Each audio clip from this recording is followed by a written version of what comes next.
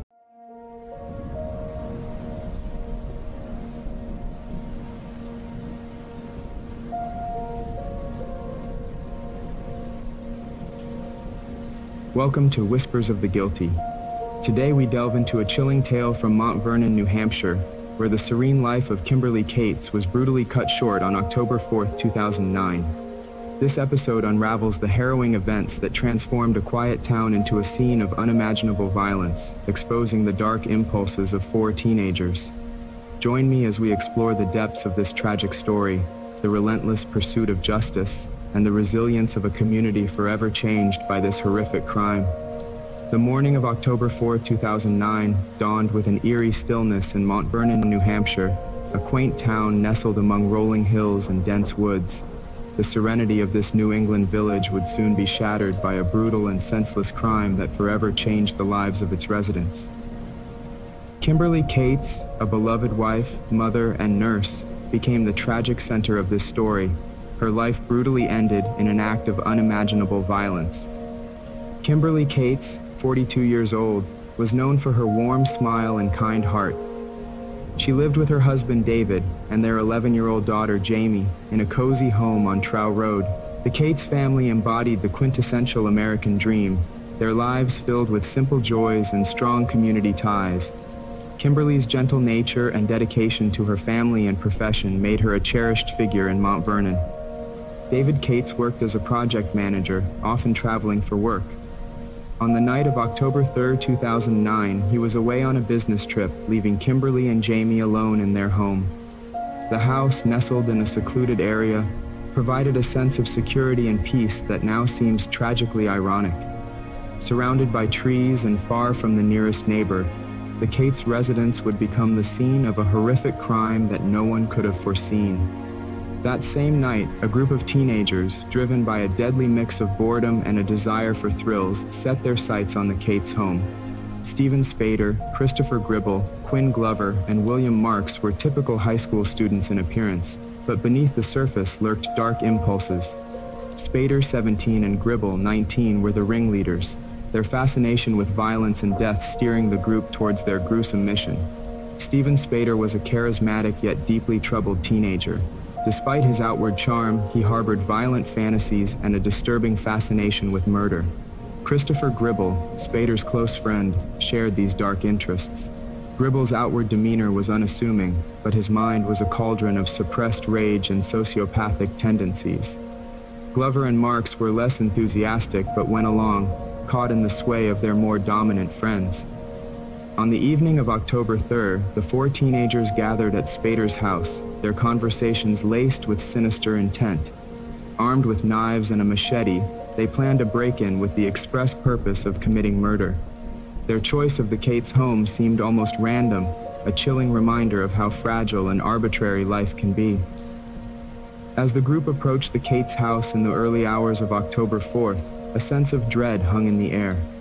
They cut the phone lines and entered the home through a back door, the quiet of the night amplifying the sound of their footsteps. Kimberly and Jamie were asleep, blissfully unaware of the horror about to unfold. Inside the house, the intruders moved with calculated precision. They first entered Kimberly and David's bedroom, where Kimberly lay sleeping. Without hesitation, Spader and Gribble launched their brutal attack. Kimberly awoke to a nightmare, assaulted by a barrage of machete strikes. The brutality of the attack was staggering, the ferocity of each blow driven by a terrifying blend of hatred and detachment. Kimberly's screams echoed through the house, jolting Jamie awake. The young girl, terrified and confused, witnessed the horror from her bedroom doorway. Spader and Gribble turned their attention to her, but a miraculous stroke of fate intervened. Despite their intent to leave no witnesses, they hesitated, perhaps unnerved by the sheer cruelty of their actions. They struck Jamie multiple times, leaving her for dead, and fled the scene. In the aftermath of the attack, the house was a scene of chaos and bloodshed. Kimberly lay lifeless, her body bearing the horrific marks of the assault. Miraculously, Jamie survived, her injuries severe, but not fatal. She managed to crawl to a phone and dial 911, her voice weak but determined as she relayed the unimaginable events. The arrival of the authorities marked the beginning of a painstaking investigation. The brutality of the crime sent shockwaves through the community, and the task of unraveling the horror fell to the detectives and forensic teams. The evidence collected from the scene, combined with Jamie's harrowing account, pointed unmistakably to Spader and his accomplices. As news of the crime spread, the town of Mont Vernon grappled with a collective sense of grief and disbelief. The Cates family, once the epitome of normalcy, was now at the center of a nightmarish tragedy. Kimberly's death left a void that could never be filled, her life cruelly taken in an act of senseless violence. The investigation into Kimberly Cates' murder began with grim determination. The brutality of the crime demanded swift and decisive action. Detective Michael Carignan, a seasoned investigator with the New Hampshire State Police, led the charge. He assembled a team of detectives, forensic experts, and local officers, each member resolute in their pursuit of justice for Kimberly and Jamie. As Jamie Cates lay in her hospital bed, her survival was nothing short of miraculous. Despite her severe injuries, she demonstrated remarkable resilience and courage. Jamie's detailed description of the attackers provided the first critical leads. Her account, filled with the vivid horror of that night, painted a picture of a senseless and brutal attack. The descriptions of the assailants, teenage boys with a frightening detachment, were both chilling and invaluable. Detective Carignan and his team began to piece together the events leading up to the crime. They scoured the area for any clues, interviewing neighbors and examining security footage from nearby homes. The secluded location of the Cates residence made the task challenging, but the detectives were undeterred. They knew that somewhere in the small town of Mont Vernon, the perpetrators were hiding. The breakthrough came from an unexpected source, a tip from a concerned parent. The parent reported that their son, Quinn Glover, had come home with blood on his clothes and was acting strangely. This tip led the investigators to Glover, who, under intense questioning, began to crack. Glover's confession was a tangled web of fear and guilt, revealing the names of his accomplices, Steven Spader, Christopher Gribble, and William Marks. Spader and Gribble were arrested swiftly, their reactions starkly different. Spader, the self-appointed leader of the group, displayed a chilling nonchalance. He seemed almost proud of his actions, his demeanor devoid of remorse. Gribble, on the other hand, attempted to rationalize the crime, painting himself as a victim of circumstance and influence. Marks, the most reluctant participant, appeared haunted by his involvement, his conscience gnawed by the gravity of their actions. The evidence against the group was damning. The bloodstains on their clothes, the weapons used in the attack, and the detailed confessions created an airtight case. Spader's laptop provided further incriminating evidence, revealing a disturbing fascination with violence and a premeditated plan to kill. The detectives uncovered messages exchanged between the boys, filled with fantasies and chilling indifference to human life. The town of Mont Vernon watched in horror as the details of the crime emerged. The community, once defined by its tranquility, was now grappling with a profound sense of loss and betrayal. The Cates family had been a pillar of the community, and Kimberly's death cast a long shadow over the town. Vigils and memorials were held in her honor, and the community rallied around David and Jamie, offering their support and condolences. As the investigation progressed, the legal proceedings began to take shape. The case was a media sensation, drawing national attention. The brutality of the crime and the ages of the perpetrators created a perfect storm of public outrage and fascination. Prosecutors prepared to bring the full weight of the law against Spader and his accomplices, determined to secure justice for Kimberly Cates. The trials were set to be a spectacle, with every detail scrutinized by the public and the media. Spader, the ringleader, faced charges of first-degree murder, attempted murder, conspiracy to commit murder, and burglary. Gribble, Glover, and Marks faced similar charges, their roles in the crime meticulously laid out by the prosecution. In the courtroom, the atmosphere was charged with tension. Family members, friends, and townsfolk filled the seats, their faces etched with grief and anger. David Cates, now a widower and the father of a recovering daughter, sat stoically, his presence a testament to his strength and resilience.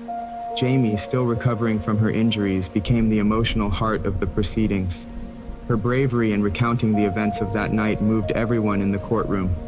The prosecution, led by Assistant Attorney General Jeffrey Strelzin, presented a compelling case. They detailed the premeditation, the brutality of the attack, and the callousness of the perpetrators. Spader's own words, captured in his messages and journal entries, painted a damning portrait of a young man driven by dark and violent fantasies. The defense teams faced an uphill battle. Spader's lawyer attempted to argue that his client was influenced by a troubled upbringing and a dysfunctional family life.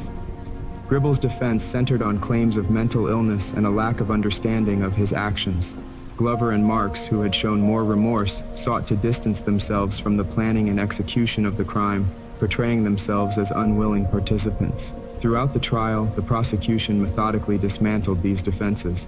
The forensic evidence, combined with the chilling confessions, left little room for doubt.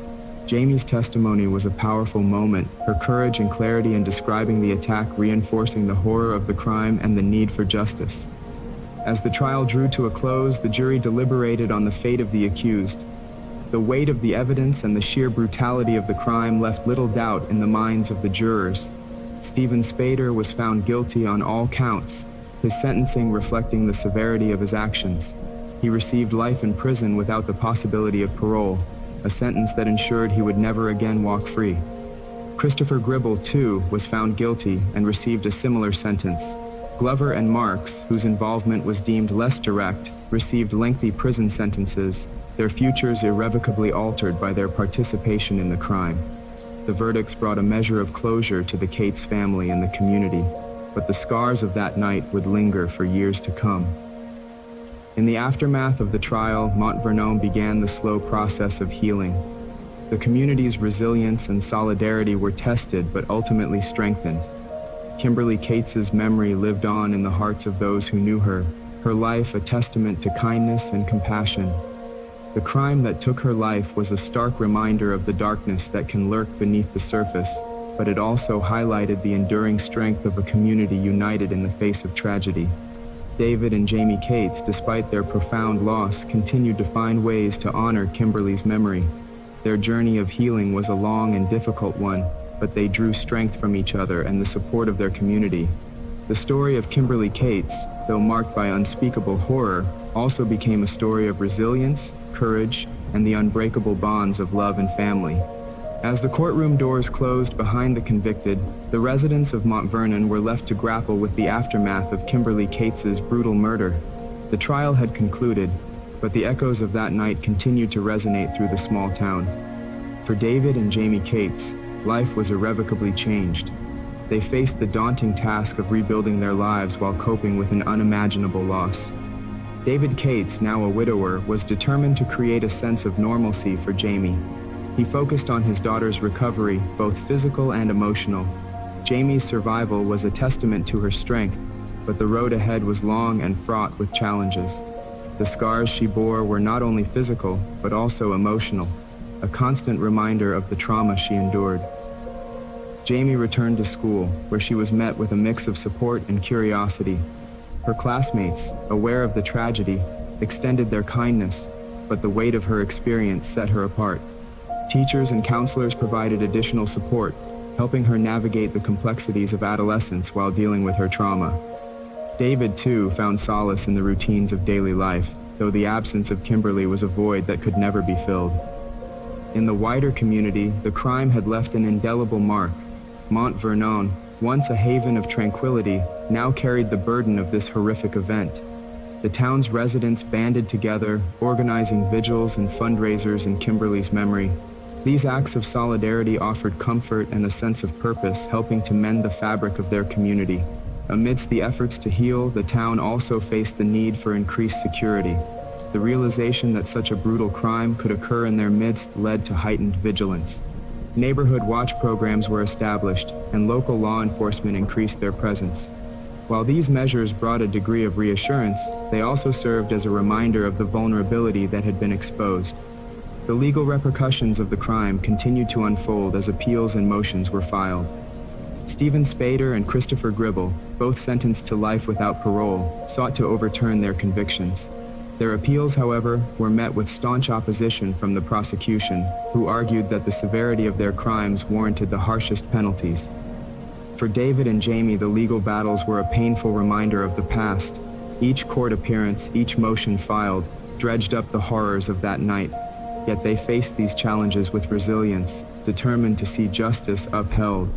The support from their community and the broader public played a crucial role in maintaining their strength. In the years following the trial, David and Jamie made strides in their personal healing. David found solace in his work and in the support of friends and family. Jamie, despite the trauma, began to reclaim her childhood. She participated in extracurricular activities, made new friends, and slowly started to rebuild her sense of normalcy. The memory of her mother remained a guiding light, inspiring her to live a life that honored Kimberly's legacy. The story of Kimberly Cates also sparked a broader conversation about youth violence and the factors that contribute to such heinous acts. Community leaders, educators, and law enforcement officials collaborated to address these issues, aiming to prevent similar tragedies. Programs focused on mental health, conflict resolution, and community engagement were introduced, fostering an environment of support and awareness. Amid these efforts, the memory of Kimberly Cates remained a powerful symbol of kindness and compassion. Scholarships were established in her name, benefiting students who exemplified her values of empathy and dedication. These initiatives ensured that Kimberly's legacy would continue to impact lives positively, even in her absence. As the years passed, Mont Vernon slowly began to heal. The town's resilience and solidarity in the face of tragedy became a source of inspiration. The horrific crime that took Kimberly's life could not erase the love and kindness she had brought into the world. Instead, it highlighted the strength of a community united by shared grief and a commitment to honoring her memory. David and Jamie's journey, marked by profound loss and remarkable courage, became a testament to the enduring power of love and resilience. Their story, intertwined with the community's efforts to heal and prevent future violence, underscored the importance of unity and compassion in overcoming the darkest of times. Kimberly Cates' legacy lived on, not just in the scholarships and memorials, but in the hearts of those who knew her and the many who were touched by her story. Her life, though tragically cut short, became a beacon of hope and a reminder of the profound impact one person can have on the world. Thank you for joining me on this journey into the heart of darkness that befell Mont Vernon.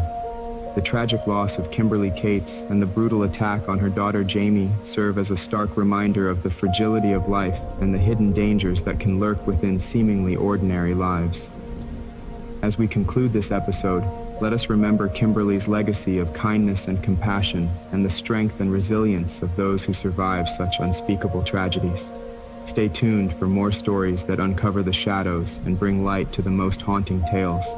Until next time, this is Silence, signing off from Whispers of the Guilty.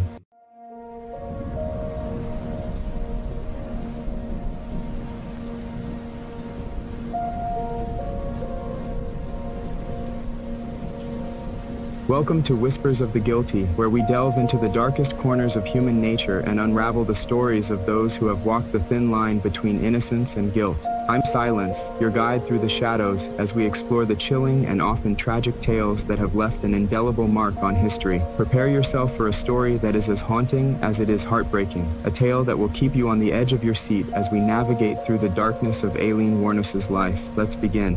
Aileen Wuornos was born on February 29, 1956 in Rochester, Michigan. Her early life was a series of tragedies that seemed to set the stage for the path she would eventually follow. From the moment she was born, her life was marked by instability and suffering. Her father, Leo Dale Pittman, was a diagnosed schizophrenic and convicted child molester who was in prison at the time of her birth. He hanged himself in prison when Aileen was just 13 years old. Her mother, Diane Warnos, abandoned Aileen and her brother Keith when Aileen was only 4 years old, leaving them in the care of their maternal grandparents, Lori and Britta Warnos. Life with her grandparents was far from a refuge. Lori was a strict and abusive man, and Britta was an alcoholic. The Warnos household was plagued by dysfunction and violence. Aileen's early years were marred by physical and emotional abuse, and she quickly learned that she could rely on no one but herself. The environment she grew up in was chaotic and devoid of the love and support that a child needs. This lack of stability and nurturing would profoundly affect Aileen's development and her perception of the world. By the age of 11, Aileen's behavior had become increasingly erratic and self-destructive.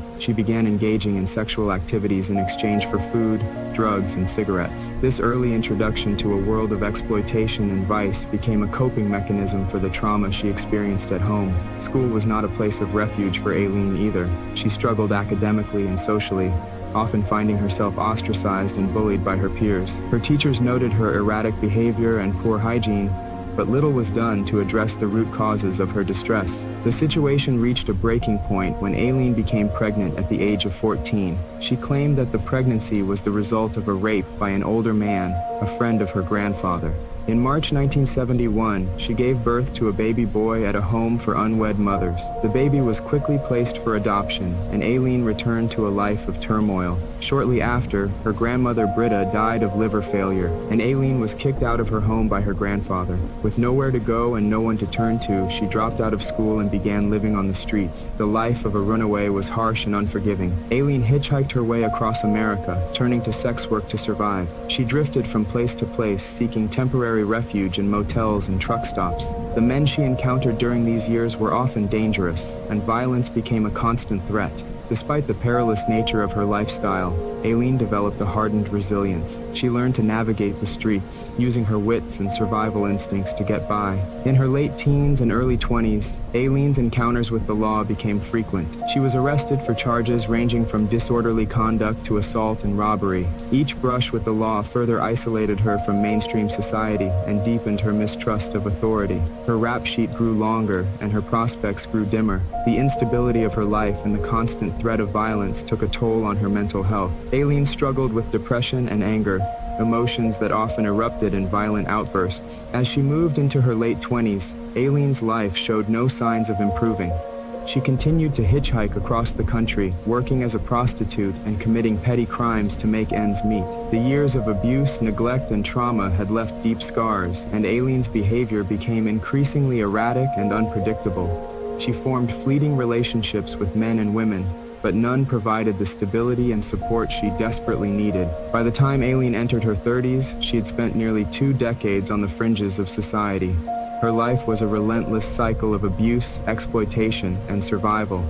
She had few friends, no family support, and a deep-seated anger towards a world that had consistently failed her. It was during this period that Aileen's path would take a darker and more violent turn, setting the stage for the series of events that would ultimately lead to her infamy as one of America's most notorious female serial killers. Aileen's story is a stark reminder of the impact of childhood trauma and the ways in which a person's early experiences can shape their future. Her life was a tragic spiral of abuse and neglect, with each chapter more harrowing than the last. From a young age, Aileen was thrust into a world where she had to fend for herself, and the coping mechanisms she developed to survive would later contribute to her violent outbursts and criminal behavior. As we delve deeper into her story, it becomes clear that Aileen Warnos was a product of her environment, a victim of circumstances that were beyond her control. The early 1980s, when hitchhiking was a common means of travel, provided a backdrop for Aileen's transient lifestyle. Florida's highways, dotted with truck stops and motels, became her home.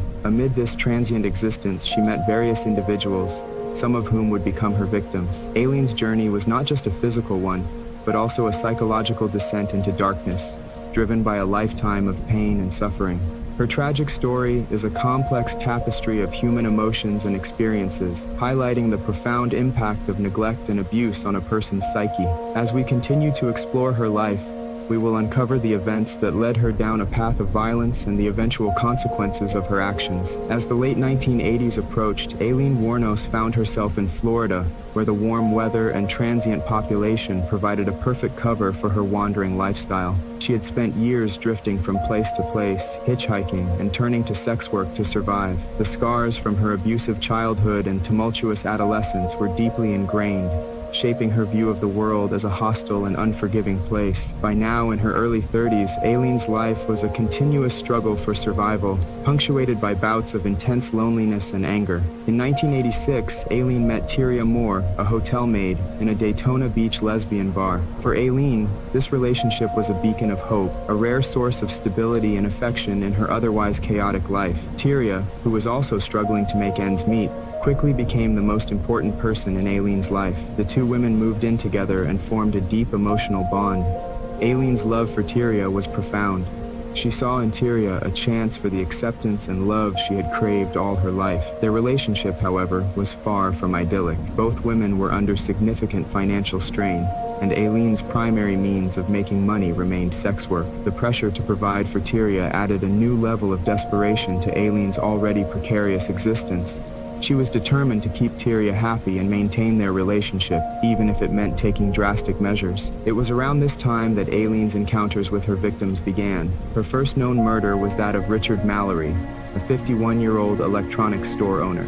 On November 30th, 1989, Mallory picked up Aileen while she was hitchhiking. According to Aileen, Mallory became violent and tried to rape her, and she shot him multiple times in self-defense. She left his body in the woods and stole his car. This act marked the beginning of a violent spree that would see Aileen kill 6 more men over the next year. The murders followed a chillingly consistent pattern. Aileen would hitchhike and get picked up by middle-aged men. She would then shoot them at close range, rob them, and leave their bodies in remote locations. The victims were often found with little to no clothing, suggesting that a sexual encounter or motive was involved. Each murder was an attempt to assert control in a life where she had always been the victim. In June 1990, Aileen killed David Spears, a 43-year-old construction worker. His naked body was found along a Florida highway with 6 bullet wounds. Less than 2 weeks later, she killed Charles Carskadden, a 40-year-old rodeo worker, whose body was discovered in Pasco County with 9 bullet wounds. The brutality of the killings indicated a deep-seated rage, likely fueled by years of abuse and trauma.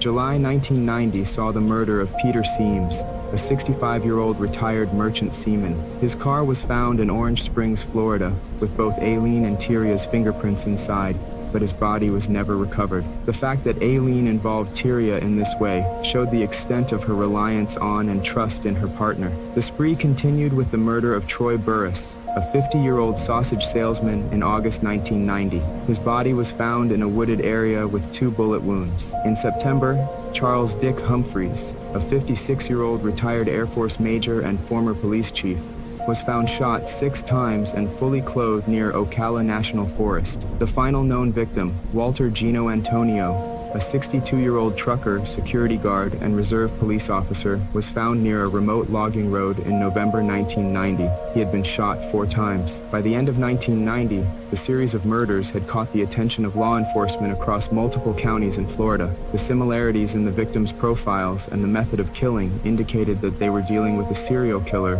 However, the idea that the perpetrator could be a woman was almost unthinkable at the time. The police were puzzled by the apparent lack of motive beyond robbery and the extreme violence of the crimes. The investigation intensified as police pieced together clues from the crime scenes. The caliber of the gun used, the locations where the bodies were found, and the similarities in the victims' profiles all pointed to a single perpetrator. A composite sketch of a woman seen with several of the victims was released to the public. Witnesses reported seeing a woman matching Aileen's description driving the victims' cars and pawning their belongings. The breakthrough came when the police received reports about a woman who frequently visited Daytona Beach bars and had a history of violent outbursts. As the investigation progressed, the police focused on Aileen Wuornos and Tyria Moore. The stolen car of Peter Seams, with Aileen and Tyria's fingerprints inside, provided a crucial link. By January 1991, the net was closing in. Aileen was arrested at the Last Resort, a biker bar in Volusia County, Florida. The next day, Tyria was picked up in Pennsylvania, where she had fled to escape the mounting pressure. Faced with the possibility of being charged as an accomplice, Tyria cooperated with the police. She agreed to wear a wire and engage Aileen in conversations that would elicit a confession. These emotionally charged conversations, recorded over several days, provided damning evidence against Aileen. Tyria's betrayal was a devastating blow to Aileen, who had trusted her completely. The recordings revealed Aileen's admission to the murders, sealing her fate. In the end, the love that Aileen had fought so hard to protect became a key element in her downfall. Her desperation to provide for Tyria and keep her happy had driven her to commit unimaginable acts of violence. The intense relationship that had once offered a glimmer of hope ultimately contributed to her capture and conviction. As Aileen was taken into custody, the full extent of her tragic life began to emerge, painting a portrait of a woman shaped by relentless abuse and a society that had failed her at every turn. After Aileen's arrest, Tyria was tracked down in Pennsylvania. Faced with the possibility of being implicated in the murders, she chose to cooperate with law enforcement. Tyria agreed to return to Florida and assist the police in gathering evidence against Aileen. This decision marked a turning point in the investigation. Under police supervision, Tyria made several phone calls to Aileen, who was now in custody.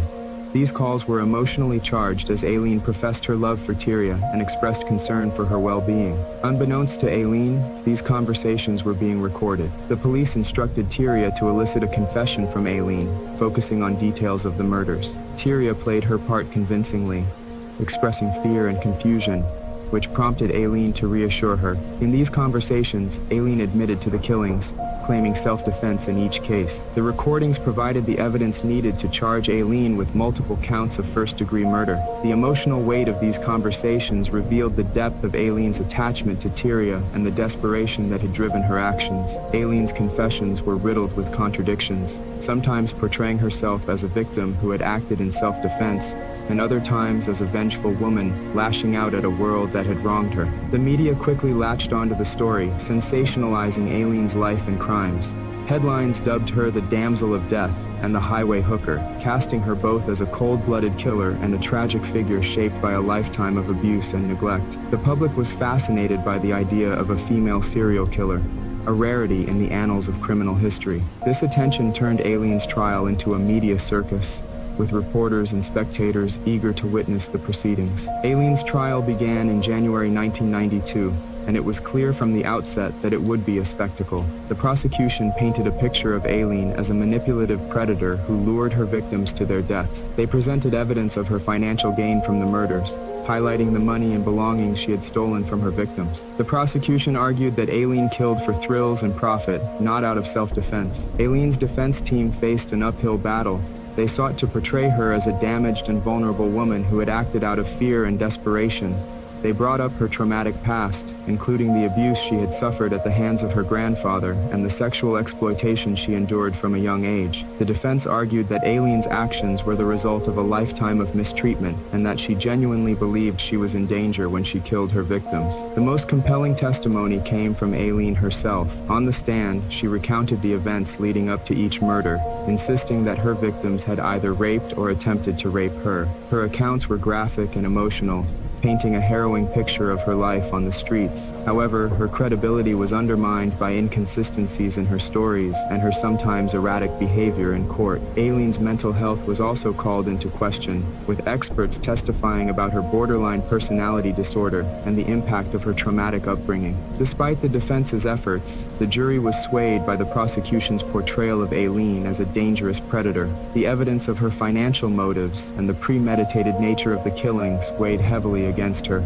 After deliberating for only a few hours, the jury found Aileen guilty of first-degree murder in the case of Richard Mallory. She was subsequently convicted of the murders of David Spears, Charles Carskadden, Troy Burris, Charles Humphreys, and Walter Antonio. In January 1992, Aileen Wuornos was sentenced to death. The sentence was a culmination of a life filled with pain, rage, and despair. Aileen's reaction was one of defiance.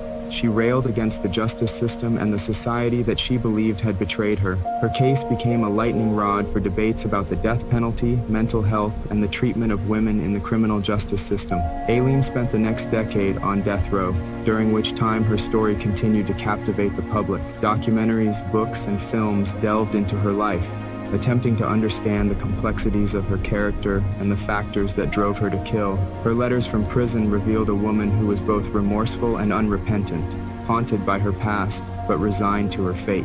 On October 9, 2002, Aileen Wuornos was executed by lethal injection. Her final words were a mix of bitterness and acceptance, reflecting the tumultuous life she had led. Her story remains a stark reminder of the impact of childhood trauma, the complexities of human behavior, and the often harsh realities of the criminal justice system. Aileen Wuornos's life and crimes continue to be studied and debated, offering insights into the darkest corners of the human psyche and the societal failures that can shape a person's destiny.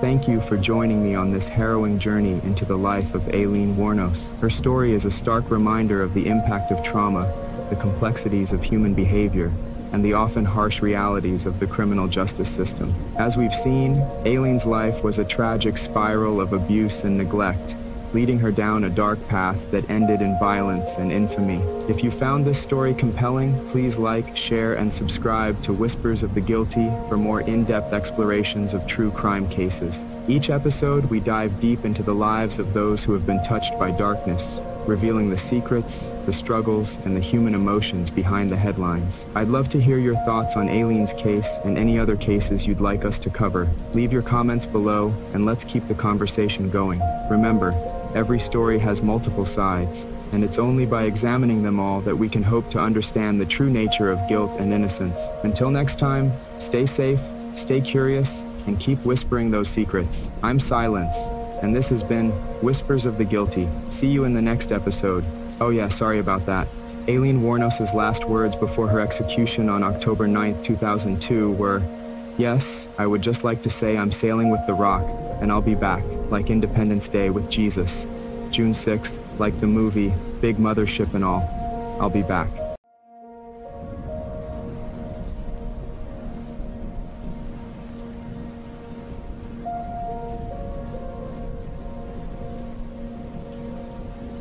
Welcome back to Whispers of the Guilty, where we delve into the depths of human darkness to unravel the most complex and chilling true crime stories. I'm Silence, your guide through tales of betrayal, deception, and tragedy. Today, we journey to the small town of Skidmore, Missouri, a seemingly idyllic place where the rhythms of rural life were shattered by an unthinkable act of violence. This is the story of Bobby Jo Stinnett, a young woman whose life was filled with love, hope, and anticipation for the future. She was on the brink of welcoming her first child when her world was torn apart in a crime so brutal and bizarre that it left an indelible scar on her community. Join me as we unravel this chilling tale, layer by layer, revealing the stark contrast between a life filled with love and one consumed by darkness. As we dive deeper into the events leading up to that fateful day in December 2004, you'll discover the harrowing truth of how trust and kindness were met with unimaginable cruelty. Stay tuned as we begin our journey into the heart of Skidmore, Missouri, setting the stage for a story that will haunt you long after the final words are spoken. The small town of Skidmore, Missouri, with its population barely brushing against the 300 mark, was the quintessential American Midwest enclave. Nestled among rolling fields of corn and soybean, Skidmore was a place where everyone knew everyone, where doors were left unlocked, and where the pace of life was slow and steady. In such a close-knit community, the lives of its residents were intertwined, each person playing a role in the town's social fabric. It was here that Bobby Jo Stinnett, a young woman known for her warm smile and kind heart, lived her seemingly idyllic life. Bobby Jo was born on December 4th, 1981, to Becky Harper and Ernest Stinnett. From an early age, she exuded a radiant kindness and an infectious enthusiasm for life. She grew up surrounded by the love of her family and the tight-knit community that Skidmore provided. Her upbringing was steeped in the simplicity and authenticity of rural life. Bobby Jo had an affinity for animals, a trait she inherited from her parents, who had always encouraged her to follow her passions. As she grew older, Bobby Jo's love for animals blossomed into a full-fledged passion for dog breeding, specifically for rat terriers. She started her own dog breeding business, Happy Haven Farms, which quickly gained a reputation for producing healthy, happy puppies. Her dedication to her dogs was evident in every aspect of her work. Bobby Jo's life revolved around her home, her family, and her business. She spent countless hours caring for her dogs, ensuring they were well-fed, groomed, and loved. Her connection with these animals was profound, and she often said they were like her children. Bobby Jo's personal life was just as fulfilling as her professional one. She married Zeb Stinnett, a man who shared her love for animals and supported her dreams wholeheartedly. Zeb was a quiet, hard-working man who found joy in the simple pleasures of life. Together, they envisioned a future filled with love, laughter, and the pitter-patter of little feet. Their dream was about to come true as Bobby Joe was 8 months pregnant with their first child, a baby girl they had already named Victoria Joe. The anticipation of Victoria Joe's arrival brought an extra layer of joy to Bobby Joe's life. She meticulously prepared for her baby's arrival, decorating the nursery with soft pastel colors, stocking up on baby clothes, and reading every parenting book she could get her hands on. Her excitement was palpable, and her friends and family shared in her joy. Bobby Joe's pregnancy was the talk of the town, and everyone was eagerly awaiting the birth of Skidmore's newest resident. Amidst the joy and anticipation, Bobby Joe maintained her routine, continuing to care for her dogs and keeping up with her business. She was a regular presence on online forums dedicated to dog breeding,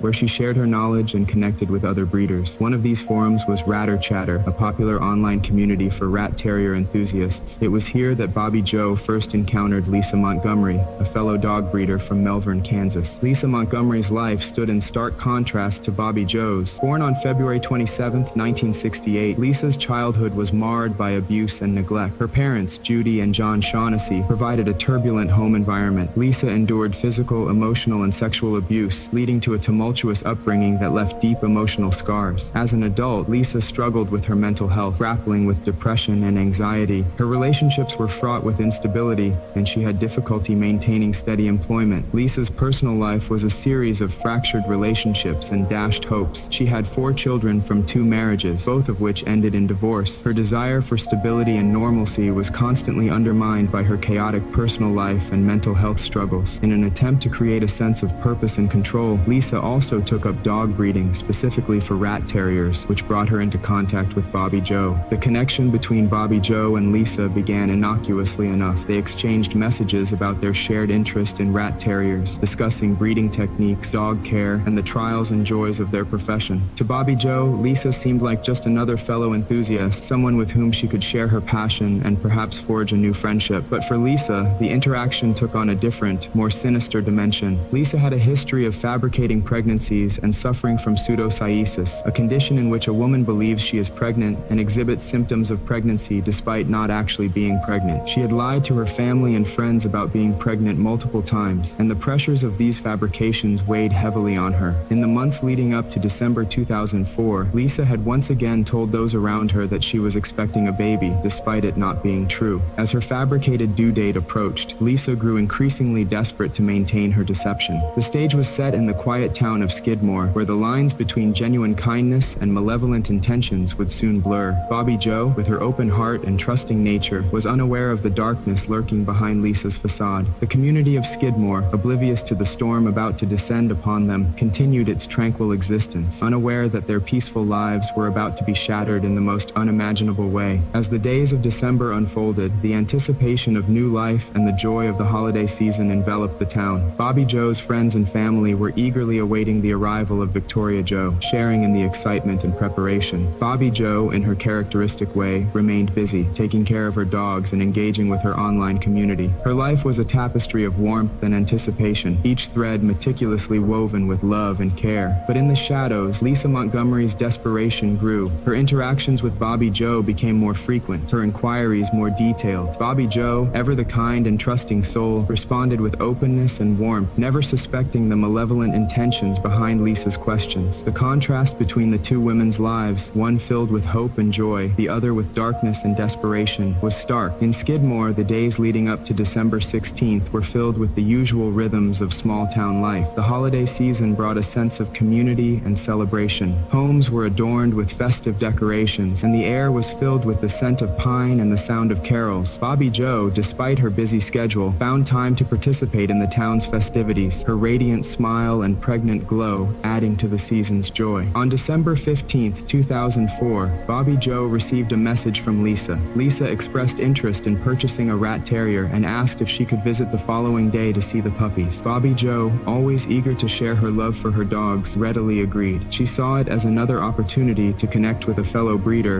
and perhaps make a new friend. The arrangement was made, and Bobby Joe prepared to welcome Lisa into her home the next day. As Bobby Joe went to bed that night, her thoughts were filled with the future, with dreams of her her baby girl and the life she and Zeb were building together. The tranquility of Skidmore enveloped her, the peaceful silence of the night a stark contrast to the turmoil that was brewing just beneath the surface. The town slept, unaware that the following day would bring an unimaginable tragedy, forever altering the lives of its residents and leaving a scar on the community that would never fully heal. The morning of December 16th dawned cold and clear in Skidmore, a typical winter day in the Midwest. Bobby Joe woke up early, as was her routine, and began her day by tending to her beloved dogs. The rhythmic tasks of feeding, grooming, and cleaning provided her with a sense of calm and normalcy. With her due date fast approaching, she was keenly aware that these simple routines would soon be interspersed with the demands of a newborn. But for now, she cherished the familiar rhythm of her life. As the morning progressed, Bobby Joe prepared for Lisa's visit. She tidied up her home,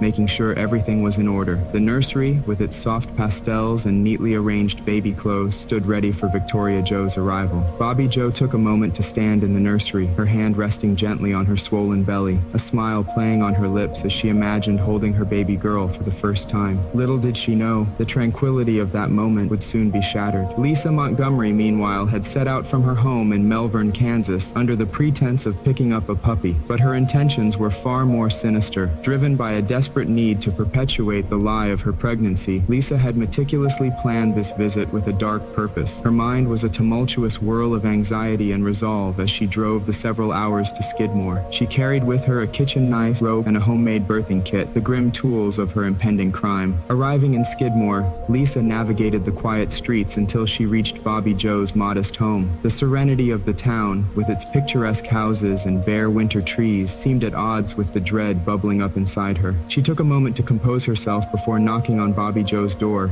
masking her true intentions behind a friendly demeanor. Bobby Joe greeted Lisa with her usual warmth and kindness, inviting her into the house. The two women chatted amiably, discussing their shared interest in dog breeding. Lisa admired Bobby Joe's puppies, feigning interest and enthusiasm. For Bobby Joe, this was just another pleasant interaction with a fellow breeder, another opportunity to share her passion and perhaps make a new friend. But for Lisa, every minute was a step closer to carrying out her horrific plan. As their conversation continued, Bobby Joe began to sense that something was off. Lisa's demeanor shifted, her eyes growing cold and calculating. Before Bobby Joe could react, Lisa attacked. She strangled Bobby Joe with a piece of rope, a sudden and brutal act that caught her completely off guard. Bobby Joe struggled, fighting desperately for her life and for the life of her unborn child. But Lisa, driven by a desperate determination, overpowered her. With Bobby Joe incapacitated, Lisa retrieved the kitchen knife she had brought with her. In a gruesome and desperate act, she performed a crude cesarean section, cutting Bobby Joe's abdomen to extract the baby. The scene was horrific, a stark contrast to the peaceful life that Bobby Joe had led. Victoria Joe, miraculously,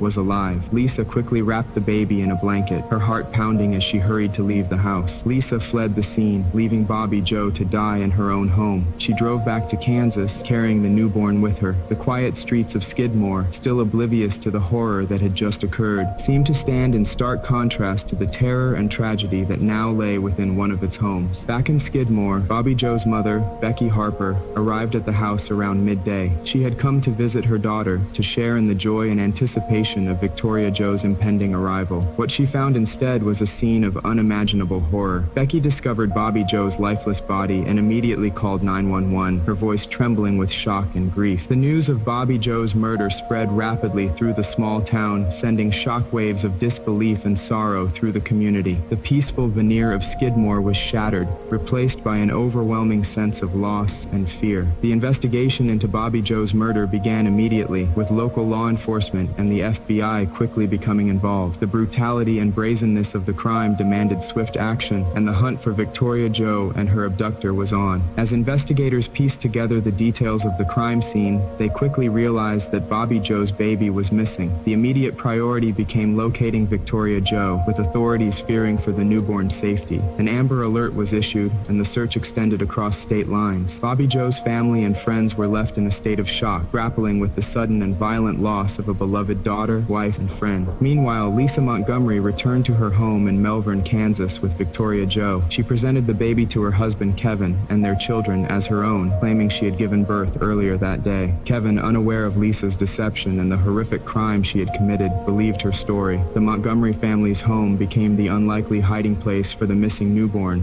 even as law enforcement agencies across multiple states worked worked tirelessly to locate her. The investigation into Bobby Jo Stinnett's murder was swift and thorough, spearheaded by both local law enforcement and the FBI. The grisly nature of the crime and the abduction of a newborn demanded immediate and decisive action. From the moment Becky Harper's frantic 911 call came in, the urgency was palpable. Crime scene investigators descended upon Bobby Jo's home, meticulously documenting every detail, searching for any clue that could lead them to her missing baby and her killer. Inside the house, investigators were confronted with a scene of unimaginable horror. Blood spattered across the nursery floor, the signs of a violent struggle, and the telltale evidence of a crude cesarean section painted a grim picture. The brutality of the crime shocked even the most seasoned detectives, their determination to solve the case fueled by the need to bring the perpetrator to justice and to safely recover Victoria Jo. As they worked, detectives pieced together a timeline of Bobby Jo's final hours. Witnesses in the community reported seeing a red car parked outside the Stinnett home around the time of the crime, a crucial detail that would later become a significant lead. Becky Harper's account of her daughter's online activities provided another critical clue. She mentioned that Bobby Jo had been in contact with someone interested in purchasing a puppy, a lead that pointed investigators towards the online forum Ratter Chatter. Digital forensics experts combed through Bobby Jo's computer, uncovering her communications with Lisa Montgomery. The messages between the two women were innocuous at first glance, but as investigators delved deeper, they began to see the patterns of Lisa's meticulous planning. Lisa's inquiries about visiting Bobby Jo and the timing of her visit aligned perfectly with the timeline of the crime. The digital trail left by Lisa was damning, leading directly to her doorstep in Melbourne, Kansas. With this crucial information in hand, law enforcement moved quickly. They traced Lisa Montgomery's movements, confirming that she had been in Skidmore on the day of the murder. The red car seen by witnesses matched the description of Lisa's vehicle, further solidifying her as the prime suspect. Armed with an arrest warrant, FBI agents and local police officers converged on Lisa's home on the evening of December 17th. The raid on Lisa Montgomery's house was swift and decisive. Agents found Lisa inside holding Victoria Jo, who was miraculously unharmed. The baby was taken into protective custody while Lisa was arrested and taken in for questioning. The relief among the investigators was palpable. They had found the missing baby alive, and the person responsible for Bobby Jo's brutal murder was in custody. As news of Lisa's arrest spread,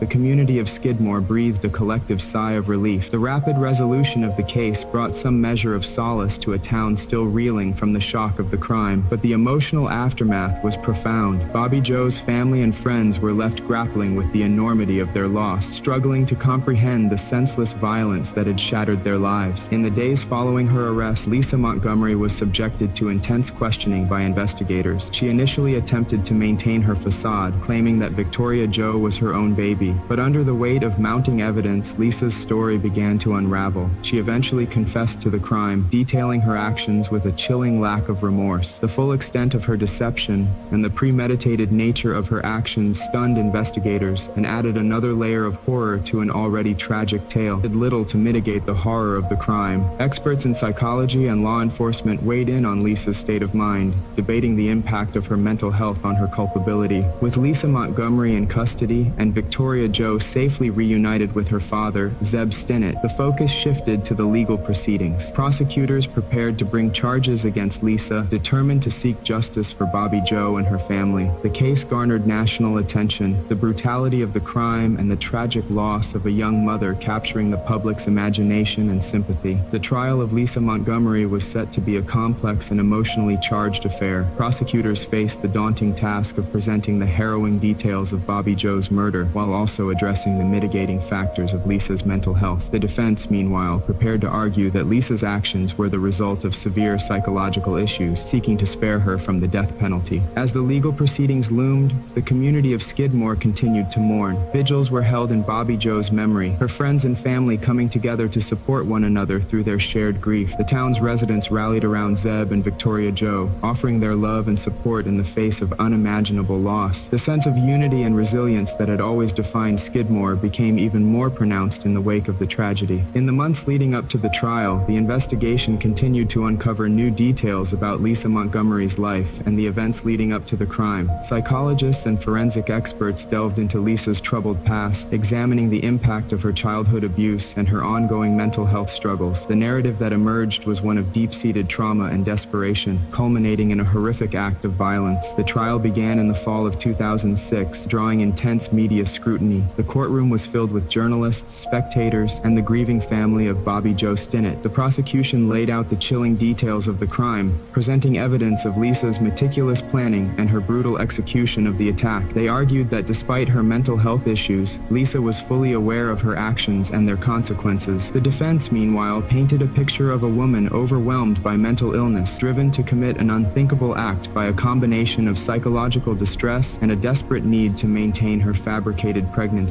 They called upon experts to testify about Lisa's history of abuse and her struggles with pseudocyesis, a condition that caused her to believe she was pregnant despite not being so. Throughout the trial, the emotional toll on Bobby Joe's family was evident. Zeb Stinnett, stoic and resolute, attended every session, his presence a testament to his love for his late wife and his determination to see justice served. The community of Skidmore watched with bated breath, their collective grief and anger directed towards the woman who had brought such unimaginable pain into their lives. The climax of the trial came with the closing arguments. The prosecution reiterated the brutal nature of the crime, emphasizing Lisa's premeditation and the need for justice for Bobby Joe and her family. The defense, in contrast, urged the jury to consider Lisa's mental state and the impact of her traumatic past, arguing against the death penalty on grounds of her psychological issues. After days of deliberation, the jury returned with a verdict. Lisa Montgomery was found guilty of kidnapping resulting in death, a federal crime that carried the possibility of the death penalty. The sentencing phase of the trial would determine her ultimate fate, a decision that weighed heavily on all involved. The verdict brought a sense of closure to Bobby Joe's family and the community of Skidmore, but the emotional scars remain. The sentencing phase of the trial was as emotionally charged as the trial itself. Witnesses testified about the impact of Bobby Joe's murder on her family and the community, painting a vivid picture of the loss and grief that had permeated their lives. The defense continued to argue for leniency, citing Lisa's mental health issues and her traumatic past as mitigating factors. In the end, the jury recommended the death penalty, a decision that was upheld by the judge. Lisa Montgomery was sentenced to death for her crimes, a resolution that brought a measure of justice to Bobby Joe's family. The case, however, continued to resonate on a broader scale, sparking discussions about mental health, the impact of trauma, and the complexities of justice. As the legal proceedings drew to a close, the community of Skidmore began the slow process of healing. The memory of Bobby Joe Stinnett, her warmth, kindness, and the joy she brought to those around her remained a beacon of light in the midst of their grief. Victoria Joe, the miracle baby who had survived the unthinkable, became a symbol of resilience and hope. For Zeb Stinnett, the path forward was fraught with challenges, but the love and support of his community provided a foundation upon which to rebuild. The town of Skidmore, forever changed by the events of December 16, 2004, emerged with a renewed sense of unity and strength, determined to honor Bobby Joe's memory and support her family in their journey towards healing. In the years that followed, Bobby Joe's story continued to resonate, a poignant reminder of the fragility of life and the strength of the human spirit. Her legacy lived on in the hearts of those who knew her, a testament to the enduring power of love and community in the face of unimaginable tragedy. And that concludes our journey into the tragic and haunting tale of Bobby Joe Stinnett and the unimaginable events that unfolded in Skidmore, Missouri. We've seen how a small, close-knit community was forever changed by an act of pure evil, and how the lives of Bobby Joe's loved ones were shattered in an instant. Bobby Joe's story is a sobering reminder of the darkness that can lurk behind seemingly ordinary facades. It's a tale of a life filled with hope and love, cruelly cut short by a desperate and disturbed mind. But it's also a story of resilience, of a community coming together to seek justice and to heal from an unspeakable tragedy. As we reflect on this case, let's remember the importance of vigilance and compassion, and the need to support those who have experienced trauma and loss. The strength and unity shown by Bobby Joe's family and the Skidmore community remind us that even in the face of the darkest times, there is light to be found in the bonds we share with one another. Thank you for joining me on this episode of Whispers of the Guilty. I'm Silence, and I hope you'll continue to join me as we explore more stories that uncover the complex web of motives, alibis, and human emotions behind true crime. Until next time, stay safe, stay vigilant, and remember to cherish the light in your own lives. Good night.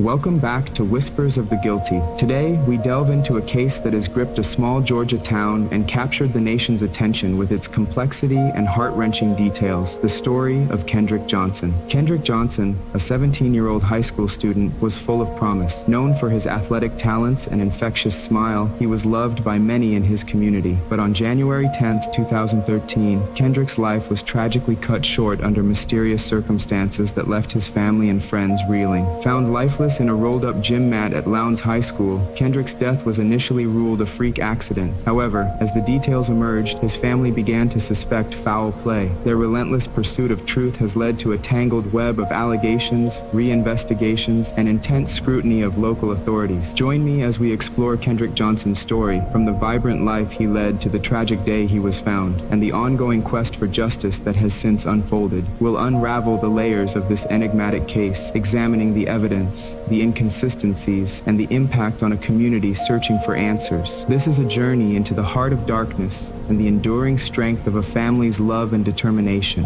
This is the story of Kendrick Johnson. In the small town of Valdosta, Georgia, Kendrick Johnson's story begins against a backdrop of typical Southern charm, where sprawling fields and historical architecture merge seamlessly with the local high school, a hub for the community's youth. Lowndes High School, with its red brick buildings and neatly manicured lawns, stands as a testament to the town's pride, a place where students gather for education, sports, and socialization. Kendrick Johnson, often called KJ by friends and family, was a 17-year-old student at Lowndes High. He was a bright, charismatic young man, known for his infectious smile and athletic prowess. Standing at 5'10" with a lean, muscular build, Kendrick was a dedicated athlete, excelling particularly in basketball and football. His passion for sports was evident in his relentless training and the joy he exuded on the field and court. To his teammates, he was a source of inspiration, someone who pushed others to be their best while maintaining a sense of camaraderie and support. Kendrick's family was deeply rooted in Valdosta. His parents, Kenneth and Jackie Johnson, were pillars of strength and resilience. Kenneth,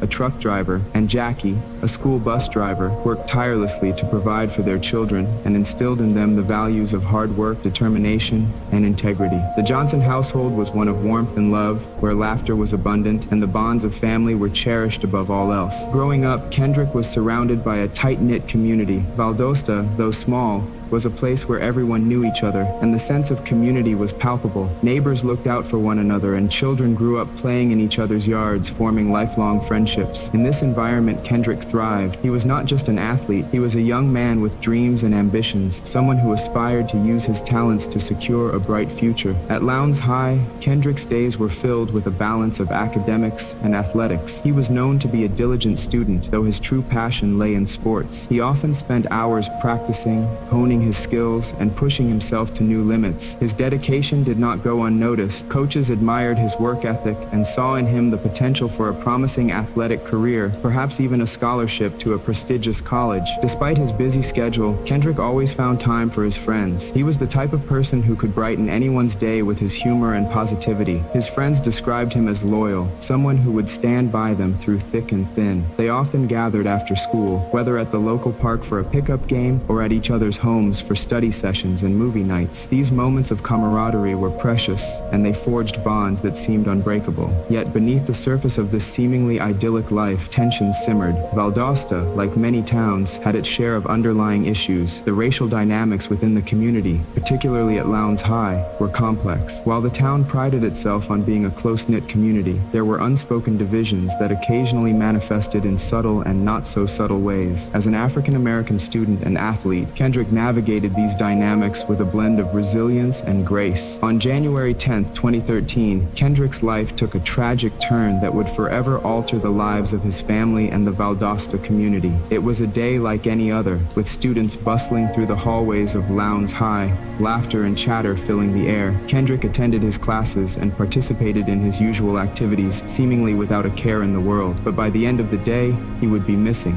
setting off a chain of events that would plunge the community into a state of shock and confusion. As the school day drew to a close, Kendrick's absence was noted by his mother, Jackie. When he didn't return home that evening, concern turned to alarm. Jackie and Kenneth began reaching out to Kendrick's friends, coaches, and teachers, hoping to find some clue to his whereabouts. Their search led them to Lowndes High School, where they hoped to find answers. The school, now eerily quiet, was a stark contrast to the vibrant, bustling place it had been earlier in the day. The Johnsons, accompanied by a school administrator, searched the gymnasium, locker rooms, and other areas Kendrick frequented. It was in the old gym, an area used for various athletic activities, that their worst fears began to materialize. Amidst the rolled-up gym mats, a gruesome discovery awaited. One of the mats, usually used for wrestling and cheerleading, held something that would shatter the Johnson family's world. Inside, they found Kendrick's lifeless body, a scene that would haunt them and the community for years to come. The sight of Kendrick, trapped and unresponsive, was a moment of unimaginable horror and grief. The initial shock gave way to a flood of questions. How had Kendrick ended up in the mat? What had transpired in those final moments? The school's administration,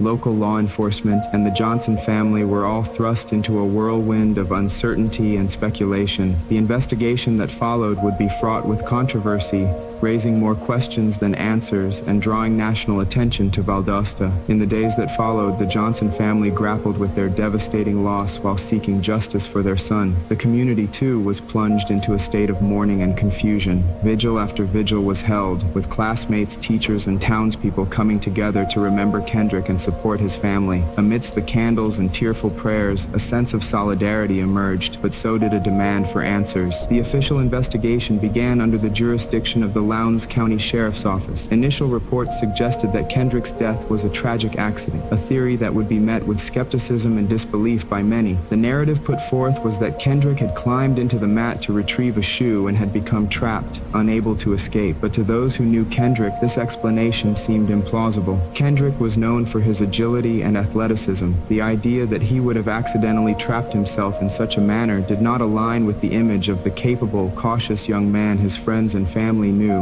Moreover, the mat's tight configuration and the position of Kendrick's body raised significant doubts. The Johnson family, unsatisfied with the official explanation, began to question the thoroughness and impartiality of the investigation. As rumors and theories swirled, the Johnson family took matters into their own hands. They sought an independent autopsy, hoping to uncover the truth about what had happened to their son. The findings of this autopsy would only deepen the mystery, suggesting that Kendrick's death was not accidental, but rather the result of foul play. These revelations would ignite a firestorm of controversy and suspicion, further polarizing the community and drawing national attention to the case. Amidst the growing media frenzy, the Johnson family remained steadfast in their quest for justice. They held press conferences, organized marches, and sought legal avenues to challenge the official narrative. Their determination and resilience became a rallying point for supporters who joined them in demanding a thorough and transparent investigation. In Valdosta, the impact of Kendrick's death reverberated through the halls of Lowndes High School and the wider community. Students and faculty grappled with the loss, while conversations about race, justice, and accountability came to the forefront. The case became a symbol of broader issues, resonating with those who saw in Kendrick's story a reflection of systemic inequities and the urgent need for change. As the investigation unfolded, the complexities of Kendrick's life and the dynamics of Valdosta would come under intense scrutiny. Friends and classmates provided glimpses into Kendrick's world, sharing anecdotes that painted a picture of a young man full of promise and potential. Teachers and coaches spoke of his dedication and leadership, while his family continued to advocate for the truth, refusing to let their son's memory be overshadowed by unanswered questions. The story of Kendrick Johnson is not just a tale of tragedy, but also one of resilience and the unyielding pursuit of justice. It is a story that challenges us to confront uncomfortable truths and to strive for a world where every life is valued and every question is answered. As the Johnson family navigates their grief and continues their fight, Kendrick's legacy endures, a reminder of the strength of a community united in seeking justice for one of its own. As winter lingered in Valdosta, the chill in the air seemed to deepen the sense of unease surrounding Kendrick Johnson's tragic death. The Johnson family, still reeling from their loss, found themselves at the center of a storm of controversy and speculation. The official narrative of an accidental death did little to satisfy their need for answers, and they were determined to uncover the truth about what had really happened to Kendrick on that fateful day. day. In the weeks following the discovery of Kendrick's body, the Johnsons began their own investigation. They reached out to anyone who might have information, piecing together the events leading up to Kendrick's disappearance. Friends, classmates, and teachers were interviewed, each offering fragments of the story. The picture that emerged was one of confusion and unanswered questions. On the morning of January 10th, Kendrick had gone about his usual routine. He attended his classes, participated in gym activities, and interacted with friends. Nothing seemed out of the ordinary. His last known whereabouts were in the old gym, a place where he often went to retrieve his gym shoes from the rolled-up mats stored there. This seemingly mundane task would become the focal point of a mystery that still haunts the community. The official investigation posited that Kendrick had accidentally fallen into the mat while trying to retrieve a shoe and had become trapped, unable to escape. The idea was that he had suffocated after being unable to free himself. However, this explanation did not sit well with many who knew Kendrick. The mats were heavy and tightly rolled, and the opening at the center was small. It seemed unlikely that someone of Kendrick's size and strength would not have been able to free himself or at least call for help. The Johnson family decided to commission a second autopsy. The results were startling. The independent pathologist concluded that Kendrick's death was not accidental, but the result of blunt force trauma to the neck, suggesting foul play. These findings contradicted the official report and fueled the Johnson family's belief that their son had been murdered. With these new revelations, the case gained national attention. Media outlets picked up the story,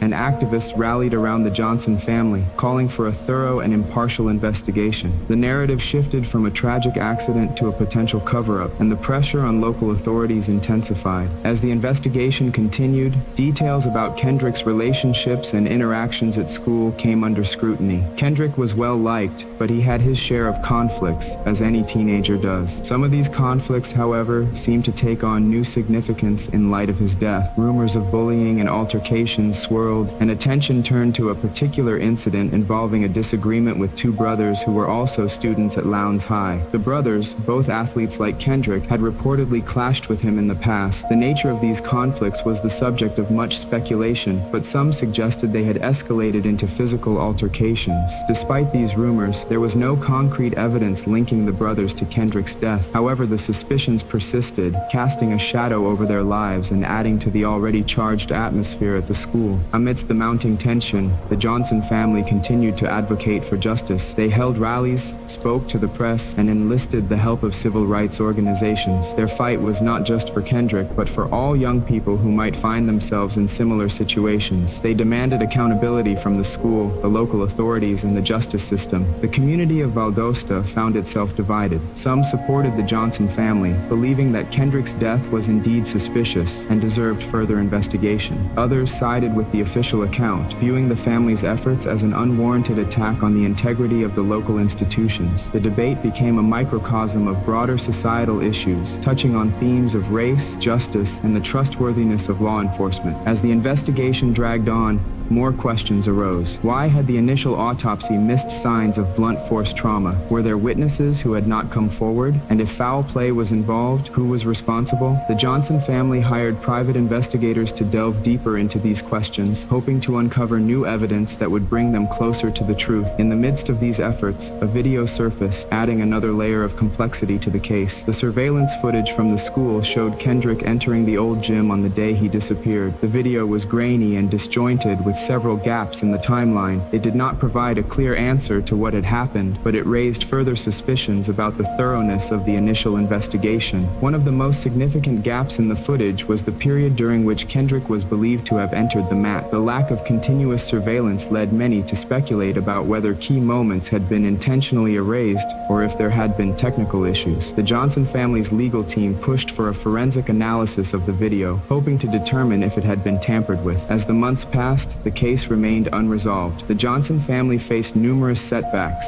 but they refused to give up. Their persistence attracted the attention of high-profile figures and organizations who lent their voices to the call for justice. National civil rights leaders, celebrities, and politicians all expressed support, turning Kendrick's case into a symbol of the fight against systemic injustice. The focus on Kendrick's case also brought to light other instances of unresolved or controversial deaths within the African American community, highlighting a pattern of perceived neglect and mishandling by authorities. This broader context added urgency urgency to the Johnson family's quest for answers, as they sought not only justice for Kendrick but also broader reforms to ensure that no other family would have to endure what they had gone through. In Valdosta, the atmosphere grew increasingly tense. Protests and vigils became regular occurrences, with community members voicing their frustration and demanding action. The school's administration faced scrutiny for its handling of the incident, and some staff members were called to testify in various hearings. The local sheriff's office, too, was under pressure to reopen the case and re-examine the evidence with fresh eyes. Despite the mounting public pressure,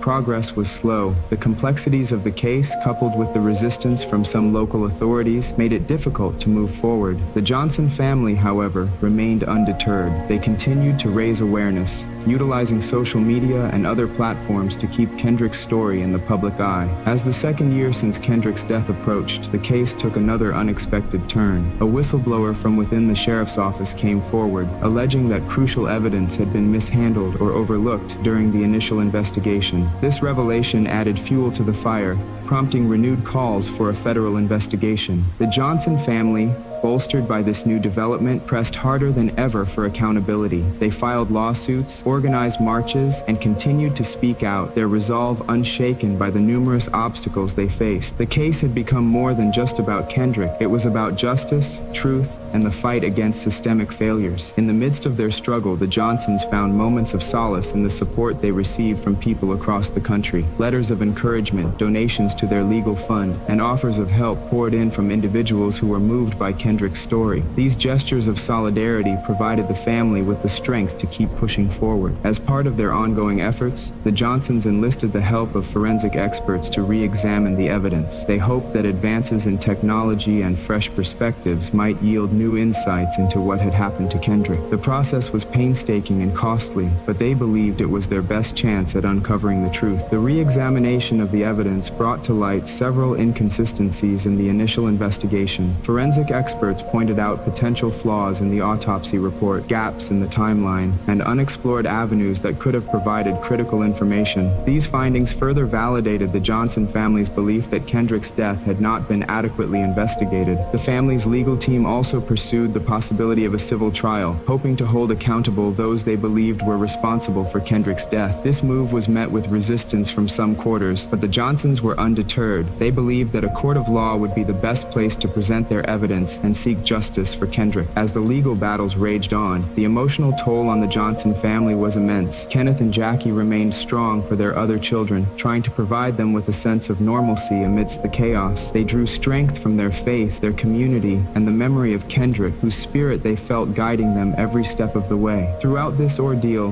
the Johnsons never lost sight of who Kendrick was. They remembered him not just as a victim, but as a vibrant young man with dreams and aspirations. They spoke often of his love for sports, his infectious smile, and his unwavering determination. Kendrick's memory was their driving force, propelling them forward in their quest for justice. As the second anniversary of Kendrick's death approached, the community of Valdosta prepared to honor his memory. A memorial service was planned, bringing together friends, family, and supporters to reflect on Kendrick's life and the impact he had on those around him. It was a time for healing and remembrance, but also a reaffirmation of the commitment to seek justice. At the memorial, speakers shared stories of Kendrick's kindness, his dedication to his friends and family, and his love for life. There were tears, but also moments of laughter as people recalled the joy he had brought into their lives. The event was a testament to the enduring bond between Kendrick and those who knew him, and a powerful reminder of why the fight for justice was so important. In the months that followed, the Johnson family continued their efforts, undeterred by the challenges they faced. They knew that the road ahead would be long and difficult, but they were prepared to walk it, fueled by their love for Kendrick and their unwavering belief in the truth. In the aftermath of the second anniversary of Kendrick Johnson's death, the investigation took on new dimensions. The Johnson family's relentless pursuit of justice kept the case in the public eye, leading to mounting pressure on authorities to re-examine the circumstances surrounding Kendrick's death. The Johnsons, now seasoned in navigating the complexities of legal battles and media scrutiny, were more determined than ever to uncover the truth. The renewed investigation began with a fresh team of investigators who promised a thorough and impartial review of the evidence. This team, comprised of seasoned detectives and forensic experts, set out to address the many unanswered questions that had plagued the case from the beginning. Their first task was to re-examine the autopsy reports and the evidence collected from the scene where Kendrick's body had been found. One of the most contentious points was the initial autopsy conducted by the Lowndes County coroner. The Johnson family,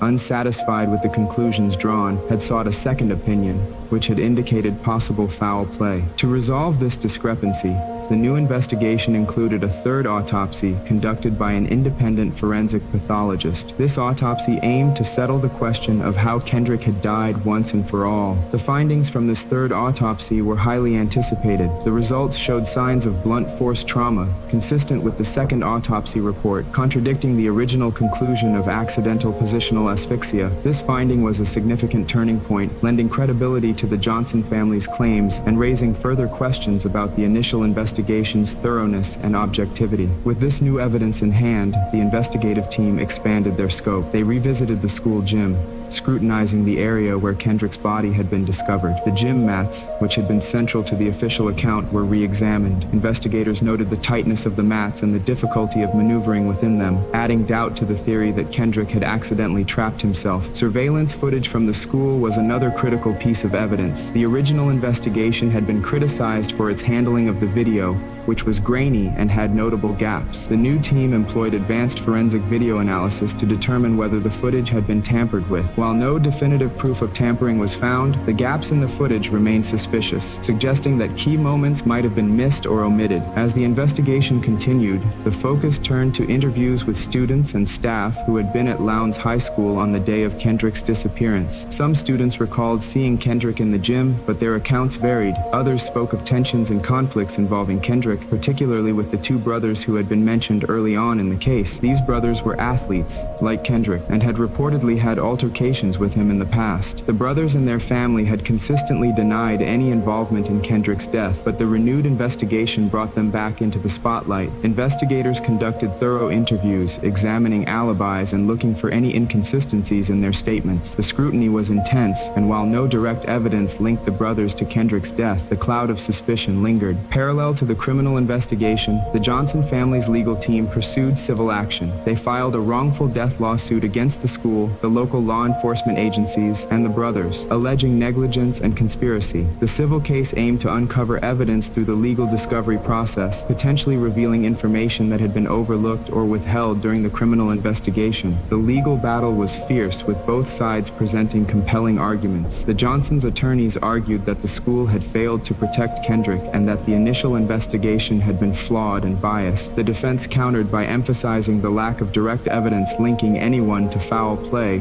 and maintaining that Kendrick's death was a tragic accident. Throughout the investigation and legal proceedings, the media played a crucial role in shaping public perception. National news outlets, as well as social media platforms, kept the case in the spotlight. Activists and public figures continued to voice their support for the Johnson family, framing Kendrick's case within the broader context of racial justice and police accountability. The Johnsons themselves became symbols of resilience and determination, their fight for justice resonating with many who had experienced similar struggles. As the case dragged on, the Johnsons faced numerous setbacks. Court rulings, procedural delays, and the emotional toll of reliving their tragedy weighed heavily on them. Yet, they remained steadfast, driven by their love for Kendrick and their unwavering belief that the truth would eventually come to light. One of the key moments in the investigation came when a former school employee came forward with new information. This whistleblower, who had worked at Lowndes High School, claimed to have seen suspicious behavior and heard conversations that suggested a cover-up. The whistleblower's testimony added a new dimension to the case, prompting investigators to revisit certain aspects of the initial investigation. The new information led to subpoenas for additional records and interviews with school officials who had been involved at the time of Kendrick's death. These officials were questioned about their actions and decisions, particularly regarding the handling of evidence and the surveillance footage. The investigation revealed inconsistencies in and lapses in protocol, raising further questions about the integrity of the original investigation. As the investigation progressed, the Johnsons' legal team uncovered additional evidence that seemed to support their claims. Forensic experts re-examined the materials collected from the scene, including fibers, fingerprints, and other trace evidence. Their analysis suggested that some of the evidence had not been adequately tested or had been misinterpreted in the initial investigation. The focus on forensic evidence brought the investigation to the attention of national forensic experts who offered their assistance. These experts provided new insights and confirmed that the original handling of the evidence had been flawed. Their involvement added credibility to the Johnson family's claims and increased pressure on local authorities to take the case seriously. Despite the mounting evidence and public pressure, the path to justice was fraught with obstacles. The legal system, with its complexities and procedural requirements, often seemed to move at a frustratingly slow pace. The Johnson family had to navigate a maze of legal challenges, all while dealing with their grief and the ongoing public scrutiny. The climax of the investigation came during a highly publicized court hearing, where the evidence was presented in detail. The courtroom was packed with supporters, media, and community members, all eager to hear the latest developments. The Johnsons' attorneys laid out their case methodically, presenting forensic evidence, witness testimonies, and expert analyses. The defense, representing the school and the other defendants, pushed back vigorously, challenging the credibility of the evidence and the motivations of the Johnson family. They argued that the case was built on speculation and that there was no concrete proof of foul play. The back and forth between the attorneys was intense,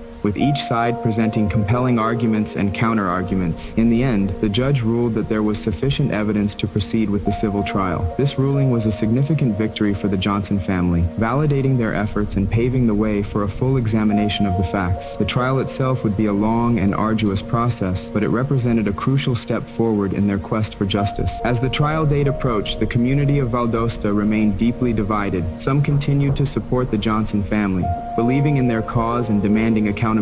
Others sided with the defendants, convinced that Kendrick's death was a tragic accident and that the case had been blown out of proportion. Throughout this period, the Johnsons found strength in their faith, their community, and their memories of Kendrick. They spoke often of his dreams and aspirations, his love for sports, and his unwavering determination. Kendrick's spirit, they believed, was guiding them every step of the way. The trial began with opening statements from both sides, setting the stage for what would be a lengthy and emotionally charged legal battle. The Johnsons' attorneys presented their case meticulously, calling witnesses, presenting forensic evidence, and highlighting the inconsistencies in the original investigation. The defense countered with their own witnesses and experts, challenging the evidence and questioning the motives of the Johnson family. As the trial unfolded, new revelations came to light. Witnesses who had previously been reluctant to speak out now provided crucial testimonies. Forensic experts presented detailed analyses that further undermined the official narrative of an accidental death. The courtroom drama captivated the nation, drawing attention to the broader issues of justice, accountability, and systemic bias. In the midst of the trial, the Johnson family faced moments of doubt and frustration. The emotional toll was immense, and the legal process was often overwhelming. But they drew strength from their supporters, who rallied around them, offering words of encouragement and acts of kindness. As the trial neared its conclusion, the Johnson family remained hopeful that the truth would finally be revealed. They knew that the road to justice was long and fraught with challenges, but they were prepared to see it through to the end. Kendrick's memory, they believed, deserved nothing less. The trial's closing arguments encapsulated the essence of the case. The Johnsons' attorneys emphasized the evidence of foul play and the need for accountability, while the defense argued that the case was built on speculation and that there was no definitive proof of wrongdoing. The judge's decision, they knew, would have far-reaching implications not just for the Johnson family, but for the entire community. In the weeks that followed, the judge reviewed the evidence and testimonies, deliberating on the case. The tension in Valdosta was palpable, as everyone awaited the final verdict. For the Johnson family, it was a time of reflection and anticipation, as they hoped for justice and closure. Finally, the judge issued the ruling, acknowledging the complexities of the case and the validity of the questions raised by the Johnson family. While the ruling did not provide all the answers the Johnsons had sought, it represented a significant step forward in their quest for justice. The case was far from over, but the ruling opened the door for further investigation and potential accountability. The Johnson family, while bittersweet, found solace in the judge's acknowledgement of their efforts and the recognition that Kendrick's death warranted further scrutiny. Though the journey was not complete, this ruling was a critical milestone, affirming the importance of their relentless pursuit of truth. With the court's decision, the case was thrust back into the national spotlight. Media coverage intensified, and public interest in Kendrick's story grew. The Johnson family, now seasoned advocates, continued to use their platform to call for justice and raise awareness about their son's case. They were determined to keep the pressure on local authorities and ensure that the investigation remained active and thorough. The ruling also reinvigorated the investigation. Federal authorities took a more active role, reviewing the evidence with a fresh perspective. The involvement of federal investigators brought renewed hope to the Johnson family and their supporters. These new investigators were seen as more impartial and capable of conducting a comprehensive examination of the circumstances surrounding Kendrick's death. One of the key areas of focus for the federal investigators was the surveillance footage. Advanced forensic techniques were employed to analyze the video, and experts were brought in to determine if any tampering had occurred. The results were inconclusive, but the analysis did highlight the gaps and inconsistencies that had plagued the footage from the beginning. In addition to re-examining the surveillance footage, the investigators conducted new interviews with students, teachers, and staff at Lowndes High School. They sought out individuals who might have been reluctant to speak during the initial investigation, hoping to uncover new leads or corroborate existing theories. These interviews provided valuable insights and helped to piece together a more complete picture of Kendrick's final hours. The investigators also took a closer look at the physical evidence. Advanced forensic techniques, including DNA analysis and trace evidence examination, were applied to the items recovered from the scene. The results were mixed, with some evidence supporting the Johnson family's claims while other findings were inconclusive. However, the thoroughness of the new investigation helped to restore some confidence in the process. As the investigation progressed, the Johnson family continued to face legal challenges. The civil trial, though providing some answers, had not resolved all the questions surrounding Kendrick's death. The Johnsons' legal team filed additional motions, seeking further discovery and pushing for a broader inquiry into the actions of local authorities and school officials. Throughout this period, the Johnson family remained a source of inspiration for many. Their unwavering commitment to seeking justice for Kendrick resonated with people across the country. Supporters continued to rally around them, organizing fundraisers, marches, and vigils. These acts of solidarity provided the family with much-needed emotional and financial support, helping them to persevere in their quest for justice. One of the most poignant moments in the Johnsons' journey came when they decided to establish a foundation in Kendrick's name. The Kendrick Johnson Foundation aimed to support other families who found themselves in similar situations, providing resources, advocacy, and legal assistance. The foundation quickly became a beacon of hope for many, embodying the Johnson family's commitment to turning their tragedy into a force for positive change. As the third year since Kendrick's death approached, the investigation reached a critical juncture. The federal investigators were nearing the conclusion of their review, and the Johnson family anxiously awaited their findings. The community of Valdosta, too, was on edge, hoping for answers that would bring some measure of closure to the case. In a highly anticipated press conference, the federal investigators presented their findings. They confirmed that Kendrick's death was indeed suspicious and warranted further investigation. While they did not definitively determine the cause of death, their report highlighted significant shortcomings in the initial investigation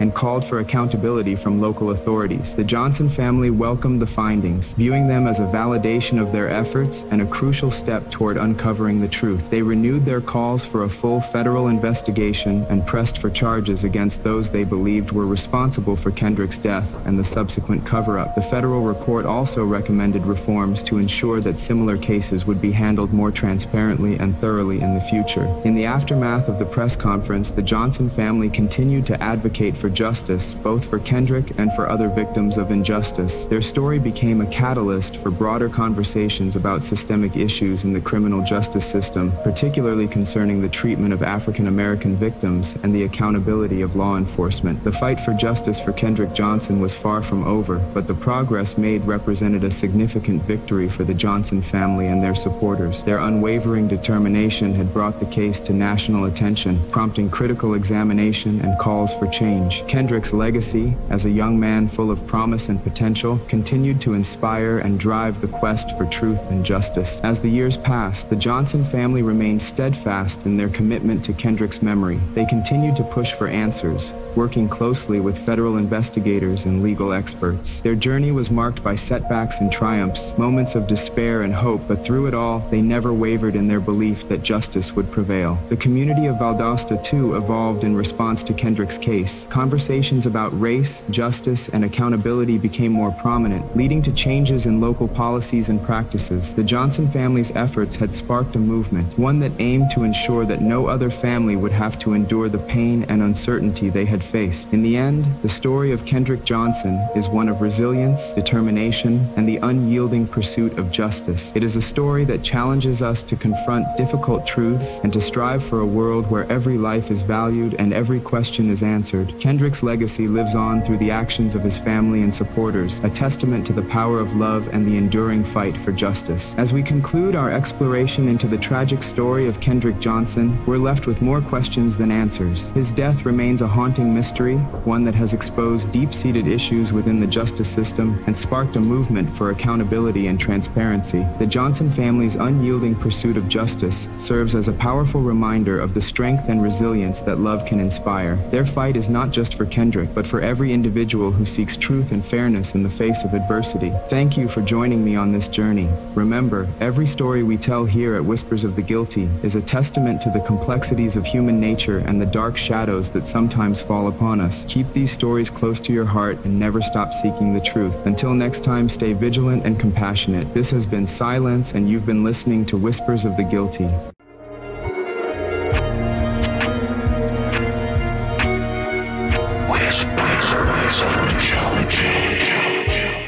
Welcome to Whispers of the Guilty, where we dive deep into the darkest corners of true crime to bring light to the stories that shock, challenge, and change us. Today, a gripping look at a story that captivated the world, a tale of unimaginable resilience and harrowing survival. Join us as we unravel the chilling saga of Amanda Berry, Gina DeJesus, and Michelle Knight. Three young women from Cleveland who vanished without a trace, only to be found alive a decade later. Their abductor, Ariel Castro, was a man who masked his monstrous deeds behind the facade of an ordinary life, hiding in plain sight in a quiet neighborhood. We'll explore each phase of their ordeal, from their tragic abductions to their miraculous escape and the intense courtroom drama that followed. We will provide an in-depth look at the psychological tactics employed by Castro to maintain control and the brave moments that led to the women's escape. Witness the courage of Amanda, Gina, and Michelle as they rebuild their lives and turn their horrific past into a force for change, promoting safety and awareness to prevent such tragedies from happening to others. Stay with us as we tell this story of pain, endurance, and empowerment. This is more than just a true crime story. It's a testament to human strength and the enduring will to survive. Don't forget to subscribe to Whispers of the Guilty to ensure you never miss an episode of this compelling journey. Let's begin. The evening sun cast long shadows across the streets of Cleveland, Ohio, as 21-year-old Michelle Knight made her way through the neighborhood on August 23, 2002. Her life had been a series of hardships, each more challenging than the last. Raised in a troubled household, Michelle had learned to fend for herself from an early age. She was small for her age, with a slight frame and long brown hair that framed her delicate features. Despite her struggles, she had a determined spirit, fueled by the love for her young son, Joey. Michelle's primary focus was to regain custody of Joey, who had been placed in foster care. That day, she had been to a meeting about her son's case, hoping for a positive outcome. As she walked, her mind was occupied with thoughts of Joey and the possibility of a better future. She was deep in thought when a familiar face appeared. Ariel Castro, a local school bus driver she had seen around the neighborhood, offered her a ride. Castro was in his early 40s, with a round face, graying hair, and a seemingly kind demeanor. He often waved to neighbors and exchanged pleasantries, blending seamlessly into the fabric of the community. Trusting his familiar face and the promise of a quick ride, Michelle accepted. Castro's car, an aging maroon van, seemed innocuous enough. As Michelle climbed inside, she noticed the clutter: fast food wrappers, tools, and random objects strewn about, but paid it little mind. Castro drove with casual ease, making small talk about the neighborhood and her plans for the future. However, as they neared Seymour Avenue, a sudden shift in his demeanor made Michelle uneasy. The friendly facade slipped, replaced by a chilling, determined expression. When he turned the van into the driveway of 2207 Seymour Avenue and locked the doors, Michelle's unease turned to fear. The house at 2207 Seymour Avenue was an unremarkable two-story structure, its exterior blending seamlessly with the other homes on the block. It was a place where families lived and children played, a stark contrast to the horror it concealed within. As Castro led Michelle inside, she was overwhelmed by a sense of dread. The interior was dimly lit and cluttered, a chaotic mess of objects that seemed to close in on her. Castro's grip on her arm tightened as he guided her to the basement. The basement was a nightmare of confinement and fear. Michelle's heart raced as she realized the full extent of her predicament. The windows were covered, blocking out any hope of daylight. Castro secured her with chains, a cruel act that marked the beginning of her ordeal. He threatened her with violence, instilling a fear that would become a constant presence in her life. For the first few days, Michelle clung to the hope that someone would come looking for her. But as time passed, that hope began to wane. The police, believing she had run away, had deprioritized her case. Michelle's disappearance barely made a ripple in a city already grappling with numerous other issues. She became another statistic, another name on a growing list of the missing and forgotten. While Michelle endured her captivity, Ariel Castro continued his life with disturbing normalcy. He drove his school bus, attended family gatherings, and maintained the appearance of a regular, if somewhat private, member of the community. He was careful, methodical in his actions, ensuring that his dark secret remained hidden. He thrived on control and power, relishing the ability to live a double life. In the spring of 2003, Castro set his sights on his next victim. Amanda Berry was a bright and energetic 16-year-old, just a day shy of her 17th birthday. She worked at a local Burger King and was known for her friendly nature and strong work ethic. On April 21, 2003, Amanda finished her shift and began the familiar walk home. It was a path she had taken countless times, one that should have led her to the warmth and safety of her family. As she walked, Amanda noticed a maroon van pull up beside her. The driver called out her name, and to her surprise, she recognized him. Ariel Castro, whose daughter was a friend from school, offered her a ride home. Trusting the connection, Amanda accepted. But instead of taking her home, Castro drove to his house on Seymour Avenue. Amanda's initial confusion quickly turned to terror as Castro forcibly led her inside and down to the same basement where Michelle Knight was held. Amanda's arrival brought a new dynamic to the House of Horrors. She and Michelle, though strangers, formed a bond out of necessity. They shared their fears, their pain, and their hopes of escape. But Castro was relentless in his cruelty, using physical and psychological abuse to maintain control. He manipulated their emotions, creating a toxic environment where trust and hope were systematically eroded. A year later, in April 2004, the nightmare continued with the abduction of 14-year-old Gina DeJesus. Gina was walking home from Wilbur Wright Middle School, a route that took her through the same neighborhood. Like Amanda, Gina knew Castro through his daughter. When he offered her a ride, she saw no reason to decline. But once again, the journey ended at 2207 Seymour Avenue. Gina's disappearance struck a nerve in the community. She was well-liked and came from a close-knit family. Her abduction received significant media attention, with posters and search efforts mobilized throughout Cleveland. Yet, despite the heightened awareness and the best efforts of her family and the community, Gina, too, vanished without a trace.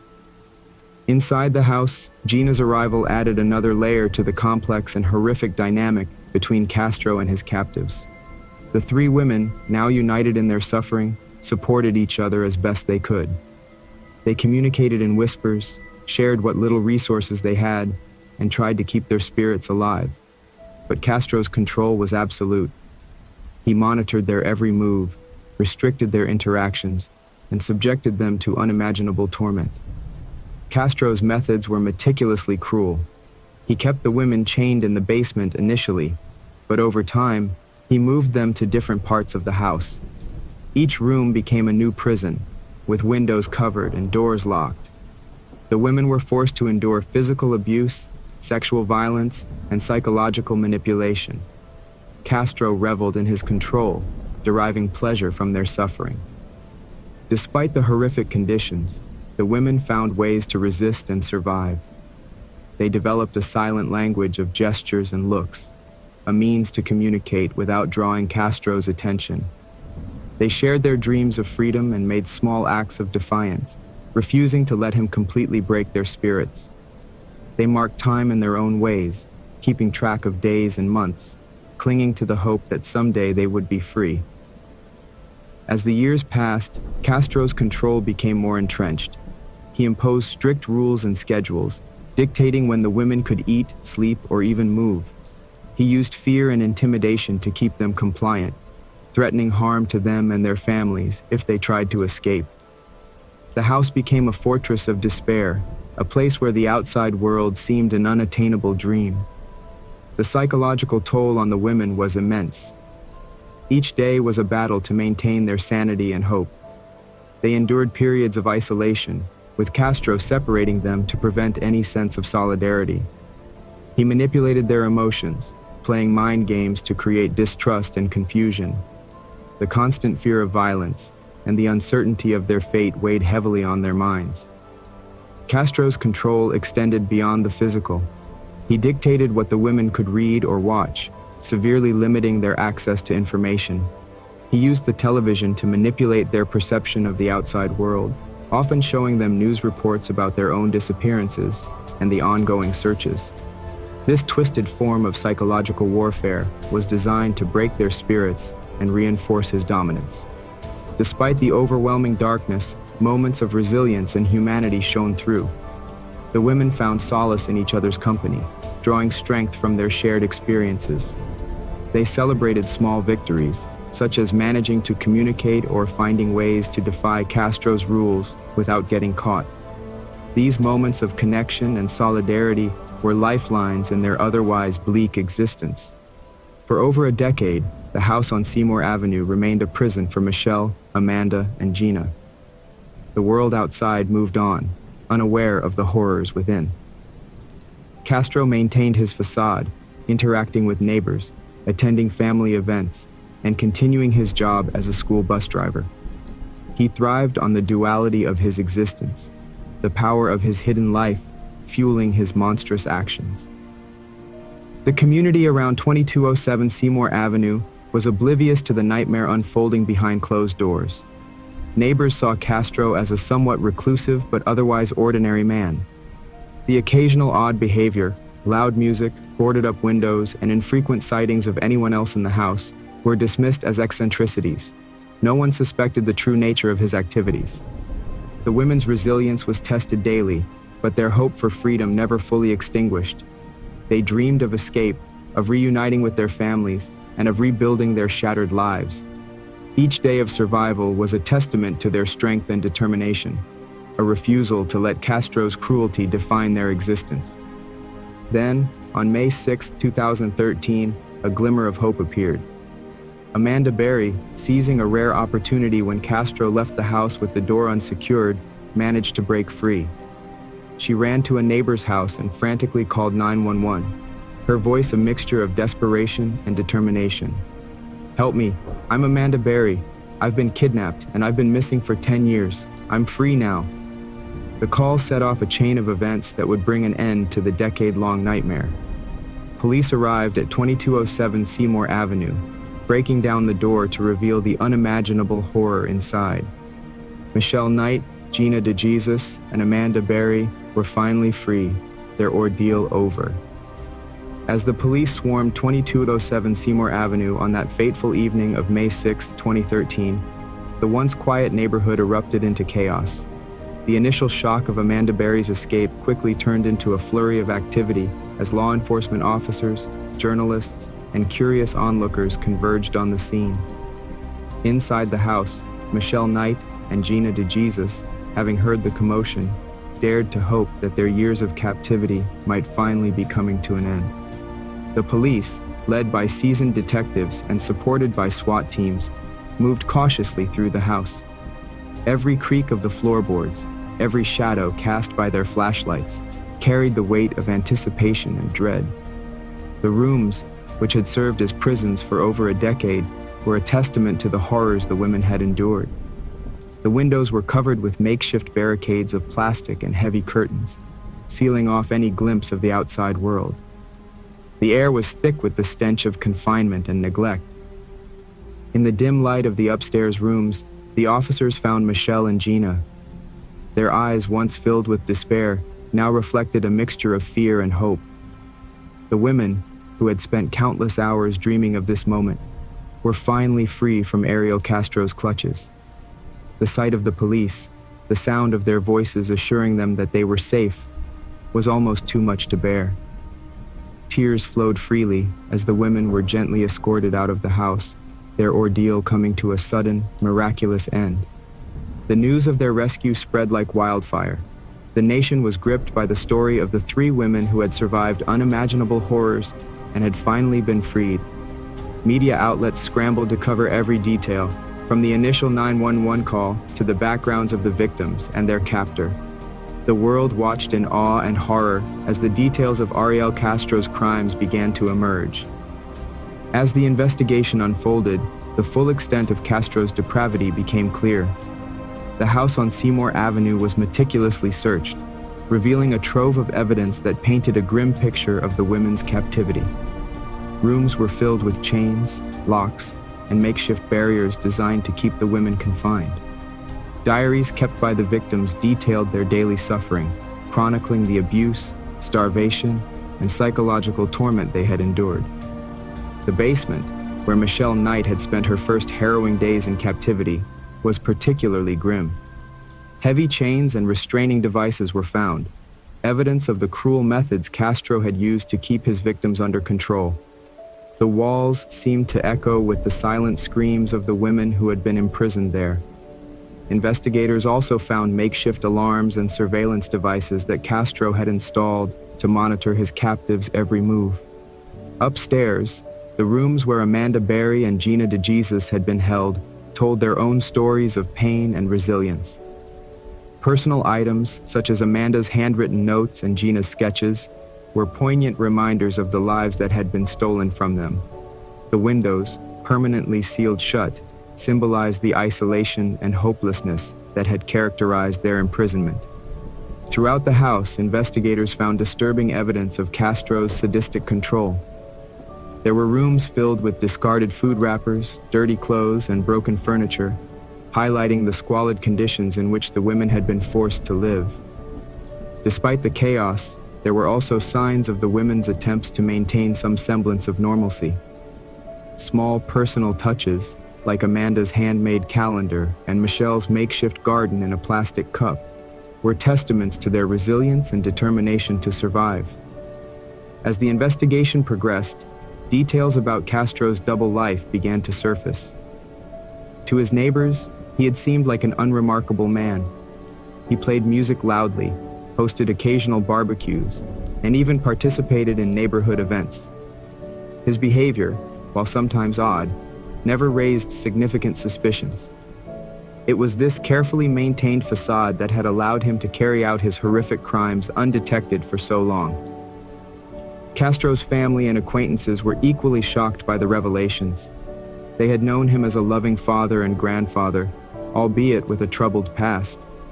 His relationship with the mother of his children had been tumultuous, marked by allegations of abuse and domestic violence. Despite these red flags, no one had imagined the depths of his depravity. His ability to lead a seemingly normal life while perpetrating such heinous acts was a chilling reminder of the evil that can lurk behind the most ordinary of facades.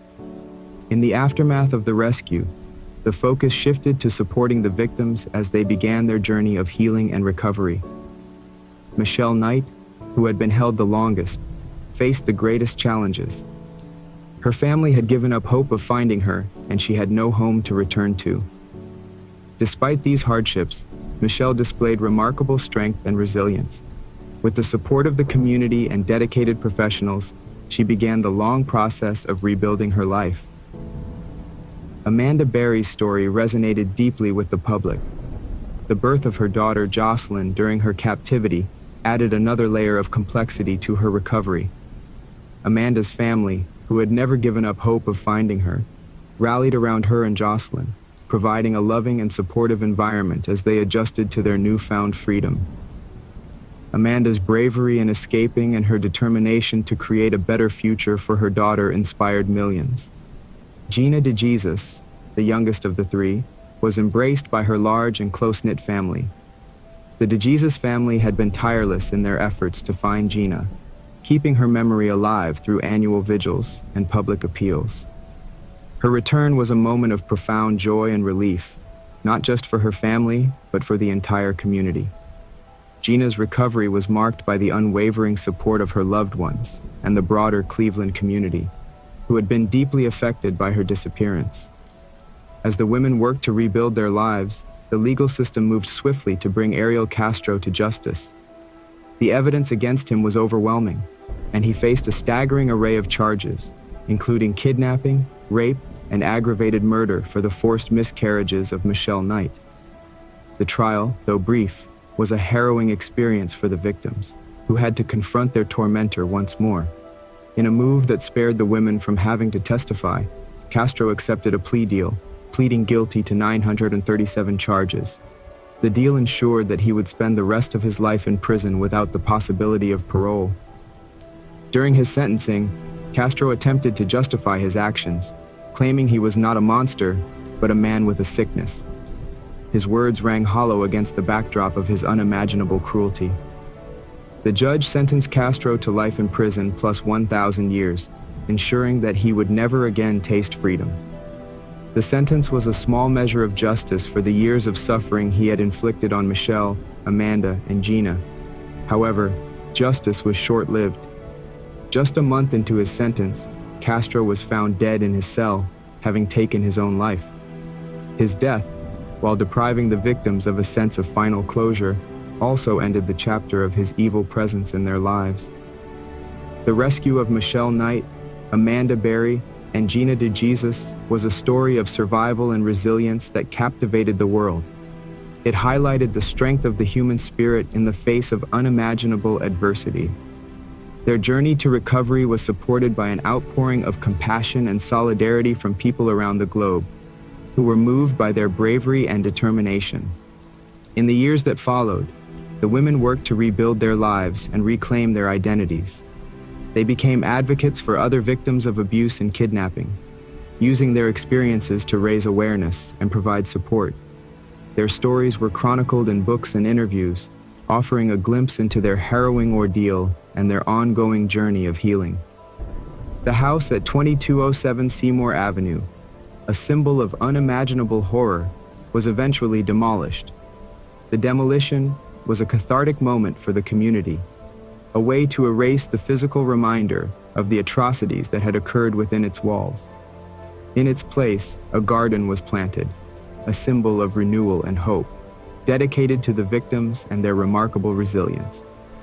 In the immediate aftermath of their rescue, Michelle Knight, Amanda Berry, and Gina DeJesus were thrust into a whirlwind of medical evaluations, media attention, and emotional reunions. Each woman faced unique challenges as they began to process their newfound freedom and the long road to recovery that lay ahead. Amanda Berry's first concern was for her daughter, Jocelyn, who had been born in captivity. Jocelyn, who was just 6 years old at the time of their escape, had known nothing but the confines of the Seymour Avenue house. Amanda had done her best to shield Jocelyn from the worst of their ordeal, creating a semblance of normalcy within the nightmarish environment. Now free, Amanda was determined to give her daughter a life filled with love and opportunity. The reunion with her family was an emotional and overwhelming experience. Amanda's mother, Luana Miller, had passed away in 2006, never knowing that her daughter was still alive. However, Amanda's sister Beth and other relatives welcomed her with open arms, offering the support and stability she desperately needed.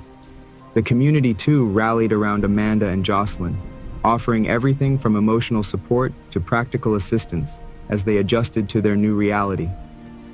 Michelle Knight faced perhaps the steepest climb in her recovery. Her disappearance had been largely overlooked by the media and even her own family, who believed she had run away. Reuniting with her family proved to be complicated and fraught with emotional challenges. Unlike Amanda and Gina, Michelle did not have a large supportive network to fall back on. However, her resilience and determination to rebuild her life were evident from the start. Michelle spent her first few weeks of freedom in the hospital, receiving treatment for the physical and psychological wounds inflicted during her captivity. The extent of her injuries was severe, including hearing loss and facial nerve damage from repeated beatings. Despite these hardships, Michelle's spirit remained unbroken. With the help of social workers, medical professionals, and a supportive community, she began to piece together a new life for herself. Gina DeJesus, the youngest of the three women, was welcomed back into the arms of her large, close-knit family. The DeJesus family had never given up hope of finding Gina, and their tireless efforts had kept her case in the public eye. The emotional reunion was a testament to their enduring love and determination. Gina's parents, Nancy and Felix DeJesus, along with her siblings and extended family, provided a strong support system as she navigated the complex emotions of her return. The media frenzy surrounding the case was intense. The story of the three women's survival and the details of their captivity captivated the nation. News outlets scrambled to secure exclusive interviews, while talk shows and documentaries sought to chronicle their incredible journey. The women, however, needed time and space to heal. They sought to balance their desire for privacy with the public's insatiable curiosity about their ordeal. Each of the women chose to share their stories in their own way and on their own terms. Amanda Berry co-authored a book with journalist Kevin Sullivan titled Hope, a memoir of survival in Cleveland, which detailed her years in captivity and her miraculous escape. The memoir, released in 2015, offered an intimate look at her life under Castro's control and her journey to freedom. Amanda's strength and resilience shone through every page, inspiring readers with her courage. Michelle Knight also chose to share her story through a memoir, Finding Me, A Decade of Darkness, A Life Reclaimed. Published in 2014, the book provided a raw and unflinching account of her experiences, from her troubled childhood to her years of captivity and her path to healing. Michelle's story was one of extraordinary resilience and determination, offering hope to countless others who had faced similar traumas. Gina DeJesus, along with her cousin and co-author Mary Jordan, published Hope, a memoir of survival in Cleveland in 2015. The book, co-written with Amanda Berry, provided a dual perspective on their shared ordeal. Gina's account highlighted the importance of family and community in her recovery, emphasizing the collective strength that had sustained her throughout her captivity and beyond. As the women worked to rebuild their lives, the community and the nation sought ways to honor their resilience and ensure that such horrors would never happen again. The city of Cleveland established a task force to examine the failures in the handling of missing persons cases, aiming to prevent similar tragedies in the future. The task force's recommendations led to significant changes in how law enforcement approached and investigated such cases, ensuring that every missing person would be taken seriously and searched for diligently. The house at 2207 Seymour Avenue, a place of unimaginable suffering, was demolished in August 2013. The decision to tear down the house was both practical and symbolic. It was a way to erase the physical reminder of the atrocities committed within its walls, offering a measure of closure to the victims and the community. As the house was reduced to rubble, the site was transformed into a garden, a place of reflection and renewal. The garden, dedicated to the victims, served as a reminder of their resilience and the power of hope. In the years that followed, Michelle, Amanda, and Gina became advocates for victims of kidnapping and abuse. They used their experiences to raise awareness and support for others who had suffered similar traumas. Through public speaking engagements, interviews, and advocacy work, they sought to give a voice to the voiceless and ensure that their ordeal would lead to positive change. Michelle Knight, who later changed her name to Lily Rose Lee, dedicated herself to helping others through her organization, Lily's Ray of Hope. The foundation aimed to support victims of human trafficking and domestic violence, providing resources and assistance to those in need. Michelle's work was a testament to her unwavering commitment to turning her pain into a force for good. Amanda Berry and Gina DeJesus also continued their advocacy work, partnering with various organizations to support victims of abduction and abuse. Their efforts included public awareness campaigns, legislative advocacy, and direct support to victims and their families. Their shared experiences forged a deep bond between them, one that extended beyond their time in captivity and into their lives as survivors and advocates. The story of Ariel Castro and his victims is a haunting reminder of the darkness that can exist behind closed doors. But it is also a powerful testament to the strength and resilience of the human spirit. Michelle Knight, Amanda Berry, and Gina DeJesus emerged from their ordeal not as victims, but as survivors. Their courage and determination to reclaim their lives and use their experiences to help others serve as an enduring inspiration. The impact of their story reached far beyond Cleveland. It sparked a national conversation about the handling of missing persons cases, the importance of community vigilance, and the need for comprehensive support for victims of trauma. Their resilience and advocacy efforts have left a lasting legacy, ensuring that their suffering was not in vain. Years passed, and the world watched as Michelle Knight, Amanda Berry, and Gina DeJesus transitioned from survivors of unimaginable horrors to symbols of strength and hope. Their journey was far from easy, marked by both triumphs and setbacks as they worked to rebuild their lives and contribute to society in meaningful ways. Michelle Knight, who later adopted the name Lily Rose Lee, dedicated herself to advocacy and support for victims of abuse and human trafficking. Through her organization, Lily's Ray of Hope, she provided resources, counseling, and support to those who had endured similar traumas. Michelle's unwavering commitment to helping others was fueled by her own experiences. She traveled extensively, sharing her story and raising awareness about the complexities of abuse and the importance of support systems for survivors. Michelle's personal life also saw significant changes. She found love and stability with Miguel Rodriguez, a man who understood and respected her past while supporting her future. Their relationship, built on mutual respect and understanding, provided Michelle with the emotional foundation she had long been denied. They married in 2016, a celebration of love and resilience that marked a new chapter in Michelle's life. The couple focused on creating a peaceful and supportive home environment, a stark contrast to the turmoil Michelle had endured for so long. Amanda Berry continued to prioritize the well-being of her daughter, Jocelyn, ensuring that she grew up in a loving and nurturing environment.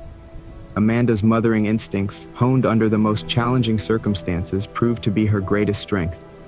She worked tirelessly to provide Jocelyn with the stability and opportunities she had been denied for so many years. Jocelyn thrived in school and extracurricular activities, her bright spirit a testament to her mother's dedication and love. In addition to her role as a mother, Amanda remained a vocal advocate for victims of kidnapping and abuse. She participated in numerous public speaking engagements, sharing her story and emphasizing the importance of community vigilance and support for missing persons cases. Her memoir, Hope, a memoir of survival in Cleveland, co-written with Gina DeJesus, continued to reach and inspire readers worldwide. Amanda's presence in the media, while sometimes challenging, allowed her to control her narrative and ensure that her story was told with dignity and respect. Gina DeJesus, the youngest of the three survivors, found her calling in community service and advocacy. With the unwavering support of her large, close-knit family, Gina channeled her energy into helping others. She co-founded the Cleveland Family Center for Missing Children and Adults with her cousin Sylvia Colin. The center provided support, resources, and advocacy for families dealing with the trauma of a missing loved one. Gina's work at the center was deeply personal, driven by her desire to ensure that no family would have to endure the uncertainty and pain that hers had faced. Gina's transition back into society was facilitated by the strong network of family and friends who surrounded her. She returned to school, completed her education, and pursued a career that allowed her to give back to the community that had supported her during her darkest days. Gina's resilience and determination to make a positive impact were evident in every aspect of her life. She often spoke at schools, community centers, and advocacy events, sharing her story and encouraging others to stay vigilant and supportive of those in need. The legacy of Michelle, Amanda, and Gina extended beyond their individual efforts. Their ordeal prompted significant changes in how law enforcement and communities approached missing persons cases. The Cleveland Police Department implemented new protocols and training programs to ensure that every missing persons case was treated with urgency and thoroughness. Community organizations and advocacy groups also stepped up their efforts, creating networks of support for families and victims. In the broader context, the story of the Cleveland kidnappings highlighted the importance of community awareness and intervention. Neighbors, educators, and ordinary citizens were reminded of their role in protecting the vulnerable and speaking out when something seemed amiss. The case underscored the need for better communication and coordination between law enforcement agencies and the communities they served. As the years went by, the house at 2207 Seymour Avenue remained a powerful symbol of both the horrors endured by the victims and their remarkable resilience. The garden that replaced the house became a place of reflection and remembrance. Visitors came to pay their respects, to draw inspiration from the story of survival and hope that it represented. The garden was a living testament to the strength of the human spirit and the possibility of renewal even after the darkest of times. The impact of Michelle, Amanda, and Gina's story reached far beyond Cleveland. Their courage and advocacy inspired changes in legislation and policy at the national level. Laws were enacted to improve the tracking and recovery of missing persons, and resources were allocated to support victims of kidnapping and abuse. Their voices, once silenced by fear and oppression, became powerful tools for change and justice. In their personal lives, the women continued to find ways to heal and grow. They built new relationships, pursued their passions, and created families of their own. Their shared experiences forged a deep bond between them, one that extended beyond their time in captivity. They remained in close contact, supporting each other through the ongoing challenges of life after trauma. Their friendship was a source of strength and solidarity, a reminder of the unbreakable spirit that had carried them through their darkest days. Michelle Knight, Amanda Berry, and Gina DeJesus became symbols of hope and resilience, their stories inspiring millions around the world. Their journey from captivity to freedom, from victims to advocates, was a testament to the power of the human spirit to overcome even the most unimaginable horrors. Their legacy continues to remind us of the importance of compassion, vigilance, and the enduring strength of hope. Thank you for joining us on this intense journey through one of the most harrowing and inspiring stories of our time. As we close this chapter on the incredible saga of Amanda Berry, Gina DeJesus, and Michelle Knight, we reflect on the profound lessons of resilience, justice, and the power of community support in the face of unimaginable adversity. We hope this series has not only informed you, but also inspired you to appreciate the strength of the human spirit and the importance of vigilance in our communities. For more stories that delve deep into the mysteries and trials of true crime, make sure to subscribe to Whispers of the Guilty. Your engagement helps us continue to uncover and share these vital stories.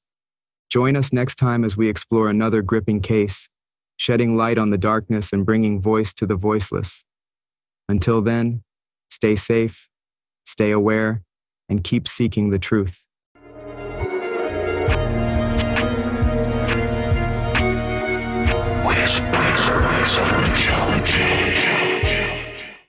Welcome to another gripping episode of Whispers of the Guilty, where we dive deep into the shadows of true crime to bring you the most chilling tales of intrigue and darkness.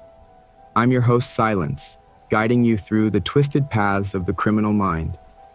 Today, we unfold the sinister saga of Richard Ramirez, infamously known as the Night Stalker, whose reign of terror kept Southern California on edge during the mid-1980s.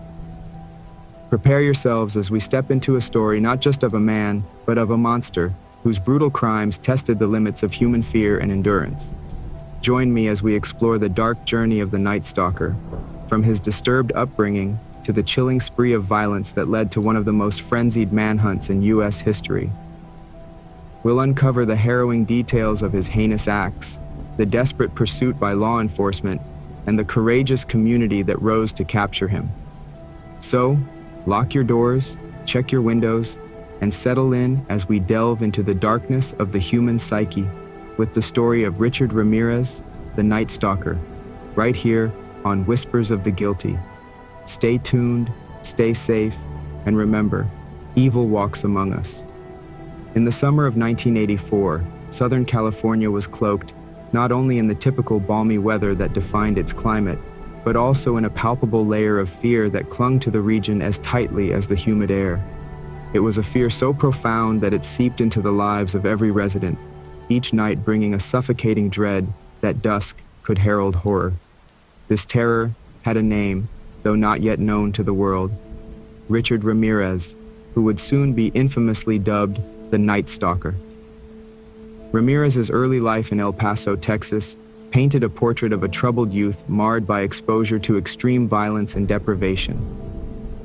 Born on February 29, 1960, the youngest of 5 children, his childhood was fraught with difficulties. His father, a former police officer turned laborer, was known for his volatile temper, often leading to physical abuse. This harsh discipline was perhaps an early factor in the fracturing of young Richard's psyche. Moreover, his exposure to gruesome tales of violence from his cousin Miguel, a decorated Green Beret who served in Vietnam, introduced him to a world where brutality was almost celebrated. Miguel's stories were vivid and visceral, detailing the gore and glory of combat, which captivated and corrupted Ramirez's impressionable mind. The pivotal moment, however, was witnessing Miguel fatally shoot his own wife in a fit of rage, a traumatic spectacle that Ramirez observed at just 13 years old.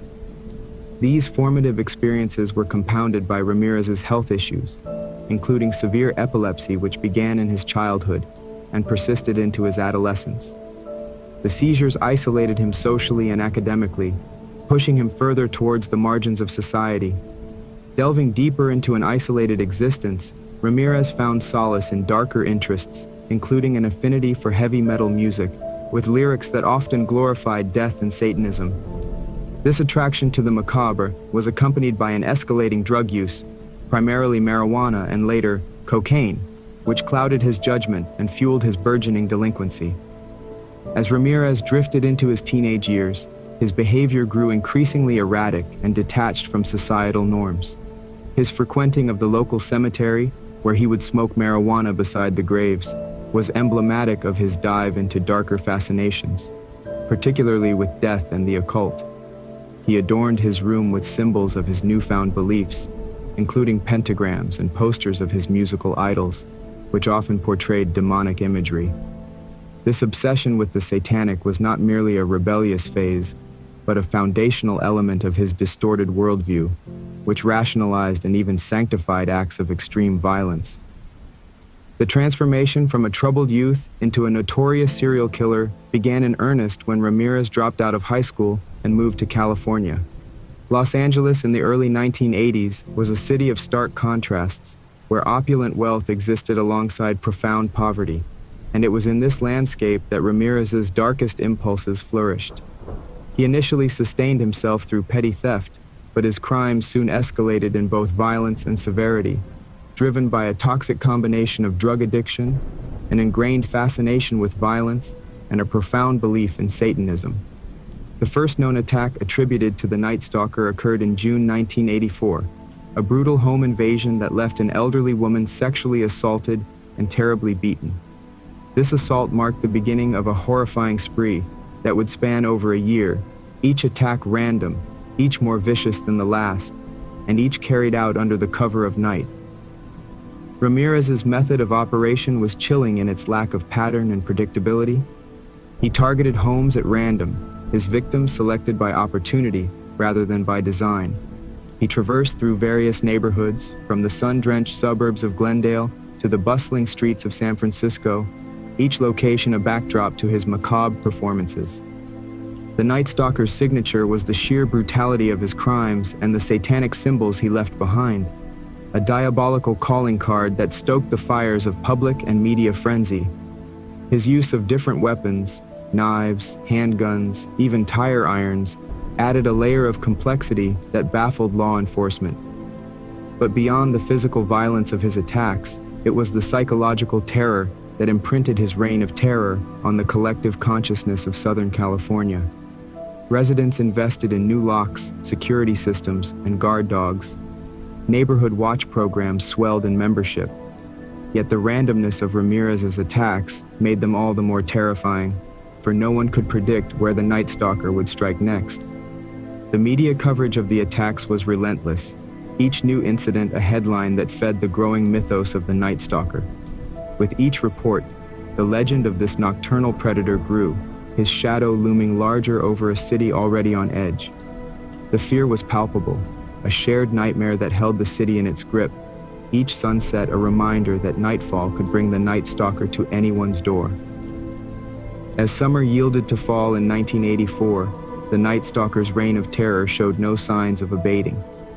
Richard Ramirez continued to evade capture, his face not yet known to law enforcement or the public, but his presence felt deeply and darkly in every corner of Southern California. The series of brutal attacks grew in frequency and ferocity, weaving a tapestry of fear that draped over the region. Ramirez, emboldened by his continued evasion of the authorities and fueled by a toxic concoction of drugs and delusional conviction, ventured further into his sadistic fantasies. His visits to homes throughout the Los Angeles area were marked by increasing cruelty and ritualistic overtones that became signatures of his assaults. The pentagrams drawn on walls and bodies of his victims were a chilling testament to his allegiance to dark forces. These symbols, drawn in lipstick or carved into flesh, were not just markers of terror, but also of defiance, a message to the world of his perceived invincibility. The randomness of Ramirez's crimes compounded the collective anxiety. No one felt safe. The victims varied widely in age, race, and socioeconomic status, shattering any hope of discerning a pattern or predicting his next move. He would sometimes strike multiple homes in a single night, only to disappear for several days, leaving communities on edge, bracing for his inevitable return. During this period, the media's portrayal of the Night Stalker evolved. Initial reports of a serial burglar and rapist morphed as the full horror of his actions became clear, culminating in the stark realization that Southern California was in the grip of a serial killer. News broadcasts filled the airwaves with advice on self-defense and home security, while the print media published composite sketches based on survivors' descriptions. These sketches, however, varied significantly, a testament to the chameleon-like nature Ramirez exhibited, altering his appearance, using different vehicles, and even changing his approach to entering homes. In one chilling episode, Ramirez broke into the home of a middle-aged couple in Monterey Park. The husband was shot immediately upon confrontation, a quick and brutal act. The wife, subjected to a nightmarish ordeal, survived but was left deeply traumatized, her account of the terror adding another layer to the growing legend of the Night Stalker.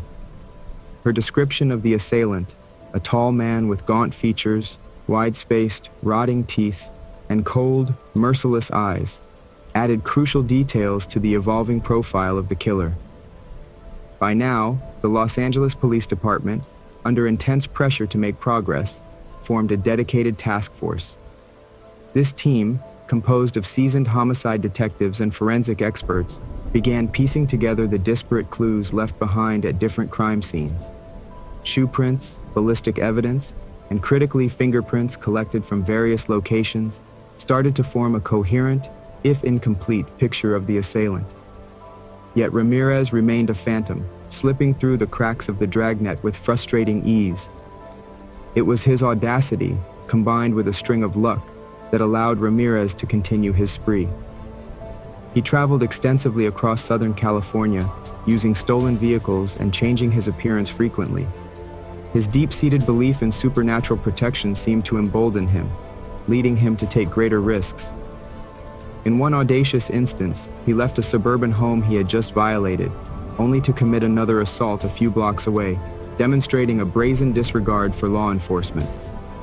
As the investigation continued, the task force focused on the unique aspects of Ramirez's modus operandi. They noted the inconsistency in the choice of victims and the variety of neighborhoods targeted, but also recognized the recurring elements: the use of .22 caliber bullets, the specific type of knot used to tie up victims, and the satanic symbols. These elements, combined with emerging forensic technologies, slowly narrowed the field of investigation. The community response was one of fortitude, mixed with fear. Neighborhoods organized watch groups, and individuals took precautions that had seemed unnecessary only months before. Hardware stores reported a surge in sales of locks, security lights, and window bars. The psychological impact of the Night Stalker's crimes was profound, altering the very way residents lived their daily lives. Evening gatherings were curtailed, and once bustling streets grew quiet after dusk. Meanwhile, Ramirez's psychological state was unraveling under the weight of his addictions and the increasing pressure of his nomadic lifestyle. Yet his belief in his invincibility, fueled by his survival despite close calls and narrow escapes from potential capture, only deepened his resolve to continue his campaign of terror. This period of his spree was marked by a perverse mix of overconfidence and increasing desperation. A dangerous combination that promised more violence was to come. As 1985 dawned, the task force redoubled its efforts, aware that the killer they were hunting was not just a man, but a manifestation of pure evil, driven by dark forces that seemed incomprehensible to the average citizen. The stakes were higher than ever, and the race to stop the Night Stalker before he could strike again was both a professional mandate and a moral imperative. The winter of 1985 did little to cool the fervor of Ramirez's rampage. If anything, the colder nights seemed to bring with them an even darker turn in the Night Stalker's activities. He expanded his geographical range, venturing north beyond the San Fernando Valley, bringing his brand of terror to communities that had followed his atrocities in the media, never imagining they would be next. One particularly brutal encounter occurred in a quiet neighborhood of Santa Barbara. Breaking into the home of a young couple, Ramirez demonstrated a further escalation in violence. After incapacitating the husband, he subjected the wife to hours of unspeakable horror. The aftermath left even seasoned crime scene investigators shaken. The house was a macabre scene with symbols scrawled across the interior, a grotesque tableau that bore the unmistakable signature of the Night Stalker.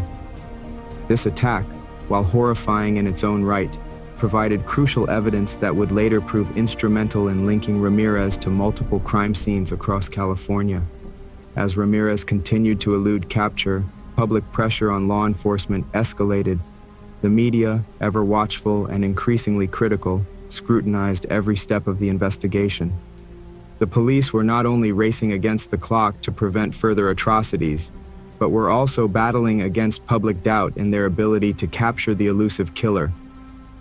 The task force, understanding that traditional methods of policing were insufficient, began to leverage emerging technologies of the time. Forensic science, particularly the analysis of DNA, was coming into its own, and though still in its early stages, provided the detectives with hope of a breakthrough. Additionally, the increased coordination between different police jurisdictions facilitated by the task force's efforts meant that data and insights were shared more rapidly, tightening the net around Ramirez. It was around this time that a breakthrough finally appeared in the form of an overlooked piece of evidence from one of the early crime scenes, a shoe print. This print, left in the soft earth of a victim's garden, was matched to a rare brand and size of shoe, traced to a limited batch sold in California.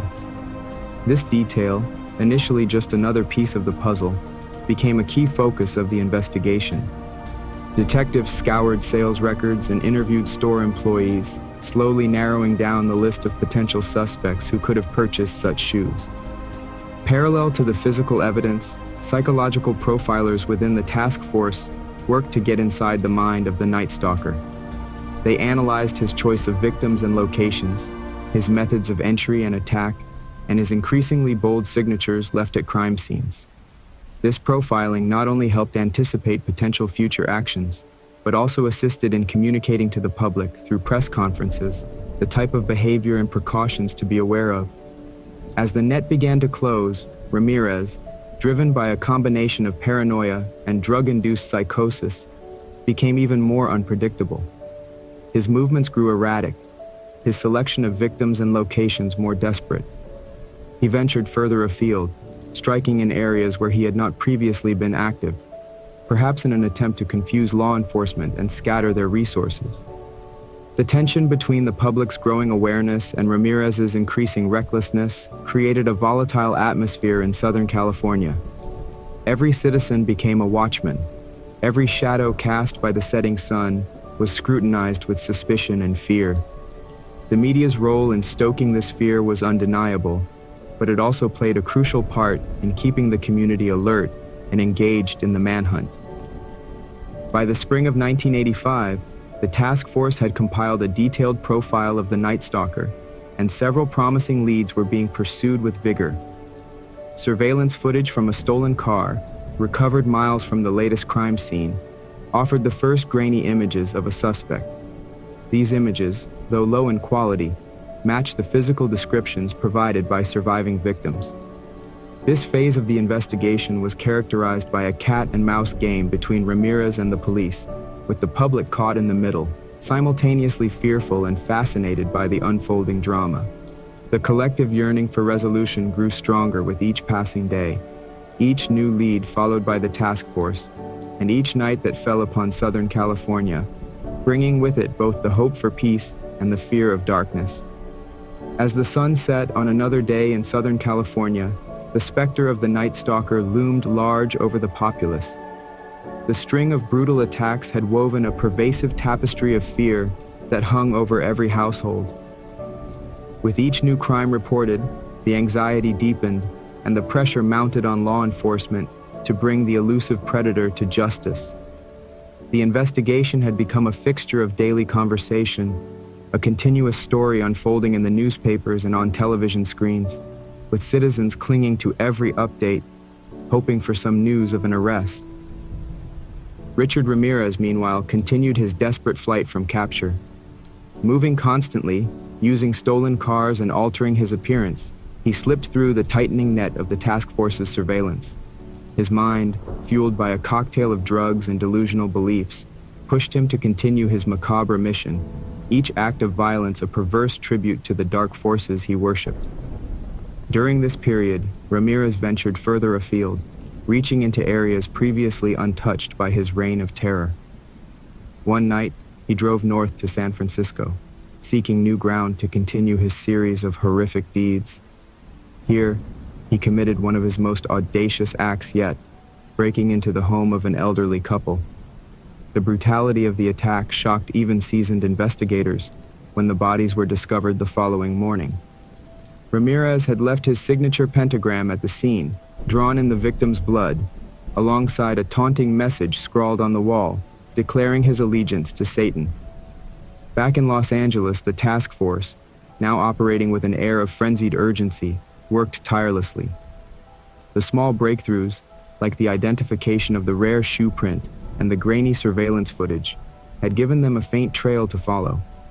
The detectives pored over every scrap of evidence, mapping out Ramirez's possible routes and stops, attempting to predict his next move. The collaboration between various police departments had intensified, with information flowing more freely than ever before, creating a comprehensive picture of the Night Stalker's activities. Amidst the investigation, the media played an increasingly significant role. The press was relentless, their coverage wide and deep, feeding the public's fear but also aiding the police by keeping the Night Stalker's image and crimes in the public eye. Community meetings were held, with police officers advising residents on safety measures, reinforcing doors and windows, and maintaining a vigilant watch over their neighborhoods. The atmosphere was one of a city under siege, every citizen a soldier in a war against an unseen enemy. As spring turned into summer, the intensity of the search increased. The task force employed every available resource, from advanced forensic techniques to psychological profiling. The profilers had constructed a detailed psychological portrait of Ramirez, depicting a man driven by a complex web of motivations, including a desire for power, a need to instill fear, and a deeply ingrained reverence for satanic beliefs. This profile helped narrow the focus of the physical search, predicting potential targets and suggesting possible hideouts. Despite these efforts, Ramirez remained a step ahead, his actions becoming increasingly reckless as he sensed the noose tightening. In a bold move, he returned to Los Angeles, targeting a suburban home where he believed he would find easy prey. However, this time, something went wrong. The house was not as deserted as he had anticipated, and during the attack, he was startled by the unexpected arrival of a neighbor. In the ensuing chaos, Ramirez fled the scene, leaving behind crucial evidence that would soon lead to his downfall. This evidence included more detailed fingerprints and, critically, a vehicle description provided by the quick-thinking neighbor. The task force, reinvigorated by this new information, launched a full-scale operation to track down the vehicle, which led them to a garage where Ramirez had recently sought repairs. The garage owner, recalling the distinctive appearance and nervous demeanor of his recent customer, provided the police with the final piece of the puzzle: Ramirez's full name, obtained from a repair invoice. With Ramirez's identity finally known, the task force acted swiftly. They distributed his photograph and details to the media, sparking a massive public response. His face was plastered on every news channel and printed on the front page of every newspaper. The city, already on edge, was now alert to the presence of the monster who had walked among them. His anonymity stripped away, his options dwindling. This pivotal moment marked a dramatic shift in the hunt for the Night Stalker. The public, empowered with information and united in their desire to end the nightmare, became the eyes and ears of the task force. Tips flooded in, sightings were reported, and the net began to close around Ramirez, who found himself running not only from the police, but from every citizen who recognized his face. His time was running out, and the vast landscape of California, which had once offered him countless places to hide, had become a hostile environment, with danger lurking around every corner. As the summer heat intensified, so did the chase. Ramirez, driven by desperation, continued his flight, but the world had turned against him. Every shadow was a potential threat, every glance from a stranger a possible recognition. The psychological strain began to show, his movements more erratic, his decisions less calculated. The once confident predator was now the hunted, his sense of invulnerability shattered by the relentless pursuit. The community's role in this phase of the manhunt was unprecedented. Across the state, residents kept their eyes peeled, vigilant and ready to act. The media continued to amplify the urgency with constant updates and broadcasts of Ramirez's description and known aliases. It was during this high-tension period that a critical breakthrough occurred, stemming from the most mundane of errors on Ramirez's part. After attempting a carjacking in an East Los Angeles neighborhood, Ramirez was spotted and recognized by a group of residents. The sighting led to a chaotic chase through the streets, a palpable sense of community justice fueling the pursuit. People poured out of their homes, joining the chase, determined to capture the man who had terrorized their communities for over a year. Ramirez, exhausted and overwhelmed, attempted to steal a car to escape, but was thwarted by the growing crowd. In a dramatic confrontation, he was finally subdued by bystanders until the police arrived to make the arrest. The capture of Richard Ramirez was not just the culmination of an intense and exhaustive investigation by the police. It was a moment of collective catharsis for the community. The public had played a crucial role in his apprehension, a fact that was celebrated across the nation. His arrest not only marked the end of his reign of terror, but also demonstrated the power of a united community, acting in concert with law enforcement. Following his arrest, the full extent of Ramirez's crimes came to light during the trial. The courtroom was packed every day, the proceedings broadcast to millions, who followed every detail with a mixture of horror and fascination. Ramirez, with his chilling nonchalance and disturbing outbursts of satanic praise, became a grotesque celebrity. His trial offered a glimpse into the depths of human depravity, his numerous brutal crimes recounted in stark, painful detail by the surviving victims and the families of those he had murdered. The evidence against him was overwhelming. Forensic data, including fingerprints and DNA collected from crime scenes, along with the testimonies of survivors, painted a damning picture. Additionally, the recovered items from his hideouts and the consistent reports of his satanic symbols at crime scenes corroborated the image of a man driven by dark forces. Ramirez was found guilty on multiple counts of murder, rape, and burglary, receiving the death sentence.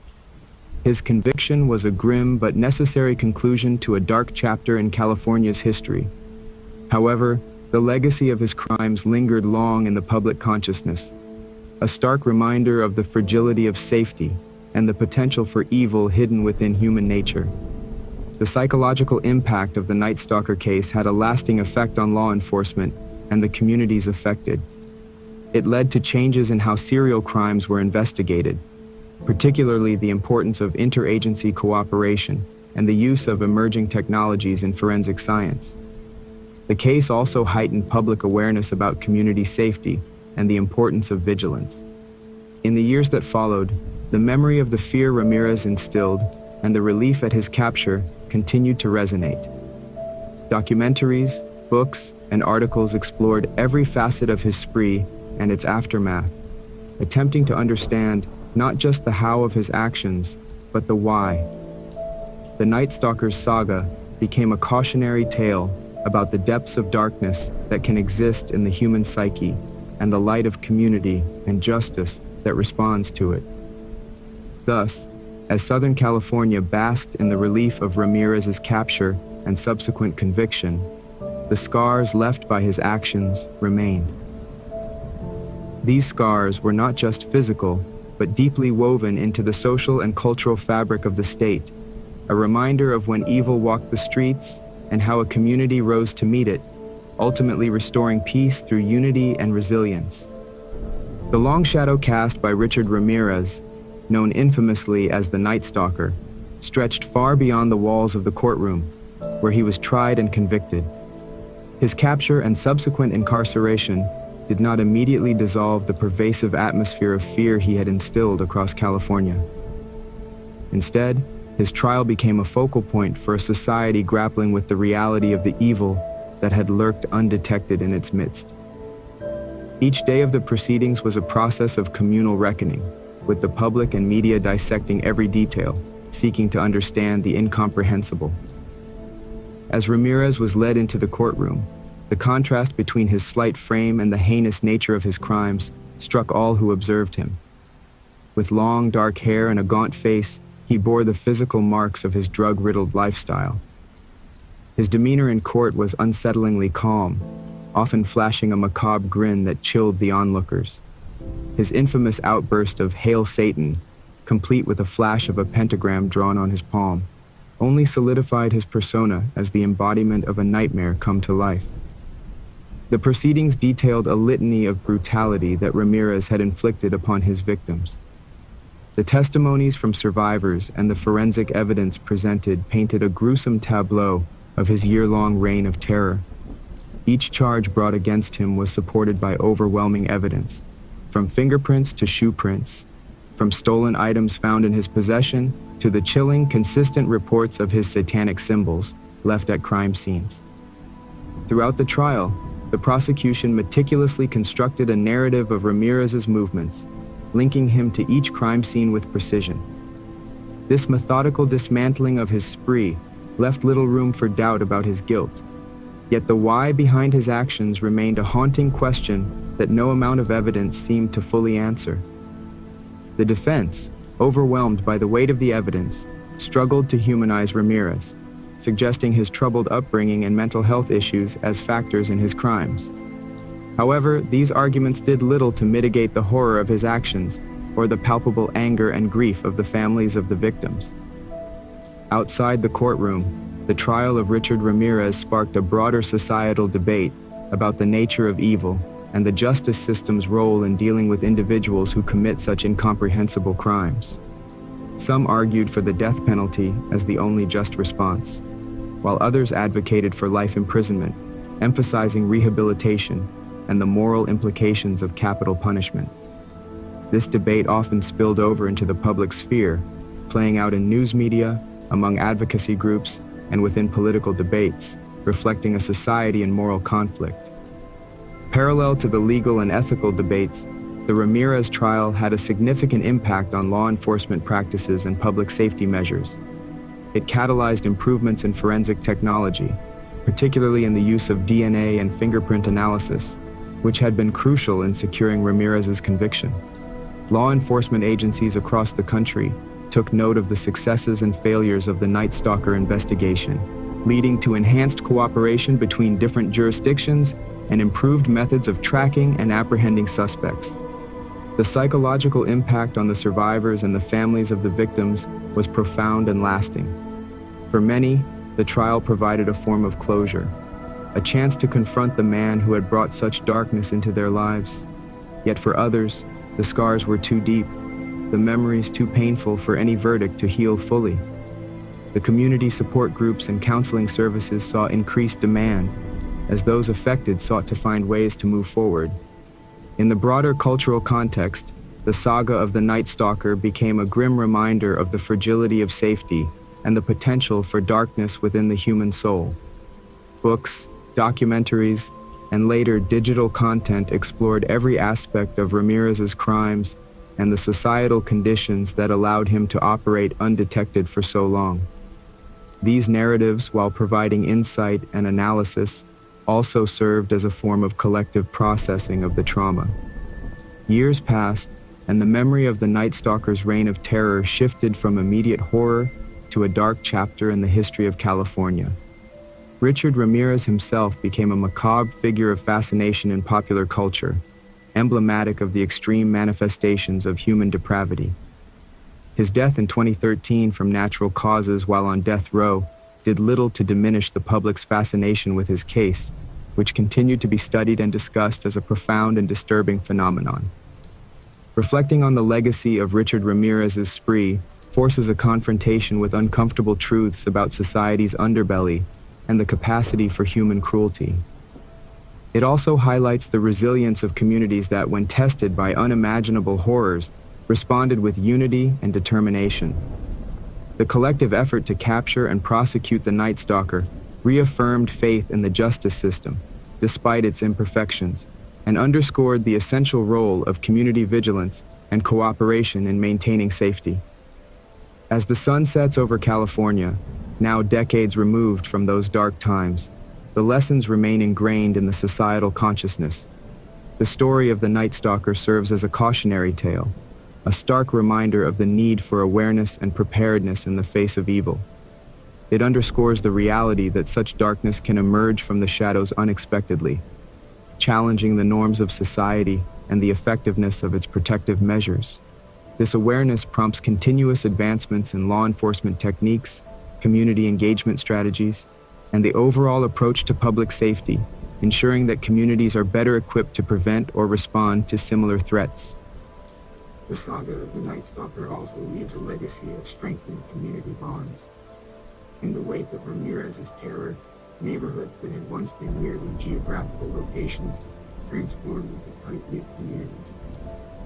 Residents come together to relieve his camp, continue to cultivate a spirit of public and vigilance. The neighborhood watch program and community safety initiatives were further.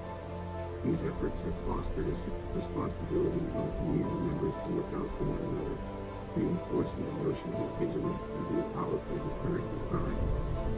Educationally, the case has become a staple in criminal justice curriculums, taught as a comprehensive study on serial crime investigation, forensic science, and the psychology of criminal behavior. Through these academic discussions, future law enforcement officers, psychologists, and criminologists examine the complexities of such cases. They explore not only the forensic and investigative challenges, but also the societal impacts and the ethical dilemmas posed by capital punishment and the treatment of mentally ill offenders. Moreover, the extensive media coverage and public fascination with the Night Stalker have sparked important conversations about the portrayal of criminals in the media. The sensationalism often associated with such coverage has been critiqued for potentially glamorizing perpetrators while overshadowing the victim's suffering. This scrutiny has led to more thoughtful approaches in journalism and media production, emphasizing respectful and sensitive treatment of crime stories, focusing on victim advocacy and the broader implications of crime on society. Mental health awareness has also seen significant growth due to the discussions around Ramirez's psychological state. The recognition of his severe mental disorders has not excused his actions, but has prompted broader discussions on the importance of mental health support and early intervention. It has highlighted the critical need for a robust mental health infrastructure capable of preventing such extreme manifestations of untreated mental illness. The continued public interest in true crime stories like that of the Night Stalker reflects an ongoing fascination with the darker aspects of human nature. It also serves a functional purpose, enabling society to explore and understand the depths of human behavior, the failings of social systems, and the redemptive power of justice and resilience. This engagement with true crime narratives allows individuals to process fear and trauma in a controlled environment, leading to better preparedness and a more informed public. As the narrative of Richard Ramirez fades into history, the lessons gleaned from his dreadful spree remain relevant. They remind us of the ever-present need for empathy, vigilance, and a proactive stance against threats to public safety. The story of the Night Stalker is not just a chronicle of evil and fear, it is also a testament to the strength and resolve of those who stand against darkness, advocating for justice and security in an unpredictable world. Through this lens, the legacy of the Night Stalker's reign of terror is not only about the pain and fear he inflicted, but also about the enduring spirit of community and the continuous quest for a safer society. Thank you for joining me on this harrowing journey through the dark heart of one of history's most notorious criminals, Richard Ramirez, the Night Stalker. As we close this chapter, let's reflect on the strength and resilience demonstrated by the communities affected and the law enforcement officers dedicated to bringing Ramirez to justice. Remember, the stories we share here on Whispers of the Guilty are more than tales of crime and punishment. They are reminders of our collective capacity to overcome fear, to unite in the face of danger, and to ensure that justice prevails. If today's episode has intrigued or moved you, don't forget to like, subscribe, and click the bell icon to stay updated with our latest uploads. Share your thoughts in the comments below. We love hearing from you. What did you find most chilling about the Night Stalker's story? What would you like to explore in our next episode? Until next time, this is Silence, reminding you to stay vigilant and keep the dialogue going. Evil thrives in silence, so let's keep the whispers loud. Stay safe, everyone, and take care. Welcome to Whispers of the Guilty, where we delve into the darkest corners of true crime and uncover the stories that shock, horrify, and compel us to reflect on the depths of human depravity. I'm your host, Silence, and today we bring you one of the most heart-wrenching tales from the annals of Japanese criminal history, the murder of Junko Furuta. This story is not just a recounting of unimaginable cruelty, but a stark reminder of the vulnerabilities in our social fabric and the importance of vigilance and justice in our communities. We will explore the harrowing 44 days that ended a young life, the disturbing mindset of her captors, and the societal reactions that followed. As we unravel this case, I urge listeners to reflect on the value of life and the impact of our actions on others. This series aims not only to tell Junko's story, but also to honor her memory by examining the lessons that can be learned from such a tragedy. Join me as we step into the shadows of Misato, Tokyo, to piece together the events that led to one of the most horrifying crimes in recent history. This is a journey not for the faint of heart, but for those who seek to understand the darkest capabilities of humanity and the light that can emerge from advocating for justice. Stay tuned, and let's begin this difficult yet important exploration together. On a crisp November evening in 1988, the streets of Misato, a serene suburb of Tokyo, Japan, whispered of the approaching winter. Lights flickered in cozy homes, and the air was tinged with the quiet hum of evening routines. Amid this ordinary backdrop, Junko Furuta, a 17-year-old high school student, was cycling home from her part-time job. Known for her bright smile and diligent nature, Junko was the embodiment of youthful aspiration, her life brimming with potential. Little did she know, her familiar route home would soon turn into a harrowing path of no return. As Junko pedaled through the dimly lit lanes, a white sedan ominously trailed her. Inside were 4 boys, young yet marred by a streak of malevolence that belied their years. The leader, Hiroshi Miyano, was a known delinquent with ties to the Yakuza, Japan's infamous crime syndicate. He had spotted Junko earlier and, driven by a depraved impulse, enlisted his friends in a sinister plot to abduct her. The car sped up, cutting her off. Before she could react, strong hands dragged her into the vehicle. Her bike clattered to the ground, an unnoticed echo in the night stillness.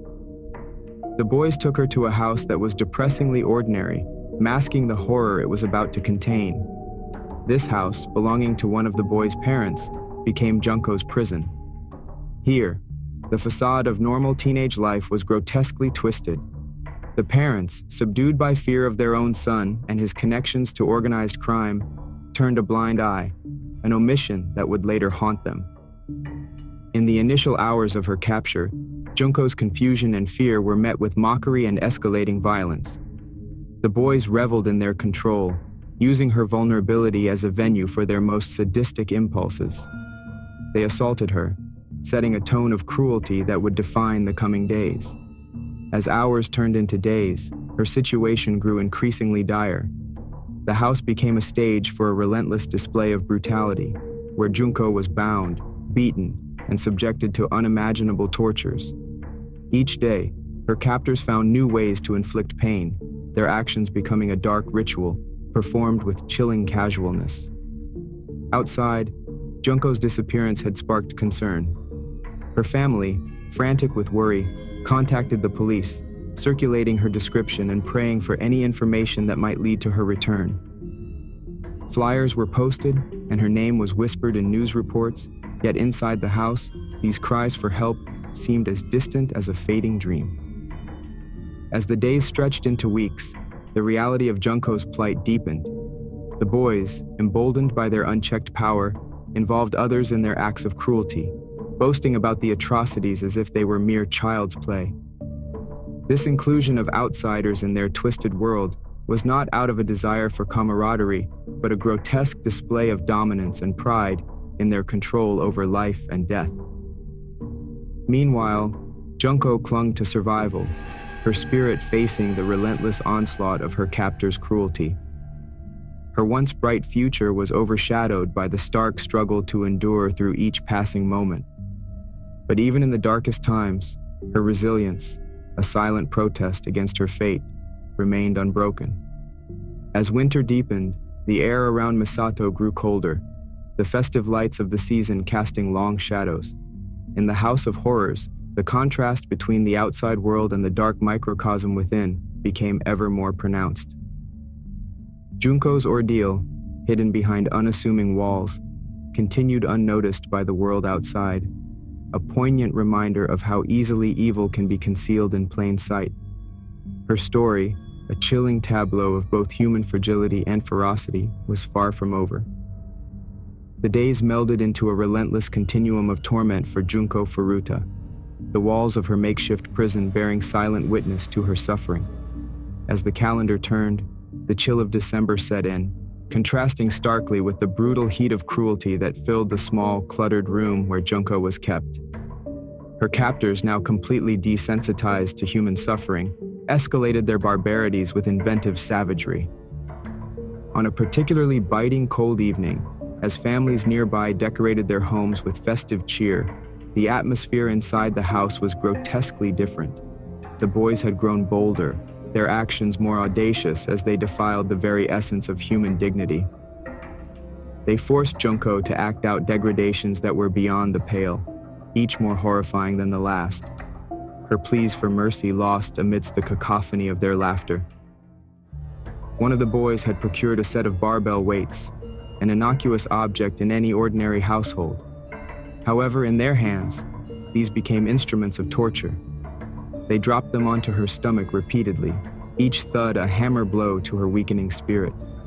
Her body, marked by the vestiges of relentless abuse, was a map of pain, yet her tormentors were far from done. As the new year approached, a time typically filled with hope and renewal, Junko was subjected to an even more perverse form of torment. The boys, perhaps bored by their own unbridled brutality, began to invite friends to participate in the torment, turning Junko's agony into a spectacle. These guests, far from being horrified, were co-opted into the ongoing assault, each contributing their own chapter to the tragedy unfolding within those cursed walls. The details of these days are hard to recount without a shudder. They forced Junko to eat cockroaches and drink her own urine to survive. They scorched her skin with lighter fluid, the smell of burning flesh a constant reminder of her hellish reality. Her once vibrant eyes, now dulled with pain, saw her world reduced to the confines of her suffering. Amid this unimaginable ordeal, Junko's thoughts often drifted to her family. She imagined her parents' worry, their faces etched with the pain of her absence. In her heart, she apologized to them, her spirit aching with the weight of her imposed shame. She clung to the fleeting moments of solitude at night, where in the darkness of her blindfold, she allowed herself to weep, her tears a silent testament to her broken resolve and the faint flicker of hope that someday this nightmare might end. But the world outside remained oblivious. Her school friends whispered her name in corridors, a ghostly presence missed but increasingly consigned to memory. The police, with little to go on, were stymied by dead ends and the frustrating absence of leads. The community, unsettled by her disappearance, gradually returned to their daily lives, the mystery of the missing girl a lingering shadow.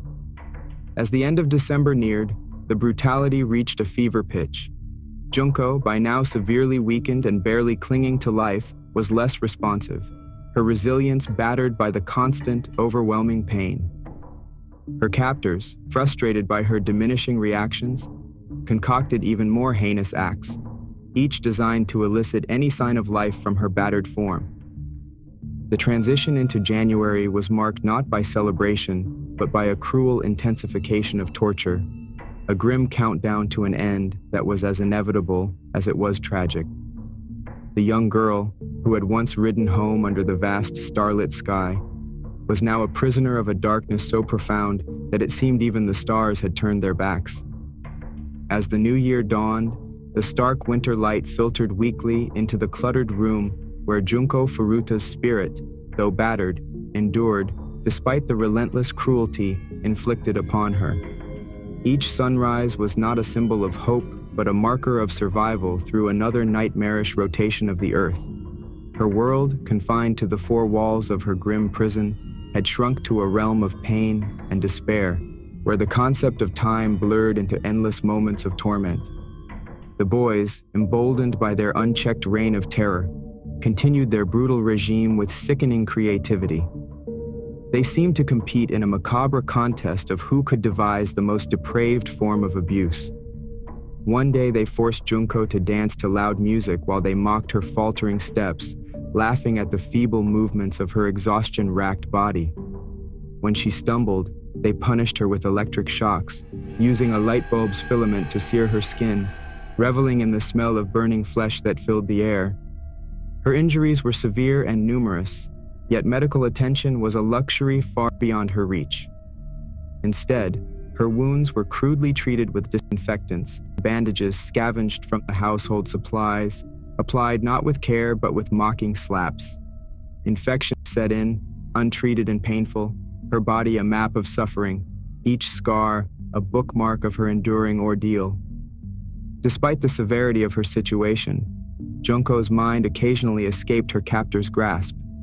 In her lucid moments, she dreamed of escape, of running away back to the safety of her family's embrace, to the normalcy of her previous life.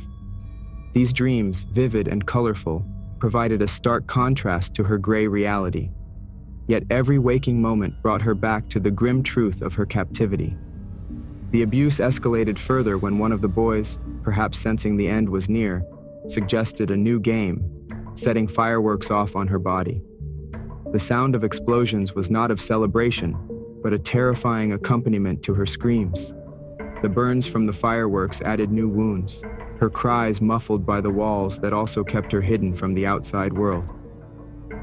As January stretched on, Junko's physical condition deteriorated drastically.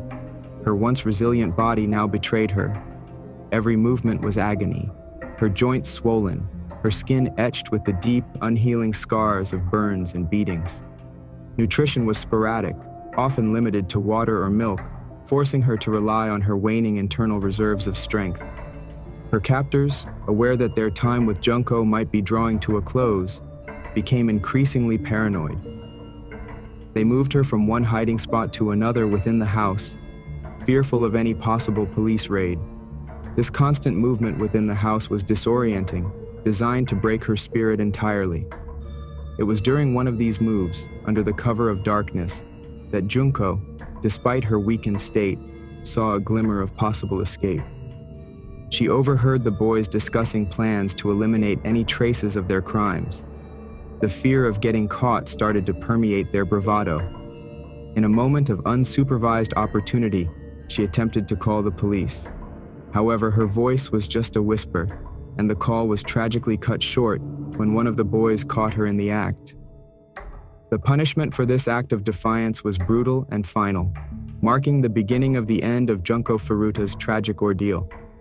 As the days of January waned, the reality of her situation became grimmer.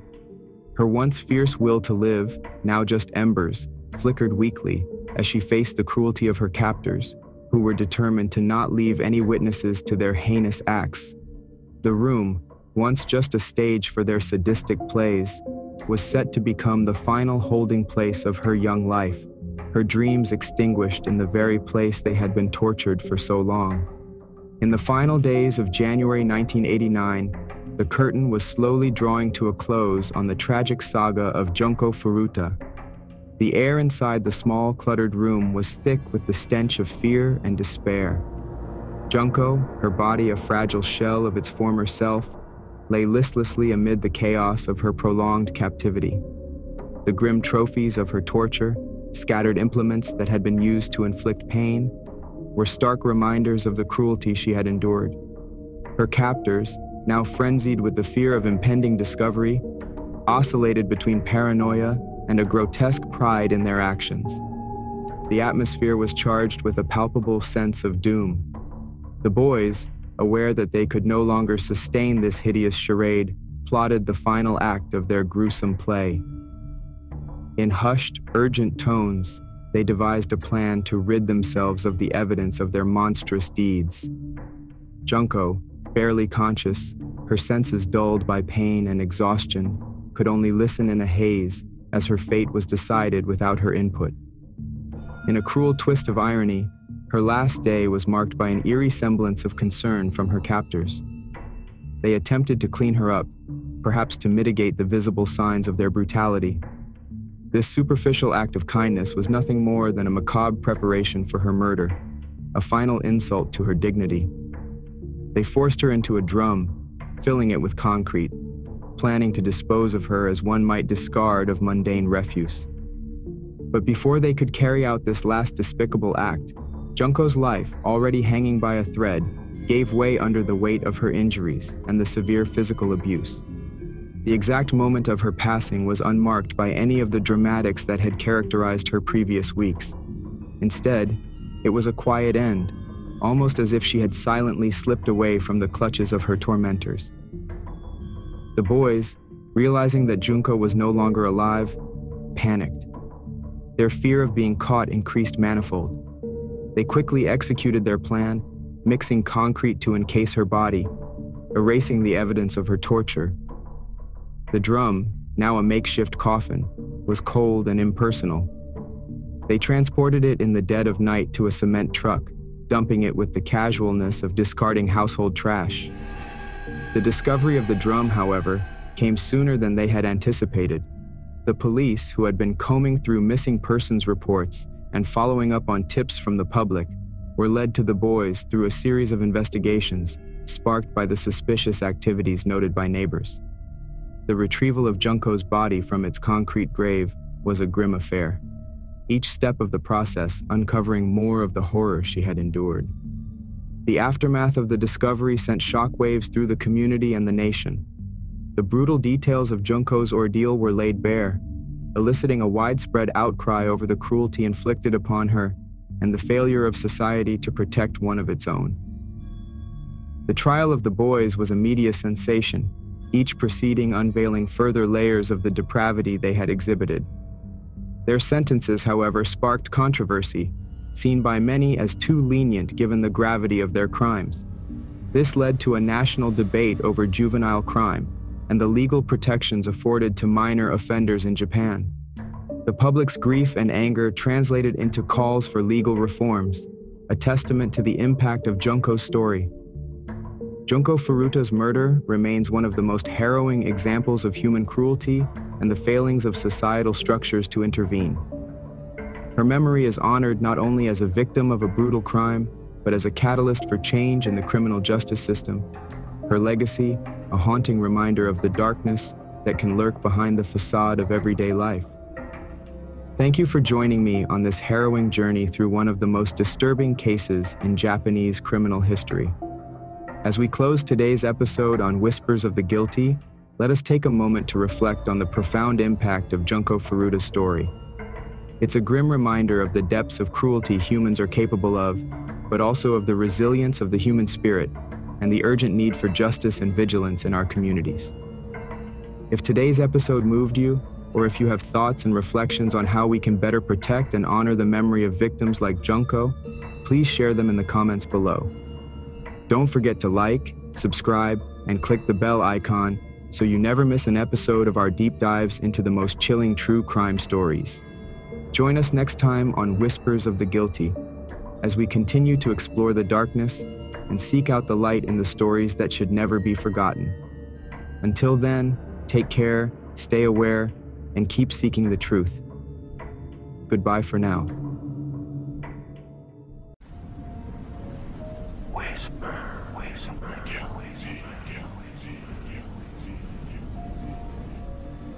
Welcome to Whispers of the Guilty, where we unravel the darkest mysteries and explore the most baffling cases in true crime history. I'm your host, Silence, and today we delve into a tale that has haunted the annals of American crime for over 70 years, the infamous and unsolved Black Dahlia murder. In this series, we take you back to 1947, to the glitzy yet shadowy streets of Los Angeles, where a young woman named Elizabeth Short was found brutally murdered, her body mutilated and left on display in a vacant lot. Known posthumously as the Black Dahlia, Elizabeth's tragic fate and the subsequent frenzy of media and public speculation turned her story into one of Hollywood's most notorious unsolved mysteries. Join us as we dissect the events leading up to her gruesome death, the extensive and often sensationalized investigation that followed, and the myriad of theories that have emerged over the decades. From potential suspects and false confessions to the broader societal impacts of her case, we explore not only the crime itself, but also its lasting legacy on forensic science, criminal investigation, and popular culture. Stay tuned as we attempt to piece together the scattered fragments of this chilling puzzle. What secrets lie buried in the underbelly of Hollywood's golden age? Who was Elizabeth Short beyond the sensational headlines? And who could have committed such a heinous crime? Prepare yourself for a journey into the heart of darkness in Los Angeles history. This is Whispers of the Guilty, and this is the story of the Black Dahlia. In the winter of 1947, Los Angeles was a city of contrast. Beneath the shimmering facade of Hollywood glamour and burgeoning burgeoning post-war prosperity, there lurked a shadowy underbelly of crime and corruption. It was against this backdrop that Elizabeth Short, a young woman with cinematic dreams, found herself in the bustling metropolis, unaware that her fate would soon become entwined with one of the most infamous unsolved mysteries in American history. Elizabeth, often remembered as the Black Dahlia, was an aspiring actress characterized by her striking appearance, jet black hair, pale skin, and a penchant for wearing all-black attire. Originally from Boston, Massachusetts, she had come to California in pursuit of the Hollywood dream, a beacon that drew countless hopefuls to its promising glow. But the realities of the city were harsh, and like many others, Elizabeth found herself struggling to make ends meet, her dreams slowly dissolving in the harsh daylight of menial jobs and fleeting connections. As January 1947 dawned, Elizabeth's life took a fateful turn. She had been living in San Diego with a young pilot before returning to Los Angeles to meet her purported fiancé, who was never confirmed. Her last known whereabouts placed her at the Biltmore Hotel in downtown Los Angeles, where she was allegedly last seen by the hotel staff on January 9, 1947. She had been waiting in the lobby for someone, her destination unknown, her expectations possibly filled with the promise of a new beginning. The narrative of Elizabeth Short's final days is as fragmented as the city she wandered through, filled with disjointed sightings and half-remembered encounters. Witnesses reported seeing her at various locales across the city, from the rain-drenched streets of Hollywood to the crowded bars of downtown. Each sighting added another piece to the puzzle, yet none brought clarity to the swirling questions surrounding her disappearance. Tragically, the mystery only deepened on the morning of January 15, 1947, when a horrifying discovery was made in a vacant lot on the west side of South Norton Avenue in the Leimert Park neighborhood. Betty Bersinger,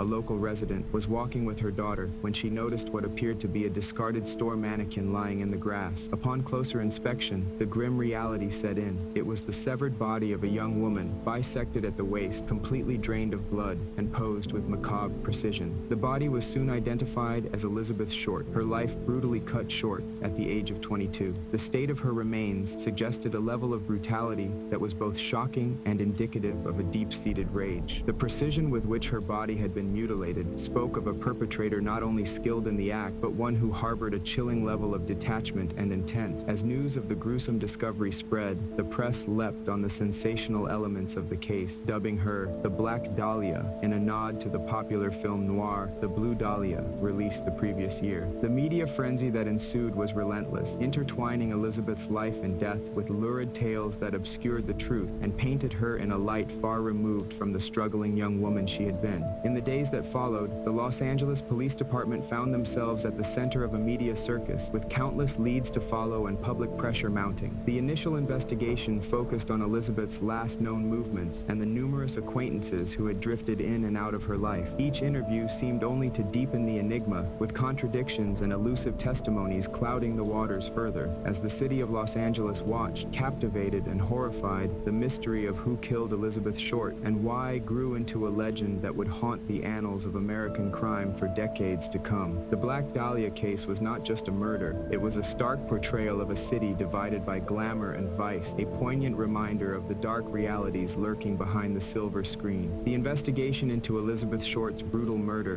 began under the glare of the public and media spotlight, which turned the case into a spectacle. The Los Angeles Police Department, already dealing with post-war crime waves and internal corruption, faced immense pressure to solve the murder swiftly. However, the complexities of the case, combined with the intense media attention, only served to complicate their efforts. In the initial stages of the investigation, detectives focused on piecing together the last days of Elizabeth's life. They delved into her personal connections, hoping to uncover any potential motives or suspects who might have harbored ill will towards her. Her life in Los Angeles, filled with transient relationships and sporadic employment, painted a picture of a young woman constantly on the move. Her associations a tangled web that the detectives painstakingly tried to unravel. The list of potential suspects quickly grew, ranging from known criminals and jealous lovers to underground abortion providers, as rumors swirled that Elizabeth might have been pregnant at the time of her death. Each lead seemed promising, yet each fizzled out under scrutiny, with alibis checked and stories verified, leaving the investigators frustrated and at a loss. One of the most promising leads involved a man Elizabeth was last seen with at the Biltmore Hotel. Descriptions from witnesses painted him as a tall, dark-haired man wearing a tail-red suite, but his identity remained elusive. Security measures and record-keeping at the time were not as stringent as today, making it difficult to trace his steps or even confirm his existence beyond anecdotal accounts. The physical evidence evidence collected from the crime scene was equally perplexing. The precision of the mutilation suggested a perpetrator with medical knowledge, possibly someone skilled in surgery. This led detectives down another investigative path, probing the medical community in Los Angeles. They interviewed doctors and surgeons, anyone who might have had access to the skills and tools necessary to carry out such a precise and gruesome act. However,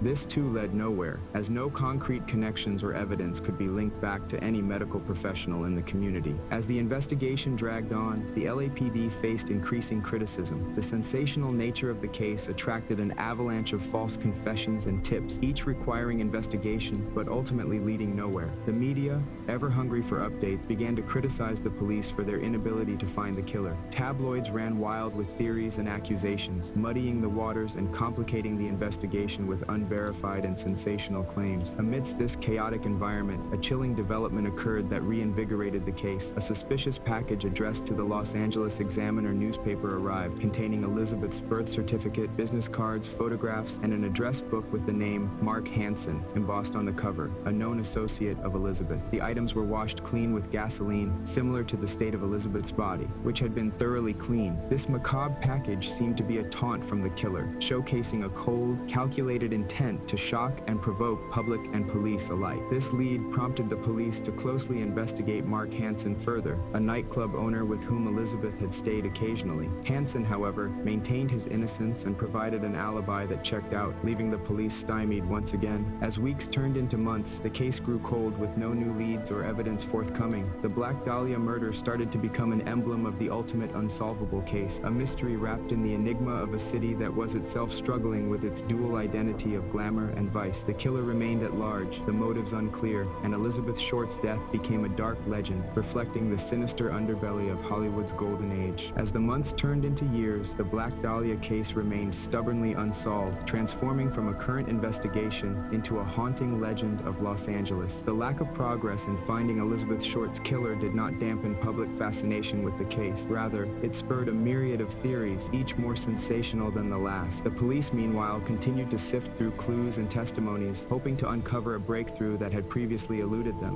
One of the more prominent theories that emerged centered around Dr. George Hodel, a well-known physician with a high social standing and connections within the Los Angeles elite. Dr. Hodel came under suspicion largely due to his son, Steve Hodel, a former LAPD homicide detective who, years later, accused his father based on circumstantial evidence he compiled. This included witness testimonies that placed Elizabeth Short at parties at the Hodel residence, and forensic reports suggesting the murderer had medical knowledge, possibly even surgical skills, given the precise nature of the mutilations. Steve Hodel's investigation into his father revealed disturbing details. Dr. Hodel had a troubled history, including accusations of incest from his daughter, and his home, the infamous Sowden House, had features that made it an ideal place for committing such heinous acts without detection. Despite these compelling elements, the evidence remained circumstantial, and without definitive proof, the accusations against George Hodel did not lead to an official indictment. Another theory explored the involvement of Leslie Dillon, a bellhop and aspiring writer with a peculiar interest in the case. Dillon's knowledge of the murder details, some of which had not been released to the public, raised suspicions. He corresponded with a police psychiatrist, offering theories about the killer's psychology that were eerily accurate. However, after a series of police interviews and an investigation, Dillon was released due to lack of concrete evidence linking him to the crime, leaving more questions than answers in his wake. Further complicating the investigation were the numerous confessions that poured into the LAPD in the years following the murder. Over 60 people confessed to the murder of Elizabeth Short, driven by various motives, from seeking fame to mental illness. Each confession had to be thoroughly vetted, a process that drained resources and often led investigators down frustrating dead ends. The media played a significant role in shaping public perception of the case. Newspapers, eager to capitalize on the lurid details, published sensational stories that often bordered on fiction. This media frenzy not only hindered the investigation by overwhelming the police with false leads, but also painted Elizabeth Short in a light that was both sympathetic and vilifying. The nickname Black Dahlia itself was a media creation, reflecting the noir mood of the time, but doing little to honor the victim's memory. As the investigation stalled, other theories surfaced, including connections to organized crime, other unsolved murders of the era, and even speculative ties to prominent figures in Hollywood. Each theory seemed to only deepen the mystery rather than bring clarity, painting a picture of a deeply complex puzzle that was intricately linked to the dark side of Los Angeles. Angeles, a city that was as capable of concealing secrets as it was of creating stars. The Black Dahlia case became a mirror reflecting the obsessions and fears of post-war America,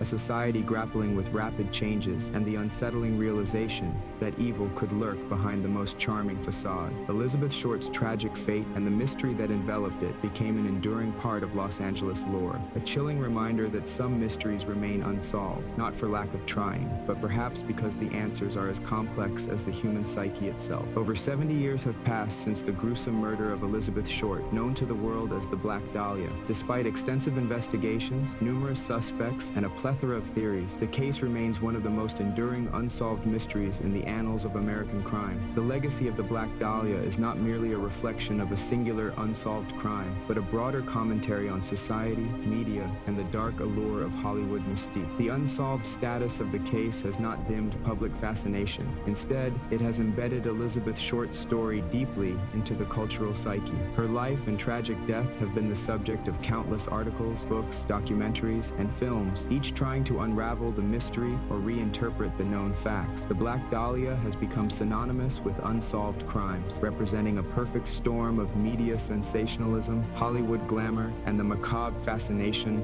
with the morbid details of her demise. This persistent interest also speaks to a more profound societal reflection on the nature of celebrity and infamy. Elizabeth Short's aspirations and ultimate fate underscore the perilous journey many undertake in pursuit of fame. Her story is often seen as a cautionary tale about the price of ambition in a city that both manufactures dreams and destroys them. From a forensic and investigative standpoint, the Black Dahlia case has also served as a critical study in the evolution of criminal investigation techniques. At the time of her murder, forensic science was not nearly as advanced as it is today. The case's high-profile nature underscored the need for developments in forensic methodologies, particularly in the realms of DNA analysis, which would come decades later, and psychological profiling. The case also had a significant impact on the Los Angeles Police Department, highlighting the challenges law enforcement faced in dealing with high-profile cases amidst intense media scrutiny. It exposed the need for better investigative procedures and the management of information, influencing how future cases would be handled, both logistically and in the public eye. In reflecting on the moral implications of the Black Dahlia murder, it is essential to consider the human element that often gets lost in the sensationalism. Elizabeth Short was more than the Black Dahlia. She was a daughter, a sister, and a friend. Her brutal murder robbed her of her dignity in life and in death, with her identity often overshadowed by the mystery surrounding her demise. As we look back on this case, it serves as a stark reminder of the vulnerabilities that exist in the intersections of fame, justice, and media. It challenges us to think critically about our consumption of such stories and the ethics involved in recounting the personal tragedies of those involved. The Black Dahlia case, unsolved and haunting as ever, remains a dark mirror reflecting the complexities of human nature and societal values. It challenges us to seek justice and truth, not just in memory of Elizabeth Short, but for all those whose stories are yet to be told. In the end, the legacy of the Black Dahlia transcends the horror of her death, urging a continued pursuit of advances in forensic science and a deeper,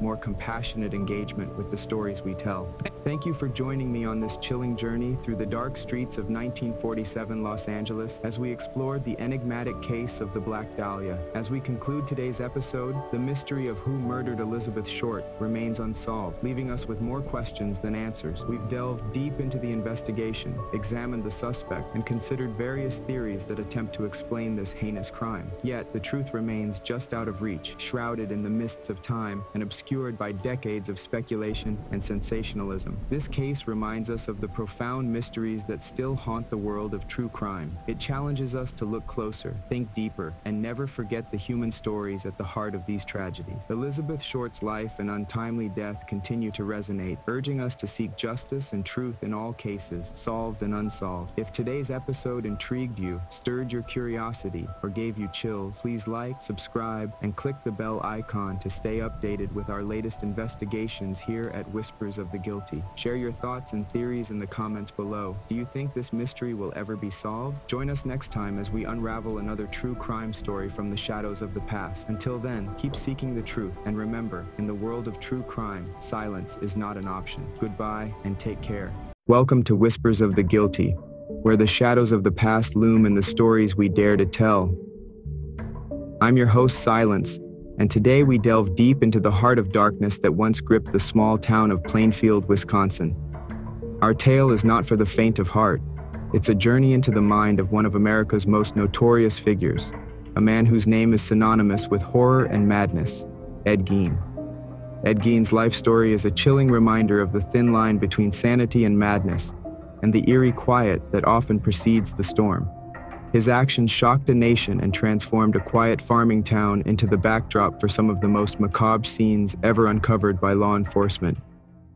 As we explore the life of the man behind the monster, we'll uncover the psychological, social, and emotional underpinnings that culminated in a legacy of brutality that continues to haunt the world of criminal psychology and pop culture to this day.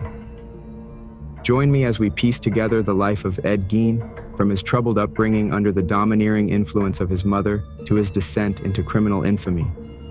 We'll look beyond the sensational headlines to understand the man, the myth, and the mayhem he left behind. This is not just a story of murder and mayhem. It is an exploration of human psychology, isolation, and the devastating impact of unchecked mental illness. Prepare yourself for a story that navigates the murky waters of the human psyche, challenging everything we think we know about the ordinary and the monstrous. This is the story of Ed Gein, the Butcher of Plainfield. Let's get started. On a brisk morning in late August of 1906, amidst the burgeoning optimism of the 20th century, Edward Theodore Gein was born in the modest town of La Crosse, Wisconsin. His parents, George, a man diminished by alcoholism, and Augusta, a woman of formidable religious fervor, epitomized a union of stark contrasts.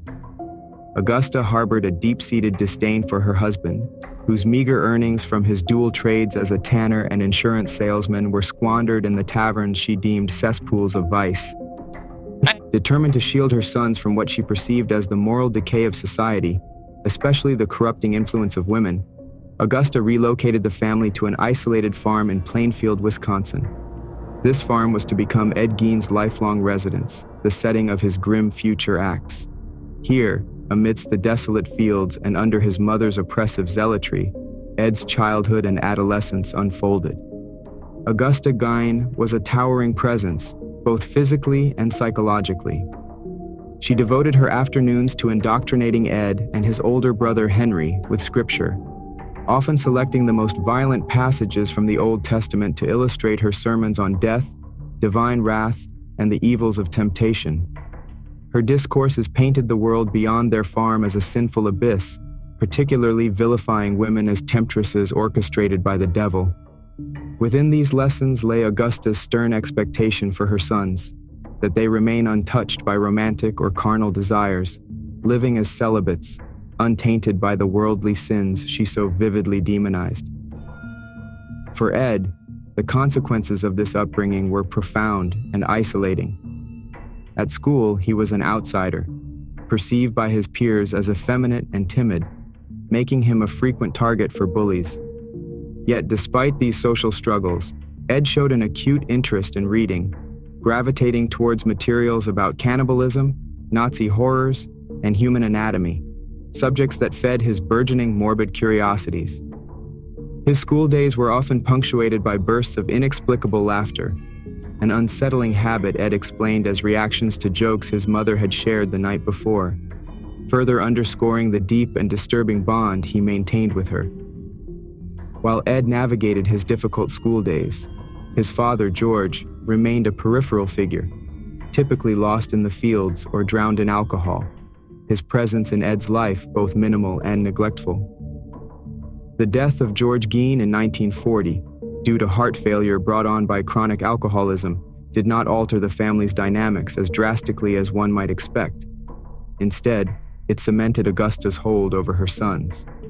Now the men of the house, Ed and Henry, took on various odd jobs, with Ed finding particular solace in babysitting, which allowed him to engage with children who did not judge him as harshly as his peers had.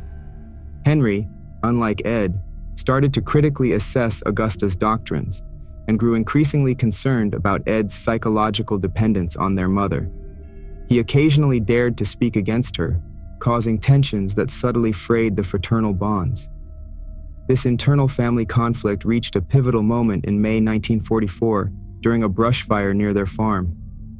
After the brothers had reportedly extinguished the flames, Ed reported Henry missing.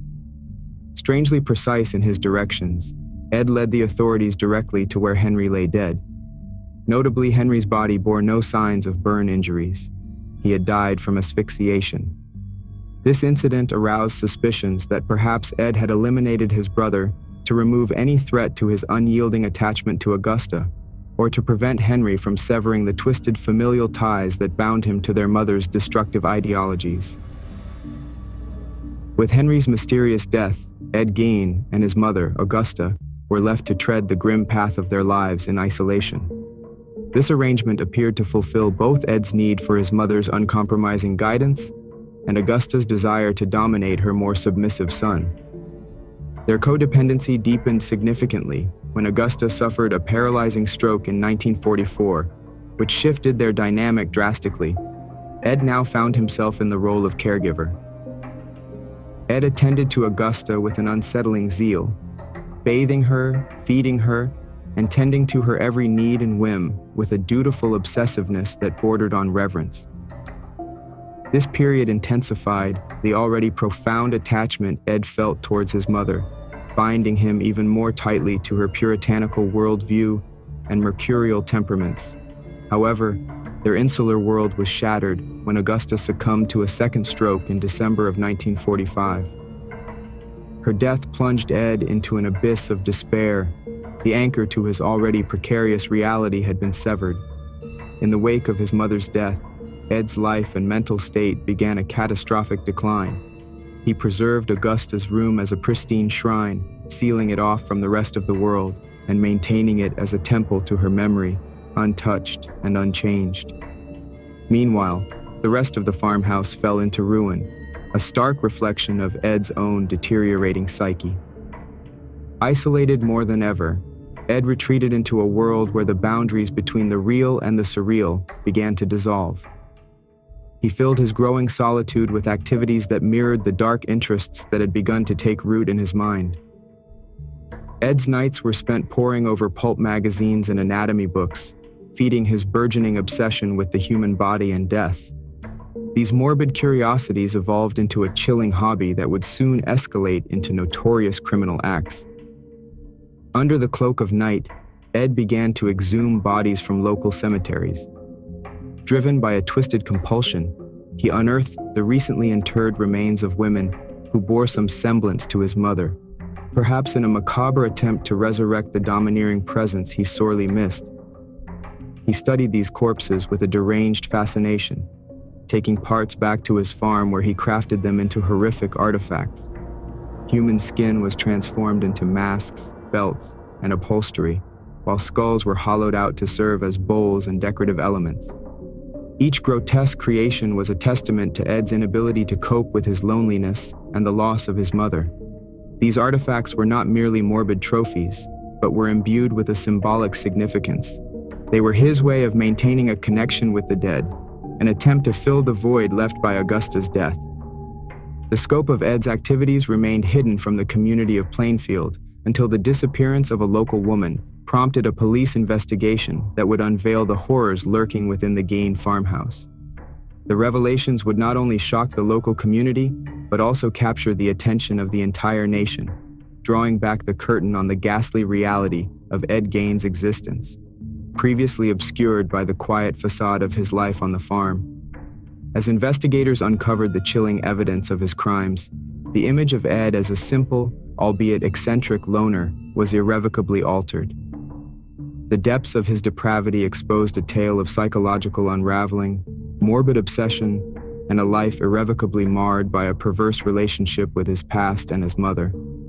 As investigators sifted through the grim collection within Ed Gein's dilapidated farmhouse, they were tasked with the chilling endeavor of cataloging items created from human remains. The goal was to identify which of the macabre artifacts were crafted from Bernice Worden, and which from the corpses Ed had unearthed from their graves. The array of horrors included everything from lampshades made of human skin to chairs upholstered with the same grotesque material. As the inventory expanded, So too did the media frenzy surrounding the case, with newspapers nationwide voraciously reporting the lurid details of the Butcher of Plainfield. Ed Gein was thrust into a macabre limelight, becoming one of America's most infamous criminals almost overnight. The community of Plainfield reeled from the shock. Neighbors who had once seen Ed as an eccentric recluse were forced to reassess every casual conversation, every brief encounter they had ever had with him. A palpable tension gripped the town. Parents enforced stricter curfews, wary eyes followed strangers, and the town's name became indelibly associated with these heinous acts. Plainfield was forever altered, its identity intertwined with the dark legacy of its most notorious resident. The ensuing trial of Ed Gein was nothing short of a spectacle, attracting hordes of reporters and curious spectators to the small Wisconsin town. They came in droves, eager to glimpse the man whose ghastly activities had shocked the nation.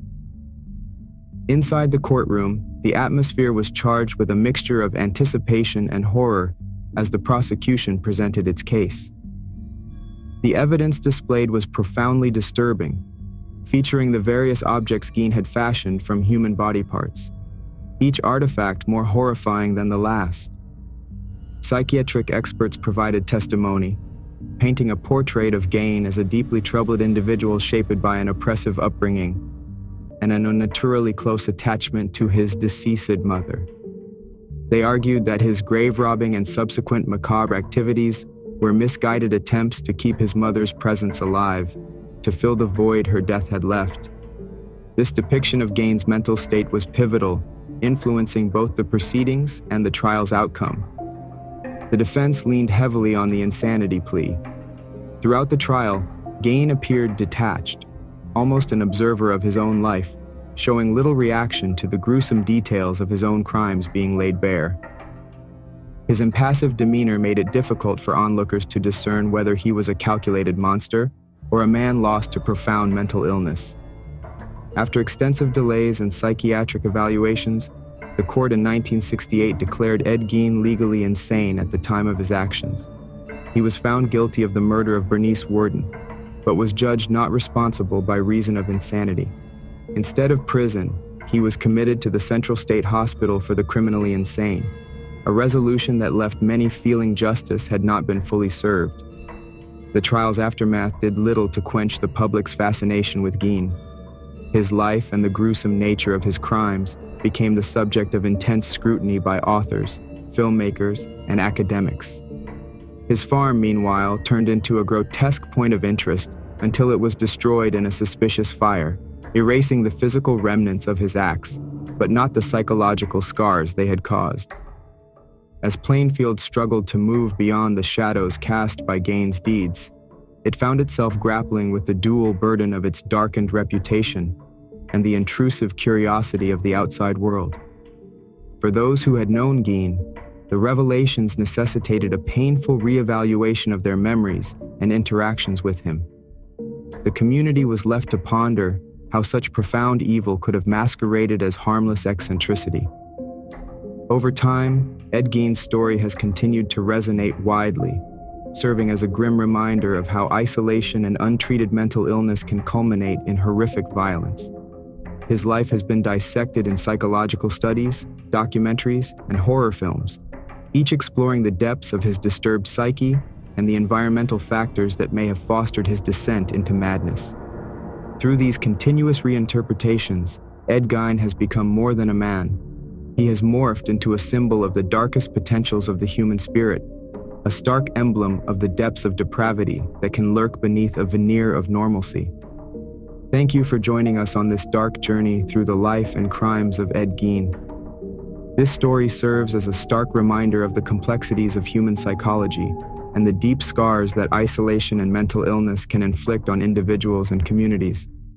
As we close this chapter, let's reflect on the importance of compassion and understanding in addressing mental health and supporting those who are struggling in silence. If you found this exploration into the depths of true crime enlightening or thought-provoking, please consider subscribing to Whispers of the Guilty for more detailed investigations into some of the most chilling cases in criminal history.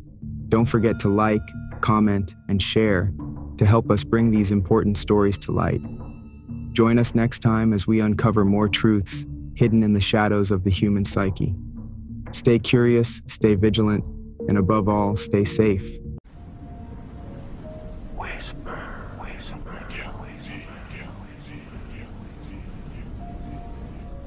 Welcome to Whispers of the Guilty, where we dive deep into the shadows of true crime, uncovering the most chilling and complex cases. Today, we present a story that intertwines deceit, betrayal, and a mother's love pitted against the darkest of secrets. This is the tragic case of Barbara Mendez, a woman whose life was brutally cut short by someone she trusted the most. Barbara, a devoted wife, loving mother, and respected community member in the quiet town of Minocqua, Wisconsin, was known for her deep faith and commitment to her family. However, beneath the surface of this seemingly perfect life, ominous currents were swirling. We pieced together how persistent advocacy by Barbara's daughters and a breakthrough in forensic technology finally brought closure to a case that had haunted a community for over 36 years. Stay tuned as we explore the depth of deception and the strength of a family's love in the face of unimaginable betrayal.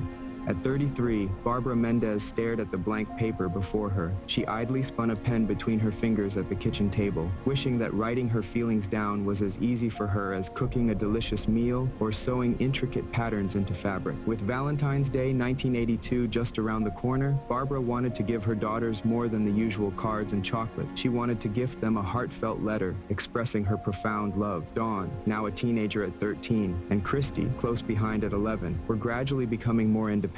Alongside her husband Robin, fondly known as Bob, their home life with the girls was smooth. The distance Barbara noticed was neither rebellious nor distressing. It was simply a part of growing up. Reflecting on her own youth, and now from a mother's perspective, Barbara realized that the cherished moments in their cozy, modest home nestled in the woods were ephemeral. Taking a deep breath, Barbara stopped twirling the pen, positioned it above the paper, and started her letter with "My daughters." She penned her thoughts in 5 succinct sentences. After easing her grip, she read over the lines, folded the paper, and slipped it into an envelope. Before she could stand to address the myriad tasks waiting for her, ranging from home to church to work commitments, Barbara took a moment to gaze out at the frosty, snow-covered Wisconsin landscape. She and Bob had made Manawa their home since tying the knot almost 14 years earlier, on March 2nd, 1962. This town, with a population of 3,300 and just 3 traffic lights, was somewhat larger than her childhood home, yet retained a charming simplicity. Barbara was born more than 200 miles south in Manitowoc, a bustling county seat, but her family moved to Boulder Junction, a small village of fewer than 500 people, shortly thereafter. The conservative and devout upbringing provided by her parents, her father an aircraft mechanic and Navy veteran of World War II, and her mother a steadfast homemaker to Barbara and her 3 sisters, coupled with the small-town setting, likely shielded her from the cultural, political, and technological upheavals of the 1960s that began just as she and Bob were married. While her peers might have explored the era's characteristic experiments with free love, drugs, and rock music, Barbara and Bob chose Manawa, settling into a 3-bedroom house near the tranquil Route 70 and the upholstery shop where Bob worked. Reserved by nature, Barbara found this quiet life deeply fulfilling. Here, she thrived, embodying the roles of a loving mother and partner with a serenity and satisfaction that the bustling outside world might never appreciate. Watching the snow-dusted pine trees through the window, Barbara's thoughts wandered to warmer days. She reminisced about springs and summers spent berry picking with her daughters, times that led to homemade jars of fruit jellies and preserves. They also loved the pristine lakes around Manawa, a jewel of the Northwoods. As her daughters matured, Barbara ensured their friends were always welcome for play dates and sleepovers, making Manawa feel more like a close-knit community than just a place to grow up in. She endeavored to craft an idyllic little house on the prairie-like atmosphere where childhood was filled with happiness, innocence, and security. The profound transformation in the social and spiritual dynamics of the Mendez family occurred 3 years earlier, a shift that extended beyond mere cultural trends. Barbara and Bob, alongside a small group of dedicated followers from the Assemblies of God, a conservative Christian denomination, founded their own church. Located about 8 miles west of their home, this church quickly became the heart of their social and spiritual existence. Barbara assumed the role of a Sunday school teacher, while Bob, who was more extroverted, took on the responsibilities of a youth group leader. For the Mendez family, the church was not just a place of worship, but a cornerstone for building lasting fostering friendships and deepening their community and spiritual connections. In this tightly knit community, Barbara's elder daughter, Dawn, found a close friend in Jody, whose father was one of Bob's best friends. Barbara herself bonded with Sherry Anderson, the pastor's wife, and an active member of the church. Sherry's support was crucial in Barbara's decision to accept a part-time position as a teller at the Park City Credit Union in central New York, marking a new phase in her life after years devoted to teaching and church activities. This job brought her daily life within a 10-mile radius, encompassing her place of worship, her workplace, and the family business where Bob specialized in carpets and upholstery. The Mendez family was well respected in the area, celebrated for their commitment to both community and church. However, as Barbara sat in her kitchen with the Valentine's Day letter ready for her daughters, the idealized portrait of her life began to reveal its imperfections. The recent spate of bank robberies in their otherwise peaceful town, a stark anomaly since 1935, had unsettled her.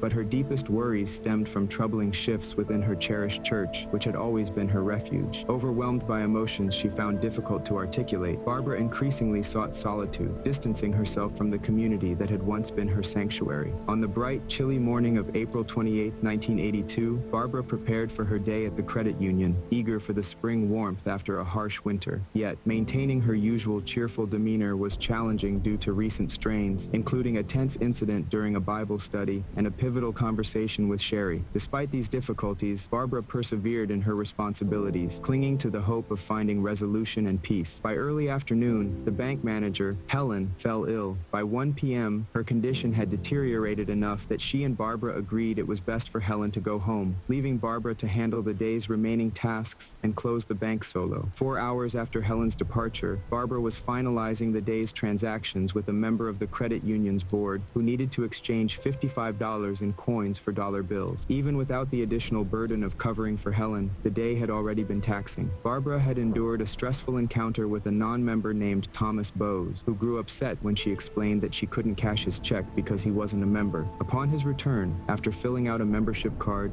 and with Barbara's help in cashing his check, Thomas Bowes' dour mood and a subsequent argument with his brother left Barbara feeling uneasy, especially with the recent memory of bank robberies in the area, one suspect still at large, fresh in her mind. Discussing the incident with a credit union board member as she wrapped up her last transaction helped Barbara unwind somewhat as she exchanged rolled coins for dollar bills and saw her final customer out. Watching him drive away, she sighed in relief. It was finally 5 p.m. and her shift was almost over. After locking up, she returned to her office to begin reconciling the day's transactions. However, Barbara's brief moment of calm was abruptly disrupted by a knock at the bank's front door. Startled, she dropped her pencil. Her desk's position prevented her from seeing who was outside. Hesitating, she debated whether to approach the door or, remembering the recent robberies, to call the police. The knock came again, this time accompanied by a familiar voice. Pushing aside her fears, Barbara's heart pounded as she stood and made her way to the entrance, navigating around the counter toward the door. Later that evening, around 8 p.m., the quiet at the City Park Credit Union was broken as police and emergency medical teams converged on the scene, responding to an incident that had unfolded after Barbara had gone to answer the door, the gravity of which was far beyond what any normal workday could anticipate. With sirens wailing and lights flashing, the emergency responders were met by Helen Gray, the credit union manager, who had called 911 at 7:43 p.m. Still in shock, Helen led Officer Norm McMahon through the credit union to a chilling discovery behind the service counter. There, between a staff desk and the bank safe, lay Barbara Mendez, her life cruelly cut short. As Helen and the officer made way for the medical technicians, the grim reality set in. Barbara was dead. Her once vibrant presence was now marred by violence, her wavy brown hair soaked in blood, her skull and face showing the marks of a fatal assault. It appeared Barbara had been attacked from behind, her body positioned post-mortem in a disturbing pose, resting on her left arm with her right hand's fingers curled in a final, desperate plea. The large pool of blood from her wounds overwhelmed the office carpet, a stark testament to the brutality of the attack. The open cash drawer nearby, now missing $2,700, pointed to robbery as a motive. The Minocqua Police Department, unfamiliar with handling homicides, having last dealt with one nearly half a century ago, quickly mobilized with Officer McMahon at the helm. His initial steps included securing the crime scene and calling in forensic teams. McMahon's next, more somber task was to notify Barbara's husband, Bob, of the tragedy. Bob had grown concerned earlier that evening when Barbara failed to show up for the 7 p.m. Wednesday church service, especially after she had promised to join him and their daughters promptly after work. Anxious, he reached out to Helen, knowing she was close to the credit union and might be able to check on Barbara swiftly. Helen, already feeling guilty for leaving Barbara to close alone, drove to the credit union, unprepared for the horror that awaited her. Just 27 minutes after Helen's dreadful discovery, she dialed 911 with shaking hands as the police cordoned off the area with yellow crime scene tape and prepared for Bob to identify Barbara's body. Investigative teams from the Minocqua Police Department and Oneida County Sheriff's Department began forming theories about the crime scene and Barbara's murder. The first theory considered was that Barbara was the victim of a failed bank robbery, aligning with the recent spate of robberies in the area, an outstanding suspect, and the missing $2,700 from her cash drawer. An alternative theory suggested a personal motive, positing that the robbery was staged to mislead investigators. This was supported by the absence of forced entry, the ignored $17,000 in cash nearby, and the attacker's ability to approach Barbara undetected, suggesting the assailant might have been someone she knew. In the 2 months following, a dedicated team of 10 investigators from Minocqua and Rhinelander Police Departments, along with Oneida County Sheriff's deputies, worked tirelessly. They interviewed over 100 witnesses, sifted through numerous tips and leads, questioned individuals who had visited the credit union on the day of the murder, and searched the surrounding woods along Highway 51 for the murder weapon, which remained elusive. Despite collecting a significant amount of physical evidence, they found no blood samples or fingerprints that could conclusively identify a suspect, leaving the case frustratingly open and the community longing for justice for Barbara Mendez. Despite the exhaustive efforts of law enforcement, by mid-May, 6 weeks after Barbara Mendez's tragic death, the investigation had hit numerous dead ends. Bob Mendez, as Barbara's husband, was initially a prime suspect, a standard procedure in such cases. However, he was quickly cleared. His alibi for the time of Barbara's murder was solid. He was accounted for from his return home from work at Lakeland Upholstery around 5 p.m. until he arrived at the Park City Credit Union after 8 p.m. This timeline was corroborated 3 days later during follow-up interviews with Bob and Barbara's daughters, Dawn and Christy, who confirmed seeing their father arrive home and relay a message from their mother about her expected return time. The Mendez family's activities on the day of Barbara's death were scrutinized, including a quick dinner and Bob's departure for the church service on his motorcycle. This alibi was further supported by church members who confirmed Bob's presence at the service around 6:20 p.m. and he did not leave until he was informed of Barbara's death. However, the investigation revealed a reluctance among the Assemblies of God church members to delve into personal details or discuss church dynamics. Barbara's funeral service, attended by 300 mourners, celebrated her life and commitment to her faith, but did not shed light on her murder. The community of Minocqua, still reeling from its first homicide since 1935, was enveloped in fear and sorrow, as reflected in the sentiments of Barbara's friends and fellow congregants. The case, steeped in mystery and tragedy, had not only baffled investigators, but also deeply affected a town unaccustomed to such violence, leaving a lingering shadow over the close-knit community. As the Minocqua Police Department shifted its focus towards suspects with a possible personal motive against Barbara Mendez, the Oneida County Sheriff's Department increasingly leaned toward the theory that Barbara had fallen victim to a botched robbery. Thomas Bowes, who had visited the Park City Credit Union twice on the day of Barbara's murder and had a prior conviction for an unarmed robbery, became a prime suspect. Doubts about Bowes' alibi, especially after his wife, Judith, altered her account of his whereabouts on the day of the murder, heightened police interest in him. Although Bowes was considered more of a minor troublemaker than a genuine threat, he remained a figure of interest until he was excluded as a suspect after passing a polygraph test 9 months later. In the meantime, other robbery-related leads similarly fizzled out. However, a separate incident 3 months before Bowes was cleared would shift the community's attention and add a new layer to the ongoing mystery. In October 1982, 6 months after Barbara's murder, the Assemblies of God Church faced a scandal involving the sexual assault of a 14-year-old girl by one of its members, which resulted in a conviction and probation sentence. While this incident was unrelated to Barbara's murder, it reopened interest in the church's internal dynamics at the time of her death. Law enforcement seized this opportunity to re-interview church members and take another look at Bob Mendez, Barbara's widower. Bob had drawn some attention by starting a relationship with a new girlfriend in the fall, but a re-evaluation of his alibi and corroborative statements from his daughters did not yield new information. The ongoing investigation into Barbara's murder thus continued to face challenges, with no direct links between the church scandal and her death, but with renewed focus on the church community's potential involvement or knowledge of pertinent details. By the spring of 1984, 2 years after Barbara Mendez's tragic murder, the investigation had lost momentum, and those connected to the case were trying to rebuild their lives. Bob Mendez had remarried on March 10, 1984, introducing a new maternal figure to Dawn and Christy in an attempt to mitigate the profound loss of their mother. The scandal at the Assemblies of God Church gradually receded from public attention. The reward for information leading to a conviction in Barbara's case remained unclaimed, and the fund for Dawn and Christie's education saw dwindling contributions. The investigation saw little advancement, except for DNA testing that exonerated a suspect linked to concurrent robberies and the examination of a tool suspected to resemble the murder weapon, neither of which brought the case closer to resolution. The case might have remained cold were it not for the determination of Barbara's daughters, Christy and Dawn, who, as adults, committed themselves to seeking justice for their mother. Their efforts included reaching out to the Cold Justice television show in 2016, which led to a revitalized investigation. In February 2017, their plea was answered, and by February 2018, nearly 36 years after the murder, a collaborative effort between Cold Justice and the Oneida County Sheriff's Office culminated in an arrest. This breakthrough was the result of a thorough review of the case, consultation with forensic experts, and new interviews with key witnesses and church members. As the narrative of Barbara Mendez's final moments unfolds, we encounter a pivotal scene that sets the stage for the tragedy that followed. Barbara, already wrestling with internal conflict and bearing a secret she had yet to fully reveal, even to her closest confidant from church, recognized the voice outside the credit union, a voice that heralded an inevitable confrontation. With a heavy heart, she unlocked the door, bracing herself for a difficult discussion with someone she had a significant, albeit troubling, connection with. The subsequent conversation between Barbara and her visitor was fraught with tension. Driven by her faith and strong moral convictions, Barbara addressed the visitor about a concerning relationship she had observed, one that starkly conflicted with her values. Despite the visitor's denials, Barbara remained resolute, her determination fortified by weeks of observation and reflection. She had intended to handle the situation discreetly, wishing to safeguard the community she cherished, but the discussion soon reached a stalemate. Attempting to end the encounter and signal the visitor to depart, Barbara inadvertently placed herself in peril. As she turned her back to resume her work, eager to return to her daughters, she failed to perceive the shift in the visitor's intentions. In a moment of desperation, now exposed as the assailant, the visitor withdrew a metal pry bar from their coat, resolved to permanently silence Barbara to prevent their secret from coming to light. This decision led to a violent act that would deeply scar the community and initiate a complex mystery that would take decades to solve. This brutal assault was executed with terrifying precision. The initial blow to Barbara's skull was both abrupt and disabling, rendering her unable to defend herself. The further savage strikes, at least 17 in total, suggested a level of violence that went beyond a simple desire to silence her. The lack of defensive wounds highlighted the attack's swift and surprising nature, offering a stark portrayal of Barbara's final, defenseless moments. Post-attack, the killer's actions were calculated to mislead the investigation. By simulating a robbery, they aimed to shift focus from their personal motives, choosing to remove the $2,700 from the deposit bag while leaving other cash untouched was a strategic move to support the fabricated robbery narrative. The killer's careful avoidance of leaving any identifying evidence behind demonstrated a cold and calculated attempt to cover their tracks. As the assailant exited the Park City Credit Union, a quick glance at their watch highlighted the cold efficiency and ruthlessness of their actions. The entire deadly encounter, from the assailant's entry to their swift departure, lasted less than 10 minutes, a brief yet lethal interval that would become a key focus of the subsequent investigation. This grim episode not only deprived Barbara's daughters of their mother, but also marked the onset of a prolonged, painful quest for justice, which would eventually rekindle interest in the case and lead to a crucial breakthrough many years later. And by the morning of May 1st, 3 days after Barbara's death, significant developments in Bob's efforts to manage the aftermath of his alleged crime began to surface. When investigators brought Bob and his daughters to the police station to provide formal statements about their whereabouts on the night of the murder, the teenagers could only recall the times that their father had explicitly mentioned. These snippets, framed by their father's narrative, added another layer of complexity to the case, underscoring the deep emotional and psychological impact of the event on the family and further complicating the investigation. The narrative surrounding Barbara Mendez's tragic demise unfolds with deep emotional and legal complexities, spotlighting the harrowing betrayal and deceit within her family. On April 28th, as Barbara faced mounting concerns about her husband Bob's conduct, her life was brutally cut short by the very person who should have been her protector. Bob Mendez, under the guise of a devout Christian and family man, harbored dark secrets that were unraveling. Barbara, intuitively sensing the cracks in their facade, had resolved to confront Bob and protect their daughters, as well as Jody, a young girl entangled in Bob's predatory behaviors. Bob,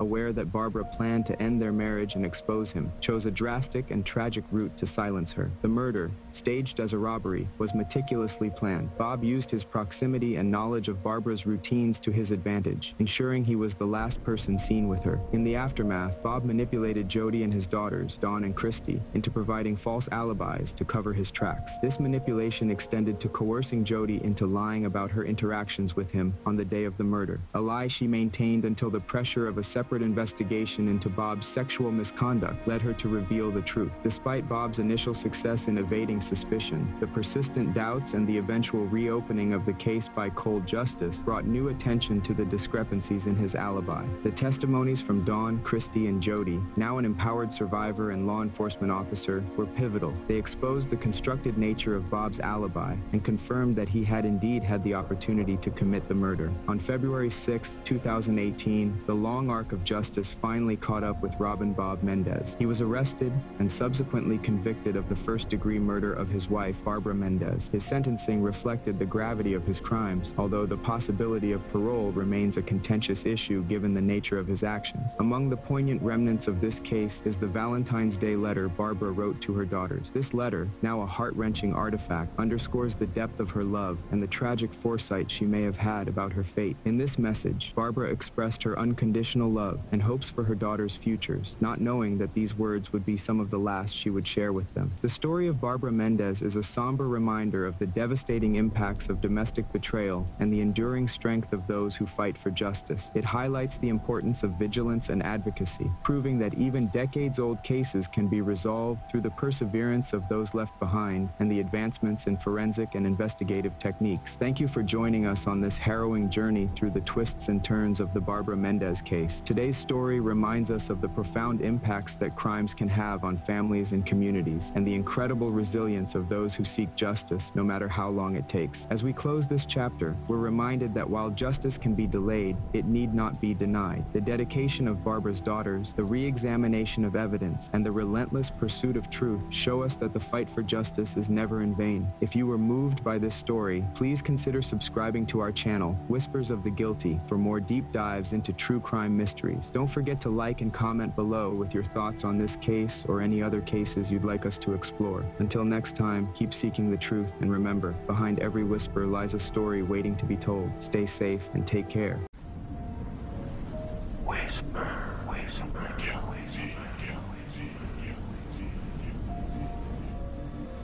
Welcome, fellow true crime enthusiasts, to a journey into the chilling depths of American history. Today, we embark on a tale that has haunted the plains of Kansas for over a century, the saga of the Bloody Benders. In the heart of the untamed Midwest, amidst the rolling prairies of Labette County, lies a dark chapter in the annals of American criminal lore. It is here, in the 1870s, that the enigmatic Bender family carved out a place for themselves, a place shrouded in mystery, where the line between hospitality and horror blurred into obscurity.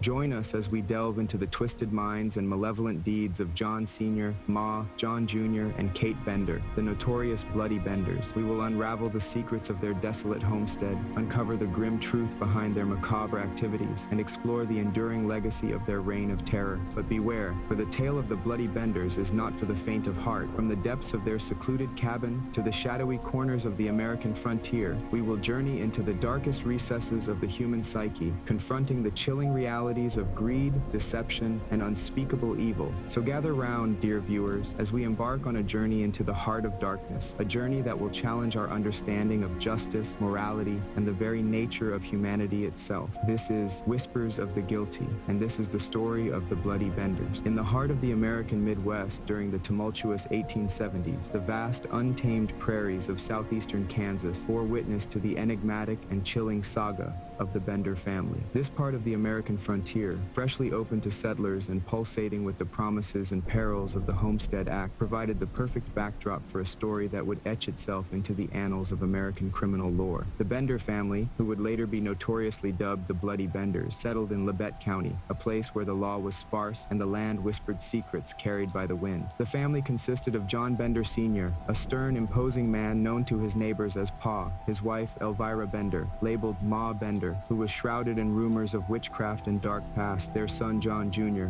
who possessed an unsettling smile and erratic behaviors, and their daughter Kate, who was well known in the community not just for her striking look, but for her professed spiritualist powers. Together, they built a small cabin, a humble general store, and an inn on a remote tract of land along the Osage Trail, an increasingly popular route for migrants and travelers moving westward. The Benders' home was strategically positioned to attract passers-by seeking rest and supplies. The cabin was crudely fashioned from slabs of prairie turf and wood, divided into two main areas by a canvas wagon cover. The front served as the general store and inn, displaying a sparse selection of goods and offering a warm meal and a place to sleep. The back, hidden by the canvas, was the private quarters of the Bender family. This simple curtain would later be seen as a chillingly symbolic barrier between the public facade of the Benders and their private, sinister activities. The Benders appeared to integrate well into the community, with Kate drawing curious crowds for her spiritualist seances and healing practices. Her allure and purported psychic abilities became a significant draw for the inn, bringing in many who were enchanted by the supernatural or merely desperate for the company and conversation she provided. Meanwhile, the men of the family, Pa and John Jr., maintained a lower profile, their rough hands and quiet demeanor more indicative of the hard life on the prairie than the sinister undertones that would later come to light. Despite their seemingly benign existence, whispers began to circulate around the Benders. Neighbors spoke of the fleeting nature of many who visited the Bender Inn, noting how few seemed to continue on their journey westward. Stories were swapped in hushed tones at local gatherings about strange noises heard in the night, about the way the ground seemed freshly turned in various patches around the Bender property. But in a time and place where disappearances were not uncommon, these rumors were often dismissed as the wild imaginings of a community isolated from the rest of the world. It wasn't until Dr. William York, a well-respected physician from Independence, Kansas, vanished after visiting the Bender Inn that the community's unease turned to action. Dr. York was traveling back from Fort Scott, where he had been searching for his missing brother. When he decided to stay at the Benders' place, he was never seen again. His disappearance catalyzed a local search and marked a pivotal moment in the unfolding Bender story. Dr. York's brothers, one of whom was a prominent local politician and the other a veteran of the Civil War, were relentless in their pursuit, convinced that the answer to his whereabouts lay near the last place he was known to be, the home of the Bloody Benders. The curtain was about to be pulled back on the grim stage of the Bender family's operations, setting the scene for a deeper investigation that would reveal the harrowing depths of their macabre activities. As tension in the community mounted and the pieces began to fit together, the true horror behind the facade of the unassuming Bender Inn would soon come to light, shaking the foundations of the frontier community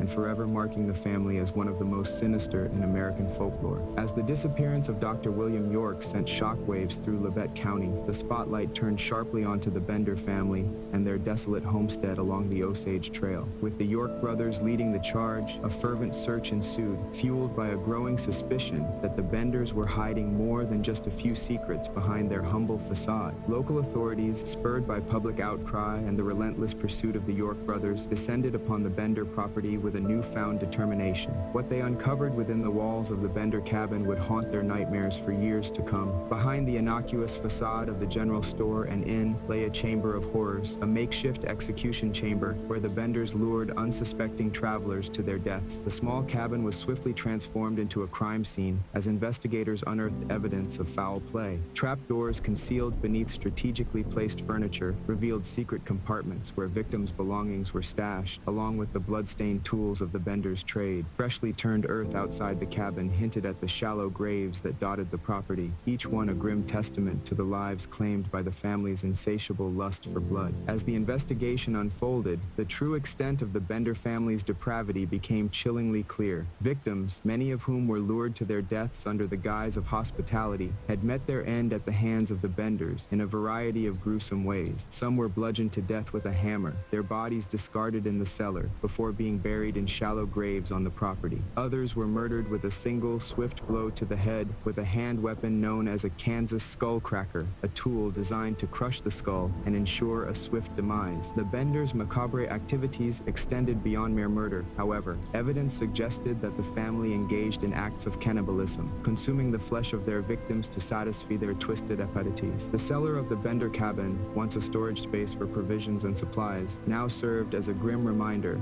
of the atrocities committed within its walls, a charnel house where the remains of the family's victims lay in various states of decay. Despite the mounting evidence against them, the Bender family managed to evade evade capture, slipping away into the vast expanse of the American frontier before justice could be served. Rumors swirled about their whereabouts, with sightings reported as far away as the Colorado Territory and beyond. But the truth behind their ultimate fate remains shrouded in mystery, leaving behind a legacy of terror and bloodshed that continues to haunt the Kansas prairie to this day. As the investigation into the Bloody Benders unfolded, the true horror of their crimes sent shockwaves through the community and reverberated across the nation. The case of the Bender family remains one of the most chilling chapters in American criminal history, a cautionary tale of the darkness that lurks beneath the surface of even the most seemingly ordinary of places. And as the search for justice continues, the memory of the Bloody Benders serves as a grim reminder of the thin line that separates civilization from savagery in the untamed wilderness of the American frontier. As the news of the Bender family's gruesome crimes spread like wildfire across the plains of Kansas, a wave of fear and revulsion swept through the communities of Labette County and beyond. The search for the elusive killers intensified, fueled by a growing sense of outrage and a determination to bring the perpetrators to justice. Yet, despite the best efforts of law enforcement and concerned citizens alike, the Bloody Benders remained one step ahead, eluding capture and slipping through the cracks of the American frontier. With the spotlight firmly fixed on the Bender homestead, the hunt for the family became a relentless pursuit as lawmen and vigilantes alike scoured the countryside in search of clues. Posses were formed, rewards were offered, and wanted posters bearing the likeness of the Bender family were plastered on every available surface. Yet, for all their efforts, the trail of the Benders grew cold as sightings became increasingly scarce and the family seemed to vanish into thin air. Despite the lack of tangible leads, the search for the Bloody Benders took on a life of its own, fueled by rumors and speculation that only served to heighten the sense of fear and paranoia that gripped the region.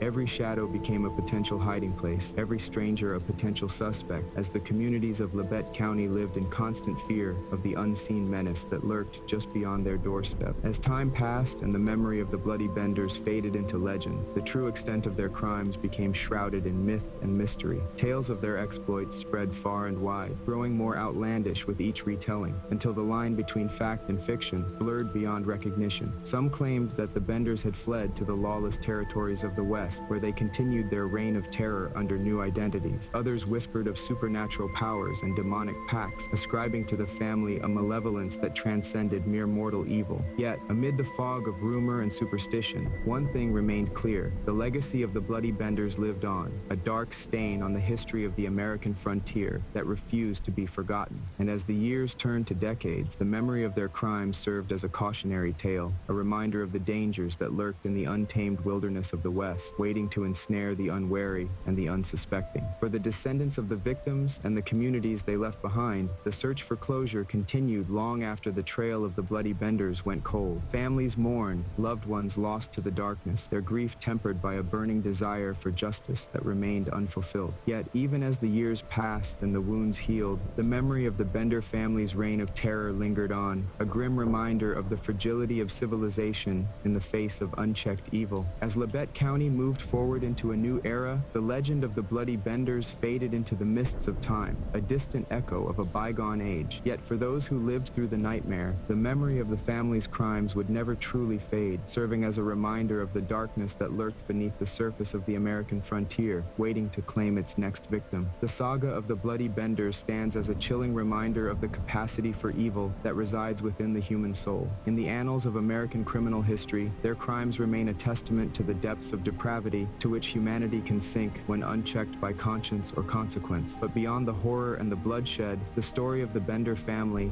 offers a glimpse into the darker corners of the American frontier, where lawlessness and desperation reigned supreme, and the line between civilization and savagery blurred into obscurity. As we reflect on the legacy of the Bloody Benders, we are forced to confront uncomfortable truths about the nature of justice and morality in a world where the rules of society are often little more than a thin veneer. The case of the Bender family serves as a stark reminder of the fragility of civilization in the face of unchecked greed and unchecked power. It forces us to ask difficult questions about the darker impulses that lurk within us all and the lengths to which we are willing to go to satisfy them. But amidst the horror and the tragedy, there are also glimmers of hope and resilience. The communities of Labette County, scarred though they may have been by the actions of the Bloody Benders, ultimately refused to succumb to despair. Instead, they banded together in the face of adversity, determined to rebuild and move forward in the aftermath of tragedy. Theirs is a story of courage and perseverance, a testament to the resilience of the human spirit in the face of unspeakable evil. Ultimately, the story of the Bloody Benders serves as a cautionary tale for future generations, a warning against the dangers of complacency and the allure of darkness. It reminds us that evil can take many forms and that it often wears the mask of the ordinary and the mundane. It urges us to remain vigilant in the face of injustice and to never lose sight of the values that bind us together as a society. But perhaps most importantly, the tale of the Bloody Benders reminds us of the power of storytelling to shine a light into the darkest corners of the human experience. In the retelling of their story, we bear witness to the resilience of the human spirit and the enduring quest for justice and redemption that lies at the heart of our shared humanity. And as we continue to grapple with the legacy of the Bloody Benders, we are reminded that even in the face of unspeakable evil, there is always hope for a brighter tomorrow. As we conclude our exploration into the haunting tale of the Bloody Benders, we are left with more questions than answers. Their story, steeped in mystery and darkness, serves as a stark reminder of the fragility of civilization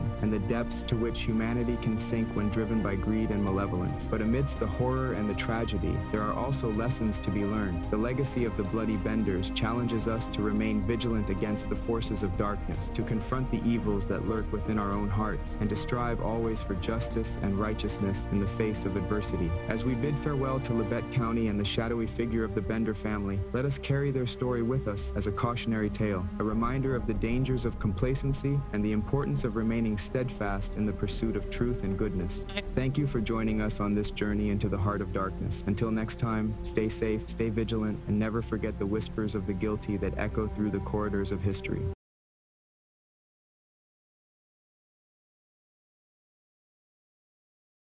Welcome to Whispers of the Guilty, where we peel back the layers of darkness to uncover the chilling truths that lie beneath. In today's episode, we embark on a journey into the twisted psyche of one of history's most notorious killers, the enigmatic Ted Bundy. Join us as we delve into the haunting tale of a man whose charming facade masked a chilling truth, a truth that would send shockwaves through the Pacific Northwest and beyond. From his seemingly ordinary upbringing to the depths of his depravity, we will trace Bundy's footsteps as he prowled the streets of Seattle, leaving a trail of devastation in his wake. Through meticulous analysis and first-hand accounts, we will unravel the mysteries that shroud Bundy's crimes, peering into the darkest recesses of his mind to understand the motivations behind his heinous acts. But beware, for the tale we are about to unravel is not for the faint of heart.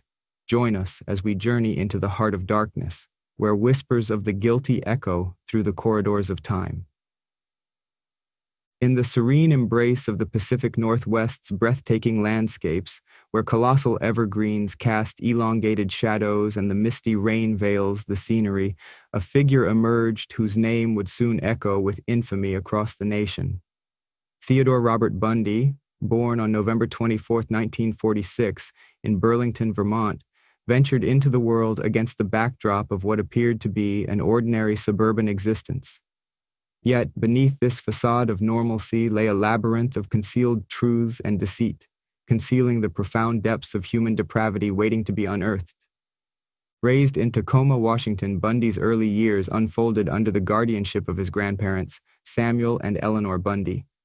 Little did he know, his mother, Louise, assumed the guise of his sister, crafting an elaborate charade to shield him from the shame of illegitimacy.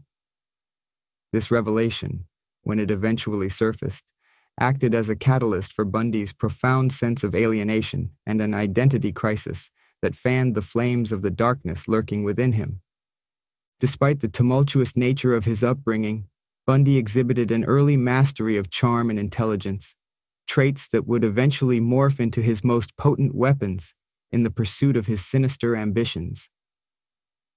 Within the halls of Woodrow Wilson High School, his charisma endeared him to both peers and teachers alike, veiling the roiling turmoil simmering beneath his composed exterior. Upon graduating, Bundy embarked on a journey of self-discovery, initially enrolling at the University of Puget Sound before transitioning to the University of Washington to delve into the intricacies of psychology. It was during this pivotal period that the seeds of his insatiable thirst for power and control began to germinate, nurturing a burgeoning fascination with the darker recesses of human nature. Amidst the societal turbulence and seismic shifts of the 1960s, Theodore Robert Bundy maintained a facade of normalcy, masking a growing detachment and disillusionment brewing within. As he immersed himself in the realms of politics and law, Bundy's inner turmoil simmered, birthing a darkness poised to consume him whole. Within the vibrant cultural tapestry of Seattle, cracks began to appear in Bundy's veneer of normalcy, revealing glimpses of the darkness festering beneath. Amidst the bustling streets and shadow-drenched alleyways, Bundy's insatiable hunger for dominion and control found its grotesque apotheosis, altering the annals of history and leaving behind a wake of desolation. In the mid-1970s, against the backdrop of Seattle's collegiate hub, a tempest of terror swept through the Pacific Northwest like a relentless storm. The disappearance of Linda Ann Healy, a promising student at the University of Washington, heralded the onset of a reign of terror gripping the region in its icy clutches. As days stretched into interminable weeks with Linda's whereabouts remaining shrouded in mystery, whispers of disquiet rippled through the community, obscured by a fog of uncertainty. It wasn't until the grisly tableau discovered in the Washington State Mountains that the full extent of Bundy's depravity clawed its way into the light. Amidst the rugged terrain lay the discarded remains of several young women, a chilling testament to the horrors lurking beneath the surface. As investigators painstakingly assembled the fragments of evidence, a harrowing pattern emerged, a macabre mosaic pointing to a singular, sinister figure concealed in the shadows. Bundy's meticulously orchestrated assaults, brazen in their execution and brutality, reverberated through the community, instilling a palpable aura of fear and paranoia.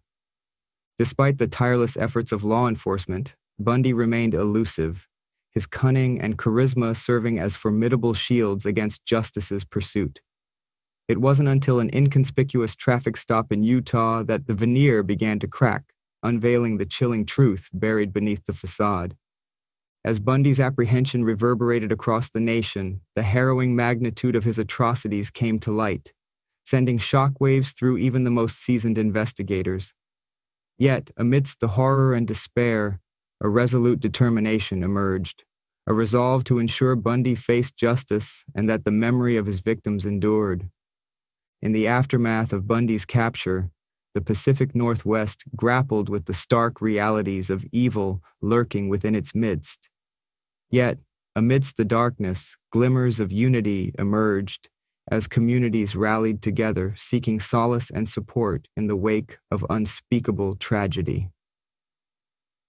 Though Bundy's reign of terror scarred the region irreparably, it serves as a somber reminder of the fragility of innocence and the ever-looming specter of darkness lurking just beyond the horizon. As the nation recoiled in revulsion at the revelation of Ted Bundy's heinous crimes, a legion of forensic experts and psychologists embarked on a perilous odyssey into the labyrinthine depths of his fractured psyche. Through meticulous dissection of Bundy's upbringing, behaviors, and atrocities, they endeavored to untangle the enigma of a man whose very essence defied comprehension. Conceived out of wedlock and nurtured in the cradle of secrecy, Bundy's formative years were steeped in instability and deception. The revelation of his true lineage, coupled with the trauma of abandonment, acted as the crucible wherein his darkest impulses were forged, laying the groundwork for the abhorrent deeds that followed. Psychological evaluations meticulously painted the portrait of Ted Bundy as a complex and deeply disturbed individual, a man propelled not by impulsive urges, but by a meticulously calculated and methodical thirst for power and control. His unparalleled ability to charm and manipulate, coupled with his capacity for cold-blooded violence, distinguished him as a uniquely terrifying figure in the annals of criminal history. Yet amidst the abyss of darkness that engulfed Bundy's psyche, flickers of humanity occasionally pierced through, offering tantalizing glimpses into the fractured mind of a man consumed by his own inner demons.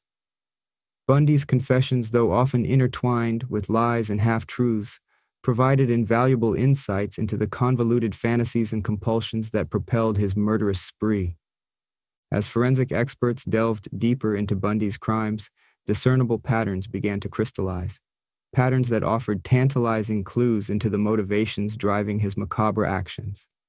From the painstaking planning of his assaults to the ritualistic nature of his violence, each detail served as a window into the labyrinthine mind of a killer, a mind as intricate and multifaceted as it was depraved. Yet, despite the exhaustive efforts of law enforcement and forensic specialists, Bundy remained an enigma, a puzzle with no readily discernible solution. His motives, veiled in impenetrable darkness, served as a sobering reminder of the depths of human depravity and the fragility of the human psyche when confronted with unfathomable horror. As the dust settled and Bundy's reign of terror drew to a close, the haunting legacy of his crimes lingered, casting a long shadow over the collective consciousness. However, amidst the enveloping darkness, valuable lessons began to emerge. Lessons concerning the perils of unchecked authority, the imperative of empathy and understanding, and the indomitable resilience of the human spirit when confronted with unrelenting malevolence. Though Bundy's name may endure in infamy, his legacy stands as a stark admonition of the capacity for darkness that resides within every human soul, a somber reminder that even amid the abyss of unspeakable horror, there exists the possibility of redemption and restoration. The spectacle of Ted Bundy's trial captivated the nation, offering a chilling glimpse into the mind of a monstrous individual. As evidence mounted and witnesses testified, the full extent of Bundy's depravity was laid bare for all to witness. Yet despite overwhelming evidence, Bundy persisted in proclaiming his innocence, engaging in a grotesque charade of deceit until the bitter end. It wasn't until the damning testimony of survivors and the revelation of incriminating evidence that Bundy's facade began to crumble. His eventual conviction and sentencing to death brought a modicum of closure to the families of his victims, yet the specter of terror he unleashed continues to haunt the collective consciousness. In the aftermath of Bundy's reign of terror, law enforcement agencies and forensic specialists labored tirelessly to comprehend the machinations of evil that propelled his atrocities. Through meticulous scrutiny of crime scenes and exhaustive psychological evaluations, they endeavored to unravel the enigma of a man whose very essence defied comprehension. Yet, amidst the encroaching shadows of despair, kernels of wisdom emerged, wisdom concerning the vulnerability of innocence, the depths of human malevolence, and the indomitable fortitude of the human spirit when confronted with incomprehensible tragedy. As communities grappled with the aftermath of Bundy's atrocities, they united in solidarity, offering mutual support and solace in the face of unfathomable grief. As the vestiges of darkness gradually recede before the dawn of justice, one immutable truth remains. The legacy of Ted Bundy serves as a solemn reminder of the darkness lurking within the human heart, poised to erupt upon an unsuspecting world. Yet, even amidst the suffocating pall of despair, there exists a glimmer of hope, for redemption, for healing, and for the eventual triumph of light over shadow. In the years since Bundy's capture and execution, his name has become synonymous with horror and malevolence, a cautionary tale of the perilous depths concealed beneath the veneer of normalcy. And though the scars left by his reign of terror may never fully heal, they stand as a poignant testament to the imperative of vigilance, empathy, and compassion in the face of unfathomable evil. Now, just because, let's break down Ted Bundy's psychological profile into key components. 1. Narcissism. Bundy exhibited a profound sense of narcissism, characterized by an inflated sense of self-importance and a constant need for admiration and validation. This narcissistic trait fueled his manipulative behavior, allowing him to charm and deceive others to fulfill his own desires. Bundy's narcissism served as both a shield and a weapon, enabling him to project an image of confidence and competence while concealing his darker impulses. 2. Psychopathy. Bundy displayed classic traits of psychopathy, including a lack of empathy, remorse, and guilt. He was able to disconnect emotionally from his victims, viewing them as objects to be manipulated and discarded at will. Bundy's ability to compartmentalize his emotions and rationalize his actions reflected a profound disregard for the well-being of others, a hallmark of psychopathic behavior. 3. Insecurity and identity issues. Bundy's troubled upbringing and fractured sense of identity left him grappling with profound feelings of inadequacy and insecurity. The revelation of his true parentage and the trauma of abandonment contributed to his sense of alienation and disconnection from the world around him. In an effort to cope with these feelings of inadequacy, Bundy retreated into a fantasy world of his own creation, where he could exert control and dominance over others. 4. Fantasy and control. Bundy's crimes were characterized by meticulous planning and execution, reflecting his need for control and superiority over his victims. He derived pleasure from the sense of power he felt when manipulating and dominating others, fulfilling his darkest fantasies at their expense. Bundy's ability to seamlessly blend into different social circles and manipulate his victims demonstrated his mastery of control and deception. 5. Manipulative charm. Bundy's outwardly charming demeanor served as a potent tool for manipulation, allowing him to gain the trust and confidence of his victims and those around him. He used his charisma and intelligence to disarm suspicion and lull his victims into a false sense of security, making them easier targets for his predation. 6. Psychological turmoil. Despite his outward facade of confidence and control, Bundy grappled with profound psychological turmoil and inner conflict. His confessions and moments of introspection revealed a tortured soul struggling to reconcile his monstrous actions with his own sense of morality and humanity. Bundy's psychological turmoil underscored the complexity of his personality and the depths of depravity that lurked within him. In essence, Ted Bundy's psychological profile is a multifaceted tapestry of narcissism, psychopathy, insecurity, and manipulation, woven together to create a chilling portrait of a serial killer. Through a deeper analytical breakdown, we gain insight into the intricate web of factors that shaped Bundy's psyche and fueled his descent into darkness.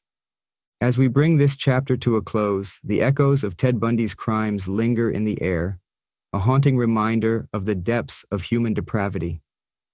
But amidst the darkness, there is hope, for in confronting the darkness, we shine a light on the resilience of the human spirit. Join us next time as we continue our exploration of the enigmas.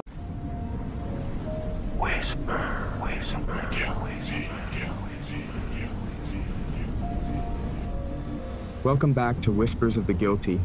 Tonight we delve into a case that is as haunting as it is tragic. A tale of love twisted by deception, a life shrouded in lies, and a desperate bid for freedom that ended in bloodshed. This is the story of Dee Dee and Gypsy Blanchard. Imagine a small, pink house in Springfield, Missouri, where a devoted mother and her chronically ill daughter live a life that appears to be defined by love and sacrifice. Dee Dee Blanchard is seen as a hero in her community, tirelessly caring for her daughter Gypsy, who suffers from a myriad of debilitating illnesses. The sight of Dee Dee pushing Gypsy in her wheelchair, the two of them smiling bravely despite their hardships, tugs at the heartstrings of everyone who meets them. But beneath this facade of the perfect mother-daughter relationship lies a web of deceit and manipulation that would shock even the most hardened among us. As we peel back the layers of their life, we uncover a story far more sinister than anyone could have imagined. This is not just a story about a murder. It's a story about control, manipulation, and the desperate lengths one will go to break free. Join us as we explore the tragic and haunting tale of Dee Dee and Gypsy Blanchard. Prepare yourself for a journey into the darkest corners of human nature, where love and deceit intertwine, and the line between victim and villain blurs. A quaint house on a quiet street in Springfield, Missouri. From the outside, it looked like any other suburban home, but inside it was a sanctuary for Dee Dee Blanchard and her daughter, Gypsy Rose. Dee Dee, a devoted single mother, was the epitome of selflessness. She cared for her chronically ill daughter with unwavering dedication. She was always by Gypsy's side, whether they were visiting doctors, attending charity events, or simply enjoying the little moments together at home. Dee Dee and Gypsy moved to Springfield after their home in Louisiana was destroyed by Hurricane Katrina. They were welcomed with open arms, and the community rallied around them, helping them rebuild their lives. They received a new home built by Habitat for Humanity, complete with a wheelchair ramp and a hot tub to ease Gypsy's muscles. The house was painted a cheerful pink, symbolizing the optimism and hope that Dee Dee projected despite their hardships. Dee Dee's life revolved around caring for Gypsy. She managed a rigorous schedule of doctor's appointments, physical therapy sessions, and hospital visits. Gypsy's medical issues seemed overwhelming. She was diagnosed with leukemia, muscular dystrophy, epilepsy, and a host of other ailments. She required a wheelchair, a feeding tube, and around-the-clock care. Dee Dee often spoke about Gypsy's suffering with a mixture of sorrow and determination, portraying herself as the pillar of strength that kept them both going. Dee Dee's dedication to Gypsy extended beyond medical care. She homeschooled her daughter, teaching her to read and write despite the cognitive delays that Dee Dee claimed Gypsy suffered from. Dee Dee's efforts to make Gypsy's life as joyful as possible were evident. She organized elaborate birthday parties, complete with costumes and themes, making each celebration a spectacle of love and devotion. She arranged for Gypsy to meet celebrities through various charity organizations, adding moments of excitement to her otherwise difficult life. The community admired Dee Dee. She was a fixture at local events and a familiar face at fundraisers and charity walks. Dee Dee's presence was always accompanied by Gypsy, who sat quietly in her wheelchair, often wearing brightly colored outfits and large glasses that magnified her wide, innocent eyes. The sight of Gypsy, small and frail, clinging to her mother's hand, tugged at the heartstrings of everyone who saw them. People were moved by their story, donating money, gifts, and their time to help ease their burdens. Behind closed doors, life was a continuous cycle of care and attention. Dee Dee meticulously kept track of Gypsy's medication schedules, ensuring she never missed a dose. She monitored Gypsy's diet, carefully administering the nutrients through her feeding tube. The constant beeping of medical equipment became the soundtrack of their lives, a reminder of the precarious balance that Dee Dee maintained. Despite the challenges, Dee Dee's spirit never seemed to waver. She was always cheerful, always hopeful, always ready to face another day with her daughter. Gypsy's room was a testament to Dee Dee's love. It was filled with stuffed animals, dolls, and various toys that Dee Dee collected to keep her entertained. Posters of princesses and fairy tale castles adorned the walls, creating a whimsical escape from the harsh realities of her medical conditions. Dee Dee would spend hours reading to Gypsy, their favorite stories involving brave heroines and magical adventures, reflecting the narrative Dee Dee built around their own lives. Dee Dee's dedication did not go unnoticed. She received recognition and awards from various organizations, praising her for her selfless care and tireless advocacy. She appeared in local newspapers and on television, always highlighting the importance of support and kindness in the face of adversity. Her story inspired many, turning her into a local hero. She was the embodiment of resilience, a shining example of maternal love and sacrifice. But behind the smiles and the accolades, there were moments of profound struggle. Dee Dee often spoke of the financial difficulties they faced. The cost of Gypsy's medical care was staggering, and despite the support from the community, it was a constant source of stress. Dee Dee worked tirelessly to secure donations, grants, and any assistance they could get. She became adept at navigating the complex web of social services, always ensuring that Gypsy had everything she needed. Despite their hardships, Dee Dee maintained an air of positivity. She often spoke about the importance of faith and the belief that they would overcome any obstacle. She was a regular attendee at the local church, where she found solace and strength. The congregation embraced them, offering prayers and support, reinforcing the image of Dee Dee as a devoted and loving mother. In this small pink house, Dee Dee and Gypsy lived a life that seemed to be defined by love, sacrifice, and an unbreakable bond. Dee Dee's entire existence was dedicated to ensuring Gypsy's well-being, and in return, Gypsy adored her mother, relying on her for everything. To the outside world, they were the perfect mother-daughter duo, a symbol of resilience and hope in the face of unimaginable challenges. Little did anyone know, the facade of the perfect mother-daughter relationship was beginning to crack, and the truth behind their seemingly idyllic life was far more sinister than anyone could have imagined. Despite the outward appearance of a devoted mother-daughter relationship, the veneer of perfection surrounding Dee Dee and Gypsy Blanchard's life was slowly beginning to crack. Underneath the surface, troubling inconsistencies and secrets were festering. The picture-perfect narrative crafted by Dee Dee was starting to show signs of strain. Gypsy's medical history was complex and convoluted. She had been diagnosed with leukemia, muscular dystrophy, epilepsy, severe asthma, sleep apnea, and an allergy to sugar. She had undergone multiple surgeries, including procedures on her eyes and the removal of her salivary glands. Gypsy's teeth had rotted, purportedly due to her medications, and had to be extracted. Her feeding tube was a constant reminder of her supposed inability to eat solid food. However, as medical professionals began to examine her case more closely, red flags began to emerge. Doctors and nurses who treated Gypsy started to notice inconsistencies in Dee Dee's accounts of Gypsy's illnesses. Dr. Bernardo Flasterstein, a pediatric neurologist, became particularly suspicious when he reviewed Gypsy's medical records. During a routine examination, he observed that Gypsy's muscle strength seemed normal and that there were no signs of the muscular dystrophy that Dee Dee claimed she had. Furthermore, Gypsy's neurological tests came back normal. Dr. Flasterstein suspected Munchausen syndrome by proxy, MSBP, a condition where a caregiver fabricates or induces medical symptoms in a person under their care. Despite his suspicions, he felt unable to act without more concrete evidence. Gypsy herself, though heavily controlled by Dee Dee, began to show signs of awareness and resistance. As she grew older, she started to question the reality of her illnesses and the extent of her mother's control. There were moments when Gypsy would stand and walk short distances when she thought no one was looking, indicating that she was more physically capable than Dee Dee let on. These glimpses of independence were quickly suppressed by Dee Dee, who would remind Gypsy of her fragility and the dangers of exerting herself. The community remained largely unaware of these doubts and continued to support Dee Dee and Gypsy. Dee Dee's charm and the heartbreaking story of Gypsy's numerous ailments kept people sympathetic and generous. The financial support, gifts, and free trips provided by charities and well-wishers were seen as well-deserved assistance for a family in constant crisis. However, there were other subtle signs that all was not well in the Blanchard household. Dee Dee was highly controlling and paranoid about any outside influence on Gypsy. She rarely left Gypsy alone, always monitoring her interactions and ensuring that her version of events was the only one that Gypsy heard. Dee Dee often spoke for Gypsy, answering questions directed at her and dismissing any attempts to communicate with Gypsy privately.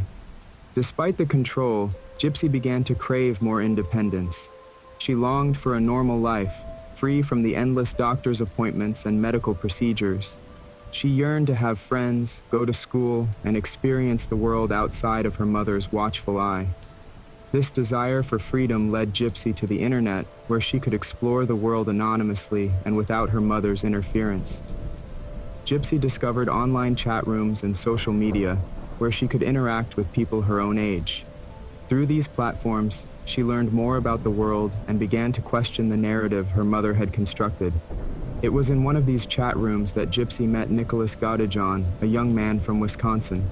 Nicholas had his own struggles, including a diagnosis of autism and a history of behavioral issues. Despite their differences, Gypsy and Nicholas connected on a deep emotional level. They shared their dreams, fears, and desires, forming a bond that quickly intensified. Nicholas became Gypsy's confidant, and she began to confide in him about her life and her suspicions about her mother. She shared the truth about her ability to walk and the doubts she had about her illnesses.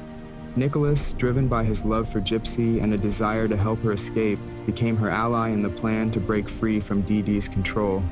Their relationship, though conducted entirely online, became a lifeline for Gypsy, giving her hope and a sense of agency she had never known.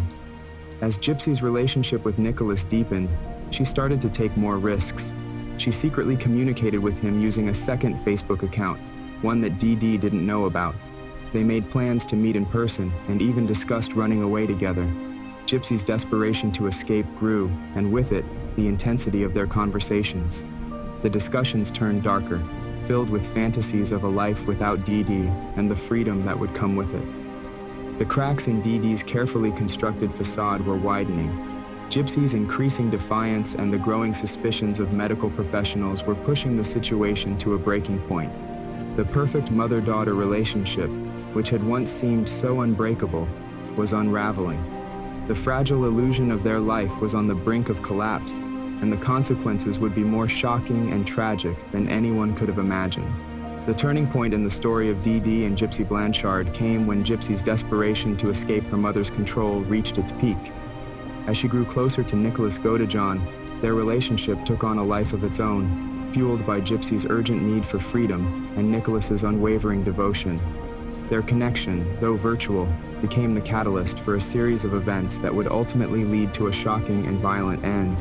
Gypsy and Nicholas's relationship was more than just a romance. It was an escape plan in the making. Over time, their conversations grew darker and more intense. They began to discuss the logistics of meeting in person and running away together. Nicholas, eager to be Gypsy's savior, agreed to help her escape Dee Dee's oppressive control. Their plan, however, took a sinister turn as they started to contemplate the idea of murder. Nicholas's background revealed a troubled individual. Diagnosed with autism, he struggled with social interactions and had a history of behavioral issues. Despite these challenges, his relationship with Gypsy gave him a sense of purpose and direction. Gypsy, on the other hand, saw Nicholas as her only hope for a normal life. Together, they formed a bond that was both intense and dangerous. Their opportunity to meet in person came in March 2015 when Nicholas traveled to Springfield. They arranged a covert meeting at a local movie theater where Gypsy, dressed in a disguise, attended with Dee Dee. Nicholas and Gypsy pretended to meet by chance, a fleeting encounter that only deepened their resolve to be together. This brief meeting solidified their plans and steeled their determination to carry out their escape. The couple's plan culminated on the night of June 14, 2015. Nicholas traveled from Wisconsin to Springfield, ready to execute their escape. Gypsy, aware of what was about to happen, prepared herself for the violent act that would follow. They communicated through text messages, coordinating the details and ensuring everything was in place. That night, after Dee Dee had fallen asleep, Gypsy let Nicholas into their house. Armed with a knife provided by Gypsy, Nicholas made his way to Dee Dee's bedroom. Gypsy, unable to bear witness to the act, hid in the bathroom and covered her ears. The sound of Nicholas's footsteps and Dee Dee's muffled cries were the only indicators of the horror unfolding in the next room. Nicholas attacked Dee Dee in her sleep, stabbing her multiple times. The brutality of the attack was shocking, the result of years of pent-up frustration and desperation on Gypsy's part, channeled through Nicholas's actions. Dee Dee's screams were cut short, leaving a haunting silence in their wake. The deed was done, and Gypsy and Nicholas were now free, but at an unimaginable cost. With Dee Dee dead, Gypsy and Nicholas took what they could and fled the scene. They left behind the bloodied house and the body of a woman who had controlled and manipulated Gypsy for her entire life. Their destination was Nicholas's home in Wisconsin, where they hoped to start anew. Gypsy, who had lived her life under the shadow of her mother's lies, was now stepping into the unknown, free but forever marked by the events of that night. The following day, Gypsy and Nicholas continued their journey to Wisconsin. They attempted to maintain a low profile, avoiding detection as they made their way across state lines. Meanwhile, back in Springfield, the gruesome discovery of Dee Dee's body sparked a whirlwind of confusion and fear. Friends and neighbors, unaware of the dark truths that had lain hidden for so long, were horrified by the violent crime that had shattered their peaceful community. As news of Dee Dee's murder spread, the police investigation began in earnest. They quickly identified Gypsy as a missing person, fearing she had been abducted or was in danger. The local community, rallied by the image of a helpless and sickly Gypsy, mobilized to find her. Candlelight vigils were held, and social media was flooded with pleas for her safe return. The narrative of the perfect mother and her vulnerable daughter was now interwoven with the terror of a brutal crime and the desperate search for Gypsy. Unbeknownst to everyone, Gypsy and Nicholas were hiding in plain sight. They documented their journey on social media, posting updates and photos that seemed to flaunt their newfound freedom. This digital trail eventually led the police to their location, and on June 15, 2015, the couple was apprehended at Nicholas's home in Wisconsin. The arrest of Gypsy and Nicholas marked the beginning of a new chapter in this tragic tale. As the details of their crime emerged, so did the horrifying truth about Dee Dee's abuse and the extent of her lies. Gypsy's life, once seen as a tragic story of illness and resilience, was now exposed as a web of deceit, manipulation, and control spun by Dee Dee. The investigation would reveal the full scope of Dee Dee's actions, and the nation would grapple with the complex dynamics of this mother-daughter relationship. In the days that followed, Gypsy and Nicholas were transported back to Missouri to face charges for Dee Dee's murder. The media frenzy surrounding the case intensified, with each new revelation adding to the public's shock and disbelief. The story of Dee Dee and Gypsy Blanchard was no longer just about a mother and her sick daughter. It was a chilling tale of abuse, deception, and a desperate bid for freedom that ended in bloodshed. As the investigation into Dee Dee Blanchard's murder progressed, the layers of deception she had built over the years began to unravel, revealing a story that was far more complex and disturbing than anyone had imagined. The shocking truth about Dee Dee's manipulations and the extent of Gypsy's abuse came to light, forever altering the perception of their seemingly perfect mother-daughter relationship. In the days following their arrest, Gypsy and Nicholas were interrogated by the police. Gypsy, frail and soft-spoken, appeared to be a victim herself, but the gravity of her involvement in the murder could not be ignored. She began to reveal the dark secrets of her life, detailing the years of abuse and control she had suffered under Dee Dee's care. Her testimony painted a picture of a young girl trapped in a nightmarish existence, driven to desperate measures to escape. The authorities quickly discovered that many of Gypsy's alleged medical conditions were fabricated by Dee Dee. Medical records and testimonies from doctors who had treated Gypsy indicated that she was in relatively good health and that there was no evidence of the myriad illnesses Dee Dee had claimed. Gypsy had been subjected to unnecessary medical procedures, surgeries, and medications for years. Dee Dee had orchestrated this elaborate facade to garner sympathy, financial support, and attention. Munchausen syndrome by proxy, MSBP, became the focus of the case. MSBP is a mental health disorder in which a caregiver, typically a parent, fabricates or induces illness in someone under their care to gain attention and sympathy. Dee Dee's actions fit this profile perfectly. She had convinced doctors, friends, and the community that Gypsy was severely ill, manipulating medical professionals and falsifying records to maintain the charade. The community, once so supportive of Dee Dee and Gypsy, was now grappling with the revelation of Dee Dee's deceit. The outpouring of sympathy for Gypsy was overwhelming. People who had once pitied her for her supposed illnesses now saw her as a victim of her mother's cruel and calculated abuse. The narrative shifted from one of a loving mother and her sick child to a story of profound betrayal and suffering. As the trial approached, the legal teams for Gypsy and Nicholas began to build their cases. Gypsy's defense centered on her years of abuse and manipulation by Dee Dee. Her lawyers argued that Gypsy had been a victim of her mother's twisted control and that her actions were a desperate attempt to escape. The public sentiment largely supported Gypsy, viewing her as a tragic figure pushed to the brink by unimaginable circumstances. Nicholas, on the other hand, faced a more challenging defense. His involvement in the actual murder made his case more difficult. His legal team argued that he had been manipulated by Gypsy and that his autism and mental health issues had played a role in his actions. Despite these arguments, the brutality of the crime weighed heavily against him. The trial drew national attention, with every detail scrutinized by the media and the public. Gypsy's frail appearance and soft-spoken demeanor contrasted sharply with the horrific details of the crime. Her testimony was a pivotal moment in the trial.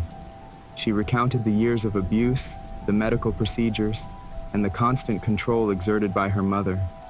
She described the fear and desperation that led her to conspire with Nicholas, revealing the depths of her suffering and the extreme measures she felt were necessary to gain her freedom.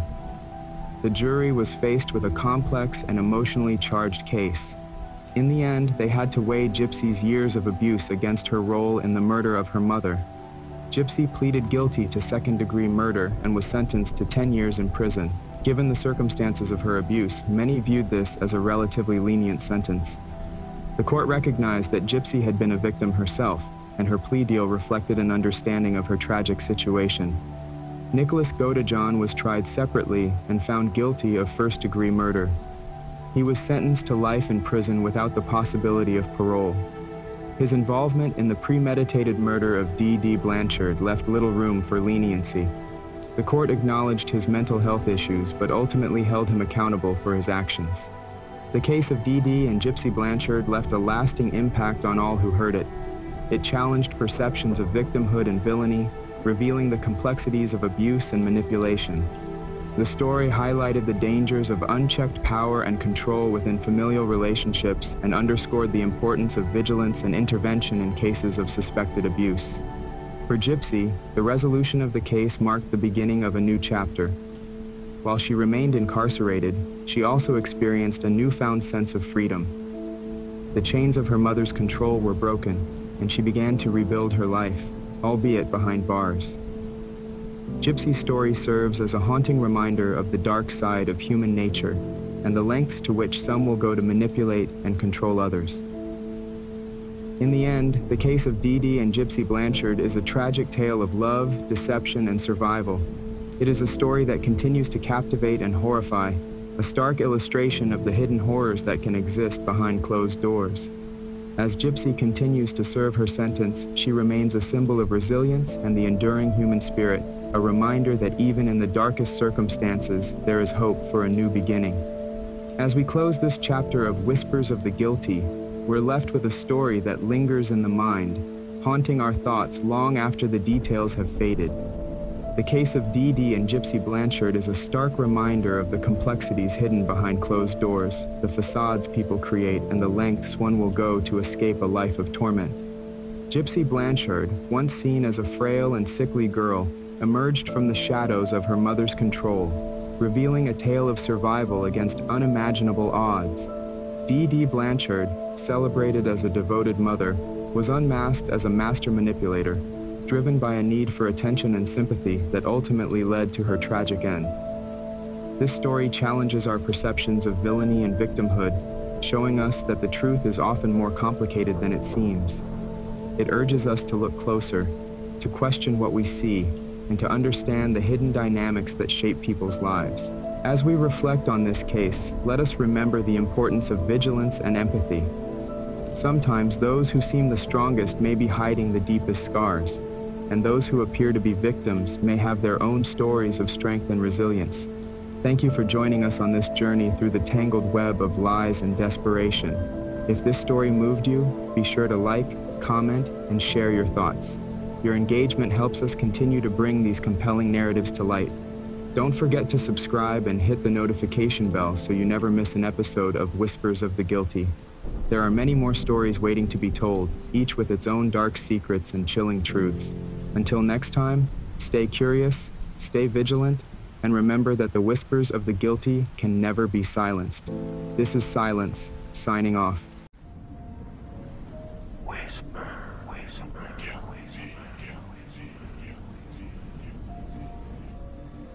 Welcome to Whispers of the Guilty, where we dive deep into the darkest corners of true crime to uncover the most puzzling and chilling cases. I'm your host, Silence, and today we begin a haunting journey through a mystery that has perplexed the nation for decades. The tragic tale of the boy in the box. This is Whispers of the Guilty, and the story of the boy in the box starts now. On a chilly February morning in 1957, a discovery was made that would haunt the city of Philadelphia for decades. Nestled against a seedy underpass in the Fox Chase area, a large cardboard box that once held a bassinet from JCPenney became the grim cradle for a heartbreaking mystery. Inside lay the lifeless body of a young boy, his fragile form wrapped not in a loving embrace, but in a faded plaid blanket that whispered of better days gone by. The boy was small, malnourished, with haunting, vacant blue eyes that would never again see the light of day. He was dressed with a curious mixture of care and haste. A too large button-up shirt clumsily tucked into washed-out trousers. His hair was cropped close to his scalp, crudely cut and uneven, as if to quickly alter his appearance, or perhaps done in a moment of desperate necessity. The scene painted a paradoxical picture of neglect and nurturing, suggesting a child once cared for, now discarded like unwanted refuse. The police were summoned to the scene by a young man who stumbled upon the box while checking checking his muskrat traps. Fearful of the police as he was trapping illegally, he initially hesitated, but the haunting image of the child compelled him to report the grim find. As detectives arrived, the quiet winter air was thick with the tension of unanswered questions. Who was this boy? Why was he abandoned in such a macabre setting? The investigators dubbed him the boy in the box. His identity was a void. No missing child reports matched his description, and no family came forward to claim him. The local newspapers quickly picked up on the story, each headline a grim echo of the city's bafflement and sorrow. The Philadelphia Inquirer printed thousands of flyers depicting the boy's solemn face, alongside details about the discovery. These flyers were sent out and posted across the city,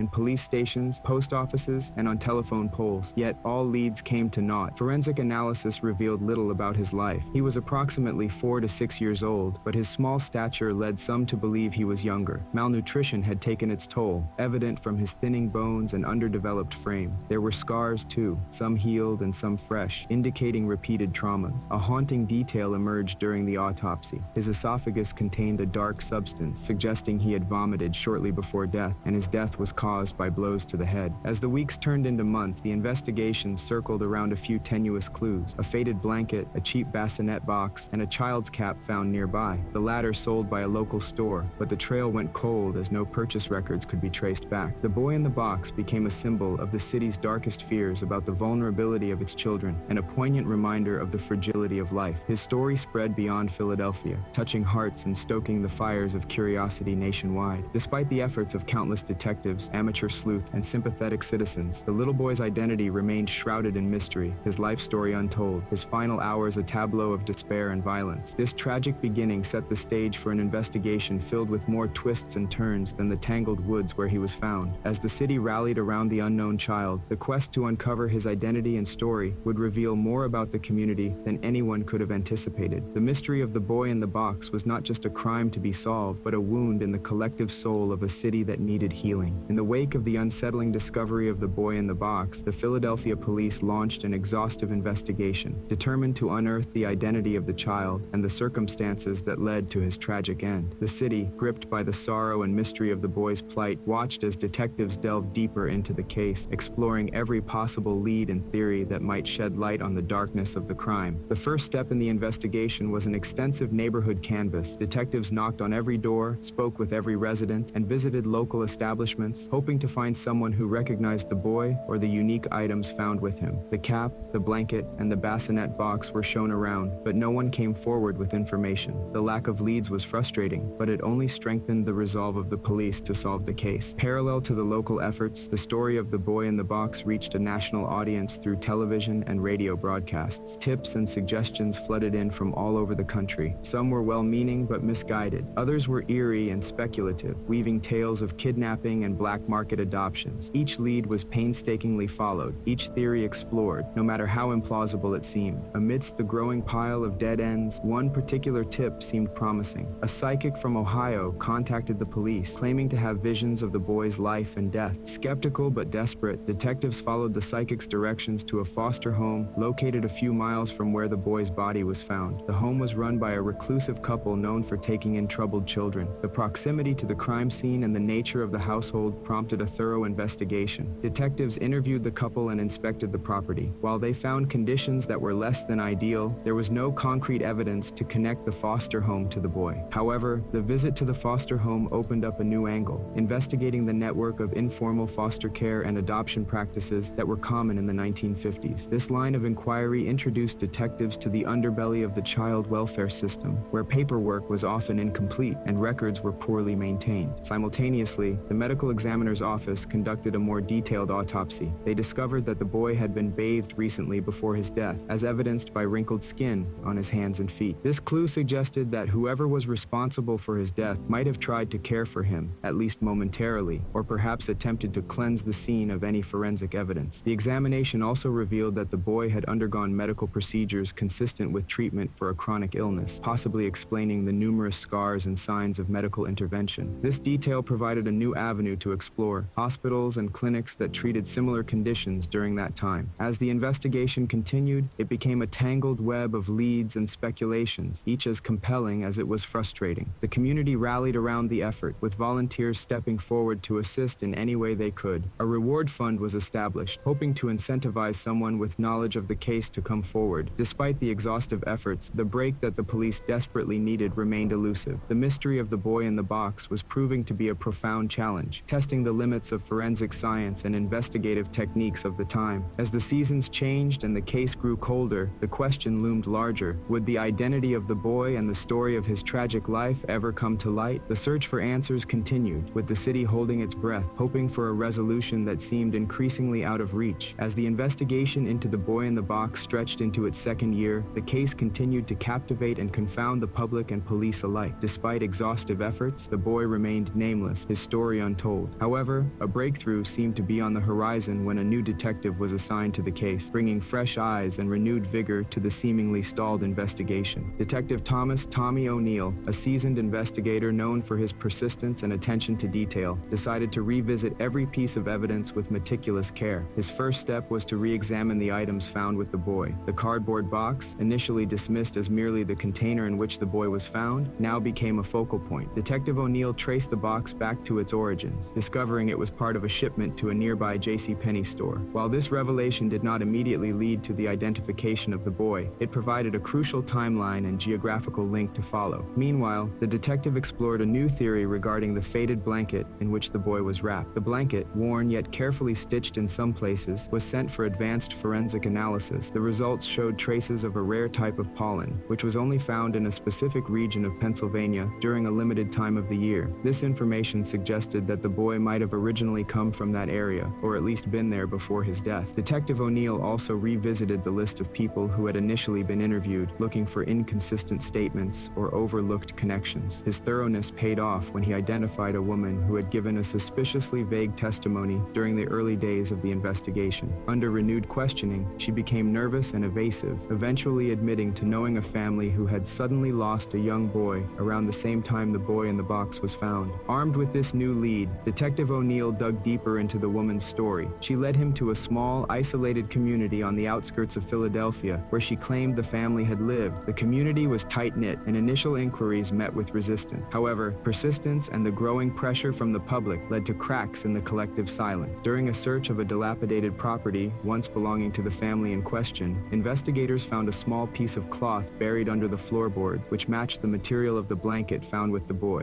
This discovery prompted a series of events that led to the exhumation of the family's patriarch, who had died under mysterious circumstances not long after the boy was found. Forensic tests on the patriarch's remains revealed genetic markers that astonishingly matched those of the boy in the box. This connection finally gave the boy a name, Jonathan. With a name and a genetic link to a known family, the pieces of the puzzle began to fall into place, but the full story was even more tragic than anyone had anticipated. As the community reeled from the revelation, Detective O'Neill pressed on, determined to uncover the entire truth. Jonathan's siblings, now adults, were brought in for questioning. Under the weight of the evidence, they finally disclosed the harrowing details of their life with an abusive father who had meted out severe punishments and kept the family isolated from the outside world. Jonathan's death, they revealed, was the result of one such brutal punishment gone too far. Terrified of the consequences, the family had chosen to hide his death, fabricating a story of an accident that had supposedly taken him away. The decision to place his body in the box and abandon it was driven by fear and desperation. The confessions brought the twisted tale to light, providing some semblance of justice for Jonathan, but also exposing the deep scars left on the surviving family members. As Detective O'Neill pieced together the final report, the community and the nation grappled with the implications of the case. Jonathan's story was a stark reminder of the vulnerabilities and horrors that too many children face in silence. The boy in the box, now known as Jonathan, had finally reclaimed his name and his story, but the quest for justice was far from over. With the identity of the boy in the box finally revealed as Jonathan, and the harrowing details of his life and death brought to light, the city of Philadelphia and the nation grappled with a profound sense of collective grief and outrage. The resolution of the case, while bringing closure to a decades-long mystery, also opened up a wider discourse on child welfare, familial abuse, and the community's role in protecting its most vulnerable members. As Detective Thomas O'Neill prepared his final report, the repercussions of the case echoed far beyond the confines of the police department. The media coverage, which had once sensationalized the mystery of the unknown child, now took a more introspective turn, focusing on the systemic failures that allowed such a tragedy to occur unnoticed. Editorials and public forums discussed the need for better oversight in child welfare, the importance importance of community vigilance, and the critical role of education in preventing abuse. The legal proceedings that followed were complicated and emotionally charged. Members of Jonathan's family were tried for their roles in his death and subsequent cover-up. The courtroom was packed daily, with the public and media scrutinizing every detail. The trials served not only as a form of legal reckoning, but also as a public catharsis, a community coming to terms with its own silence and inaction. In the wake of the trials, Jonathan's story prompted legislative changes. New laws were enacted to strengthen the reporting and monitoring of child abuse. Training programs for social workers were overhauled to better detect signs of abuse and neglect, especially in isolated or insular communities. Schools implemented new educational programs aimed at teaching children their rights and how to seek help if they felt unsafe. The community also came together to honor Jonathan's memory in a more personal way. A memorial was erected in the Fox Chase area, near where he was found. Every year, on the anniversary of the discovery of his body, the community held a vigil. The vigil was not just a moment to remember Jonathan, but a reminder of the vigilance needed to protect every child. Detective O'Neill, reflecting on the case in his retirement, often spoke about the impact it had on him personally and professionally. He emphasized that Jonathan's legacy was a reminder of the responsibility law enforcement and communities have to look beyond the surface and act on behalf of those who cannot speak for themselves. His interviews and speeches often highlighted the need for persistent, compassionate investigation and community engagement. As the years passed, the story of the boy in the box, now known by his real name, Jonathan, continued to resonate. Documentaries and crime shows retold his story, each iteration a pledge to keep his memory alive and a call to action to prevent similar tragedies. Schools and police departments used his story as a case study in training sessions, teaching new generations of social workers and officers the importance of diligence and empathy in their work. Jonathan's grave, once marked only by a number bearing the cold designation of an unknown child, now bore his name and a message from the community, known once more and forever remembered. Flowers and toys, left by people from all walks of life, adorned the site, symbols of both mourning and a collective commitment to better protect the innocent. The boy in the box had become more than a case file in the annals of crime history. He had become a symbol of lost innocence reclaimed and a beacon for change in the care and protection of children. His story, marked by tragedy, had forged a legacy of hope and reform, a testament to the idea that from profound loss can come profound love and responsibility. As we come to the end of this episode, the mystery of the boy in the box remains as haunting and enigmatic as ever. Join us next time as we continue to unravel the layers of this compelling case, exploring new clues and revelations that shed light on the fate of this unknown child. In the meantime, remember to cherish the loved ones in your life and remain vigilant in protecting the innocent. The boy in the box may have been forgotten by some, but his memory lives on in the hearts of those who seek justice and resolution. Thank you for joining us on this journey through the shadows of true crime. Until next time, stay safe.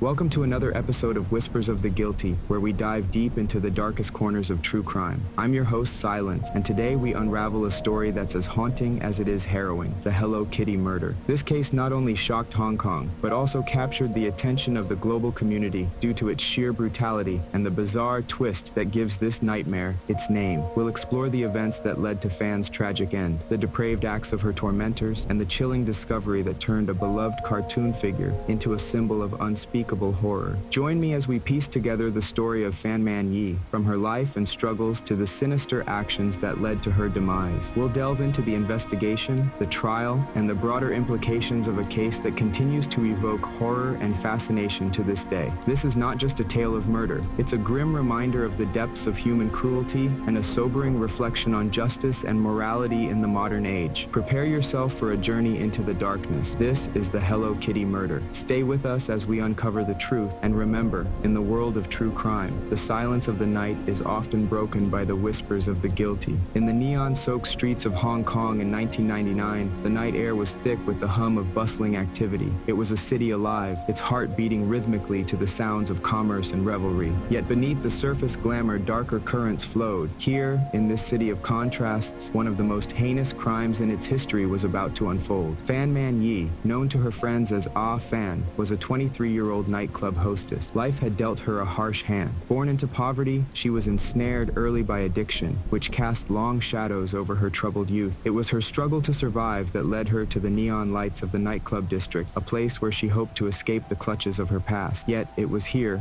amidst the glitter and the smoke, that she encountered Chan Man-lok, a man whose reputation in the criminal underworld was as solid as the high rises that towered over the city. Chan, a 34-year-old pimp and drug dealer, was a man feared by many. With his extensive connections and a ruthless disposition, he maintained a tight grip on his illicit enterprises. Accompanying him were Leung Shing-cho, 27, and Leung Wai-lun, 21, both of whom were eager to prove their loyalty and brutality under Chan's guidance. The fateful interaction began over a seemingly trivial matter, a wallet containing $4,000, which Chan accused Fan of stealing. Whether the accusation was true or merely a concocted excuse to exercise power, it marked the beginning of a nightmare for Fan. With a fury that seemed disproportionate to the alleged theft, Chan and his accomplices abducted her, spiriting her away to Chan's apartment, a place that would soon become a chamber of horrors. The apartment was nondescript, tucked away on a quiet street, its exterior giving no hint of the depravity within. It was here that Fan was brought, a space dominated by Chan's menacing presence. Initially, the abuse was sporadic, a cruel word here, a slap there, as if testing the waters. But as days turned into weeks, the violence escalated horrifyingly. Chan and his cohorts embarked on a sadistic spree, treating Fan not as a human being, but as an object upon which to vent their most vile impulses. They beat her mercilessly, using their fists, feet, and an assortment of implements that turned the apartment into a torture chamber. Each session seemed designed not just to inflict physical pain, but to break her spirit utterly. The abuse wasn't confined to the trio of perpetrators. It was a grotesque form of entertainment for a revolving door of underworld figures who visited the apartment. These visitors weren't mere passive observers. Many participated, drawn into the circle of violence that Chan orchestrated. This communal aspect of the torture was perhaps one of the most chilling facets of the crime, reflecting a deep moral rot that had settled in the hearts of all involved. As Fan endured this relentless assault, the apartment walls, which once might have echoed with the mundane sounds of domestic life, now absorbed her screams, the thuds of blows, and the laughter of her tormentors. The outside world remained oblivious to her suffering, the vibrant life of Hong Kong continuing unabated just beyond the thin, uncaring walls. Fan's resilience was extraordinary, her spirit bending under the weight of her torment, but never completely breaking. That she could endure each day's new horrors was a testament to her inner strength, a strength that her assailants sought to obliterate with each passing moment. The Hello Kitty doll, an incongruous presence in such a bleak setting, sat perched in the apartment, soon to become a macabre symbol of the atrocity that was unfolding in that very space. As March gave way to April, the torments inflicted upon Fan Man-yi inside the grim confines of Chan Man-lok's apartment grew in intensity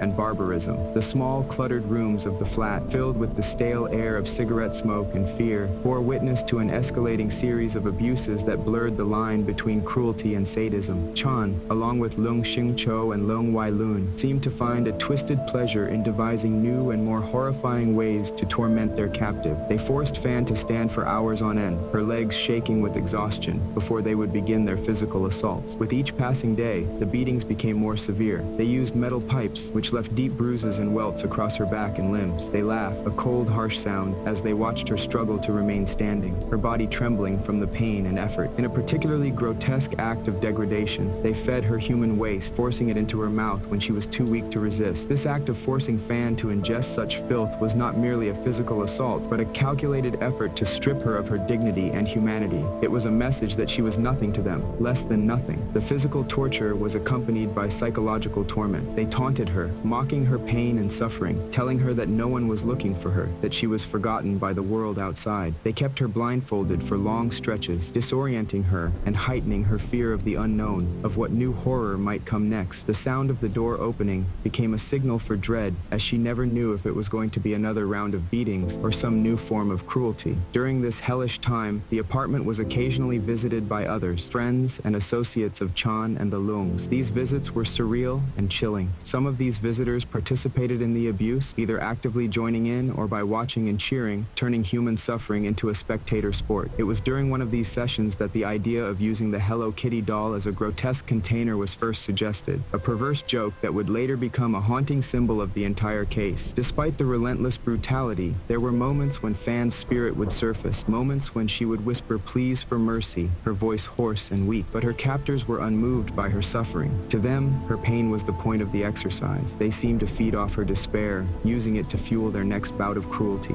As April turned to May, the condition of Fan deteriorated rapidly. The repeated beatings, lack of proper food, and constant psychological stress took a heavy toll on her body and mind. She became increasingly weak, her moments of lucidity fading as the trauma overwhelmed her. The men noticed this change and, in a twisted calculation, began to discuss among themselves what to do with her. They knew she could not survive much longer under such conditions. The discussions about Fan's fate were pragmatic and cold. There was no consideration of mercy, no thoughts of ending the abuse by letting her go. Instead, they weighed the options of how to dispose of her body, how to ensure that their crimes remained hidden. They considered the practicalities with a chilling detachment, as if the life of Fan Man Yi, a woman who had laughed and dreamed and suffered, was just another problem to be solved. As the final days of May approached, the decision was made. They would end her life, not out of mercy to spare her further pain, but to protect themselves from the consequences of their actions. The plan was simple and brutal, a final act of violence to conclude weeks of torture. Unaware of her impending fate, Fan continued to endure, her spirit flickering in the darkness, a testament to the resilience of the human will even in the face of unimaginable evil. The final act of Fan Man Yi's life began under the dim, flickering light of a single bulb that cast long shadows across the dingy apartment walls. Chan Man Lok and his associates had resolved to end her life, a decision driven by a cold calculation to eliminate the risk she posed to their freedom. Their discussions about how to carry out the deed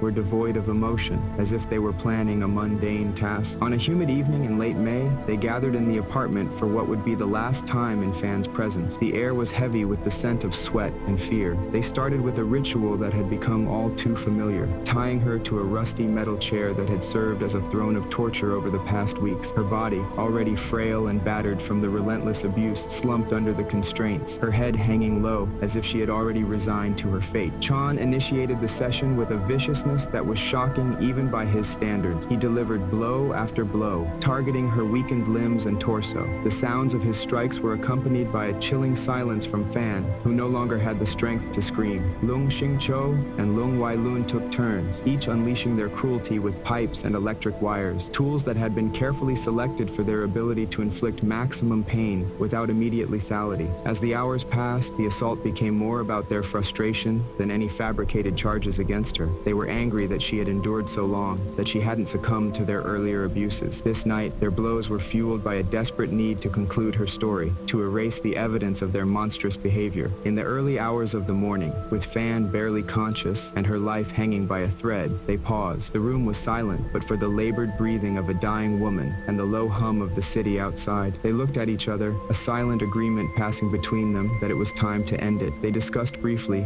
in hushed tones, not wanting to awaken any semblance of hope in Fan that might have lingered in her broken body. The decision was made to use a method that would leave no doubt, to ensure her death would be absolute and immediate. They filled a bathtub with water, a grotesque parody of a cleansing ritual, and dragged her towards it. Fan's limp body offered no resistance as they submerged her. The water was shockingly cold, a stark contrast to the warm, sticky air of the apartment. Holding her down became a group effort, a final act of teamwork in their twisted game. The struggle was minimal. Fan's body was already on the brink of collapse from the accumulated traumas. As they held her under, the water became a mirror, reflecting their distorted faces, a trio of grim reapers in a macabre tableau. When it was over, they lifted her lifeless body from the water, laying it on the cold tile floor. The act had not brought them the sense of closure they had anticipated. Instead, there was a palpable unease, a fear of the repercussions now that the deed was irrevocably done. They knew they had to dispose of the body carefully, to remove any trace that could link them to this atrocity. Their plan for disposal was as cold and calculated as the murder. They dismembered her body, an act of unspeakable defilement that ensured her remains would not be easily identifiable. Her head was removed with a precision that belied their amateur status, and in a final act of mockery, they chose to sew it into the large stuffed Hello Kitty doll, a perverse trophy of their cruelty. The disposal of her other remains was handled with a clinical detachment. They were scattered, intended to be lost amidst the city's refuse, as if she was just another piece of waste to be discarded. As dawn broke over Hong Kong, the deed was done. The apartment was cleaned with meticulous care, every surface scrubbed, every trace of Fan Man Yi erased from the physical world, if not from the moral landscape of those involved. The morning after Fan Man Yi's life had been cruelly extinguished, the city of Hong Kong woke to another day, unaware of the brutality that had transpired within the confines of a nondescript apartment. Chan Chan Man Lok, Leung Shing Cho, and Leung Wai Lun felt a temporary relief wash over them, believing they had effectively covered their tracks. The silence of the apartment was now a testament to their sinister deed, and for a moment, it seemed they might escape the consequences of their actions. However, the veneer of normalcy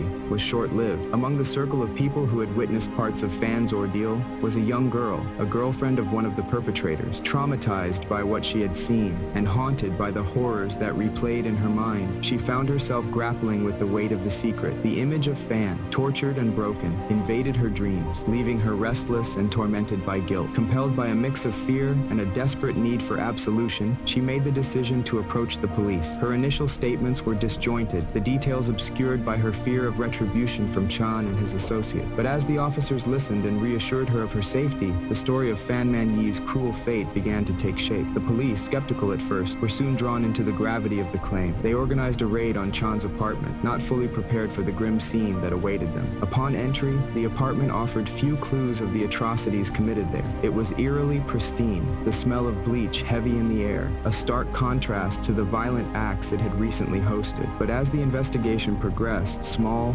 damning pieces of evidence began to emerge. Hidden in the false bottom of a closet, they found Fan's identification cards, her personal items, and most horrifically, the Hello Kitty doll that contained her skull, a chilling centerpiece in this grotesque tableau. The discovery sent shockwaves through the police force and later, the community. The media descended on the story, each headline more sensational than the last, painting a lurid picture of the crime that captivated and horrified the public. The trial that followed was a spectacle, drawing attention to not just the brutality of the murder, but also to the dark underbelly of Hong Kong's criminal world. Chan Man Lok, Leung Shing Cho, and Leung Wai Lun were charged with manslaughter, a charge that many criticized as too lenient given the savagery of their act. The courtroom was packed every day, the public eager to see justice served. Testimonies from forensic experts, neighbors who had heard strange noises, and the young girl whose conscience had driven her to the police painted a vivid picture of the last weeks of Fan's life. As the evidence mounted, the defendant's facade of indifference began to crack under the weight of the undeniable proof presented, and facing the prospect of life in prison, they turned on each other. Each sought to minimize his own role by exposing further details of the group's dynamic and individual acts of cruelty. This infighting only served to underscore their guilt and brutality. The verdict was delivered on a cold December day. The judge, reflecting the horror of the community, sentenced all three to life imprisonment, stating that the nature of the crime was so heinous that a maximum sentence was the only fitting response. The courtroom, filled with a tense mixture of relief and sorrow, echoed with the sound of the gavel. The Hello Kitty murder case left a deep scar on the psyche of Hong Kong. It raised uneasy questions about human nature and the capacity for evil. It forced a reckoning with issues of law enforcement and justice, and it sparked conversations about the safety and value of marginalized individuals in society. The echoes of the case reverberated long after the sentences were handed down, a grim reminder of what happens when evil is allowed to fester unchecked. As the city moved forward, the legacy of Fan Man Yi's suffering became a call to action for better protection of the vulnerable and a more vigilant judicial system. Her story, though tragic, served as a catalyst for change, ensuring that her death would not be in vain and that her memory would serve as a beacon for justice and humanity. Thank you for joining me on this harrowing journey through the dark alleys of human nature as we explored the Hello Kitty murder. This case serves as a stark reminder of the cruelty that can lurk behind seemingly ordinary facades and the resilience of justice, even in the face of unimaginable horrors. If today's story moved you, or if you have thoughts and reflections you'd like to share, please comment below. We value your insights and engagement as we continue to delve into the most chilling cases from around the world. Don't forget to like, subscribe, and hit the notification bell to stay updated with all our latest episodes here at Whispers of the Guilty. Every story we share aims not only to inform and intrigue, but to honor the memories of those lost and remind us of the vigilance needed to protect the most vulnerable among us. Join us next time for another episode that peels back the layers of the darkest human deeds. Until then, keep seeking the truth, and remember, sometimes the quietest whispers are the most telling. Goodbye for now.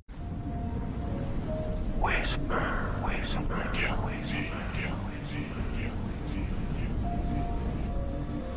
Hello everyone, welcome back to Whispers of the Guilty, where we delve into the depths of human darkness and uncover the chilling stories that haunt our world. I'm your host Silence, guiding you through another macabre tale that will leave you on the edge of your seat. Today, we journey to the quiet suburban neighborhood of Lakewood in Jacksonville, Florida, a place that seemed idyllic, safe, and perfect for raising a family. But beneath the surface of this seemingly peaceful community lurked a darkness that no one could have anticipated. This is the tragic story of Maddie Clifton, an 8-year-old girl whose bright smile and boundless energy brought joy to everyone she met. Maddie was a beloved daughter, sister, and friend, living a life filled with love, laughter, and the simple pleasures of childhood. But one fateful November afternoon in 1998, her life was cut short in a way that would forever change her family and community. What began as a typical day in Maddie's young life quickly spiraled into a nightmare that no one could have foreseen. As the community rallied to find their missing daughter, the truth that eventually came to light was more horrifying than anyone could imagine. The events that unfolded revealed a story of fear, panic, and unimaginable violence, shattering the sense of security that had once defined this close-knit neighborhood. So, sit back, turn down the light, and prepare yourself for a journey into the chilling tale of Maddie Clifton. This is a story that will stay with you, a reminder of the darkness that can lurk beneath even the most serene surfaces. Let's begin. Maddie Clifton was an 8-year-old girl whose story begins in the quiet suburban neighborhood of Lakewood, Jacksonville, Florida. It was a place where the lawns were neatly trimmed, families knew each other, and children played outside without a second thought about safety. This idyllic setting was home to Maddie, a bright and cheerful girl known for her infectious smile and boundless energy. She lived with her parents, Steve and Sheila, and her older sister, Jessie. Maddie was the kind of child who could light up a room just by walking into it. She was a talented piano player, loved playing sports, and was always up for an adventure. Steve and Sheila Clifton were devoted parents who did everything they could to provide a loving and supportive environment for their daughters. Steve worked as a banker, while Sheila was a stay-at-home mom who dedicated her time to raising Maddie and Jessie. The family shared a strong bond, often spending weekends together at local park or attending Maddie's soccer games. Jessie, being the older sister, was protective of Maddie, and their relationship was filled with the typical sibling banter and camaraderie. Maddie's friends adored her. She was the type of friend who would share her toys, stand up for her classmates, and always knew how to make someone laugh. Her best friend Ashley lived just a few houses down. The two were inseparable, often seen riding their bikes together or playing tag in the front yards of their neighborhood. Maddie's friendly nature extended to everyone she met, making her a well-loved figure in the community. The Clifton home was filled with laughter and warmth, a place where Maddie felt safe and cherished. The family had recently celebrated her 8th birthday with a backyard party, complete with a clown, games, and a cake that Maddie had helped bake. It was a day filled with joy and laughter, a stark contrast to the events that would soon unfold. In the days leading up to November 3rd, 1998, life in the Clifton household was as ordinary as ever. Maddie was busy with school and her extracurricular activities. She was particularly excited about an upcoming piano recital and had been practicing diligently. Her parents and sister, proud of her dedication, often sat in the living room listening to her play. Maddie's enthusiasm for music was infectious, and it wasn't uncommon for the family to join in with their own makeshift instruments, turning practice sessions into impromptu concerts. The neighborhood itself was an ideal place for children to grow up. Tree-lined streets, friendly neighbors, and a strong sense of community made it seem like nothing bad could ever happen there. Kids played outside until dusk, their laughter echoing down the streets as they engaged in games of hide and seek or impromptu baseball matches. It was a time when parents felt comfortable letting their children roam free, trusting in the safety of their environment. Among the neighborhood children was 14-year-old Josh Phillips, who lived across the street from the Cliftons. Josh was a quiet, somewhat awkward boy who mostly kept to himself. He lived with his father, Steve Phillips, a strict and often abrasive man, and his mother, Melissa, who worked long hours to support the family. Josh's relationship with his father was strained. Steve Phillips was known for his temper and rigid rules, creating a tense atmosphere at home. Despite this, Josh tried to find solace in his hobbies, which included playing video games and watching TV. He was not particularly close to the other neighborhood kids, but he occasionally joined in their games. On November 3rd, 1998, Maddie came home from school, eager to change into her play clothes and head outside. It was a Tuesday, and she had finished her homework quickly so she could enjoy the last few hours of daylight. After a quick snack, she grabbed her softball and glove, heading outside to see if any of her friends were around to play. The streets were buzzing with the usual after-school activity, children's voices blending into a chorus of youthful exuberance. As Maddie wandered the neighborhood looking for someone to play with, she spotted Josh in his yard. He was bouncing a basketball, seemingly lost in than thought. Maddie, always looking to make a new friend or engage in some fun, approached him. Despite their age difference, she saw no reason why they couldn't play together. With her characteristic cheerfulness, she asked if he wanted to play a game of baseball. Josh hesitated, but eventually agreed,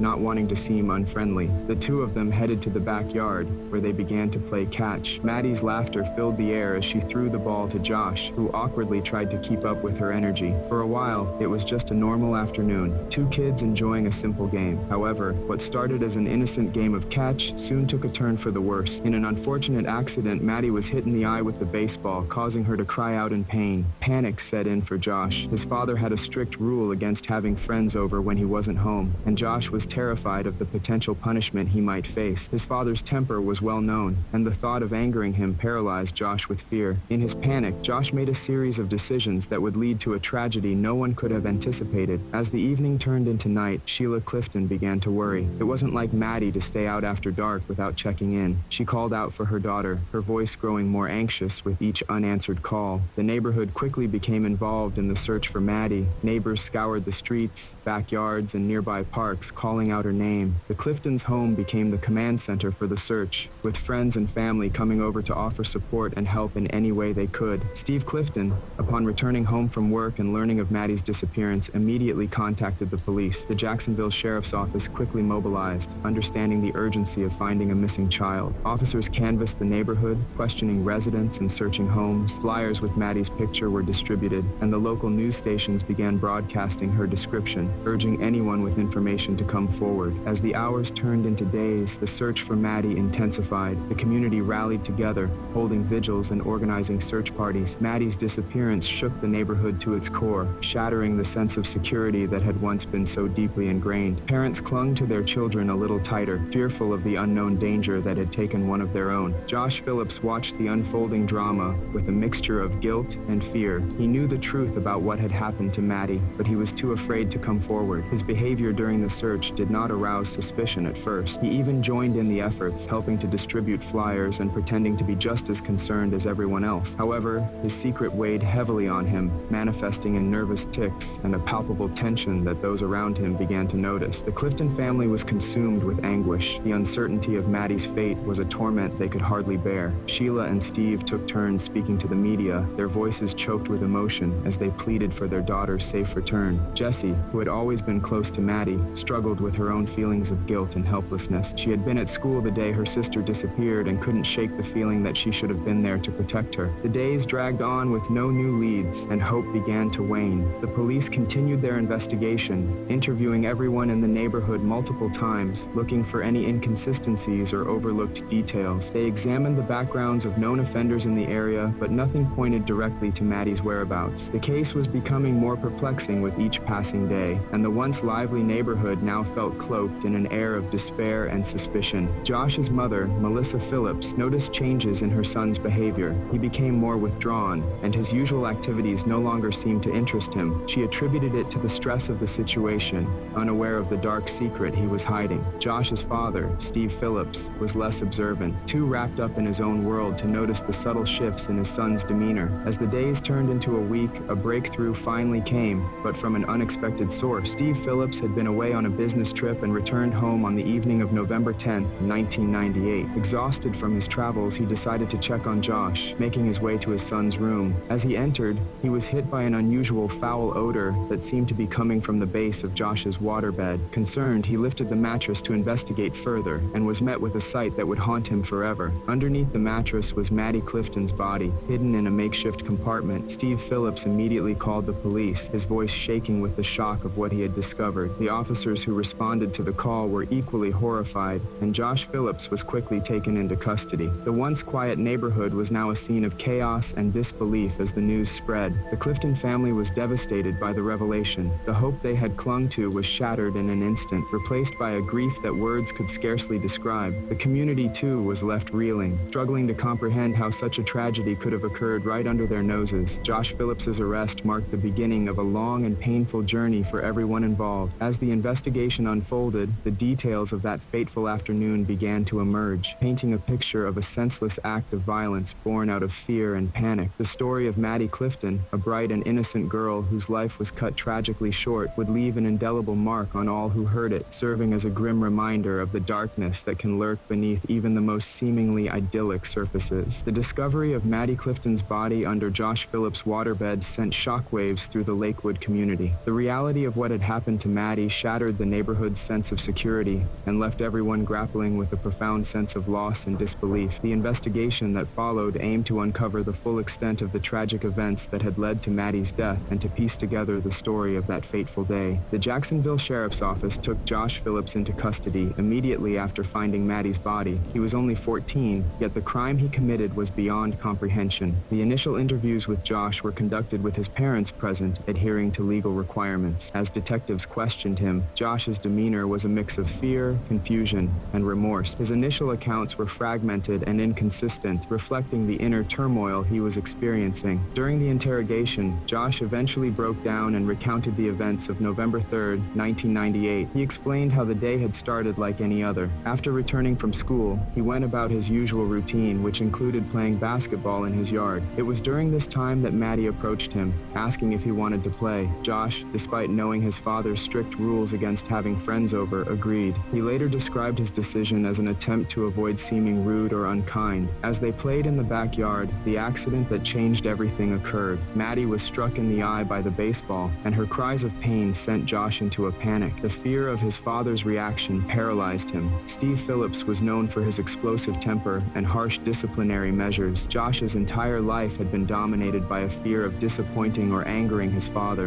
In his panic-stricken state, Josh made the fatal decision to drag Maddie into the house instead of seeking help. Once inside, Josh's attempts to calm Maddie were futile. Her cries grew louder and the fear of being discovered intensified. Driven by a desperate need to silence her and avoid his father's wrath, Josh resorted to violence. He described hitting Maddie with a baseball bat multiple times, actions that left her unconscious. The realization of what he had done plunged Josh into a deeper panic. He knew he had to hide Maddie's body, fearing the consequences if his father found out what had transpired. Josh's method of hiding Maddie was both gruesome and tragic. He chose to conceal her in the base of his waterbed, a decision that would later horrify the community and the investigators. For days, he lived with the knowledge of what he had done, maintaining a facade of normalcy while the search for Maddie continued around him. The psychological toll on Josh was immense, and his behavior during the search efforts reflected the inner turmoil he was experiencing. As the details of Josh's confession emerged, the community's shock turned to outrage. The idea that a neighborhood child could commit such a heinous act was unfathomable. Maddie's family, already devastated by her loss, had to grapple with the additional horror of knowing how her final moments had unfolded. The grief and anger they felt were immeasurable, and the impact on their lives was profound. In the days following Josh's arrest, the investigation continued to gather evidence to support his confession. Forensic teams meticulously examined the Phillips home, focusing on the waterbed and the surrounding area. Bloodstains, fibers, and other physical evidence were collected and analyzed, providing a grim confirmation of Josh's account. The medical examiner's report detailed the extent of Maddie's injuries, further corroborating the violent nature of the crime. The legal proceedings against Josh Phillips began swiftly. Given the severity of the crime, he was charged as an adult with first-degree murder. The decision to try him as an adult was controversial, sparking debates about juvenile justice and the appropriate punishment for minors who commit violent crimes. Public opinion was divided. While some argued that Josh's age should be taken into consideration, others believed that the nature of the crime warranted the harshest possible punishment. As the case moved through the court system, the prosecution and defense prepared for what would be a highly publicized and emotionally charged trial. The prosecution's case was built on the premise that Josh Phillips had committed a premeditated act of violence, driven by a desire to avoid punishment from his father. They argued that his actions demonstrated a clear intent to kill, as evidenced by the multiple blows he inflicted on Maddie. The defense, on the other hand, sought to portray Josh as a frightened and overwhelmed teenager who had acted out of panic and fear. They emphasized his age, the abusive environment he lived in, and the lack of intent to commit murder. Their strategy aimed to humanize Josh, presenting him as a victim of his circumstances who had made a tragic and impulsive decision. Throughout the trial, the emotional weight of the case was palpable. Witnesses, including friends, neighbors, and law enforcement officers, provided testimony that painted a vivid picture of the events leading up to and following Maddie's disappearance. The Clifton family, despite their profound grief, showed incredible strength and resilience as they sat through the proceedings, determined to see justice served for their beloved daughter. Josh's testimony was a pivotal moment in the trial. When he took the stand, the courtroom courtroom was filled with a tense silence. His account of the day's events was consistent with his earlier confession, and his demeanor reflected a deep sense of remorse and regret. He spoke about his fear of his father, the panic that set in after the accident, and the overwhelming sense of dread that drove him to commit such a horrific act. His testimony provided a glimpse into the psychological state of a teenager who had been living under the constant threat of violence and punishment. The prosecution, however, was relentless in their cross-examination. They challenged Josh's narrative, pointing out inconsistencies and emphasizing the brutality of his actions. They argued that his decision to hide Maddie's body and maintain the deception for days demonstrated a level of calculation and intent that contradicted the defense's portrayal of him as a frightened child acting impulsively. The trial's climax came with the closing arguments. The prosecution reiterated their case for first-degree murder, calling for a verdict that would reflect the severity of the crime. The defense, meanwhile, pleaded for leniency,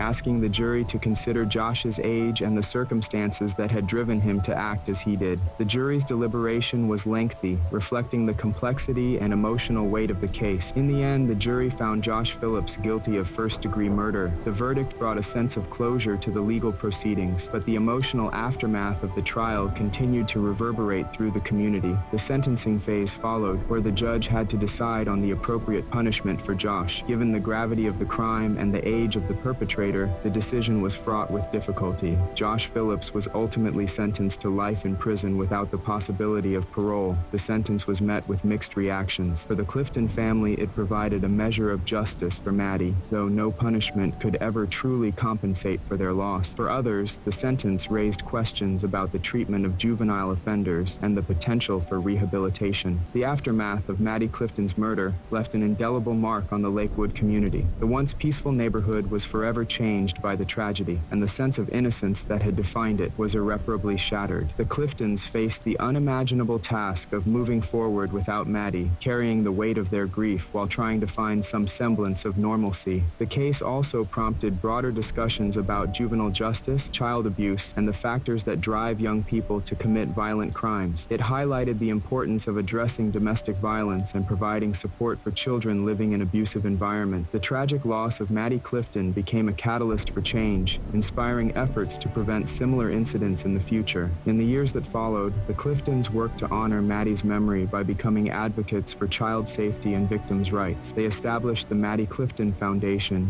dedicated to supporting families affected by violence and promoting programs aimed at preventing child abuse. Their resilience and commitment to making a positive impact in the wake of their tragedy served as a powerful testament to the enduring strength of the human spirit. In the wake of Josh Phillips' conviction and sentencing, the Lakewood neighborhood struggled to regain a sense of normalcy. For the Cliftons, each day was a battle against the overwhelming grief and loss that had upended their lives. Sheila and Steve Clifton found solace in their community, which rallied around them, providing support and empathy. They became more involved in advocacy work, focusing on child safety and violence prevention. Their efforts were not just a way to honor Maddie's memory, but also a means of channeling their grief into something positive. Jessie Clifton, Maddie's older sister, faced her own struggles. The trauma of losing her sister and the horrific circumstances of her death left deep emotional scars. Jessie found herself grappling with feelings of guilt and helplessness common among survivors of such tragedies. She sought counseling to help process her emotions and eventually became an advocate for mental health awareness, particularly among young people dealing with grief and trauma. The Jacksonville Sheriff's Office, too, felt the weight of the case. The officers who had worked tirelessly to find Maddie and later investigate her murder were deeply affected by the outcome. Many of them had children of their own and found it difficult to separate their professional duties from their personal lives. The department provided counseling services for its officers, recognizing the emotional toll such cases can take on law enforcement personnel. The broader community's response was multifaceted. There was an increased awareness of the importance of vigilance and community involvement in keeping children safe. Neighborhood watch programs were revitalized, and local schools implemented new safety protocols. Parents became more cautious, closely monitoring their children's activities and emphasizing the importance of staying safe. The sense of community that had always been a hallmark of Lakewood was now underscored by a collective resolve to prevent such a tragedy from ever happening again. The case also sparked significant media attention, both locally and nationally. News outlets covered every development, from the initial search for Maddie to the trial and sentencing of Josh Phillips. The intense media scrutiny brought the case into the homes of millions, eliciting strong reactions from the public. Many were shocked by the details of the crime, while others were moved moved by the resilience of the Clifton family. The story became a focal point for discussions about juvenile crime,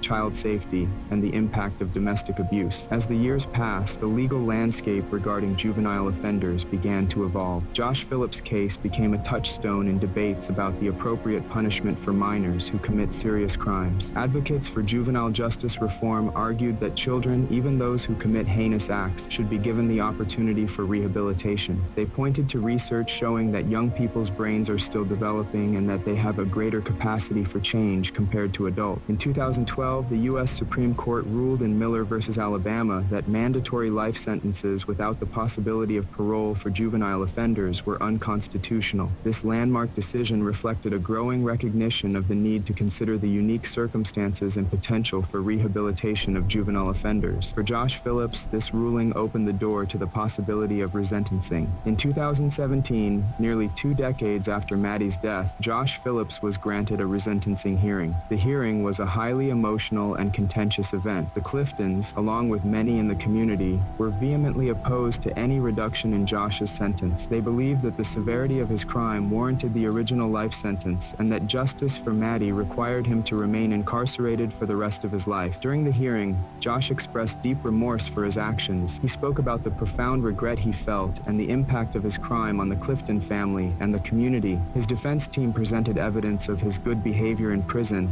and his efforts at self-improvement, including earning a GED and participating in rehabilitation programs. They argued that Josh had changed significantly since the time of his crime and that he deserved a chance at parole. The judge's decision was a difficult one, balancing the severity of the crime with the potential for rehabilitation. Ultimately, Josh Phillips was resentenced to life in prison with the possibility of parole after 25 years. This decision was met with mixed reactions. Some saw it as a fair compromise that acknowledged both the heinousness of the crime and the possibility of redemption. Others, including the Cliftons, felt that justice had not been fully served. The case of Maddie Clifton and Josh Phillips continues to resonate as a cautionary tale and a catalyst for discussions about crime, punishment, and the potential for change. It underscores the importance of addressing the underlying issues that can lead to such tragedies, including domestic violence and the need for comprehensive support systems for at-risk youth. Maddie's legacy lives on through the efforts of her family and community to promote child safety and violence prevention. The Maddie Clifton Foundation,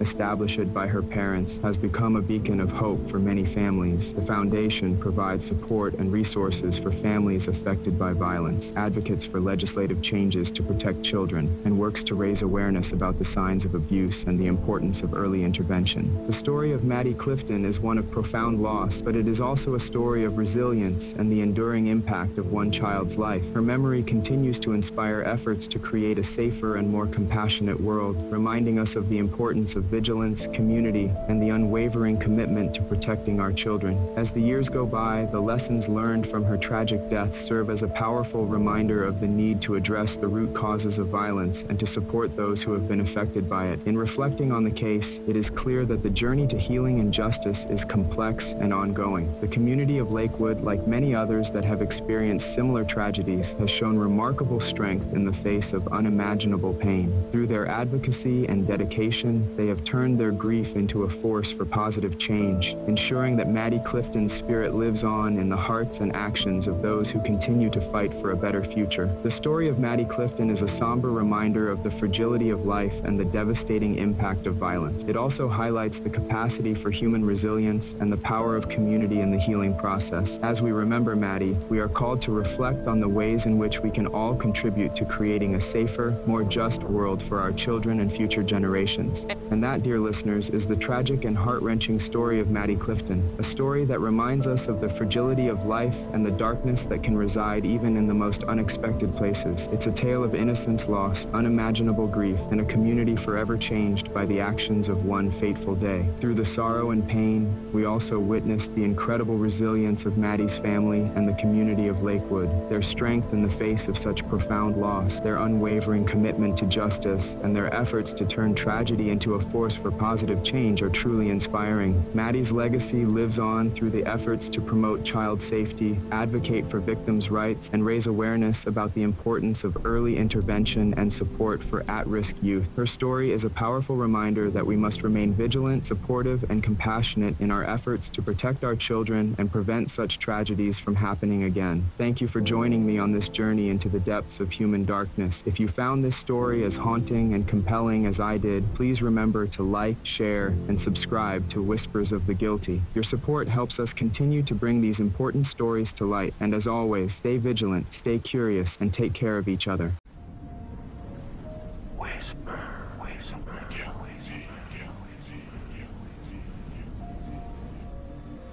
Welcome to another episode on Whispers of the Guilty, where we delve into the most perplexing and chilling true crime stories. Today, we explore a case that has captured the attention of millions worldwide, weaving through the threads of mystery, mental health, and the haunting history of one of Los Angeles' most infamous hotels. Join me as we unravel the tragic story of Elisa Lam. As we dive into this story, we will piece together the facts, explore the theories, and seek to understand not just what might have happened to Elisa Lam, but also how her story reflects broader issues of mental health awareness, hotel security, and the ethical consumption of true crime narratives. Stay tuned as we step into the elevator and descend into the depths of this mysterious case. This is not just a story of tragedy, but a mirror reflecting our own fears and fascinations with the unknown. Let's uncover the truth behind the tragic tale of Elisa Lam, right here on Whispers of the Guilty. In the heart of Los Angeles, amidst the urban sprawl and the bustling life, stands the Cecil Hotel, a structure wrapped in dark allure and a history of tragedies and crimes. It was here,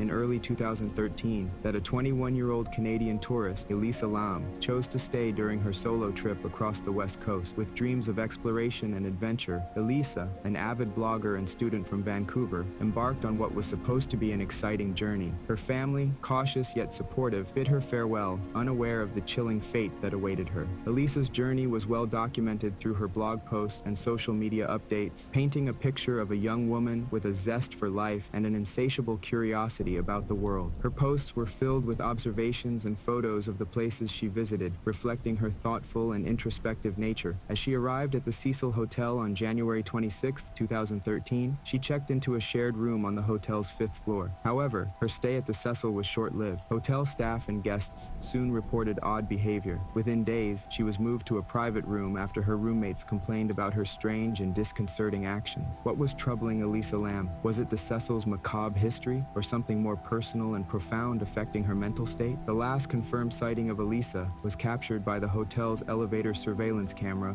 on January 31st. The footage, which later went viral on the internet, shows Elisa entering the elevator, pressing multiple floor buttons, and peeking out as if looking for someone or something lurking unseen. Her gestures were erratic, her movements unpredictable, and her expression filled with anxiety and fear. Then, just as mysteriously as she appeared, Elisa Lam vanished, leaving behind a trail of questions and a growing sense of dread about her safety. The disappearance sparked a massive search operation. Police combed through the hotel and the surrounding area, while flyers bearing her image spread across the city. Online, her story captivated millions, with armchair detectives and true crime enthusiasts delving into every piece of available evidence, theorizing about her last known moments. As the search intensified, questions about the hotel's dark past resurfaced. The Cecil Hotel had been the site of numerous suicides, overdoses, and even the residence of infamous serial killers. Did the oppressive history of the hotel play a role in Elisa's psychological state, or was there a more tangible threat involved in her disappearance? In this mysterious setting, where the line between fact and fiction blurs, the investigation into Elisa Lam's last known days began to unfold. The police, equipped with minimal clues and growing public pressure, faced a complex puzzle. What happened in the eerie confines of the Cecil Hotel elevator, and where did Elisa go after the camera stopped recording? The search for answers promised to be as haunting as the history of the hotel itself. As days turned into weeks with no sign of Elisa Lam, the pressure on the Los Angeles Police Department escalated. The enigmatic footage from the Cecil Hotel's elevator only deepened the mystery, prompting theories that ranged from the plausible to the paranormal. Investigators, determined to stay grounded in reality, began to dissect every frame of the video, hoping to uncover clues about Elisa's mental state and possible whereabouts. The scrutiny extended beyond the video to Elisa's digital footprint. Her blog posts and social media accounts were examined for any hint of distress or forewarning of her disappearance. Friends and family were interviewed, painting a portrait of a bright and thoughtful young woman, albeit one who struggled with diagnosed bipolar disorder and depression. This revelation added a complex layer to the case, raising the possibility that Elisa's actions in the elevator might have been influenced by a mental health crisis. Meanwhile, the police canvassed the Cecil Hotel. They conducted floor-by-floor searches and interviewed valued guests and staff. The hotel's sordid history became a focal point, with questions arising about its role in Elisa's psychological state. The hotel, infamous for its suicides and violent crimes, was rumored to have an oppressive atmosphere that could potentially exacerbate existing mental health issues. The search teams also expanded their efforts to the nearby Skid Row area, a place known for its harsh realities and high crime rate. Elisa's disappearance in such a volatile environment posed additional risk and urged a thorough, albeit cautious, approach in the search efforts. Despite these extensive searches, there were no leads or sightings, and hope began to wane. Back at the hotel, detectives decided to inspect the water tanks located on the roof after hotel guests started complaining about low water pressure and an unusual taste in the water. Access to the roof was restricted and alarmed, suggesting that any attempt to reach the tanks would have been noticed. However, a thorough inspection revealed a chilling discovery that turned the case on its head. The body of Elisa Lam was found in one of the water tanks. This gruesome finding raised a storm of questions. How did Elisa access the heavily secured area unnoticed? Was her death an accident, or did darker forces play a role? The condition of her body and the tank's environment suggested multiple scenarios, each more perplexing than the last. The discovery shocked the public and media, fueling rampant speculation and fear. The investigation took a new turn, focusing on how Elisa ended up in the tank. The police had to consider all possibilities: accidental drowning, suicide, or foul play. Forensic experts were brought in to examine the scene, looking for signs of struggle or other forensic evidence that might shed light on the circumstances surrounding her death. As the forensic analysis progressed, the community and the internet buzzed with theories and speculations. The eerie nature of the case, coupled with the Cecil Hotel's macabre history, made it a viral sensation. But for those personally involved, it was a tragic, unsettling mystery that begged for answers. The investigation into Elisa Lam's final moments continued, with detectives piecing together the puzzle in hopes of bringing closure to a case shrouded in mystery and darkness. The discovery of Elisa Lam's body in a water tank atop the Cecil Hotel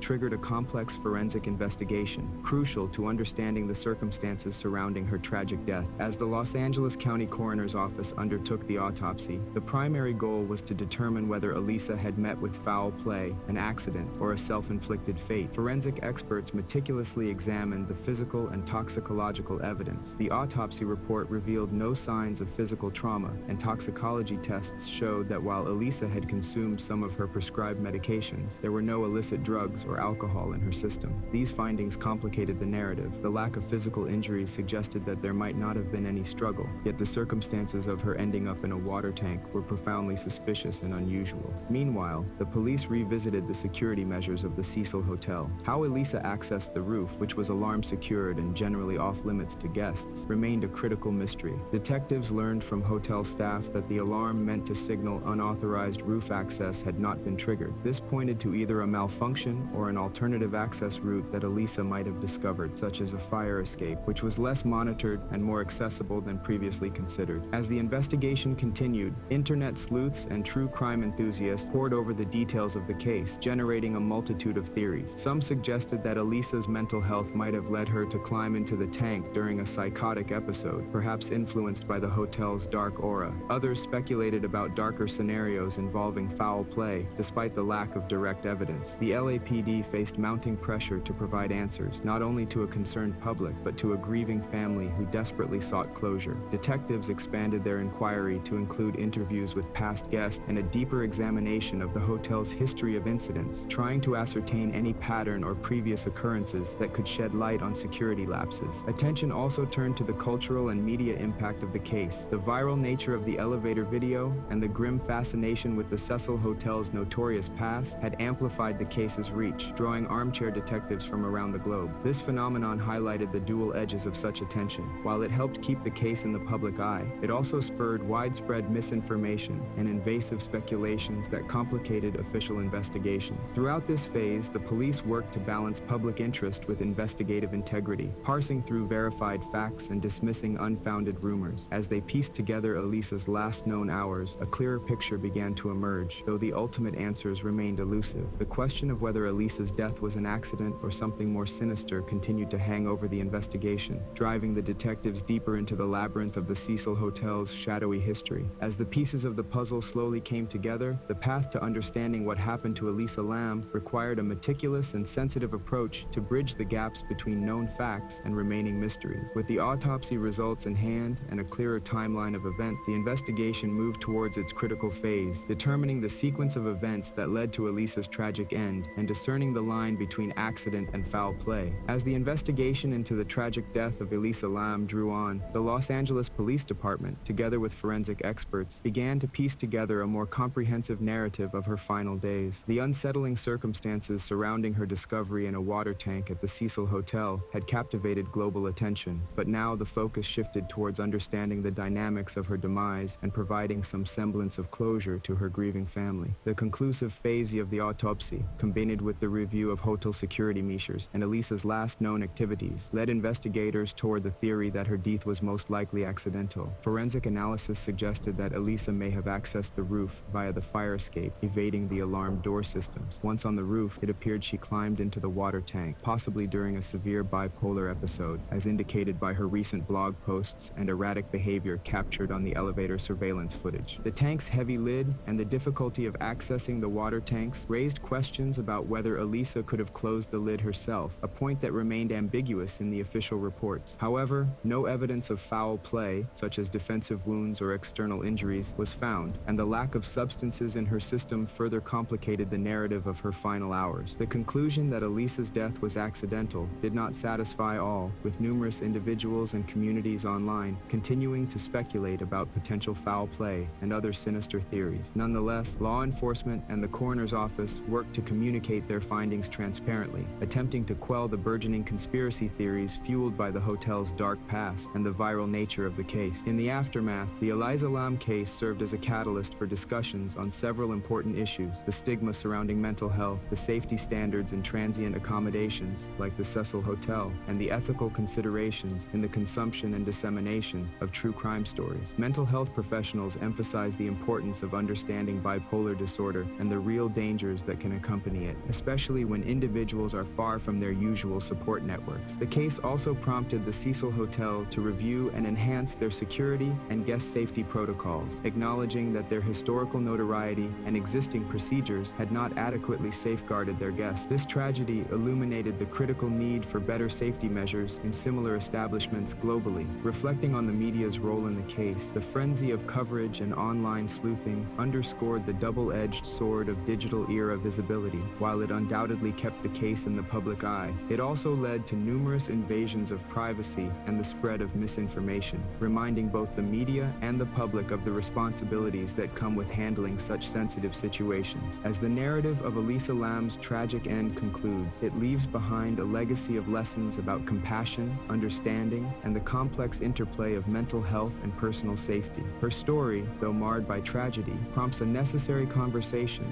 on how society addresses and supports the vulnerabilities of those exploring the world on their own. It is a stark reminder of the depths of the human psyche and the profound effects our environments have on us, teaching us to tread thoughtfully in the murky waters of the unknown. As we close this chapter on the mysterious and tragic story of Elisa Lam, we're reminded of the complexities that true crime narratives weave into our understanding of human nature and societal issues. The Cecil Hotel's grim legacy, Elisa's unfortunate demise, and the viral spread of her story have left us with as many questions as answers. We thank you for joining us on Whispers of the Guilty as we delve deep into this case. It's important to approach such stories with sensitivity and a critical mind, recognizing the real people and the real struggles involved. Remember to consider the impact of mental health, the importance of safety in travel, and the profound effects our environments can have on us. If you found this exploration into Elisa Lam's story compelling, don't forget to like, subscribe, and click the bell icon to stay updated on all our latest content. Share your thoughts and theories in the comments below. What do you think happened to Elisa Lam? How do you see the role of places like the Cecil Hotel in such narratives? Join us next time on Whispers of the Guilty as we uncover another story from the shadows of true crime. Until then, stay curious, stay cautious, and above all, stay compassionate. Goodbye for now.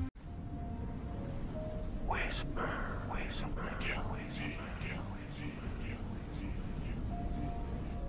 Welcome to Whispers of the Guilty, where we peel back the veneer of normalcy to uncover the dark underbelly of the most chilling true crime stories. I'm your host, Silence, and today we delve into a tale that tests the boundaries of human depravity and challenges our understanding of evil. Our journey into this nightmare begins with the escape of a courageous woman whose desperate flight for freedom in 1999 opened the door to exposing Ray's decades of terror. What followed was a complex investigation that revealed a chilling catalog of torture, psychological manipulation, and a disturbing question: how many had fallen victim to the Toy Box Killer? Stay with us as we explore the depths of these atrocities, the mind of the man behind them, and the enduring impact on the survivors and the community. This is not just a story of crime and punishment, but a profound look at the darkest capabilities of the human psyche and the resilience needed to confront them. Prepare yourself for a story that is as unsettling as it is true. This is the story of David Parker Ray, the Toy Box Killer. In the sprawling expanse of New Mexico, where the sun casts sharp shadows over both the arid desert landscapes and the lives of those who dwell there, the town of Truth or Consequences carried a name that was as foreboding as it was peculiar. This small, unassuming town, with its quaint streets and the nearby Elephant Butte Lake reflecting the harsh sunlight, was home to a secret that would eventually ripple through the collective consciousness of America. The man at the center of this dark saga was David Parker Ray, a local mechanic whose outward ordinariness masked the mind of a meticulous predator. Born in 1939 in Belen,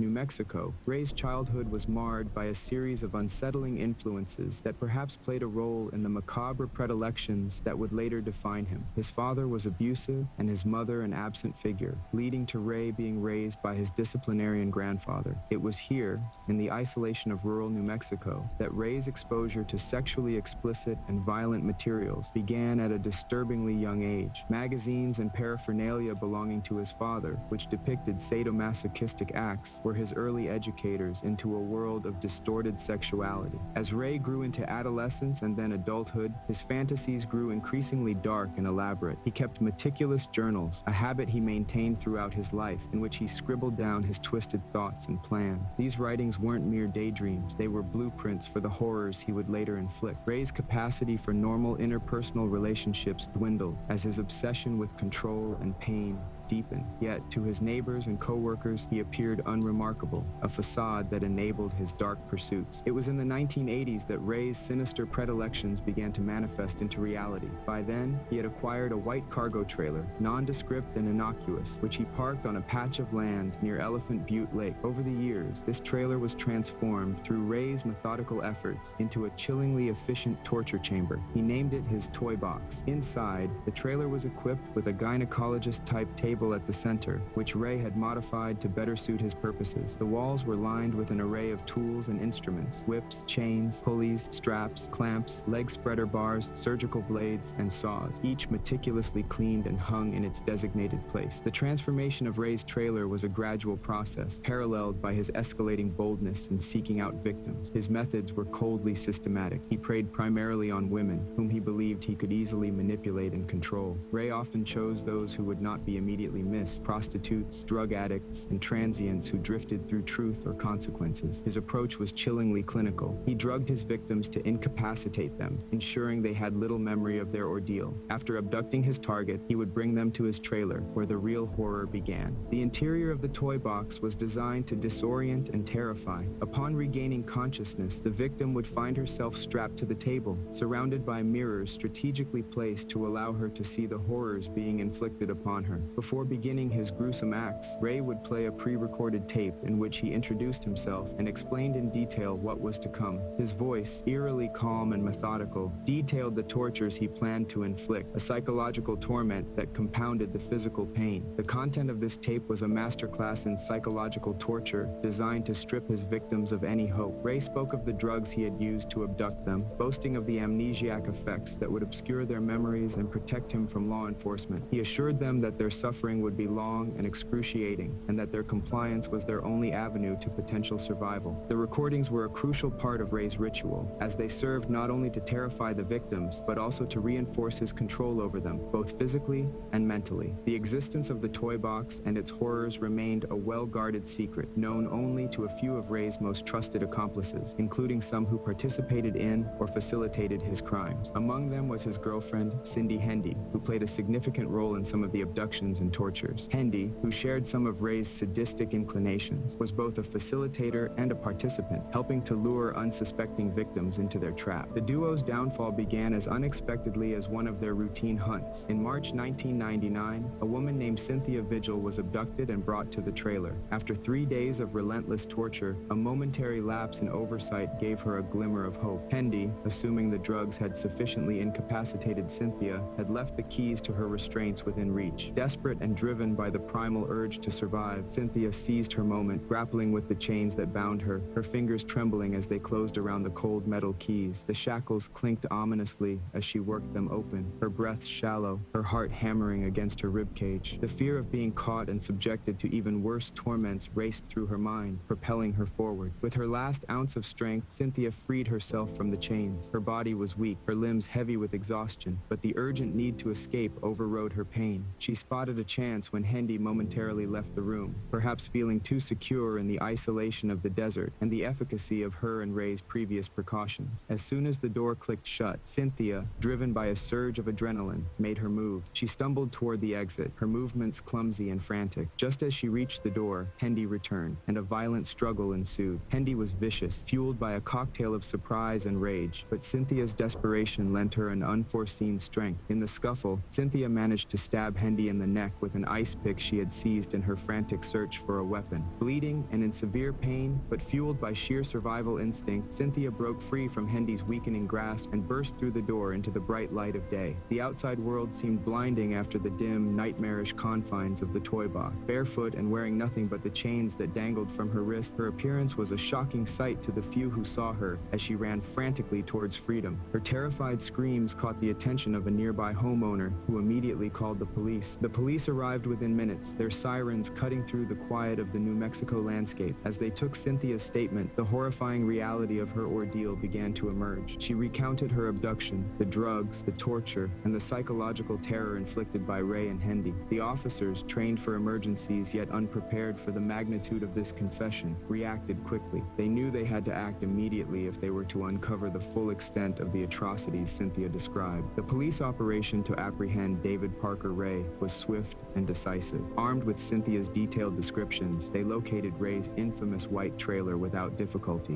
What they found inside confirmed their worst fears and beyond. The toy box was exactly as Cynthia had described, a torture chamber outfitted with a variety of devices designed for human debasement. The walls were adorned with diagrams and notes detailing different methods of infliction, and the recordings Ray used to break down his victims psychologically played chillingly in the background as the police documented the scene. The evidence collected was overwhelming. Along with the physical setup, they found Ray's journals filled with years of meticulous notes on his fantasies, plans, and the execution of his sadistic activities. These journals were a window into the dark recesses of Ray's mind, revealing the depth of his depravity. They also uncovered a collection of videotapes which Ray had used to record his torturous sessions. The contents of these tapes were so disturbing that several experienced officers had to step outside, haunted by what they witnessed. The subsequent arrest of David Parker Ray was uneventful. He seemed resigned, almost indifferent, as if he had been expecting this day to come. His calmness was unsettling, a stark contrast to the gruesome evidence of his brutal crimes. Cindy Hendy, too, was apprehended, although her capture was marked by the chaos of her attempted escape and subsequent medical treatment due to the injuries inflicted by Cynthia. The investigation quickly grew as the authorities delved deeper into the network of Ray's activities. It became apparent that this was not the work of a lone madman, but a coordinated operation involving multiple accomplices. Through further interrogation and investigation, more names surfaced, including some who were close to Ray and had either participated in or facilitated his crimes. These revelations pointed to a chilling reality. Ray had not only been a prolific torturer, but also potentially responsible for the disappearances of numerous women over several years. As the news of the arrest and the nature of the crimes began to spread, the media descended on the small town of Truth or Consequences. The coverage was relentless, with each new detail more horrifying than the last. The public was both repulsed and fascinated by the depth of the darkness that had lurked in their midst. The case raised numerous questions about how such evil could persist undetected, about the nature of human depravity, and about the victims who had never returned home. As the investigation continued, the task of identifying and locating these potential victims became a primary focus. The community rallied together, grappling with the shock and the implications of the hidden horrors that had been uncovered. In the midst of this media storm and growing public outcry, cry, the legal proceedings against David Parker Ray and Cindy Hendy began to take shape. The prosecutors, understanding the complexity and severity of the case, prepared for a trial that would not only need to bring justice to the victims, but also navigate the extensive psychological manipulation that Ray had employed. This manipulation, evident in the tapes used to disorient and terrify his victims, posed a unique challenge. Many of Ray's victims, due to the drugs and psychological tactics used, had fragmented or completely suppressed memories of their ordeals. As part of the preparation for the trial, forensic psychologists were brought in to help piece together the testimonies of the survivors. These specialists delved into the effects of the drugs Ray had used, which were primarily intended to induce amnesia and compliance. The challenge was to differentiate the drug-induced gaps in memory from the natural defense mechanisms of the human mind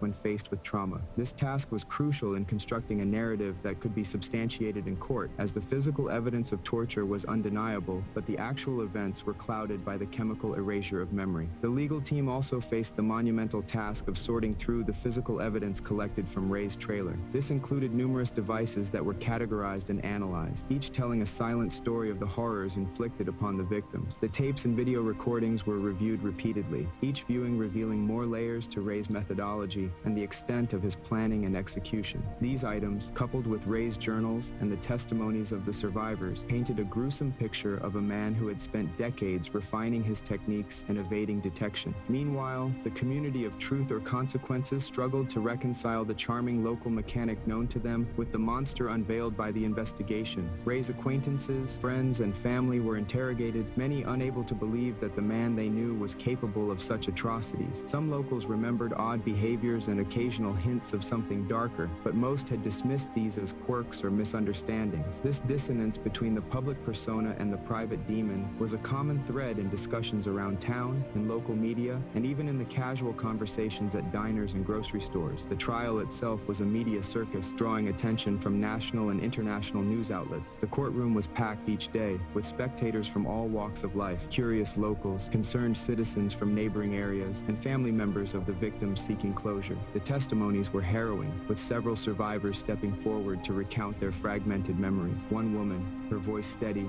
but her hands trembling, described the cold metal table, the mirrors, and the excruciating pain that came in waves as Ray carried out his tortures. Another spoke of the psychological torture, the recordings that played on loop, which promised endless pain and no escape. Cindy Hendy's role in the crimes was also scrutinized. Her testimony was crucial. She had turned state's witness, agreeing to provide detailed accounts of their activities in exchange for a reduced sentence. Her descriptions of the planning and execution of the abductions added another layer of horror to the proceedings. She recounted how they selected their victims, the drugs used, and even her own actions, which ranged from passive complicity to active participation. As the trial progressed, the evidence against Ray mounted. However, the defense attempted to poke holes in the prosecution's case, questioning the reliability of the drugged memories and suggesting that the physical evidence could have been misinterpreted. They pointed to Ray's lack of a criminal record and his stable employment as factors that contradicted the profile of a serial criminal. Yet, the overwhelming amount of physical evidence, the consistent patterns in the testimonies of the survivors, and the undeniable horror of the recorded material presented a formidable challenge to these defenses. Outside the courtroom, the trial spurred broader discussions about the nature of evil and the psychology of serial offenders. Academics and criminologists followed the case closely, using it as a basis for discussions on criminal psychology, the effects of childhood trauma, and the mechanisms of control and fear. The case of David Parker Ray was not just a trial about individual crimes, but had become a symbol of the darkest potentials hidden within human nature. As the evidence continued to unfold, the portrait of David Parker Ray that emerged was that of a man who had meticulously planned and executed a reign of terror that had likely spanned decades. The implications of this realization were chilling, raising as many questions as answers. How many had fallen victim to Ray's devices and not lived to tell their tale? How had he managed to perfect his methods of control and manipulation to such an extent that he almost escaped capture entirely? These were the questions that haunted the prosecutors, the community, and the survivors as the trial neared its conclusion, with each day unraveling more of the grim tapestry that constituted David Parker Ray's hidden life. As the proceedings drew on, the anticipation of a resolution grew, with the collective yearning for justice and understanding driving the fervent attention to every detail revealed in the courtroom. As the trial of David Parker Ray approached its climax, the courtroom tension was palpable. Each day brought more distressing revelations, as more evidence was laid bare before the jury, a jury visibly shaken by the enormous enormity of the crimes they were asked to adjudicate. The trial, which had started as a sensational story of kidnapping and torture, had morphed into a grim tableau of human depravity, challenging even the most seasoned law enforcement officials and legal professionals. Throughout the proceedings, the prosecution presented meticulously documented evidence of Ray's systematic and premeditated brutality. The physical items from the toy box were cataloged and shown in court, each piece telling a silent, harrowing story. The audio tapes, which Ray had recorded to play for his victims as they awoke in his torture chamber, were analyzed in excruciating detail. Experts in forensic psychology testified about the likely psychological effects on the victims, painting a vivid picture of the terror they experienced. These testimonies often left the courtroom in stunned silence as the chilling reality of Ray's actions sank deep into the consciousness of all present. On the stand, survivors recounted their experiences. Their testimonies were a crucial component of the trial, giving voice to the pain and suffering that had otherwise been locked away behind Ray's calculated, drug-induced amnesia. Each story was different, yet there was a ghastly uniformity to their accounts. The cold metal of the restraining table, the disorienting effect of the drugs, the despair of captivity, and the excruciating pain inflicted upon them. Listening to the survivors, the courtroom audience saw the person behind the victim, their strength and their struggle to reclaim their life from the shadow of their ordeal. Cindy Hendy's testimony provided a disturbing insight into the dynamics between her and Ray. Her recounting of their relationship and her role in the abductions added layers to the understanding of how such atrocities could have been committed. She depicted Ray as a master manipulator who could twist normal situations into opportunities for predation. Hendy's own admissions of participation were delivered with a mixture of defiance and remorse, painting a complex picture of her complicity. As the trial neared its conclusion, the defense made their case, arguing that Ray's actions, while indefensible, were the product of a disturbed mind shaped by a troubled childhood and warped perceptions of reality. They pointed to the lack of direct evidence of murder to mitigate the charges, suggesting that while Ray was undoubtedly responsible for heinous acts, the extent of his culpability for alleged killings remained unproven. They called on character witnesses who testified to Ray's generally unremarkable demeanor and behavior in everyday life, attempting to humanize the man whom the prosecution had portrayed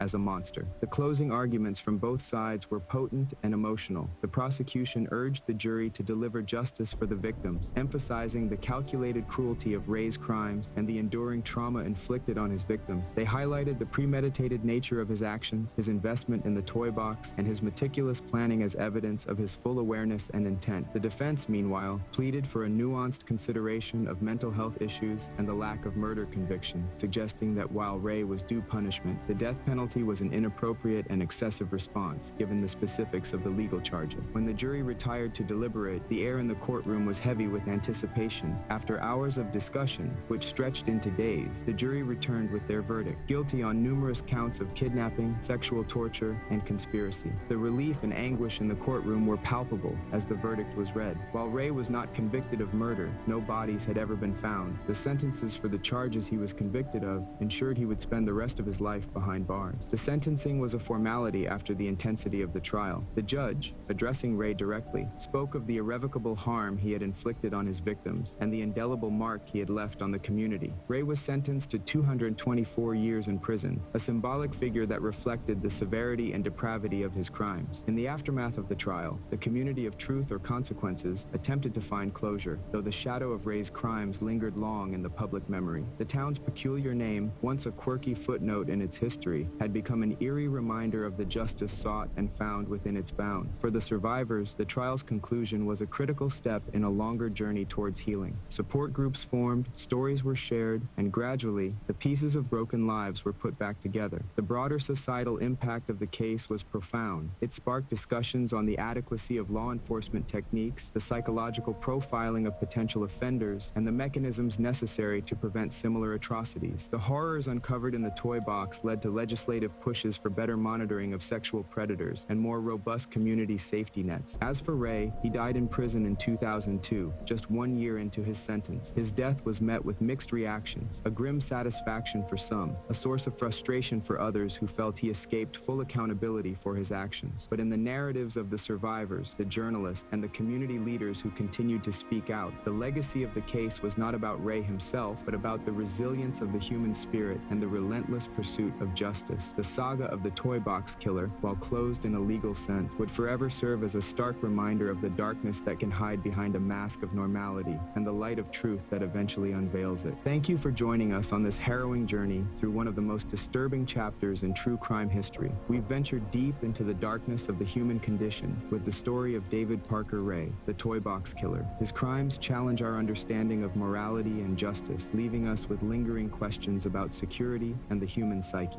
As we conclude today's episode, let's remember the resilience of the survivors whose courage brought this gruesome tale to light. Their strength reminds us of the indomitable spirit of those who face unimaginable horrors and yet find a way to move forward.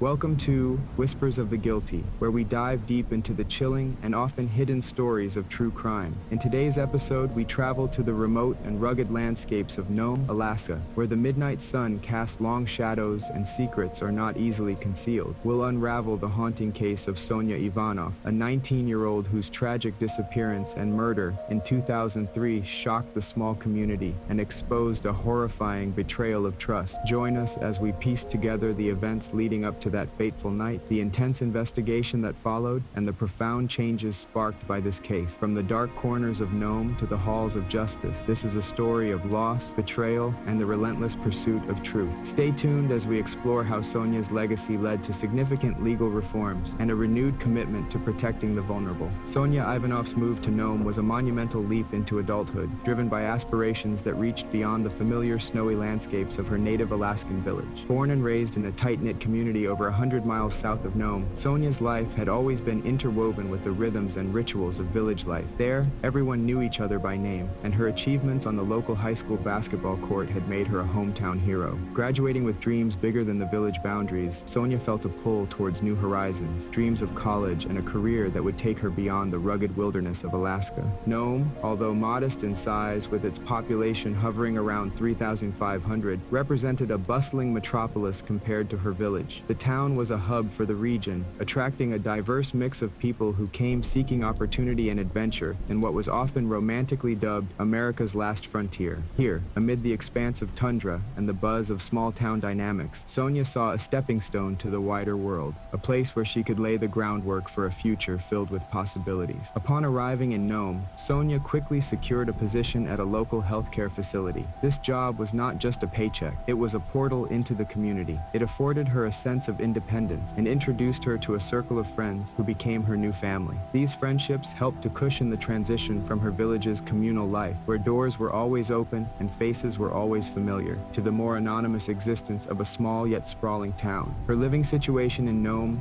mirrored the close-knit environment she had left behind. Sonia shared a small house with Timmy Turak, her best friend who had followed her to Nome. Their shared history and deep bond provided a daily reminder of home, offering comfort and continuity amidst their new surroundings. Additionally, Sonia's sister and brother-in-law lived nearby, providing a familial safety net that reassured her parents back home. This proximity to family and friends from her village created a microcosm of her old life within the new, easing her transition and anchoring her as she navigated the complexities of her new environment. Sonia embraced the opportunities Nome offered with enthusiasm and determination. She was known for her bright smile and infectious energy, qualities that made her a beloved member of her new community, just as she had been in her village. Her days were filled with work and social activities, from community events to spontaneous gatherings with friends, which often continued under the midnight sun. As Sonia settled into life in Nome, she began to feel a sense of accomplishment and burgeoning independence. She was building a life on her own terms, supported by the new relationships she was forming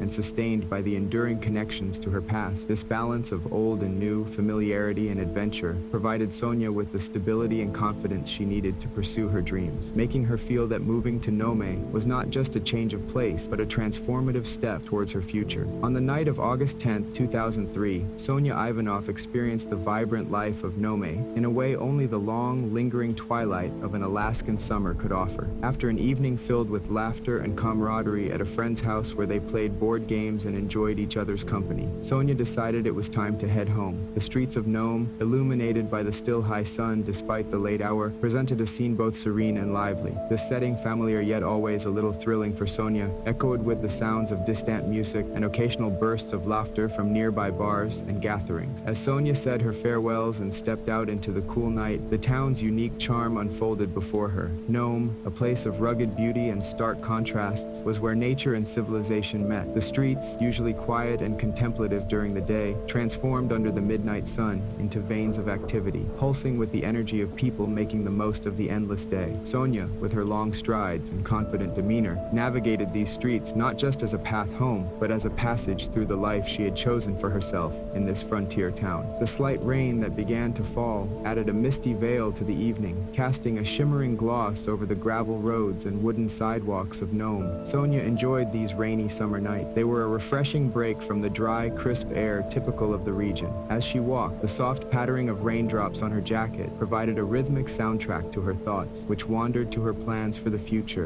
and the new friends who had become her chosen family. However, the tranquility of her walk was abruptly interrupted. A vehicle approached, breaking the soft harmony of the night with the growl of its engine. The driver, a seemingly benign stranger, rolled down the passenger window and offered Sonia a ride. In the small community of Nome, where everyone was a familiar face or no more than a degree of separation away, such gestures were common and typically seen as acts of neighborly kindness. Weighing the cold, damp walk home against the convenience of a quick ride, Sonia hesitated momentarily before accepting the offer, a decision influenced by the inclement weather and the perceived safety of her small-town surroundings. This choice, made in a moment of trust and practicality, marked a turning point in the night. As Sonia settled into the passenger seat and they drove off, the atmosphere inside the car gradually shifted. The initial small talk faded, and a heavy silence fell as the driver took a route that didn't lead towards Sonia's home. The streets of Nome, once a backdrop for her peaceful evening stroll, now framed a growing unease that settled over her. Sonia's sense of security diminished as each familiar landmark passed by seemed to steer her further from safety. The realization that the driver had no intention of taking her home dawned on her slowly, turning the remaining minutes of the drive into a stretch of time filled with dread. What had started as a routine walk under the midnight sun had spiraled into a precarious situation that no one in Nome could have anticipated. This moment, a stark departure from the life Sonia had known, would later resonate deeply within the community, highlighting the vulnerabilities hidden beneath the surface of small-town camaraderie. The morning after Sonia Ivanov's disappearance, a palpable tension settled over Nome as news of her uncharacteristic absence spread rapidly. She had not returned home, nor had she shown up for her shift at the healthcare facility, where she was known for her reliability and cheerful demeanor. This marked deviation from her usual routine, triggered alarms among her friends and co-workers, sparking the beginning of a community-wide search effort. Sonia's strong ties in the community, coupled with the general safety assumed in such a small town, made her disappearance all the more troubling and mystifying. As concern turned into action, Taimi Turak, Sonia's best friend and roommate, was at the forefront, coordinating with local volunteers and leveraging social media to amplify the urgency of finding Sonia. The local police, initially slow to respond with the seriousness the situation demanded, were spurred into action by the mounting pressure from the community and the disturbing statistics regarding the dangers faced by Indigenous women, statistics till then had felt immune to. The investigation initially centered around interviewing friends, acquaintances, and last known contact. The police meticulously traced Sonia's steps on the night she vanished, gathering security footage from local businesses and canvassing the area where she was last seen.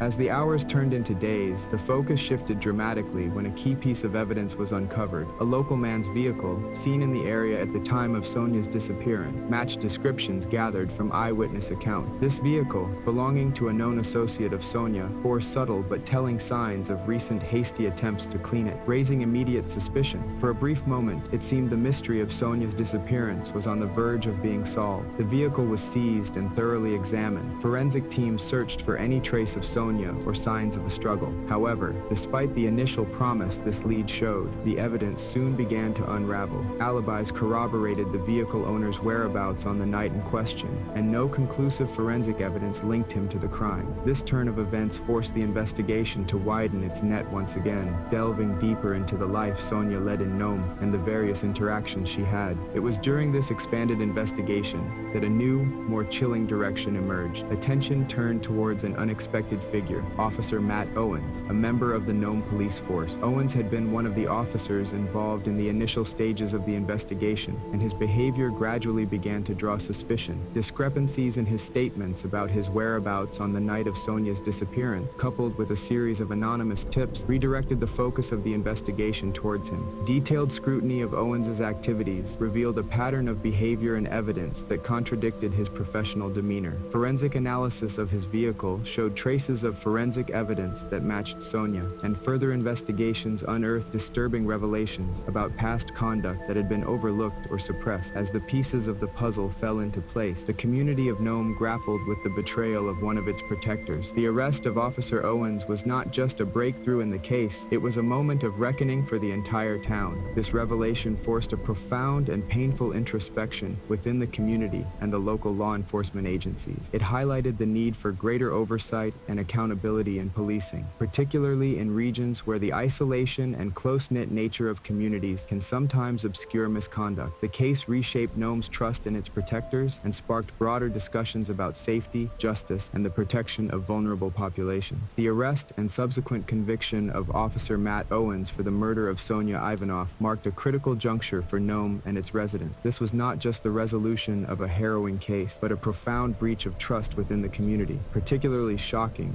due to Owens' role as a law enforcement officer. His betrayal was felt deeply across Nome, as he had been entrusted to protect the very individuals he had preyed upon. The trial, heavily covered by the media, laid bare the details of his actions and the systematic failures that had allowed his misconduct to go unchecked. Owens's conviction served as a cold solace for Sonia's grieving family and friends. It provided legal closure, but the emotional and psychological scars left by the betrayal of a trusted public servant were harder to heal. The community grappled with mixed feelings of relief at the justice served and a lingering unease about the vulnerabilities that had been exposed. This case forced a reckoning with the realities of law enforcement malpractice and the broader societal issues that allow such betrayals to occur. In response to the outcry from the community and the dire need for reform, the Alaska legislature passed the Sonia Ivanov Act. This law mandated that any peace officer, firefighter, or correctional employee convicted of first-degree murder must face a mandatory sentence of 99 years in prison. This legislative change was a testament to the impact of Sonia's case, symbolizing a commitment to harsher penalties for those in power who abuse their positions. It represented a significant shift towards accountability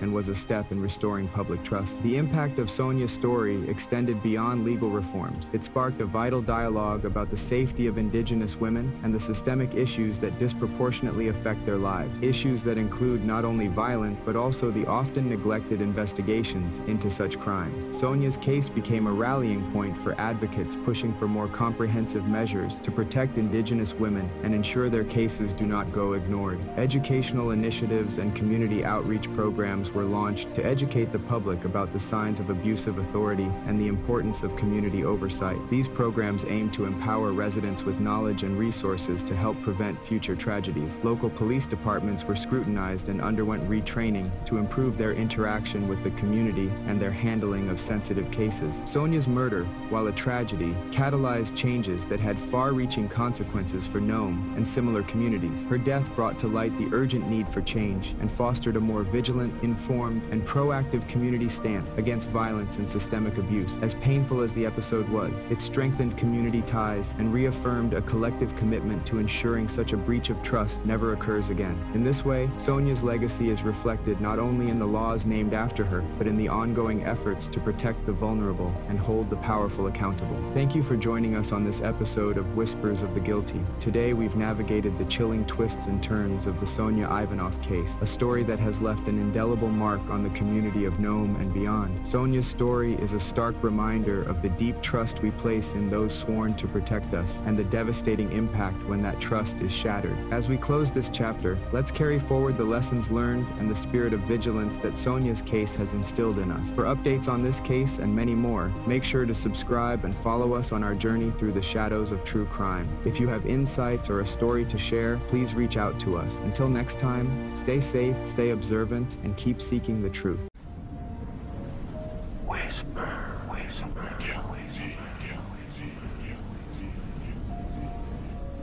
Welcome to Whispers of the Guilty, where shadows speak louder than words, and every whisper tells a tale. I'm your host, Silent, guiding you through the darkest alleys of true crime mysteries. Today, we venture into the quiet town of Circleville, Ohio, a place that was torn apart by a series of menacing letters that began in the mid-1970s and continued to haunt its residents for decades. Adjust your headphones, dim the lights, and prepare to unravel the mystery of the Circleville letters with us. The peaceful facade of Circleville was shattered in 1976 when residents began receiving mysterious, threatening letters. These letters, filled with personal details and accusations, were written in block letters, a style chosen perhaps to mask the identity of the writer. One of the first recipients was Mary Gillespie, a school bus driver in the local school district. The letters Mary received accused her of an extramarital affair with Gordon Massey, the superintendent of schools. The writer warned Mary that he had been observing her house and knew she had children. The tone was menacing, the message clear: end the affair or suffer the consequences. This allegation was not only distressing due to its nature, but also because it was untrue, at least according to Mary. The community reacts. As more letters were delivered, it became clear that Mary was not the only target. Numerous other residents received letters accusing them of various misdeeds, from undisclosed affairs to hidden crimes. The letters caused a stir in the community, breeding suspicion and distrust among neighbors and friends. One letter in particular escalated the situation dramatically. It was directed at Ron Gillespie, Mary's husband,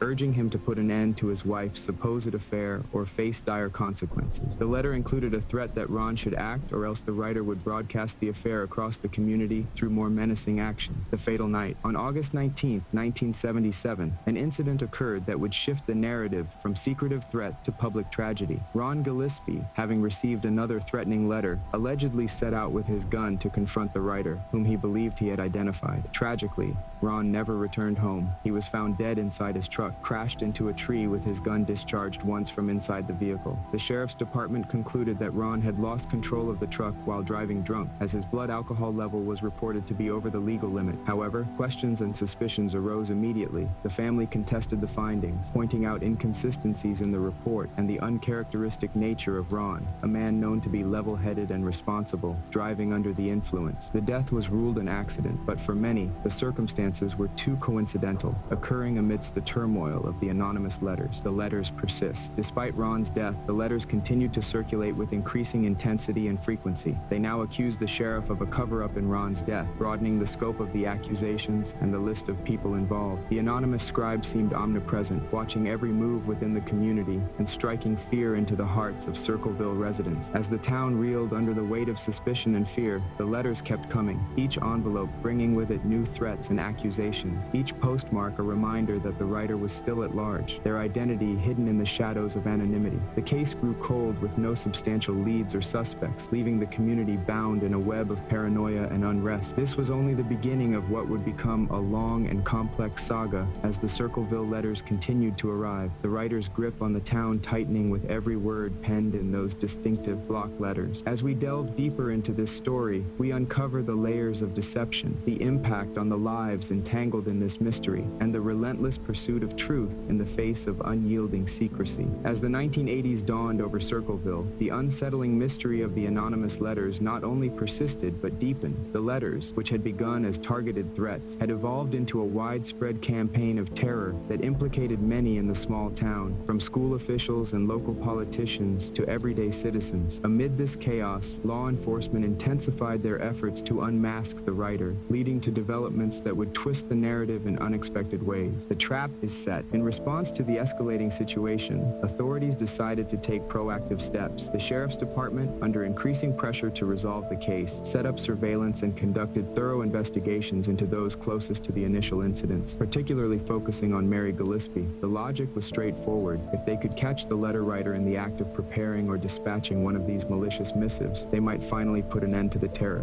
One summer morning in 1983, a booby trap designed to kill Mary Gillespie was discovered, attached to a sign along her bus route, the trap featured a small box containing a gun, which was rigged to fire when the sign was removed. Luckily, Mary spotted the contraption before it could cause any harm and reported it to the police. The firearm was traced back to Paul Freshour, Mary's former brother-in-law. Paul had recently divorced Ron Gillespie's sister, adding another layer of personal connection and potential motive to the complex web of the Circleville letters. With physical evidence linking him to at least one attempt on Mary's life, authorities moved swiftly. Arrest and trial. Paul Freshour was arrested and charged with attempted murder. During the investigation, authorities searched his home and claimed to have found ammunition that matched the type used in the booby trap, alongside writings that seemed to resemble the handwriting in the letters. These findings were presented as evidence in a trial that would captivate and divide the community. The trial was highly contentious, focusing heavily on the handwriting analysis. Experts testified that the writing on the letters matched samples provided by Paul, although this type of evidence was later criticized for its subjective nature. Despite maintaining his innocence and the absence of direct evidence linking him to the letters beyond the booby trap, Paul was convicted in 1983 and sentenced to a lengthy prison term. Doubts and continuing letters.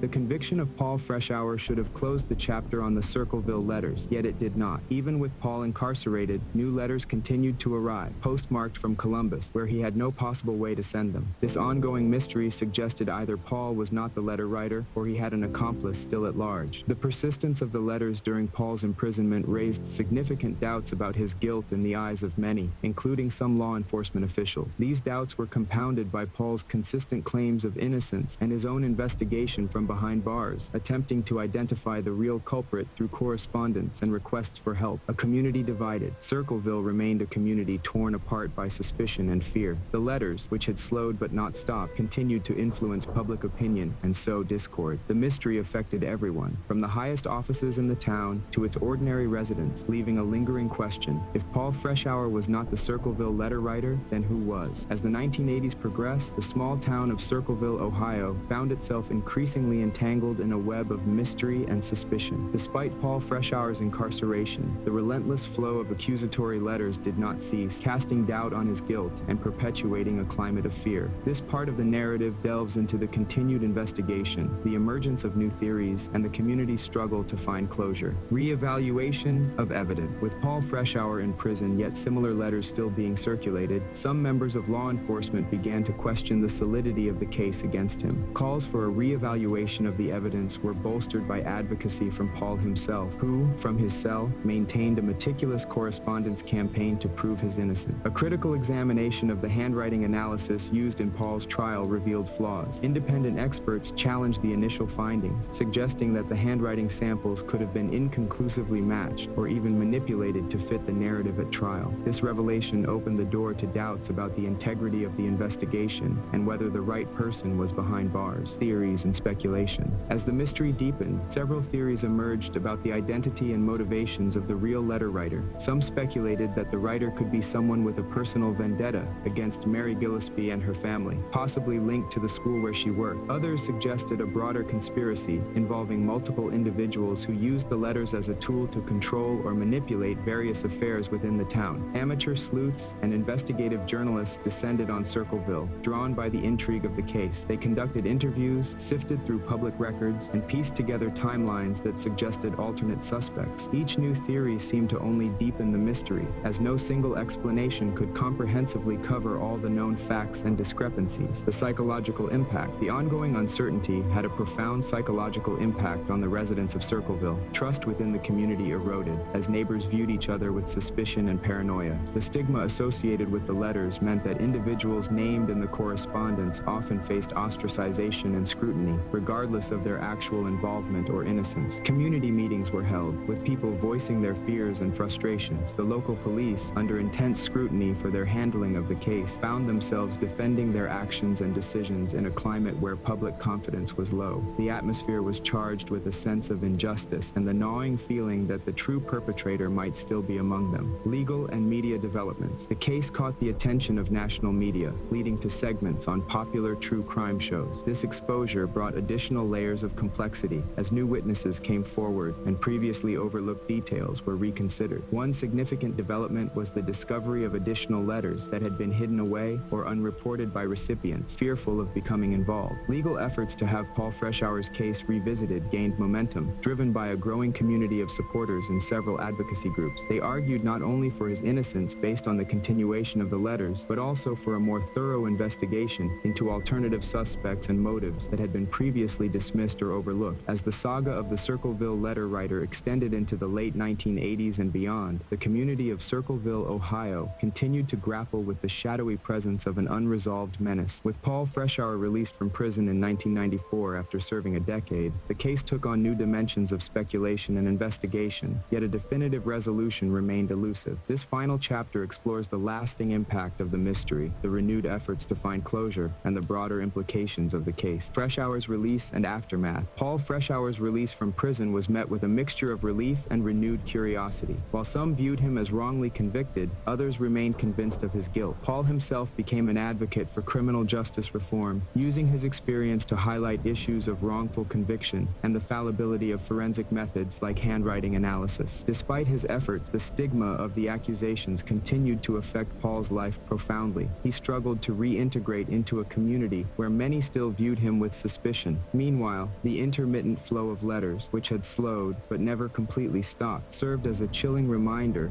that the true perpetrator might still be at large. Renewed investigative efforts. The release of Paul sparked renewed interest in the case. Investigative journalists and amateur detectives alike dove back into the archives, looking for missed connections or overlooked evidence. New technologies in forensic analysis provided tools that were not available during the original investigation, offering hope that a fresh examination of old evidence might yield new insights. Documentaries and crime podcasts picked up the story, each bringing their unique perspective and sometimes uncovering new lines of inquiry. These efforts often led back to the original pool of suspects and theories, but with a more nuanced understanding of the social dynamics and personal conflicts that could have contributed to the motive behind the letters. The community's healing process. For the residents of Circleville, the ongoing mystery of the letters was a collective trauma that lingered long after the media attention faded. Community leaders and counselors worked to rebuild trust and provide support to those directly affected by the scandal. Schools and community centers hosted talks and workshops on the impact of rumors and the importance of critical thinking in the face of unverified information. Over time, the intensity of the fear and suspicion diminished, but the legacy of the letters continued to influence local culture and attitudes. Annual town meetings included segments on community safety and the importance of protecting personal privacy, a direct response to the decades of distrust sowed by the anonymous accusations. Reflections and legacy. As we reflect on the Circleville letter writer case, it serves as a profound case study in the complexities of small-town dynamics, the challenges of forensic investigation, and the deep psychological impact of anonymous threat. It underscores the cautionary tale of how easily the fabric of a community can be unraveled by fear and suspicion, facilitated by the anonymity that shields perpetrators from accountability. Though the case remains officially unsolved, it has entered the annals of true crime as a darkly fascinating mystery. For those who lived through it, the letters are a reminder of the fragility of reputation and the power of the written word to invoke fear. For law enforcement, it remains a cold case that still might yield answers should new evidence or technologies emerge. The Circleville letter writer's true identity may never be revealed, but the story continues to captivate and caution, a stark narrative of the havoc that can be wrought by an unseen hand armed with nothing more than pen and paper. As the community moves forward, the lessons of Circleville remain relevant, a reminder of the need for vigilance and the enduring quest for truth in the face of uncertainty. Thank you for joining us on this eerie journey through the twisted tale of the Circleville letter writer. We've traveled through the corridors of mystery and mistrust, uncovering the chilling impact of anonymous threats on a small town and the lives entangled in a decades-long saga. The letters may have stopped, but the questions remain, echoing through the streets of Circleville. If today's story has captured your imagination, or if you have your own theories about who might have been behind those haunting messages, we'd love to hear your thoughts. Share your insights in the comments below, and don't forget to like, subscribe, and hit the bell icon to receive notifications for more deep dives into the most perplexing true crime cases. Until next time, keep your eyes open and your ears tuned to the whispers of the guilty. This is Silence, signing off from Whispers of the Guilty. Stay curious, stay vigilant, and remember, sometimes the truth is stranger than fiction. Join us again as we unravel another dark mystery from the shadows. Goodbye for now. Whispers of the Guilty. Welcome to Whispers of the Guilty, where we delve into the darkest corners of human behavior to uncover the chilling truths behind some of the most haunting crimes. I'm your host, Silence, guiding you through the labyrinth of secrets and motives that define each case. Today, we explore a tale that merges the eerie world of internet myth with the harsh reality of juvenile crime. This is the story of the Slender Man stabbing, a case that shocked a quiet suburban community and sent ripples of fear and disbelief across the nation. In May 2014, two 12-year-old girls, Morgan Geyser and Anissa Weier, led their friend Peyton Leutner into the woods of Waukesha, Wisconsin. What started as an innocent game of hide-and-seek took a terrifying turn when Morgan and Anissa attacked Peyton, stabbing her 19 times. Their motive? To appease Slender Man, a fictional character born from the depths of the internet, who they believed demanded a sacrifice.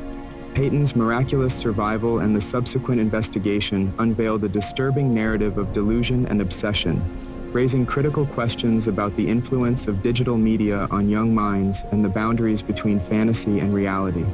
The trial that followed exposed the complexities of mental health in the juvenile justice system, as both girls were diagnosed with severe psychological disorders.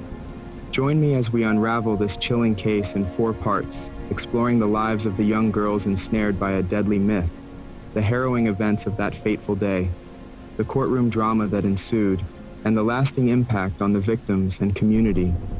Prepare to journey into a world where the lines between reality and fantasy blur, with devastating consequences.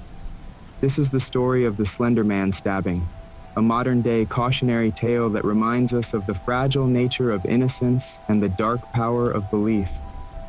On a crisp spring morning in Waukesha, Wisconsin, the sleepy suburb awoke to the gentle hum of lawnmowers and the distant chatter of birds heralding the arrival of summer.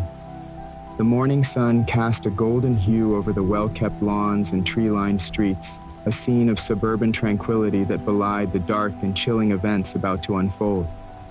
At Horning Middle School, 12-year-old Morgan Geyser sat quietly in her homeroom, doodling in the margins of her notebook. With her wild hair and distant gaze, Morgan often seemed lost in her own world, a world that few understood and even fewer ventured into. Her best friend, Anissa Weier, sat beside her, equally withdrawn yet bound to Morgan by a deep, unspoken understanding. The two girls shared a unique bond, an affinity for the strange and the fantastical, drawn together by their fascination with the macabre stories they found on the internet. Their friendship was a refuge from the mundane realities of middle school life. They were inseparable, whispering secrets and sharing their imaginations in the corners of the schoolyard. They found solace in each other's company, united by their love for horror stories and the eerie allure of urban legends. Among these legends, one figure captivated their imaginations more than any other: Slender Man. Slender Man was not just a story to Morgan and Anissa, he was an obsession. Originating from an internet meme, Slender Man was depicted as a tall, faceless figure in a dark suit with long, tentacle-like arms that reached out to his victims. He was said to haunt children, luring them into the shadows, never to be seen again. The story of Slender Man was a chilling tale born from the collective creativity of internet users, a modern-day boogeyman whose influence spread like wildfire through online forums and social media. For Morgan and Anissa, Slender Man was more than just a figment of the internet's imagination. He was real, and he demanded their allegiance. Over time, their fascination with Slender Man grew into something far more sinister. They believed that by proving their loyalty to him, they could become his proxies, his agents in the real world, and protect their families from his wrath. The catalyst for their dark plan was an upcoming sleepover to celebrate Morgan's 12th birthday.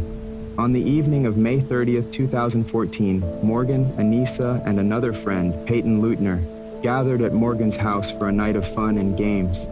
Peyton, often called Bella by her friends, was a bright and cheerful girl, blissfully unaware of the malevolent plot forming in the minds of her two closest friends.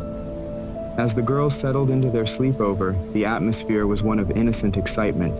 They played games, watched movies, and whispered secrets long into the night. Morgan and Anissa, however, were preoccupied with their sinister plan. They had decided that this night would be the culmination of their months-long preparation to prove their loyalty to Slender Man. In the early hours of the morning, after a restless sleep, the girls awoke and prepared for their final act. Morgan and Anissa had initially planned to attack Peyton in the middle of the night while she slept, but their nerves had gotten the better of them. Instead, they decided to take her to a nearby park where they could carry out their plan away from prying eyes. As the sun rose on May 31st, the three girls set off for David's Park, a wooded area not far from Morgan's home.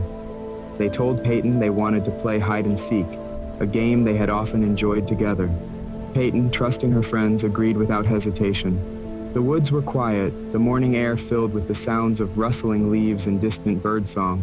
The tranquility of the setting seemed almost eerie, a stark contrast to the chaos about to ensue.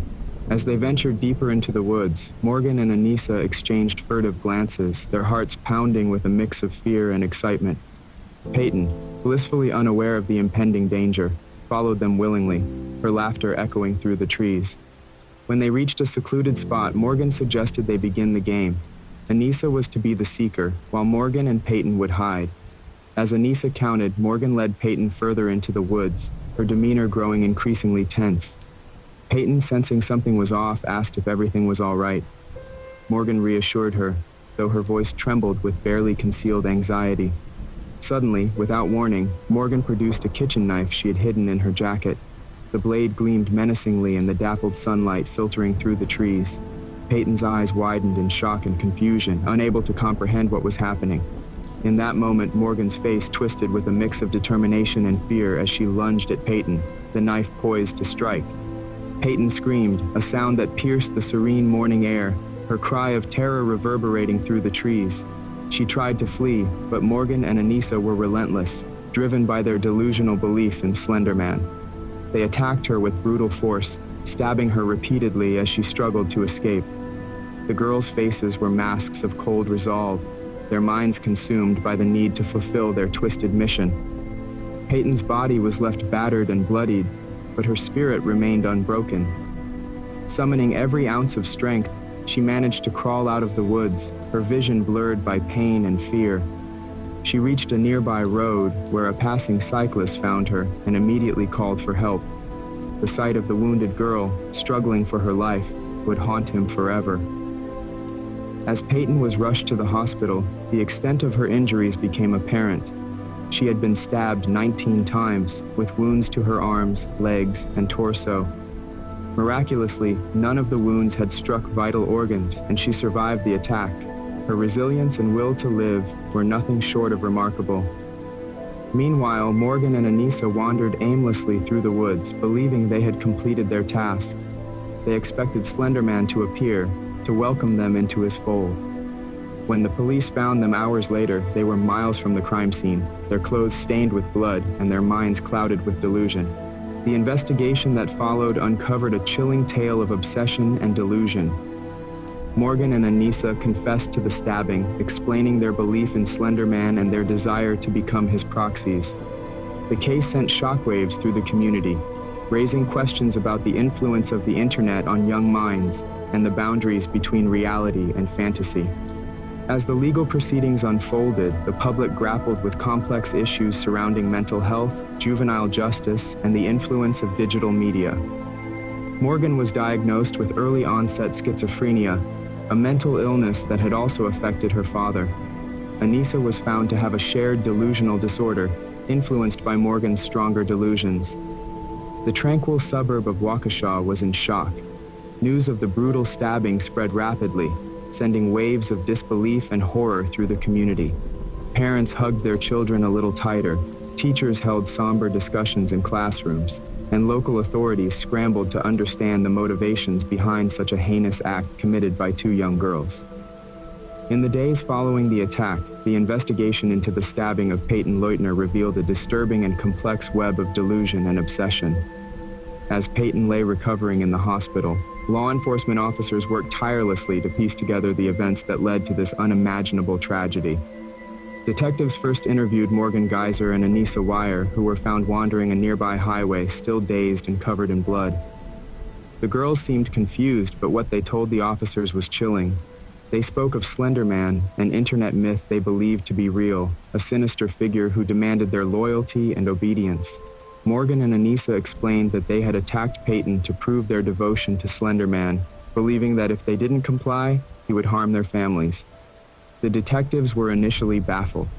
Slender Man was a well-known fictional character, created in 2009 on the website Something Awful as part of a Photoshop contest to create paranormal images. Slender Man's story quickly evolved through user-generated content, becoming a viral sensation and a staple of internet horror folklore. He was depicted as a tall, faceless figure in a dark suit, often seen lurking in the background of photos or described as a malevolent entity preying on children. For Morgan and Anissa, however, Slender Man was not just a scary story, he was a terrifying reality. As investigators delved deeper, they discovered the extent of the girl's obsession. They found notebooks filled with drawings of Slender Man, stories written about him, and detailed plans for the attack. Morgan, in particular, seemed to be the driving force behind the delusion, convinced that Slender Man lived in a mansion in the Nicolet National Forest and that by committing the stabbing, she and Anissa would be allowed to live with him and protect their families. Morgan's mental state was a significant focus of the investigation. Her family revealed a history of mental illness, including her father's diagnosis of schizophrenia. As professionals assessed her, it became clear that Morgan was suffering from early-onset schizophrenia herself. This condition, characterized by hallucinations and delusions, had played a critical role in her belief in Slender Man and her actions. Anissa's involvement was also complex. Unlike Morgan, Anissa did not have a family history of mental illness. However, she was highly impressionable and had developed a shared delusional disorder, influenced by Morgan's stronger, more dominant delusions. This phenomenon, known as folie à deux, or madness of two, occurs when one individual's delusional beliefs are transmitted to another, often within a close relationship. As the community grappled with these revelations, Peyton Leutner's recovery became a symbol of resilience and hope. Despite her severe injuries, she showed remarkable strength and determination. The medical team working on her case was astounded by her will to survive. Peyton's family, devastated by the betrayal of those they had considered friends, rallied around her, providing support and encouragement as she began the long road to physical and emotional healing. Meanwhile, the legal proceedings moved forward. Given the severity of the crime, Morgan and Anissa were charged as adults, a decision that sparked widespread debate and controversy.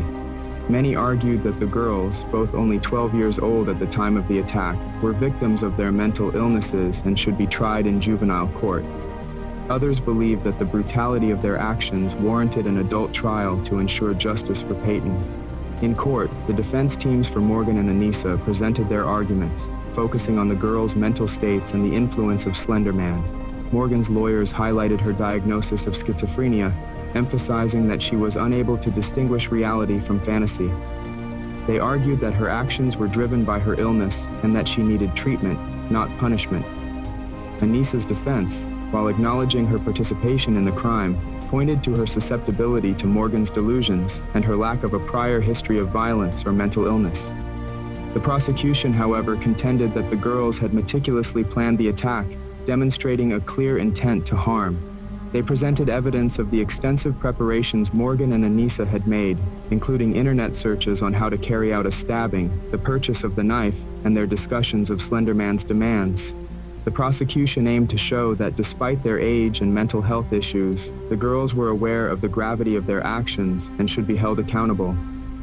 The trial was a media sensation, drawing attention from across the nation. Journalists and true crime enthusiasts alike followed the proceedings closely, fascinated and horrified by the details of the case. The courtroom was often packed with spectators, all eager to understand how two young girls could be driven to commit such a brutal act. Throughout the trial, Peyton's presence loomed large. Although she did not attend the proceedings in person, her testimony, delivered via recorded interviews, was powerful and poignant. She recounted the events of that fateful day, her voice steady despite the emotional weight of her words. Peyton spoke of her confusion and fear as her friends turned on her, the pain of the attack, and her desperate struggle to survive. Her bravery and resilience left an indelible mark on everyone in the courtroom. The Waukesha Courthouse stood as a silent witness to the unfolding drama within its walls. As the trial of Morgan Geyser and Anissa Weier continued, the community watched in rapt attention, the case casting a long, dark shadow over their once peaceful suburb. The prosecution and defense teams presented their arguments with fervor, each side painting a different picture of the two girls at the center of the case. Morgan Geyser sat quietly at the defense table, her demeanor a mix of detachment and anxiety. The courtroom's sterile lighting cast harsh shadows on her face, highlighting her youth and the gravity of her situation. Diagnosed with early-onset schizophrenia, Morgan's mental state was a critical factor in her defense. Her lawyers argued that she was incapable of distinguishing reality from the delusions that had taken hold of her mind, delusions centered around the fictional Slender Man. Anissa Weier, seated beside Morgan, was a stark contrast. Her eyes darted nervously around the room, her hands trembling slightly as she listened to the testimonies. Anissa's defense hinged on her vulnerability to Morgan's stronger delusions, painting her as a susceptible and impressionable follower rather than a cold-blooded conspirator. The concept of shared psychotic disorder, or folie à deux, became a focal point in understanding her involvement.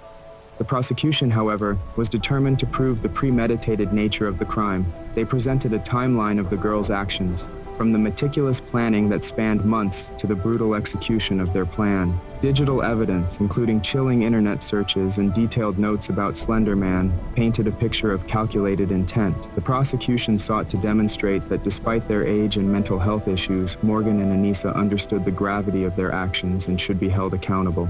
Detailed the girls' online activity and the extensive preparation for the attack. Psychiatrists testified about Morgan's schizophrenia, describing the profound impact the condition had on her perception of reality. Anissa's mental health evaluations revealed the extent to which she had been influenced by Morgan's delusions, underscoring the complexity of her psychological state. But perhaps the most compelling testimony came from Peyton Leutner herself.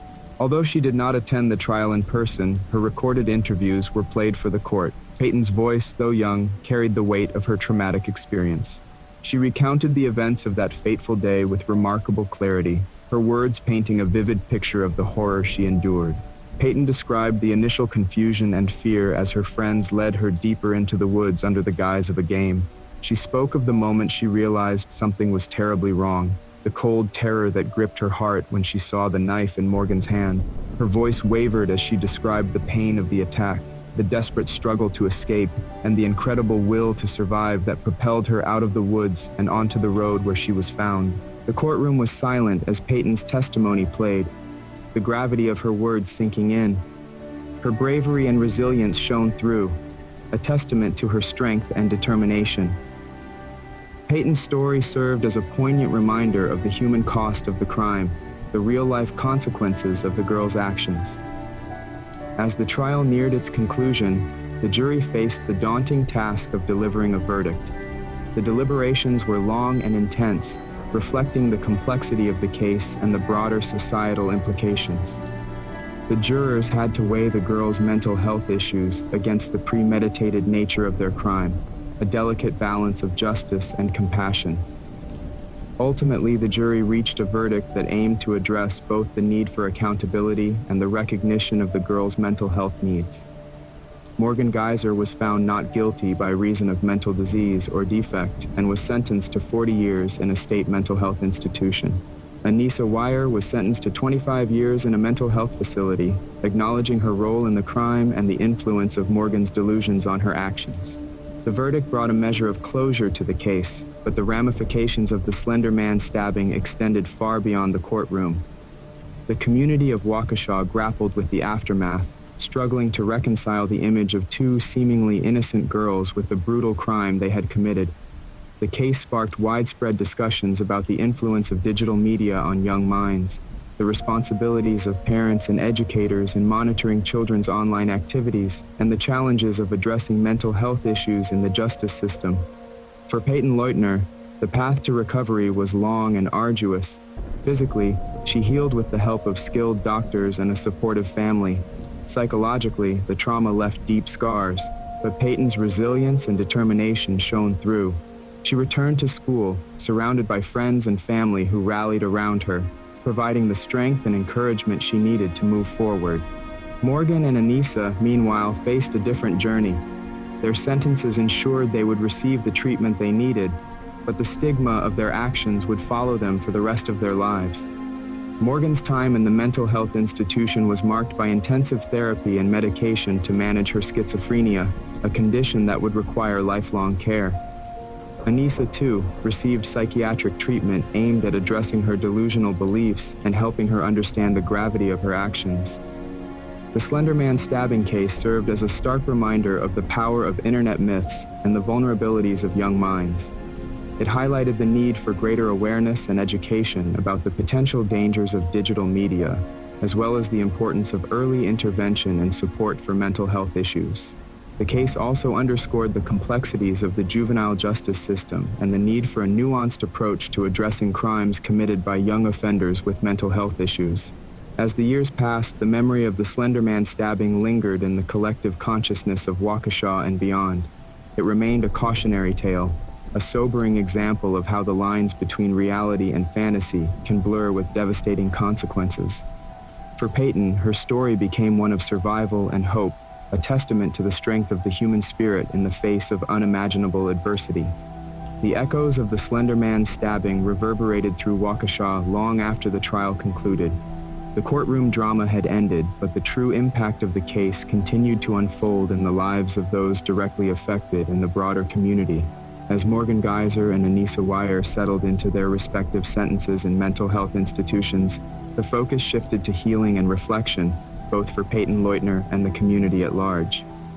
Peyton's recovery journey was nothing short of extraordinary. The physical wounds from the attack had healed, but the emotional scars required ongoing attention and care. Peyton's family provided unwavering support, surrounding her with love and understanding. Therapy sessions became a regular part of her life, helping her process the trauma and navigate the complex emotions that accompanied her experience. Despite the challenges, Peyton displayed remarkable resilience, returning to school and slowly rebuilding her sense of normalcy. The media continued to follow Peyton's progress, portraying her as a symbol of strength and survival. Interviews and public appearances became part of her new reality, as she shared her story to raise awareness about the dangers of online myths and the importance of mental health. Peyton's bravery in speaking out offered hope to many and served as a powerful reminder of the resilience of the human spirit. Morgan and Anissa's paths were marked by their respective journeys through the mental health system. Morgan's time in the state mental health institution was focused on managing her schizophrenia. Treatment involved a combination of medication and intensive therapy aimed at addressing her delusional beliefs and helping her develop coping mechanisms. The process was long and arduous, but Morgan showed gradual improvement. She participated in various therapeutic activities and educational programs, slowly coming to terms with the reality of her actions and the impact they had on her and those around her. Anissa, meanwhile, underwent treatment for her shared delusional disorder. Her therapy sessions were designed to help her understand the influence of Morgan's stronger delusions and develop a sense of individual agency. Anissa's progress was steady, and she eventually began to show signs of recovery. She expressed remorse for her actions and a desire to move forward, though the path to redemption was fraught with challenges. The community of Waukesha, still grappling with the horror of the crime, sought ways to prevent similar incidents in the future.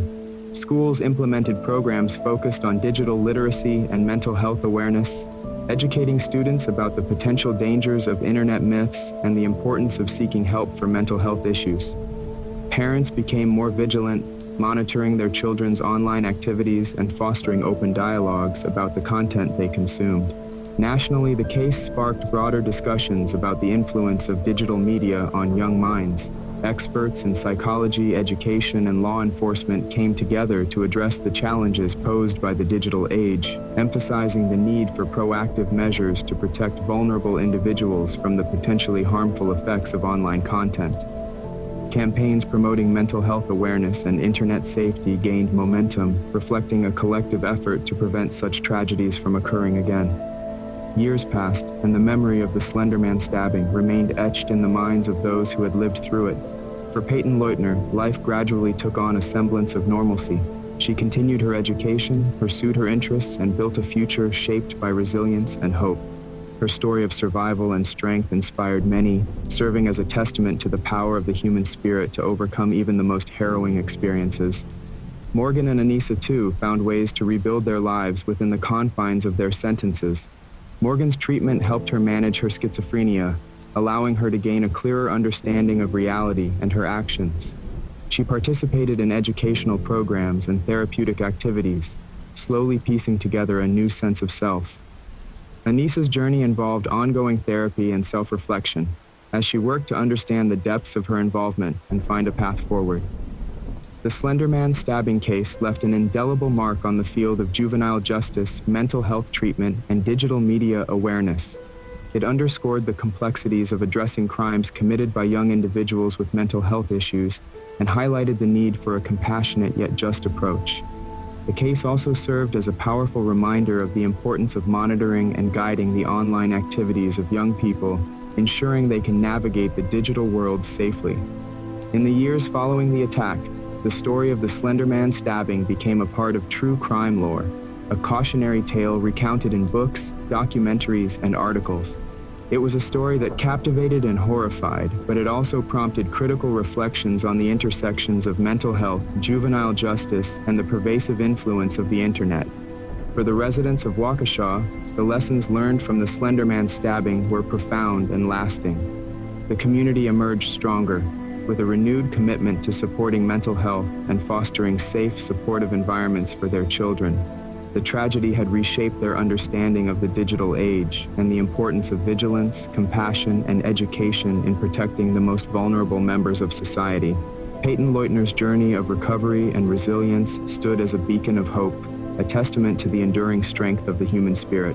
Her story, intertwined with the dark events of that fateful day in May 2014, became a powerful narrative of survival, healing, and the triumph of light over darkness. As the years went by, Peyton's courage and determination continued to inspire, reminding the world of the profound capacity for resilience and the unyielding will to overcome adversity. As we close this chapter of Whispers of the Guilty, we reflect on the haunting tale of the Slender Man stabbing, a case that starkly illustrates the dangerous intersection of digital fantasy and real-world consequences. The story of Morgan Geyser, Anissa Weier, and Peyton Leutner serves as a sobering reminder of the vulnerabilities of young minds and the far-reaching impact of mental illness. We've journeyed through the chilling events that led to a brutal attack, the intense courtroom battles, and the long path to recovery and understanding. Peyton's resilience and strength shine as a beacon of hope, while Morgan and Anissa's stories underscore the urgent need for mental health awareness and compassionate intervention. Thank you for joining me, Silence, on this deep dive into one of the most disturbing and thought-provoking cases of our time. If this story resonated with you, please like, share, and subscribe to Whispers of the Guilty for more explorations into the darkest corners of human behavior. Your support helps us continue to bring these compelling narratives to light. Stay vigilant, stay curious, and remember that sometimes the darkest whispers are the ones that reveal the most profound truths. Until next time, stay safe and keep questioning the world around you.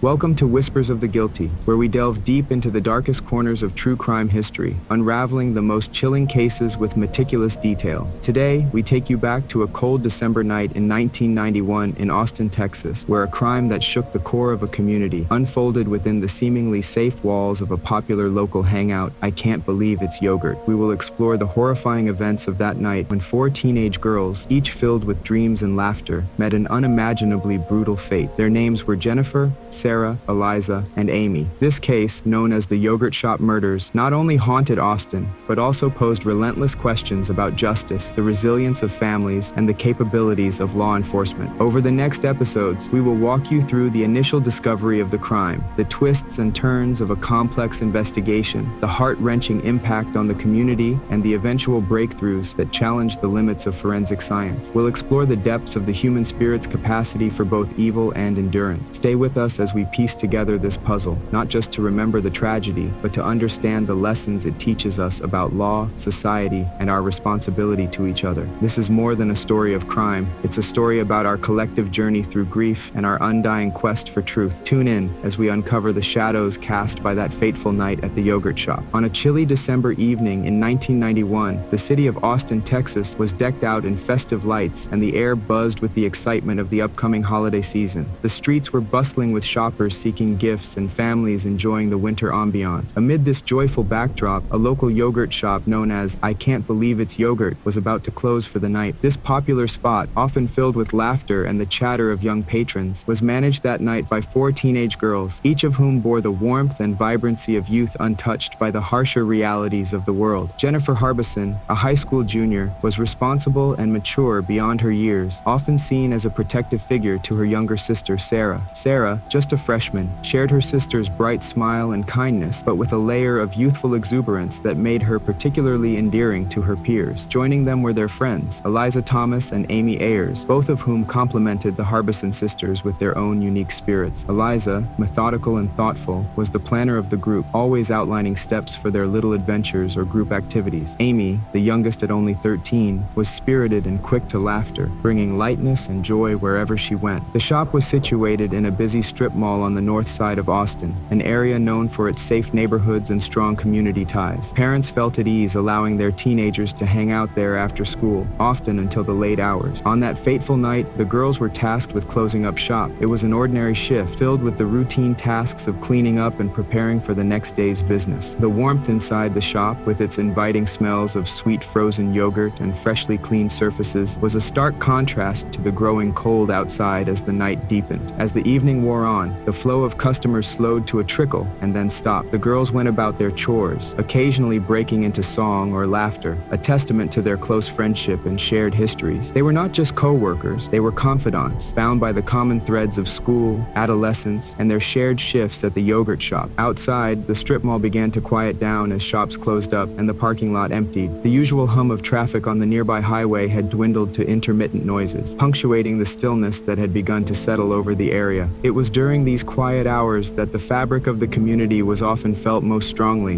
in the trust and safety that had long been taken for granted. The last receipt at the yogurt shop printed out at 10:42 p.m., indicating the final transaction of the night. It was nearly time to lock up and head home. Jennifer was likely counting the day's earnings and preparing the deposit, a responsibility she took seriously. Sarah was probably tidying up the customer area, aligning chairs and wiping down tables, her movements brisk and efficient. Eliza, with her knack for organization, would have been in the back, ensuring everything was stocked and ready for the opening the next morning. Meanwhile, Amy, ever the light-hearted spirit, might have been doodling on a notepad or playfully recounting her day to her friends. But as the clock neared 11 p.m., the normalcy of their routine was shattered. The details of what transpired in the following hours remain a blur of horror and mystery. By the early hours of the next morning, the vibrant lives of these 4 young souls would be extinguished in a brutal crime that would send shockwaves through the city of Austin and beyond. It was a night that began like any other, but ended in a way that would forever alter the course of many lives. The discovery the next morning was gruesome and heart-wrenching. Firefighters, responding to a call about a fire at the strip mall, expected to find nothing more than a routine blaze, perhaps started by a faulty wire or a forgotten appliance left on after closing. However, as they worked to extinguish the flames, a far more harrowing scene unveiled itself. Amid the charred remnants of the shop, the bodies of Jennifer, Sarah, Eliza, and Amy were found, each having suffered unimaginable violence before the fire was set in an apparent attempt to obliterate the evidence of the atrocity committed against them. The news of the murders spread quickly, a ghastly revelation that morning's light brought to a community unprepared for such brutality. Parents clutched their children a little tighter, and the innocence of the city seemed to fracture.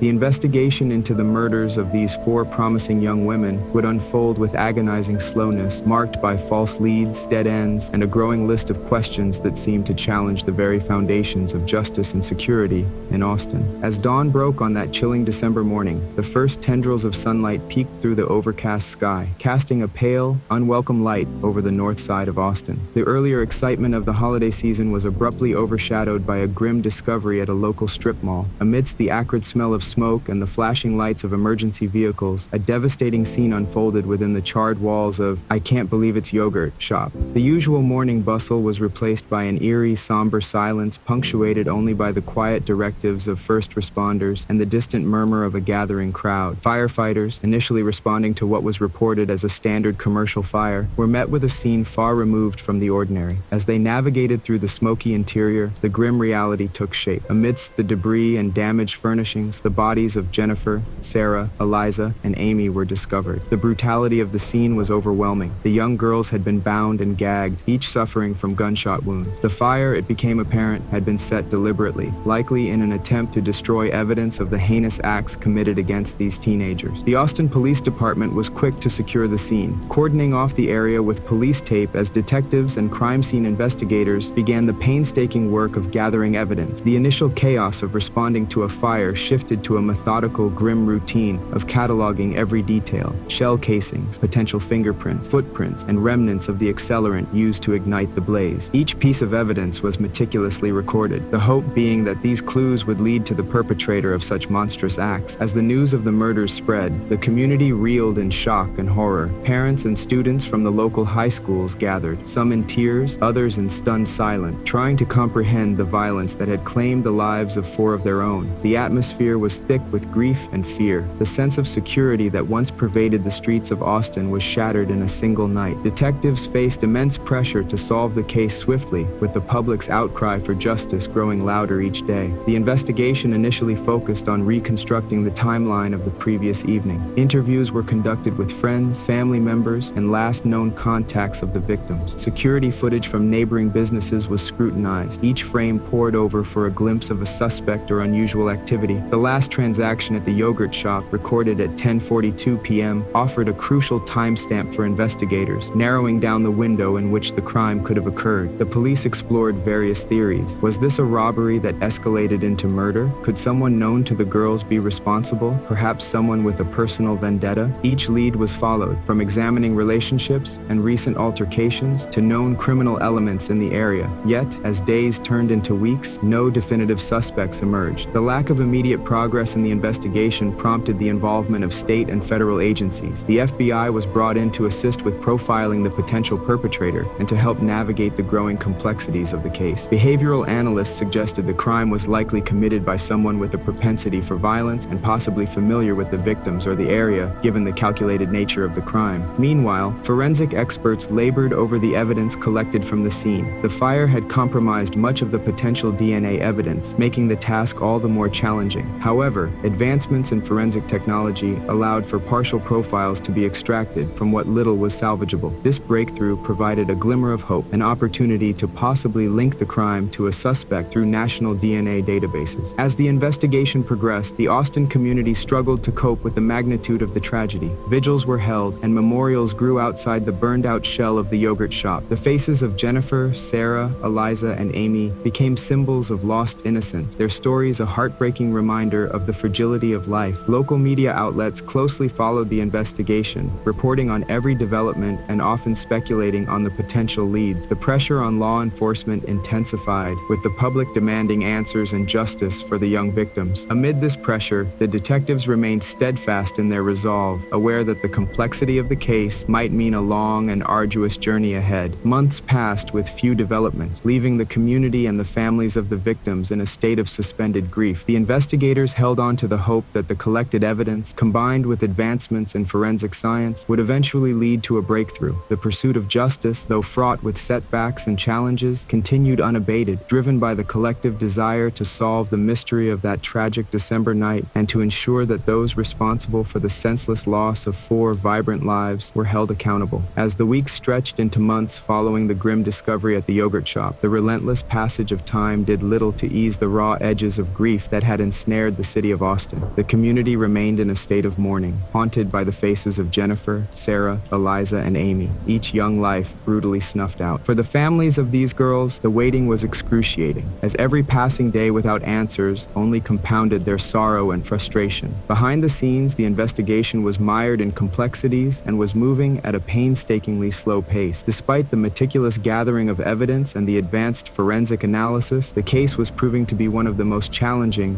in Austin's history. Detectives faced the monumental task of sifting through an ever-growing mountain of information, from hundreds of interviews to countless tips that poured in from the public, driven by the widespread media coverage that kept the story alive in the public consciousness. Amidst the exhaustive search for the truth, a breakthrough seemed to emerge in an unexpected turn. 4 men were brought to the attention of the police. All 4 had ties to the crime scene. Under the pressure of intense interrogation, each one broke down and confessed to the murders. These confessions, however, would soon unravel, adding a layer of complexity to an already complicated case. The police, under immense pressure to solve the case, faced criticism for their methods. The confessions were extracted after long hours of questioning, where the boundaries of psychological endurance were tested. The men, vulnerable and scared, recanted their confessions, stating they were coerced into confessing to crimes they had not committed. The community and the media were polarized. Some cried out for justice, certain of their guilt, whilst others questioned the integrity of the police proceeding.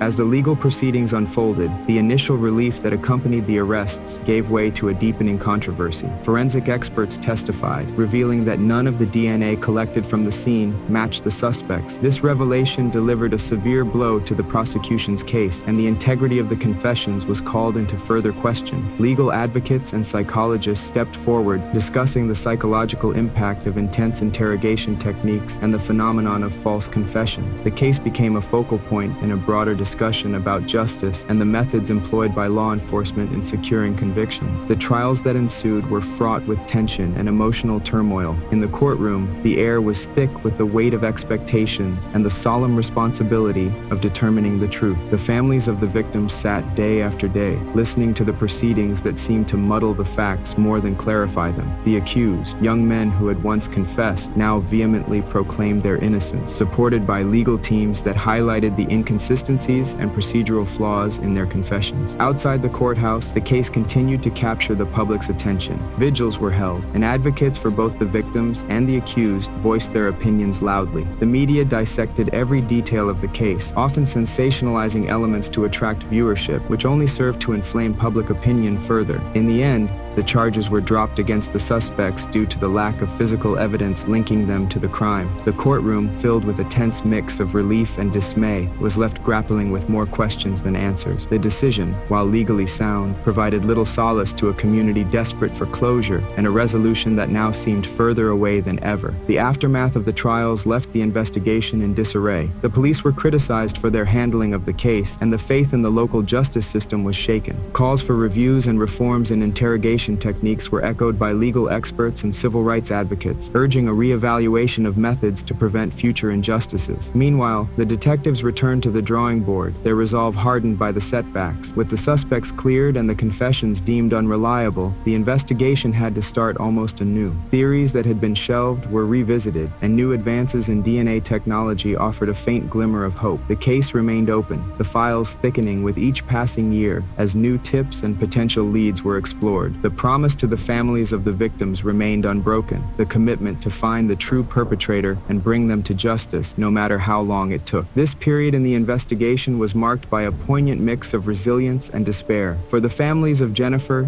Sarah, Eliza, and Amy, the fight for justice became a central part of their lives, a painful but necessary pursuit in honor of their loved ones. The community, once shattered by the brutality of the crime, gradually rallied together, supporting one another and the ongoing efforts to find answers. Through it all, the memory of that tragic December night lingered, a somber reminder of the fragility of life and the enduring quest for justice in the face of overwhelming adversity. Years rolled onward from the grim winter night in 1991, when the flames of a deliberately set fire seared through the heart of Austin, consuming not just the physical structure of a popular yogurt shop, but the peace and innocence of an entire community. With the passage of time, the storefronts around the now long-closed "I can't believe it's yogurt" shop saw businesses come and go, yet none could erase the shadow cast by the brutal murders of Jennifer, Sarah, Eliza, and Amy. The memories of that night remained indelibly marked in the minds of Austin's residents, a constant reminder of the fragility of safety and the depths of human cruelty. As the case grew colder, the families of the victims found themselves in a relentless cycle of hope and despair. Annual vigils were held at the site, attended by community members, school friends, and family, their faces older with each passing year, but their resolve unyielding. They held candles against the dark, each flicker a silent testament to the light of the lives lost and a symbol of the ongoing quest for justice. Despite the setbacks and the years without a conclusive resolution, the Austin Police Department never officially closed the case. A dedicated team of detectives remained assigned, their desks perennially cluttered with folders filled with interview transcripts, crime scene photographs, and reports. The advent of new DNA technology breathed fresh life into the investigation. Samples that had been too degraded for analysis analysis in the early 90s were now retested, providing new data that was run through both state and national DNA databases in hopes of a match. Parallel to these renewed forensic efforts, the case had also attracted the attention of a new generation of investigative journalists and true crime enthusiasts. Blogs, podcasts, and social media campaigns sprang up, each shedding light on different aspects of the case, hypothesizing about missed connections, and sometimes bringing forward new information that had previously been overlooked or deemed insignificant. This renewed public interest occasionally led to new tips, each meticulously followed up by the police, though more often than not, they led back to dead ends. However, the persistence of both the community and the investigators finally seemed to bear fruit when a partial DNA match flagged a new suspect, someone who had been on the periphery of the original investigation. This person, now much older and having lived a seemingly unremarkable life in the intervening years, was brought in for questioning. The interrogation was delicate, the detectives well aware of past missteps, and this time they moved cautiously, backed by solid forensic evidence. As the legal proceedings unfolded, the city of Austin watched with bated breath. The trial was highly publicized, every detail analyzed and debated in the court of public opinion,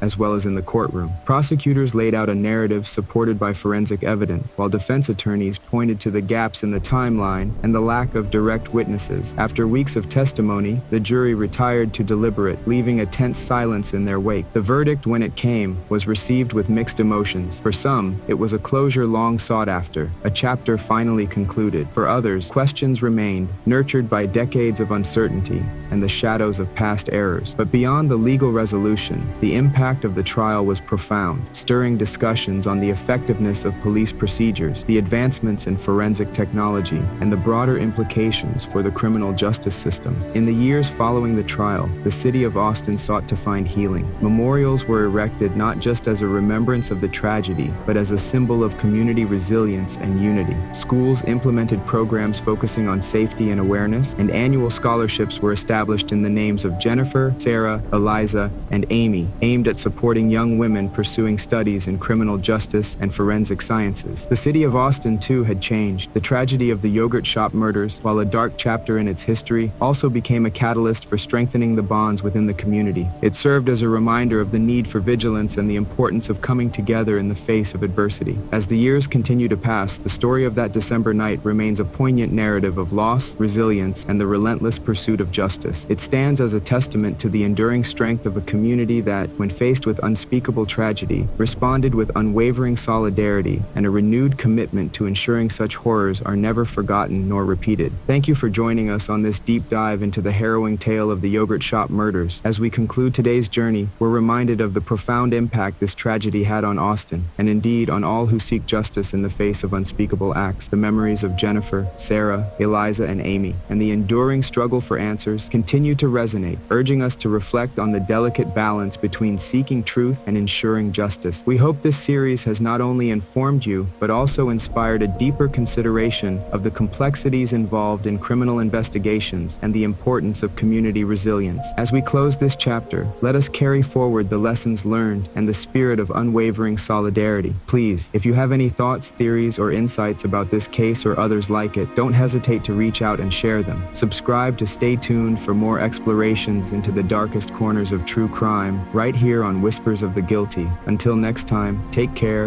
and keep seeking the truth.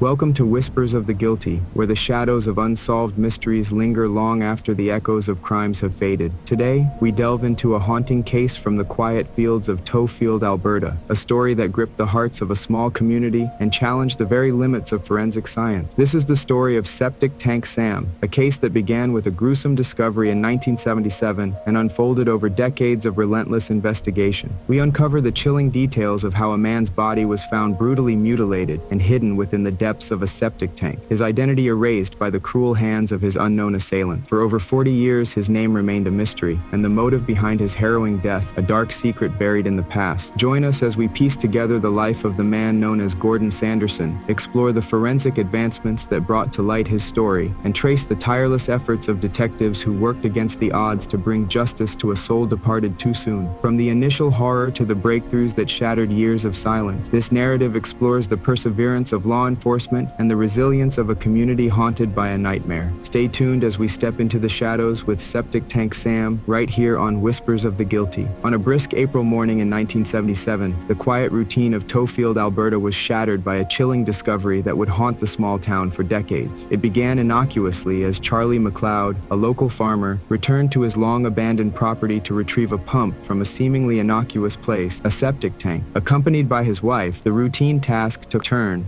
when Charlie spotted a human foot protruding grotesquely from the murky waters of the tank. The sight of the submerged limb prompted an immediate call to the Tofield Royal Canadian Mounted Police. Sergeant Ed Lammers and his team were swiftly at the scene, embarking on the grisly task of uncovering the extent of this grim find. Using simple tools like ice cream pails, they dredged the gooey contents of the 1.8-meter deep tank. The operation, both morbid and meticulous, lasted over an hour before they encountered the full horror: the severely decomposed body of a man, unrecognizable and revealing signs of a brutal end. The local medical examiner's office took charge of the remains, initiating an autopsy that would reveal more about the victim's last torment-filled days. Initial assessments were hindered by the advanced decomposition, accelerated by quicklime, mistakenly used in the belief that it would aid in the body's dissolution. What became clear was that the man had suffered immensely, beaten, burned with a butane torch and cigarettes, and enduring unspeakable mutilations before being fatally shot. Dubbed Septic Tank Sam by the media, the victim's identity was shrouded in mystery, his body clad in a blue work shirt, white t-shirt, blue jeans, and imitation wallaby shoes, all typical but telling no tales. The autopsy speculated the man was about 28 years old, based on dental work that included intact teeth and fillings, suggesting he might have seen a dentist not long before his demise. As the investigation unfolded, it became apparent that Sam was likely not local to Tofield. His physical build suggested he might have been a migrant worker or a transient laborer passing through Alberta's vast landscapes. The methodical concealment of his body suggested a calculated attempt to ensure he would never be found, hinting that the perpetrator might have been someone familiar with both the area and sinister methods of body disposal. The revelation of such a brutal act in their midst left the Tofield community reeling. Local farmers began searching their own properties, fearful of what they might find. The atmosphere was heavy with speculation and dread. Whispers abounded about the possible reasons behind Sam's gruesome end. Rumors of sexual crimes and dark pasts circulated, feeding the mystery. As the RCMP delved deeper, attempting to peel back the layers of this cold case, they circulated dental x-rays among Alberta's dentists and even reached out nationally, hoping to find a match that could shed light on Sam's true identity. Despite these efforts, the trail would soon grow cold, leaving many questions unanswered and a community haunted by the specter of a killer possibly in their midst. In this quiet corner of Alberta, as the story unfolded, the investigation into his death would become a testament to the determination of the Tofield RCMP and the resilience of a community touched by tragedy. As the initial shock of discovering Septic Tank Sam subsided, the painstaking process of investigating his death gained momentum. The Tofield community, although deeply disturbed, rallied in support as law enforcement delved into the complexities of a case that seemed to grow darker with each new finding. The medical examiner's office continued their thorough examination, revealing the extreme brutality Sam had endured. The detailed autopsy report confirmed that Sam was a Caucasian male, contradicting later speculations about his ethnicity. His body bore the scars of torture. He had been tied up, beaten, and burned with cigarettes and a small butane blowtorch, indicating a prolonged and agonizing ordeal. The final blows, 2 gunshot wounds to the head and chest, were likely what ended his life, though the examiner noted that additional bullet wounds might have gone undetected, lost to the ravages of time and chemical damage. In the wake of the autopsy, Sergeant Ed Lammers of the Tofield RCMP became a central figure in the investigation. His determination to solve the case was palpable as he coordinated efforts to gather clues from the scant evidence available. The items found with Sam, a blue work shirt, white t-shirt, blue jeans, gray woolen socks, and imitation wallaby shoes, offered few leads. The yellow bedsheet and nylon rope used to wrap his body suggested a premeditated act carried out with some degree of planning and knowledge of forensic countermeasures. The use of quicklime,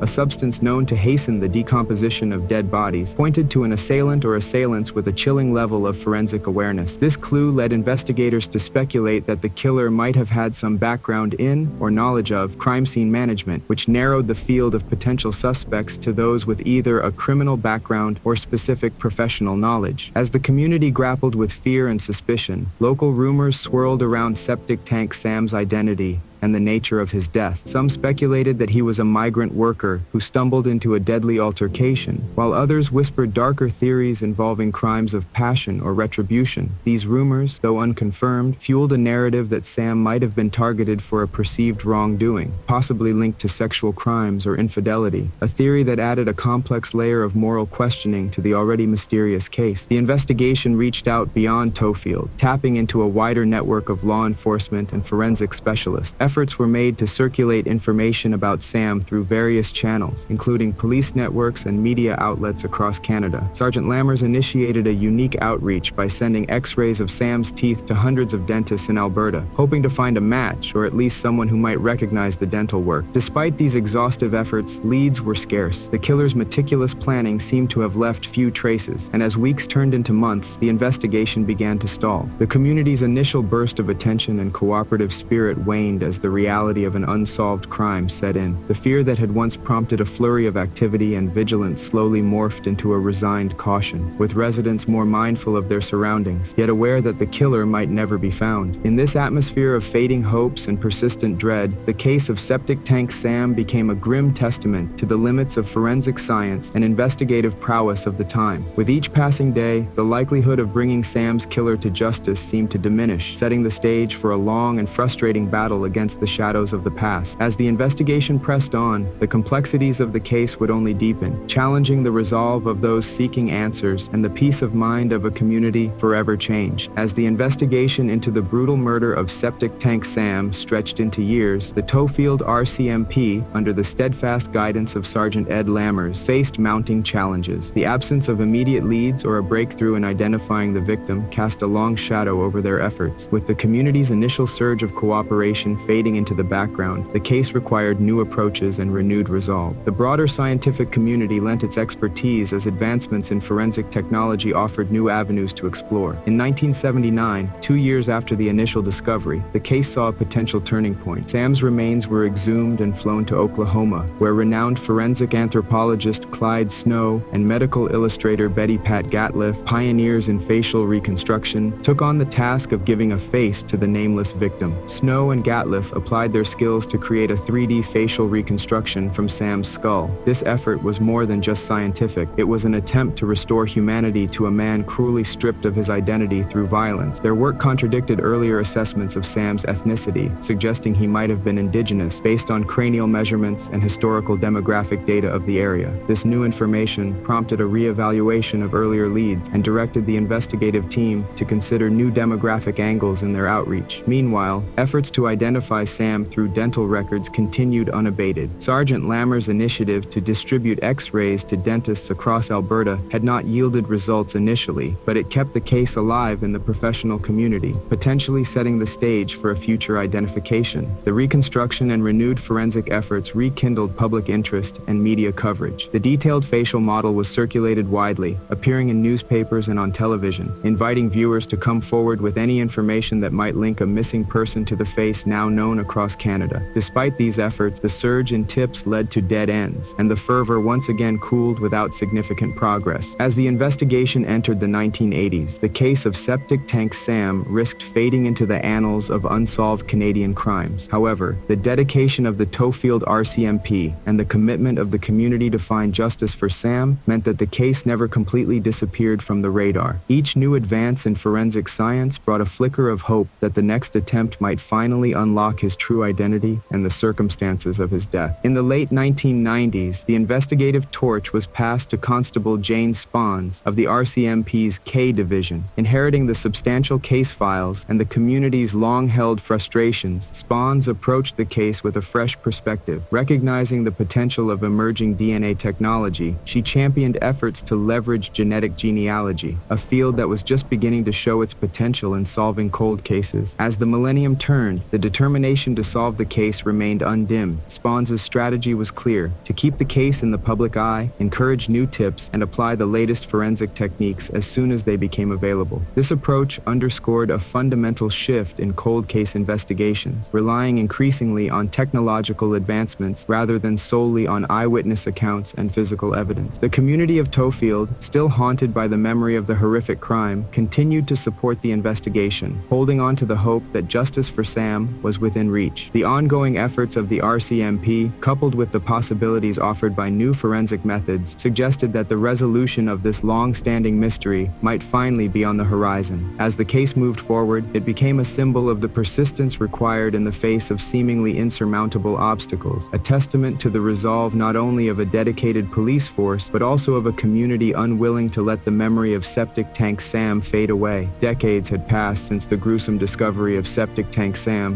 in Tofield, Alberta, and despite the relentless passage of time, the determination to solve this case never wavered. Constable Jane Spons, now at the helm of the investigation, was armed with the latest advancements in forensic technology and a community still eager for closure. In January 2021, a pivotal breakthrough finally emerged. Utilizing DNA technology that had not been available at the onset of the investigation, the Tofield RCMP collaborated with Othram Inc., a private laboratory in Texas specializing in forensic genealogy. This innovative approach involved extracting DNA from the remains, meticulously preserved over the years, and comparing it to extensive genetic databases. This method, blending traditional detective work with cutting-edge science, offered a glimmer of hope to a case long thought unsolvable. The painstaking genetic analysis bore fruit when, after months of rigorous testing and cross-referencing, the remains of Septic Tank Sam were conclusively identified as Gordon Sanderson, an Indigenous man originally from Manitoba. This identification was a monumental moment not only for the investigation team, but also for the community that had kept the memory of the case alive through decades of uncertainty. Gordon Sanderson, affectionately known as Gordy to friends and family, had led a life marked by hardship and struggle. Born in 1950, he was a victim of the 60s scoop, a period during which thousands of Indigenous children were forcibly removed from their families and placed into foster care or adopted by non-Indigenous families. This dislocation contributed to a turbulent life for Sanderson, marked by bouts with addiction and minor run-ins with the law. By the time of his disappearance, he had been living in Edmonton, intermittently visiting his brother in Calgary. The revelation of Sanderson's identity brought a flood of emotions to all those involved in the case, especially his surviving family members who had long wondered about his fate. For the Tofield community, identifying Sam turned a page on a chapter of mystery and horror, replacing anonymous fear with the grief of a known and named individual's tragic end. However, the identification was only the beginning of the end. The question of who was responsible for Sanderson's brutal murder remained unanswered. Investigators believed that he was likely killed by associates involved in criminal activities with him in Edmonton, but the trail was cold. The perpetrators, if still alive, had managed to evade justice for over 4 decades, leaving the RCMP with a bitter pill. Solving a case doesn't always mean catching the killer. Constable Spons continued to pursue all leads, driven by a mix of professional duty and moral obligation to bring closure not just to a case file, but to a family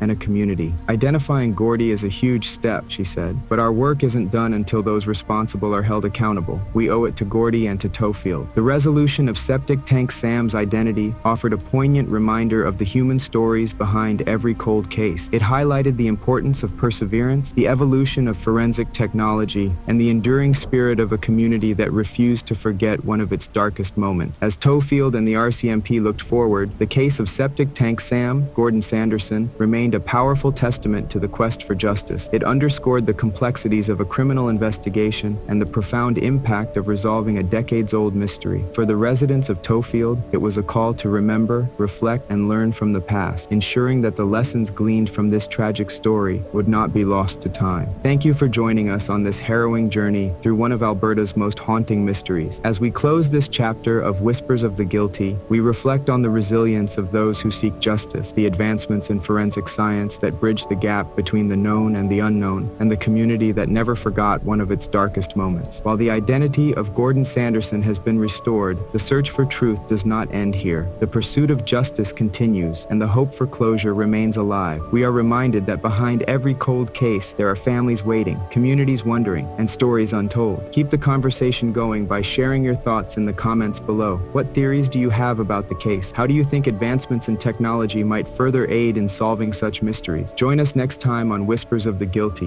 where we will explore another chilling tale from the annals of true crime. Until then, stay curious, stay vigilant, and never forget the stories that await in the shadows.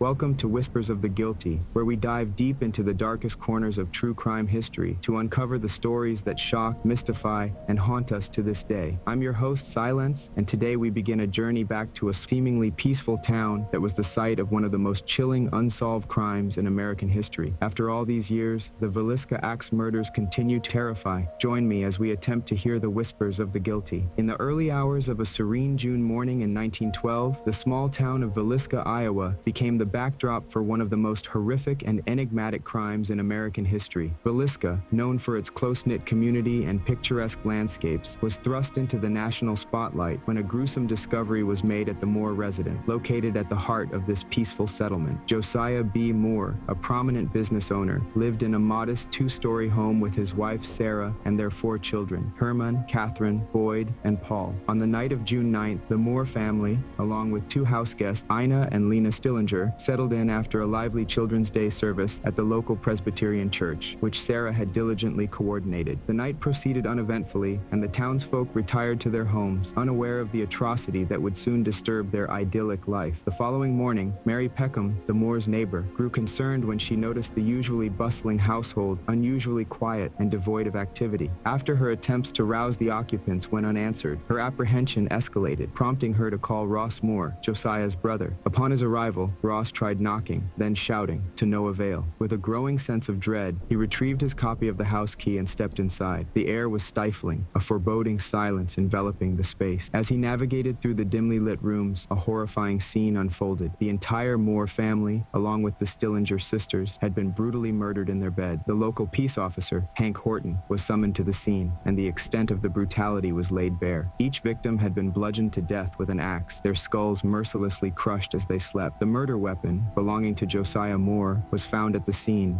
smeared with blood and brain matter. It appeared the killer had taken a grim trophy, a piece of Josiah's skull. The house was eerily staged. Mirrors and windows were covered with cloths and sheets. A plate of uneaten food and a bowl of bloody water were on the kitchen table, suggesting the killer had lingered in the house post-murder. The investigation quickly unraveled into a complicated web of suspicions and leads. Among the first suspects was a local transient and known petty criminal, but nothing substantial linked him to the crime. The community reeled as the safety and innocence of their small town were irrevocably shattered. Forensic methods in 1912 were primitive by today's standards, and the crime scene was compromised by the intrusion of curious townsfolk and poorly handled evidence collection. As word of the murders spread, hundreds flocked to the site, contaminating the scene before state detectives could take over. Nevertheless, they gathered what they could. Fingerprints were lifted from the axe and around the house, although they failed to lead to any concrete conclusions. The list of suspects expanded, weaving a complex tapestry of jealousy, revenge, and madness that seemed to encompass the town. Frank Jones, a Villisca resident and Josiah Moore's former business partner, with whom he had a public falling out, became a person of interest. The motive suggested was steeped in personal and professional envy. Another suspect was Henry Lee Moore, no relation to the victims, a known serial killer who had used an axe in past crimes and was allegedly in the area at the time. As investigators delved deeper, the community's anxiety reached a fever pitch. The brutal nature of the murders and the subsequent investigation revealed the dark undercurrents running through the seemingly tranquil town. This crime, marked by its brutality and the subsequent mishandling of the investigation, not only remained unsolved, but also scarred the collective psyche of Villisca, leaving a legacy of fear and mystery that lingers to this day. As the town of Villisca struggled to come to terms with the brutal axe murders that claimed 8 of their own, the investigation intensified, drawing in detectives from across the state. The peace and quiet of the town were long forgotten, replaced by a feverish hunt for the killer who had managed to evade capture with a cunning that baffled authorities. The local law enforcement, underprepared for a case of such magnitude, enlisted the aid of the famous Pinkerton Detective Agency, hoping their expertise could shed light on the darkness that had descended upon Villisca. The detectives retraced the steps of the investigation, poring over every detail, questioning the townsfolk, and re-examining the crime scene. However, the influx of investigators and their varying methods only muddied the waters further, leading to conflicts and confusion rather than clarity. As the weeks passed, the community's initial shock gave way to a pervasive atmosphere of suspicion and paranoia. Villisca's residents, once neighbors and friends, now viewed one another through a lens of distrust and fear. The Jones family, especially Frank Jones, faced increasing scrutiny due to his known animosity towards Josiah Moore. Frank had been a powerful figure in Villisca, a state senator whose influence was wide-reaching. His adversaries painted him as a man capable of orchestrating the murders out of spite and business rivalry, though hard evidence was elusive. Amidst the local turmoil, another suspect emerged from the shadows, Reverend George Kelly. Kelly was a traveling minister who had been in town on the night of the murders and had a known history of mental instability. His peculiar behavior and fascination with the case drew the attention of investigators. Kelly had been present at the Children's Day service that the Moore family attended just hours before their death and had reportedly left town early the next morning under suspicious circumstances. Interrogations of Kelly revealed erratic statements and an unsettling interest in the details of the murder scene. The investigation took a more disturbing turn when letters written by Kelly surfaced in which he claimed to have heard voices that compelled him to commit violent acts. This revelation made him a prime suspect, and he was subjected to intense interrogations that some later criticized as overly aggressive and leading. In 1917, 5 years after the murders, Kelly was arrested and charged with the murder of Lena Stillinger, one of the visiting children. His trial, however, did not provide the closure the community hoped for. The first trial ended in a hung jury, largely due to the testimonies of witnesses who seemed coerced and the overall lack of physical evidence linking him to the crime. The second trial acquitted him entirely, leaving the mystery as unresolved as ever. With the Reverend's acquittal, the investigation's focus shifted yet again, this time towards transient laborers and other outsiders. The theory was that a passing stranger, perhaps a serial killer, had committed the murders before slipping away undetected. This line of inquiry, however, failed to yield a viable suspect, and the trail grew cold. The impact of the unsolved case on Villisca was profound. The town's once harmonious community was shattered. A cloud of grief and unresolved anger hung over Villisca as the years passed. The Moore and Stillinger families were devastated, their lives irrevocably altered by the violent losses they suffered. The mystery of who wielded the axe that night in June continued to haunt the town, with yearly commemorations and a lingering hope that justice would someday be served. As the months turned into years, the unsolved Villisca axe murders became a dark folklore, attracting curiosity seekers and paranormal investigators drawn to the tragic tales of the past. But for the residents, the unresolved nature of the crime meant that a shadow still loomed large over their town, the specter of the murderer perhaps still wandering unseen among them. As the years turned into decades, the Villisca axe murders transformed from a fresh, painful wound in the community to a cold case, the details of which were pored over by crime enthusiasts and experts alike. Despite the passage of time, new theories and potential leads continued to surface, reflecting the deep psychological imprint the crime had left on the town and beyond. In the absence of a definitive resolution, various individuals took it upon themselves to solve the case, using the advancements in forensic science and investigative techniques that emerged over the years. Among them were family members of the victims, determined detectives, and true crime authors compelled by the story's unresolved nature and its brutal, mysterious details. One of the most prominent figures in the continued investigation was a crime historian who specialized in the analysis of early 20th century criminal cases. Armed with modern technology and a fresh perspective, this historian revisited the evidence collected during the initial investigation. This included re-examining fingerprints that had been taken from the crime scene, which at the time had not led to any significant breakthroughs due to the rudimentary state of forensic science. The historian also delved into the backgrounds of various suspects that had been dismissed or not thoroughly investigated due to the limited scope of early 20th century law enforcement capabilities. This re-examination brought to light connections and motives that had been overlooked, including links between known criminal figures of the time and transient workers who had been in the area during the murders. Parallel to these formal investigations, the house where the murders occurred became a focal point of interest, not only for crime researchers, but also for paranormal investigators. The Villisca Axe Murder House was reputed to be haunted, with visitors reporting strange noises, visions, and feelings of dread. These phenomena drew paranormal enthusiasts from around the country, eager to contact the spirits of those tragically slain, or perhaps to encounter the malevolent presence of the murderer. Television shows and documentary filmmakers also converged on Villisca, weaving the town's story into episodes that reached national audiences. This media attention helped rekindle interest in the case and prompted new witnesses and informants to come forward with their account, which they had withheld at the time of the murders due to fear or loyalty to local figures. Among these late revelations was the testimony of an elderly woman who, on her deathbed, claimed that her father had been involved in the murders. According to her, he had harbored a grudge against Josiah Moore over a business deal gone sour and had confessed to the crime privately years later. While her account could not be substantiated, it added yet another layer to the complex tapestry of rumors and suspicions that had been woven over the years. Meanwhile, criminologists and psychologists provided insights into the possible profile of the murderer, suggesting that he was likely someone with a deep-seated rage against either the Moore family specifically or the community in general. They debated whether the crime was the act of a lone sociopath or whether it had been a more calculated act of vengeance by someone within the community. As the 100th anniversary of the murders approached, the town of Villisca found itself reflecting on the legacy of the crime. While some viewed the ongoing fascination with the case as macabre, others saw it as a critical part of their heritage, a story that, despite its horror, needed to be remembered and understood. The persistence of interest in the Villisca Axe murders underscores the profound impact such events can have on a community, echoing through generations. It also reflects the universal human desire for resolution and justice, a yearning for answers that can perhaps provide some semblance of peace to the souls of those lost and the community that still grieves them. As the centennial of the Villisca Axe murders approached, the legacy of the crime continued to exert a complex influence over the town. The unsolved nature of the case, combined with its brutal details, ensured that Villisca remained a point of focus for both historical criminologists and the morbidly curious. This enduring interest spurred yet another wave of investigation, this time framed by a cultural obsession with true crime and a more sophisticated array of technological tools at investigators' disposal. In this renewed environment, various forensic experts and investigative teams attempted to apply modern techniques to the century-old case. DNA analysis, which had revolutionized criminal investigations in the intervening decades, was considered as a potential key to unlocking the mystery. Efforts were made to extract viable DNA samples from artifacts that had been preserved from the crime scene, including the bloody clothing of the victims and the axe handle. However, the degradation of materials over 100 years and the contamination from numerous prior handlings posed significant challenges. Parallel to these scientific endeavors, there was a psychological reevaluation of the case. Profilers used modern behavioral analysis to try and understand the mindset of the killer, suggesting that the meticulous way the crime scene had been manipulated, mirrors covered, doors locked, and bodies positioned, indicated a deeply personal motive and perhaps a familiarity with the victims. This analysis led some to revisit the theory that the perpetrator was a local, someone who had harbored resentment or mental instability that went unnoticed in the day-to-day interactions of small-town life. Beyond the technical and psychological probes, the story of the Villisca Axe murders had become a cultural touchstone, discussed in podcasts, featured in books, and depicted on screen. This portrayal helped to cultivate a broader societal reflection on how communities cope with tragedy and the folklore that emerges around unsolved crime. It also sparked discussions about the impact of such invasive interest on the descendants of the victims and the residents of Villisca, for whom these events were not just historical curiosities, but chapters of a lived familial legacy. As the investigations and the narratives multiplied, so did the theories about the identity of the killer. These ranged from plausible to outlandish, from the possibility of a serial killer passing through, to darker insinuations of occult practices. Each theory reflected the changing contours of American societal fears and the psychological need to find a narrative that explained such senseless violence. Amidst this whirlwind of speculation and analysis, the town of Villisca sought to find a balance between remembering and moving forward. The local historical society organized events not only to educate about the murders, but also to commemorate the lives of the 8 victims, not as anonymous figures in a macabre tale, but as community members who had once lived, loved, and contributed to the town. The Moore home, preserved as a museum, served as a somber reminder of the past. Visitors often left feeling a mixture of sorrow for the victims and unease at the unresolved nature of their fates. The house not only attracted those with a fascination for the grim, but also educators and historians keen to understand the socio-cultural dynamics of early 20th century rural America. In reflecting on the murders, the community of Villisca and the broader public were reminded of the profound effects of crime on small communities and the long shadows such events cast. The unsolved case served as a poignant lesson in the limits of justice and the ways in which human understanding can falter in the face of savagery and loss. Ultimately, the story of the Villisca Axe murders transcends the immediate horror of the events themselves to touch on universal themes of fear, justice, and the human condition. It is a narrative that compels us to look deeply at our past and ourselves, questioning not just the facts of a case, but what it reveals about our community, our society, and our capacity for both good and evil. As Villisca continues to live with its dark legacy, it also stands as a symbol of the search for truth and the hope for peace, even in the face of the most bewildering and tragic mysteries. Thank you for joining me on this chilling journey through the shadows of Villisca, as we've delved into the depths of one of the most haunting, unsolved mysteries in American history. We've seen how the echoes of the past can still resonate, stirring questions that may never find answers. If this story has captured your imagination, or if you have theories of your own, I encourage you to share them. Comment below, engage with us on social media, or send us an email. Your insights and perspectives enrich our exploration of these dark narratives. Be sure to subscribe to Whispers of the Guilty for more deep dives into the most perplexing and eerie true crime stories from around the world. Join us next time as we uncover another tale that challenges our understanding of human nature and justice. Until then, keep the lights on and stay curious. Goodbye and take care.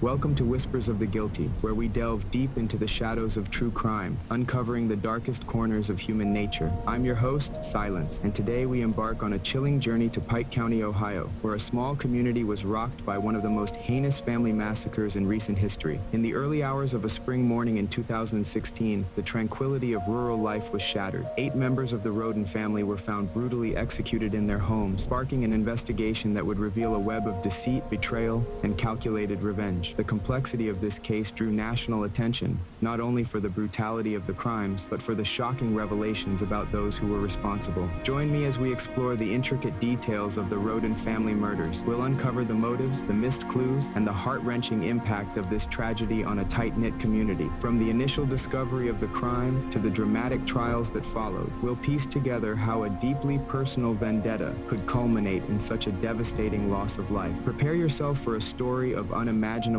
cruelty and the relentless pursuit of justice. This is not just a recounting of facts, it's an exploration of the human psyche and the lengths to which it can go when driven by the darkest of intentions. So, turn down the light and let's get started on this harrowing journey through the shadows of Pike County. On the chilly morning of April 22, 2016, a palpable tension enveloped the rural expanse of Pike County, Ohio, a quiet community accustomed to the serene rhythms of country living. The day began with a series of frantic 911 calls that shattered the calm as local law enforcement hurriedly responded to reports of multiple shootings at different residences. As deputies approached the first of 4 homes, the grim reality of the situation began to take shape, a massacre that would soon be known as one of Ohio's most chilling family tragedies. Inside the first home, the body of Christopher Roden Sr. was discovered, setting a somber tone for what was to unfold. The 40-year-old patriarch of the Roden family was found brutally executed in his bed, a scene that spoke of both intimacy and violence. This horrific discovery was just the beginning. As officers moved from room to room and then house to house, they uncovered more victims, each scene echoing the last in its gruesome detail. Christopher's ex-wife, Dana Manley Roden, and their 3 children, Frankie, Hannah, and Chris Jr., were all found dead, their lives cut short in a night of unspeakable violence. The methodical nature of the killings pointed to a calculated attack. Most victims were targeted while asleep, with shots to the head ensuring there were no survivors to bear witness. The absence of forced entry suggested that the assailants were not strangers. This was personal, a cold-blooded extermination of a family executed with precision. Amid the chaos, the discovery of marijuana grow operations at 2 of the properties complicated the narrative. While not uncommon in this secluded part of Ohio, the size and sophistication of the grows hinted at possible motives rooted in the lucrative but risky underground cannabis market. The Roden family, known in the community for their hard work in both farming and auto salvage, had not been public about their involvement in growing marijuana, but the presence of these operations suggested a double life that might have entangled them in dangerous disputes. As state investigators took over the sprawling crime scene, spanning 4 homes and involving multiple agencies, the local community reeled from the shock. The Roden family, fixtures in the area for generations, were remembered at vigils and community gatherings where friends and neighbors grappled with the brutal reality of the loss. Theories abounded, from drug cartels to local feuds, but the initial investigation focused on untangling the web of relationships surrounding the Roden family. The involvement of the Bureau of Criminal Investigation signified the complexity and severity of the case. Agents meticulously combed through the homes, collecting evidence that ranged from bullet casings to digital footprints left behind in the form of texts and calls. Every piece of evidence suggested planning and familiarity with the victim's routines, pointing to a killer or killers who had not only motive and means, but also intimate knowledge of the family. In the days following the murders, the investigation investigation revealed tensions within the local community, where the Rodens' operations might have stepped on toes, both legally and in the murkier world of illicit dealings. The Rodens' ties to other prominent local families, including the Wagners, with whom they shared business dealings and personal relationships, became a focal point. The Wagners, like the Rodens, were involved in similar industries and had known the victims for years, weaving a complex tapestry of alliances and rivalries that investigators began to painstakingly unravel. As the community awaited answers, law enforcement officials vowed to solve the mystery of who would commit such a calculated series of murders and why. The specter of the Roden family's massacre loomed large over Pike County, a haunting reminder of the darkness that can lurk behind the facade of rural tranquility. The investigation, still in its early stages, promised to delve deeper into the intertwining lives of those connected to the Rodens, seeking clues in the shadowy intersections of family loyalty, illicit business, and lethal vengeance. The investigation into the Roden family massacre continued with relentless intensity as state and federal agencies descended upon the small community of Pike County, unraveling the threads of a complicated tapestry woven with secrecy, betrayal, and corruption. Amidst a backdrop of rolling hills and secluded farmland, the magnitude of the crime seemed incongruous, yet each new piece of evidence suggested a deep-seated vendetta against the Roden family. In the weeks following the murders, the attention of the investigators focused sharply on the dynamics within the Roden and Wagner families. Both families were well acquainted, not just through business dealings in the local construction and salvage industries, but also through personal ties that had soured over time. Central to these interactions was Jake Wagner, who had once been intimately involved with Hannah Roden, one of the victims. Together, they had shared a young daughter, thrust into the center of a custodial dispute that many began to speculate could have provided a motive for the killings. The scrutiny intensified when it was revealed that just days before her death, Hannah had confided in friends about her fears over escalating tensions with Jake concerning their daughter's custody arrangements. This revelation aligned with the discovery of custody documents in the Wagner home during one of the many search warrants executed in the months following the murders. The documents, detailed and legally binding, contrasted starkly with the rural, informal manner in which such disputes were typically handled in Pike County. It painted a picture of premeditation and desire for control that extended beyond mere parental rights. As summer turned to fall, the expansive crime scene yielded further evidence. Technicians retrieved data from cell phones, computers, and social media accounts belonging to members of both families. Digital footprints revealed a labyrinth of communications between the Wagners and Rodens, with encrypted messages hinting at deep-seated animosities and veiled threats. These digital breadcrumbs were meticulously pieced together by cyber forensic teams, revealing a narrative of manipulation and coercion that seemed to culminate in the tragic events of that April morning. The breakthrough came when ballistics tests confirmed that the firearms used in the murders matched those legally owned by the Wagner family. This key piece of evidence was supported by surveillance footage from a nearby hardware store, which showed two of the Wagner men purchasing items that were later identified at the crime scenes, including specific types of ammunition and shoe covers, suggesting a deliberate effort to avoid leaving traces. With this mounting evidence, the community's initial shock and grief morphed into a palpable anger towards the Wagners, who had lived among them, pretending to share in their collective mourning. The once close-knit community found itself divided, with people choosing sides, some clinging to disbelief about the involvement of a local family in such heinous acts, while others felt betrayed and demanded justice. The narrative that unfolded in the public eye was one of a meticulously planned execution, stemming from a bitter custody dispute that had spiraled into a vendetta against an entire family. Speculation was rife about other possible motives, including financial gains related to the Rodens' business ventures, and even darker rumors of a cartel hit due to the family's alleged involvement in the illegal marijuana trade. However, the focus remained on the personal, a dispute between former lovers that had tragically engulfed both their families. As autumn leaves began to carpet the ground in Pike County, the Wagner family faced increasing isolation, their every move watched by law enforcement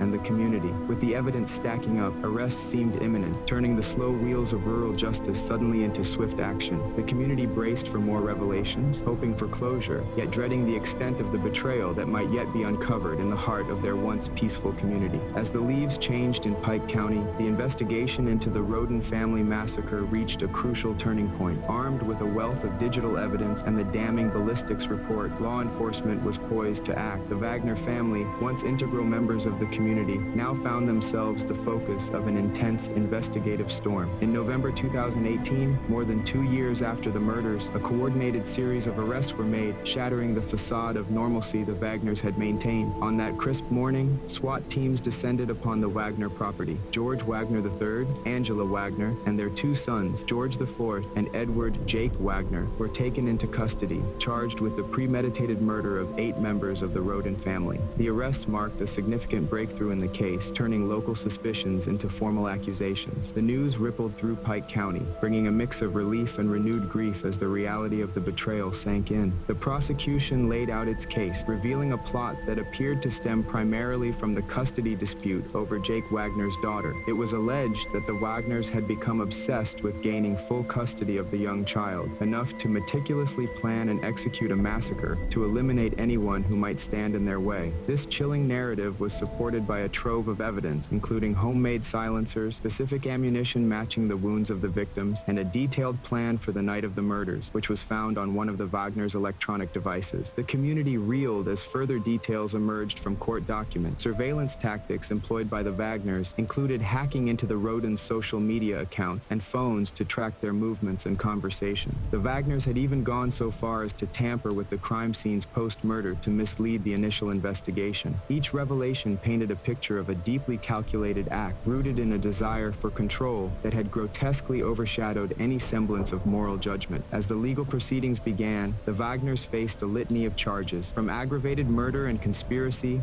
to forgery and obstruction of justice. The case against them was solidified by the testimony of family associates who had witnessed the Wagners' preparations and their increasingly erratic behavior leading up to the murders. These testimonies were corroborated by video evidence that placed their vehicles near the Roden homes on the night of the killings, further implicating them in the crime. The small courtroom in Waverly, where the trials were held, became the stage for a drama that drew national attention. Legal experts and crime enthusiasts followed every development, analyzing the implications of each piece of evidence presented. For the residents of Pike County, however, the trials were more than just a legal spectacle. They were a communal catharsis, a chance to reckon with the deep-seated issues that had allowed such a tragedy to unfold in their midst. Throughout the proceedings, the defense argued that the evidence was circumstantial and pointed to the possibility of other motives, including the Rodens' alleged involvement in drug trafficking. They suggested that the evidence could have been planted or misinterpreted, casting doubt on the integrity of the investigation. Yet, the overwhelming digital and forensic evidence presented by the prosecution made it increasingly difficult to see the Wagners' actions in any benign light. As winter approached, the emotional toll of the trial on the Roden and Wagner families was palpable. Family members of the victims often left the courtroom in tears, overwhelmed by the gruesome details of their loved ones' final moments. For the Wagners, the familial bonds that once held them together were tested as they faced the reality of spending decades, if not lifetimes, behind bars. The atmosphere in the courtroom was one of palpable tension and sorrow, a community still in shock, grappling with the scale of the deception and brutality it had witnessed. As each day of testimony unfolded, the pieces of a horrifying puzzle fell into place, revealing not just the mechanics of a massacre, but the dark heart of human animosity that had driven it. Throughout the cold months, as the trial against the Wagner family progressed, the layers of their alleged conspiracy were peeled back, revealing the extent of their meticulous planning and brutal execution of the Roden family.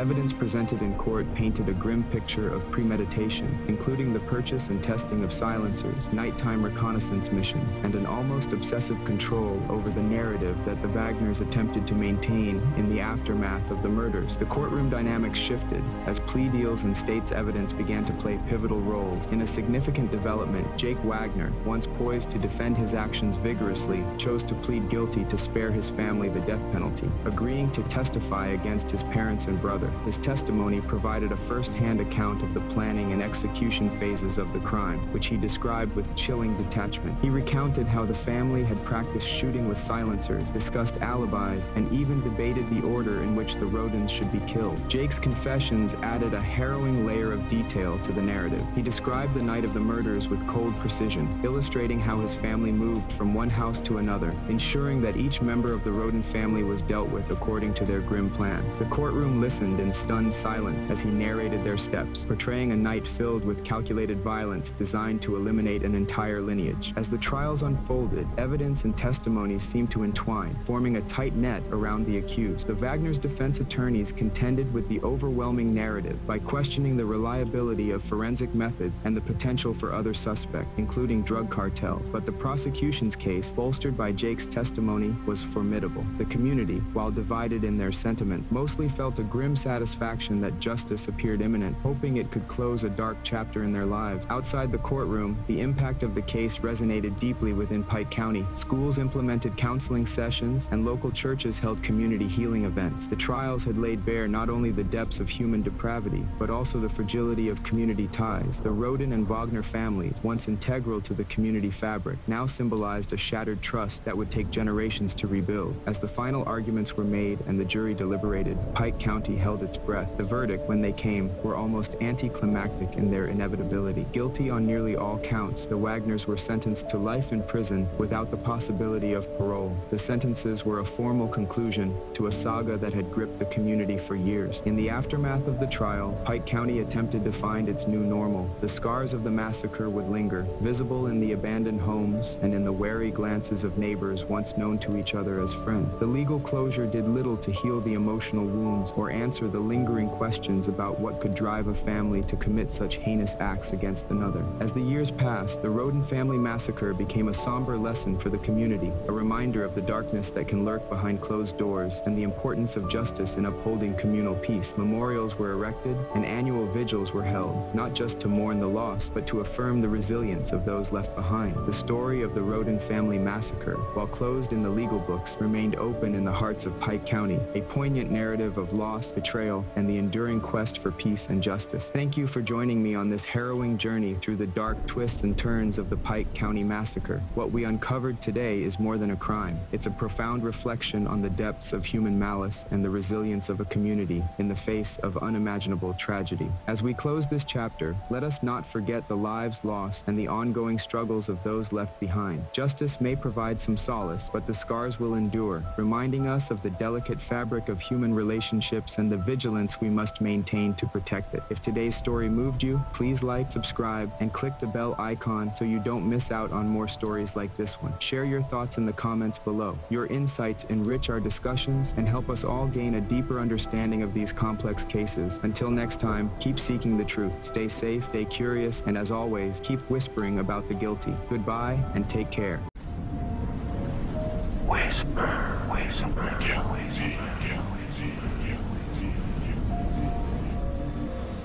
Welcome to Whispers of the Guilty, where we unravel the darkest corners of true crime history and bring to light the stories that chill, challenge, and change us. I'm your host, Silence, and in today's episode, we dive deep into a tale that struck terror in the heart of Gainesville, Florida, and inspired a cultural phenomenon in horror cinema, the story of Danny Rolling, also known as the Gainesville Ripper. Our journey will take us back to the humid summer of 1990, when the small college town of Gainesville became the backdrop for a series of brutal crimes that would leave an indelible mark on its community and the entire nation. We'll explore the chilling sequence of events, the investigation that brought a monster to justice, and the lingering shadows these murders cast on both legal and cultural landscapes. Join us as we piece together the life of Danny Rolling, from his turbulent childhood to the execution of his gruesome acts and the subsequent manhunt that ended his spree of terror. We'll examine the psychological, social, and legal ramifications of his actions and reflect on how this case has shaped public perceptions of crime and punishment. Get ready for a compelling narrative filled with unexpected twists and profound insights, a true crime story that is as haunting as it is enlightening. This is not just a recount of horror, but a sobering look at human nature and justice. So, tune in as we shed light on the shadows of the past with the story of the Gainesville Ripper. Stay with us.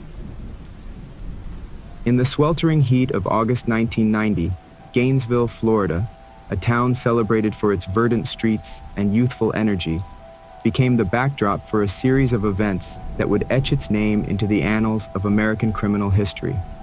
This peaceful community, largely defined by the academic rhythms of the University of Florida, was about to experience a chilling disruption that would forever alter its narrative. The protagonist of this impending horror was Danny Rolling, a figure who would soon be dubbed the Gainesville Ripper. Before gaining notoriety for the brutal events in Gainesville, Rolling's life trajectory had been marked by a troubled upbringing. Raised in a turbulent household dominated by an abusive father, a strict and often cruel law enforcement officer, Rowling's formative years were steeped in violence and fear. This harsh childhood milieu not only alienated him from his family, but also set the stage for the development of his deeply disturbed psyche. As Rowling matured, his life became a patchwork of sporadic employment, aimless drifting, and frequent run-ins with the law. Despite attempts at normalcy, he was often pulled back into a vortex of antisocial behavior and petty crime. However, these early criminal acts were mere harbingers of the darkness that lurked within him. The first hint that something sinister was amiss in Gainesville occurred when two University of Florida students, Sonia Larson and Christina Powell, failed to show up for an appointment. Concern grew swiftly, and soon a horrific discovery was made in their off-campus apartment. The crime scene was a tableau of terror. Both young women had been brutally murdered and positioned in grotesquely suggestive postures, a signature that Rowling would continue to employ. The nature of these acts sent shockwaves through Gainesville, shattering the illusion of safety and community. Local law enforcement agencies, unaccustomed to dealing with crimes of such ferocity, were immediately mobilized. The police embarked on a desperate search for clues, hoping to capture the perpetrator before he could strike again. As the investigation unfolded, the community's unease grew into palpable fear. Parents hesitated to leave their children unattended. Students traveled in groups, and the shadow of a predator loomed large over the quiet college town. Amidst this growing tension, Rowling's appetite for violence proved insatiable. Just as the town began to grasp the magnitude of the threat it faced, another grim discovery was made. Krista Hoyt, a 19-year-old student who also worked at the local sheriff's department, was found murdered in her apartment, her body displayed with the same chilling deliberateness as the first victims. This confirmation of a serial predator at large pushed Gainesville into the throes of a full-blown crisis. With each passing day, the Ripper's shadow grew longer over Gainesville. The police, now racing against the clock, worked frantically to connect the dots between the crime scenes. Meanwhile, the residents of Gainesville wrestled with a haunting question. Who among them was capable of such calculated and monstrous acts? As the community braced for more possible attacks, the chilling reality set in. There was a methodical killer walking the streets, and no one was safe from the Ripper's grasp. In the immediate aftermath of Krista Hoyt's grim discovery, the University of Florida and the greater Gainesville area were thrust into an escalating state of terror. The news of a third brutal murder, following so closely on the heels of the initial killings, shattered any remnants of hope that the violence was a random, isolated incident. It was now unmistakably clear.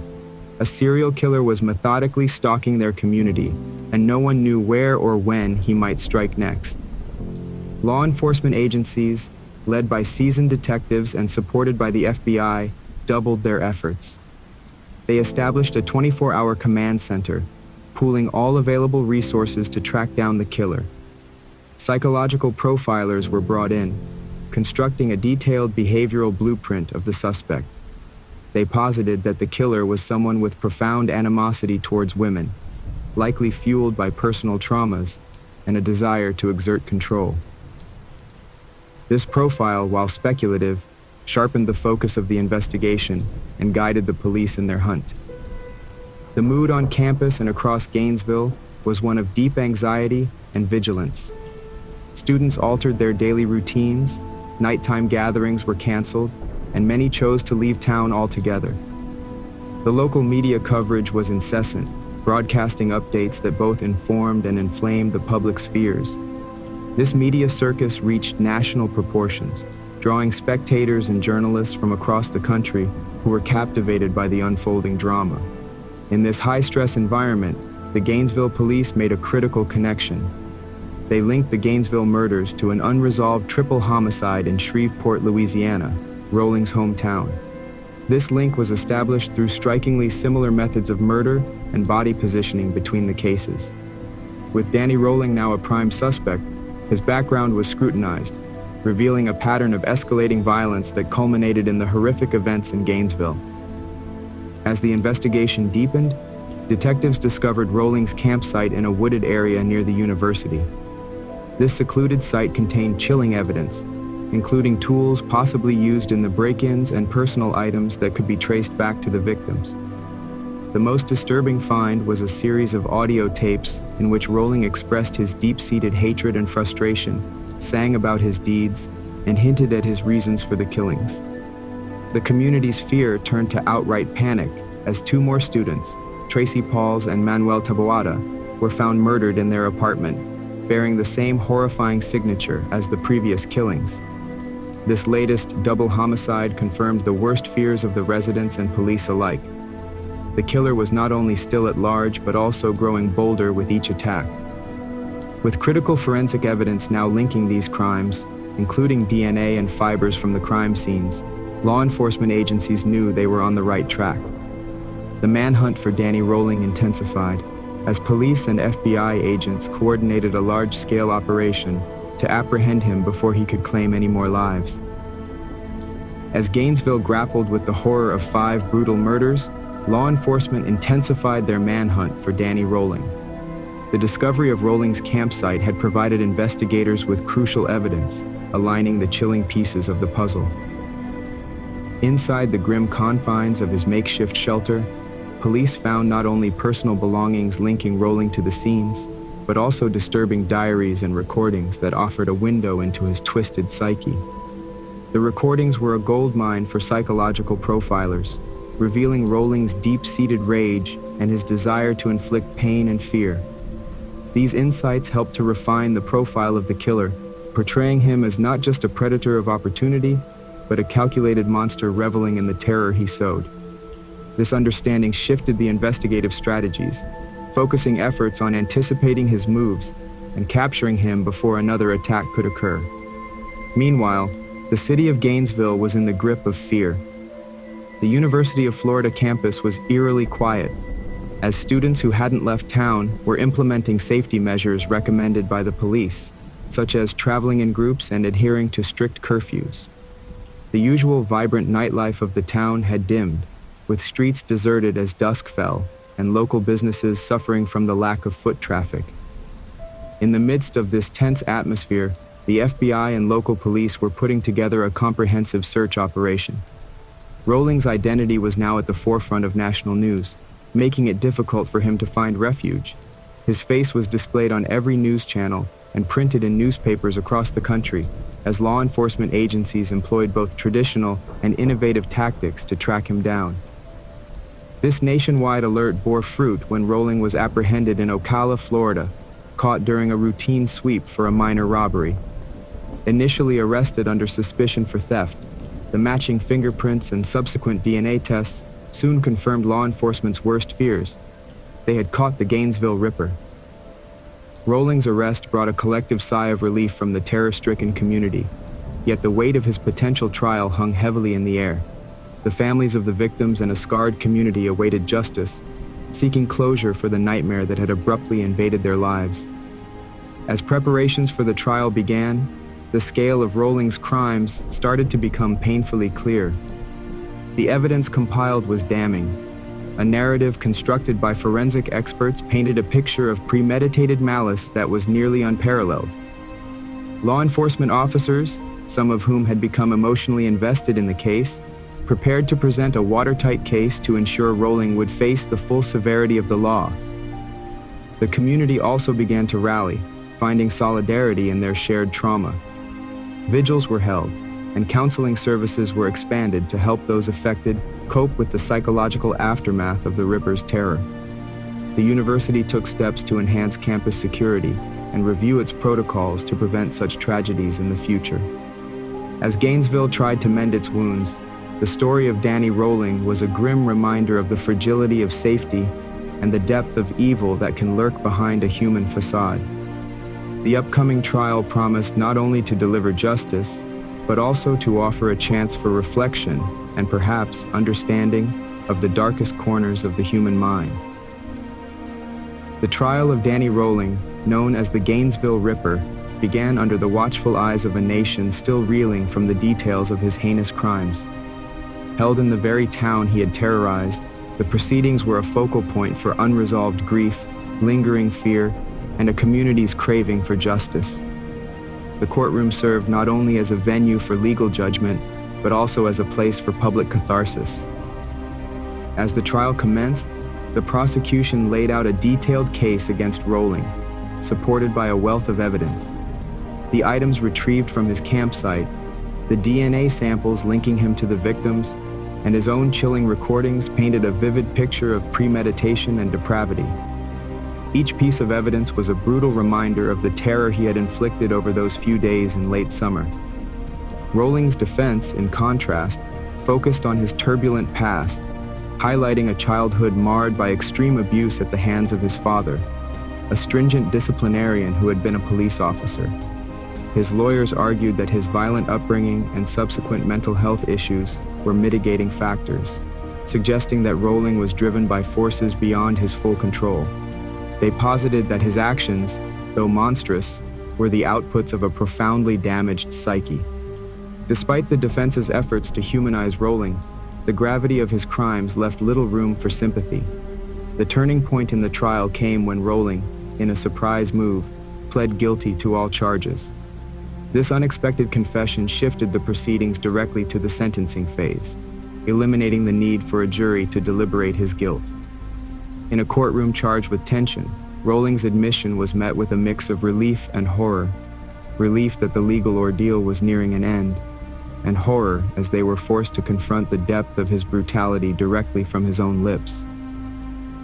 The judge sentenced Danny Rowling to death for each of the 5 murders, delivering a verdict that resonated with the collective desire for justice, but also with the profound sorrow of the irreversible losses suffered. Outside the courthouse, the community of Gainesville began the slow process of healing, bolstered by the closure of the case, but forever marked by the events. The conclusion of the trial did not end the story of the Gainesville Ripper. Instead, it sparked a broader discussion about issues of mental health, the impacts of childhood abuse, and the effectiveness of the death penalty. Educational institutions nationwide took the tragedy as a cue to bolster their security measures and review their protocols to better protect students. Culturally, the ripples of the case extended into the realms of film and literature. The murders inspired the 1996 horror movie Scream, which not only brought the story to an international audience, but also prompted critical discussions on the glorification of violence in media and its impact on society. As years passed, the legacy of Danny Rowling's crimes continued to be examined in various forms: documentaries, books, and academic studies, each exploring different facets of the tragedy. These discussions often reflected on how society can better detect and support individuals showing early signs of violent behavior, aiming to prevent future atrocities. Gainesville itself underwent a transformation, with the community finding new strength in its unity and resilience. Memorials were established to honor the victims, and annual events were organized to support crime prevention and mental health awareness. These acts of remembrance and solidarity showed a community not defined by its darkest moments, but by its response to them, a testament to the human capacity to seek light even in the deepest darkness. Thank you for joining us on this chilling journey through the shadows of Gainesville as we revisited the harrowing tale of Danny Rowling, the Gainesville Ripper. As we close this episode of Whispers of the Guilty, we reflect on the impact that these horrific events have had not only on the victims and their families, but also on the broader community and our collective consciousness. Today's story reminds us of the fragility of safety and the depths to which human nature can descend. It also challenges us to think critically about the factors that shape such tragedies and the measures we can take to prevent them. As we continue to explore the darkest aspects of criminal history, we hope to foster a greater understanding of justice, rehabilitation, and prevention. If today's episode has moved you, or if you have thoughts and reflections on the case of the Gainesville Ripper, please share them with us.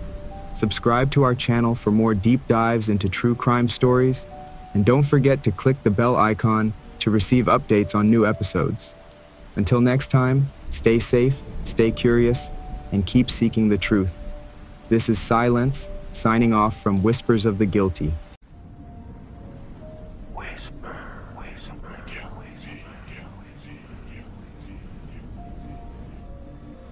Welcome Welcome to Whispers of the Guilty.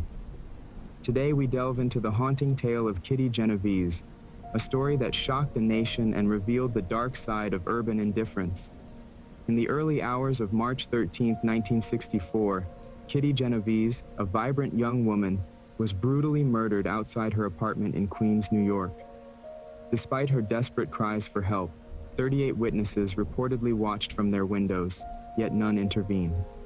This tragic event not only highlighted the chilling bystander effect, but also changed the way we think about community responsibility. Join me as we unravel the details of that fateful night, the investigation that followed, and the profound impact of Kitty Genovese's story. In the early hours of March 13, 1964, the city of New York was a sleepless giant, its streets alive with the ceaseless hum of urban life. Queens, a borough known for its diverse tapestry of cultures and neighborhoods, stood as a testament to the melting pot that was New York City. Among these neighborhoods, Kew Gardens was a quiet enclave, home to tidy apartment buildings and tree-lined streets. It was here, in this seemingly serene setting, that Kitty Genovese lived and worked. Catherine Susan Genovese, known to all as Kitty, was a 28-year-old woman of boundless energy and vibrant personality. Her striking auburn hair and radiant smile were her most noticeable features, matched only by her infectious laughter and warm demeanor. Kitty worked as a bar manager at Ev's 11th Hour Sports Bar, a job she loved for its fast pace and the chance to interact with a diverse array of people. Her days were filled with managing the bar, and her nights, more often than not, found her driving home in the dark, the streets of Queens, her familiar route. Kitty had grown up in Brooklyn in a tight-knit Italian-American family. Her upbringing was filled with the lively sounds of family gatherings, the smell of her mother's cooking, and the sense of community that came from living in a bustling neighborhood. Despite the family's move to Connecticut during her teenage years, Kitty had chosen to return to New York as an adult, drawn back by the city's pulse and the opportunities it offered. Her decision to live independently in Kew Gardens was a testament to her desire for a life that balanced familiarity with the excitement of urban living. She shared her apartment with her girlfriend, Mary Ann Zilanko, a quiet, introspective woman who worked as a secretary. Their relationship was one of deep affection and mutual support, though they kept it largely private given the societal attitudes of the time. Kitty and Mary Ann's apartment, nestled in a modest building, was a sanctuary of sorts, a place where they could be themselves away from prying eyes. The residents of Kew Gardens were a mix of working-class families, retirees, and young professionals like Kitty. It was a neighborhood where everyone knew each other by name, and casual greetings were exchanged as people went about their daily routines. The rhythm of life in Kew Gardens was predictable and comforting. The local grocery store owner knew Kitty's usual order, and the corner diner always had her favorite booth ready.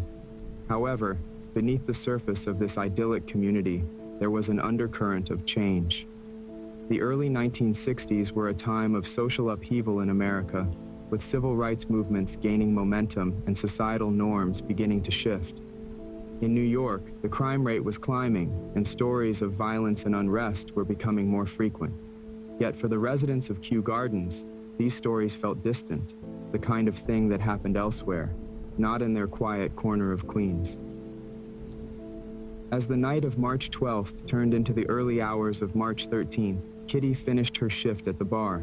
She locked up the doors, exchanged a few jokes with a coworker, and got into her red Fiat. The drive home was routine, the streets dimly lit and mostly empty at that hour. Kitty navigated the familiar route with ease, her thoughts likely drifting to mundane matters, plans for the weekend, the next day's work, or perhaps the comfort of her bed waiting for her at home. Unbeknownst to her, as she drove through the quiet streets, a predator was lurking in the shadows. Winston Mosley, a 29-year-old man with a seemingly normal life, married with children, holding a steady job as a machine operator, harbored dark impulses. That night, he was out hunting, driven by a compulsion to find a victim. He had no connection to Kitty, no reason to target her specifically, other than the opportunity she presented as a lone woman in the dark. Kitty parked her car in the Long Island Railroad parking lot, a short walk from her apartment building. As she stepped out of her car, the chill of the early spring night might have made her quicken her pace. The street was eerily quiet, the stillness only broken by the distant hum of the city that never slept. Kitty walked briskly, the keys to her apartment clutched in her hand, unaware of the danger that was about to shatter her world and that of her community. In the ensuing minutes, the tranquil facade of Kew Gardens would be irrevocably broken. The events of that night would not only end Kitty's vibrant life, but also expose the dark side of human nature and the urban isolation of New York City. The residents, who once felt secure in their close-knit neighborhood, would be forced to confront the unsettling reality that danger could lurk in the most familiar places. The stage was set for a tragedy that would reverberate far beyond the quiet streets of Queens, challenging perceptions and sparking a national conversation about responsibility, community, and the human condition. The night air was cold and still as Kitty Genovese parked her red Fiat in the Long Island Railroad parking lot, just a short walk from her apartment. She glanced around, her senses alert to the eeriness that often accompanied such late hours. She didn't notice anything unusual, just the typical quiet of Kew Gardens at night. She stepped out of her car and began the short walk home. As Kitty walked, Winston Moseley watched from his car, having followed her from a distance. Moseley was an unassuming man, nondescript in appearance and unlikely to draw attention. Yet beneath this ordinary exterior lay a mind twisted by dark desires. His marriage and job masked the predator lurking within, and on this night, those urges had driven him to hunt. He saw Kitty as the perfect target, alone and vulnerable in the pre-dawn quiet. Moseley got out of his car and began to follow her. His footsteps were soft, almost imperceptible against the sidewalk. Kitty, sensing nothing, continued on her way, her thoughts likely occupied with mundane reflections on her shift and the comfort of her warm apartment. She turned onto Austin Street, a familiar route that led her past rows of silent buildings and dimly lit windows. It was then that Moseley made his move. Kitty heard the sound of footsteps quickening behind her and instinctively glanced back. She saw Moseley approaching, his eyes fixed on her with a predatory intensity. Fear surged through her and she started to run. Moseley, driven by his dark impulses, gave chase, quickly closing the distance between them. Kitty's breath came in quick, panicked bursts as she realized she couldn't outrun him. She reached the front of a bookstore and turned to face her attacker.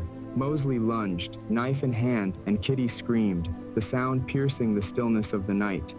He stabbed her twice in the back, and she fell to the ground, crying out for help. Lights flickered on in nearby apartments and windows were opened. People looked out, saw a woman in distress, and heard her pleas for help. Yet the response was muted, uncertain. Some assumed it was a domestic dispute, others feared getting involved, and still others were simply paralyzed by indecision. One man, Robert Moser, did shout from his window, "Leave that girl alone." His voice momentarily startled Moseley, who fled to his car and drove away. Kitty, bleeding and in pain, struggled to her feet. She made her way toward her apartment building, hoping to find safety and help. The street was silent again, the echo of her screams lingering in the cold air.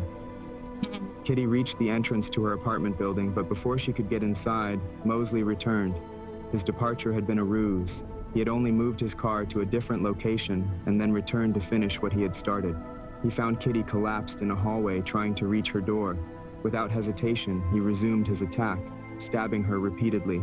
Her cries for help became weaker, her strength ebbing away with each brutal strike. Desperation and pain etched across Kitty's face as she looked up, hoping someone would come to her aid. The windows that had briefly lit up were dark again, the neighborhood returning to its slumber. Moseley's actions were methodical, driven by a cold, calculating malice. He raped her as she lay dying, her body a vessel for his sick fantasies. The attack lasted for over half an hour, a grotesque eternity in the stillness of the night. Finally, with Kitty's lifeblood staining the cold concrete, Moseley fled, leaving her alone in the hallway. Kitty's life ebbed away in the early morning darkness, her last breaths filled with the pain and terror of a brutal, senseless attack. The neighborhood around her, so familiar and comforting just hours before, now felt alien and indifferent. The morning light revealed the horror that had unfolded. Kitty's body was discovered by a neighbor, Sophia Farrar, who rushed to her side, but it was too late. The life had already drained from her eyes, and her body lay still. Sophia's cries of grief echoed through the halls, a stark contrast to the silence that had allowed such a tragedy to occur.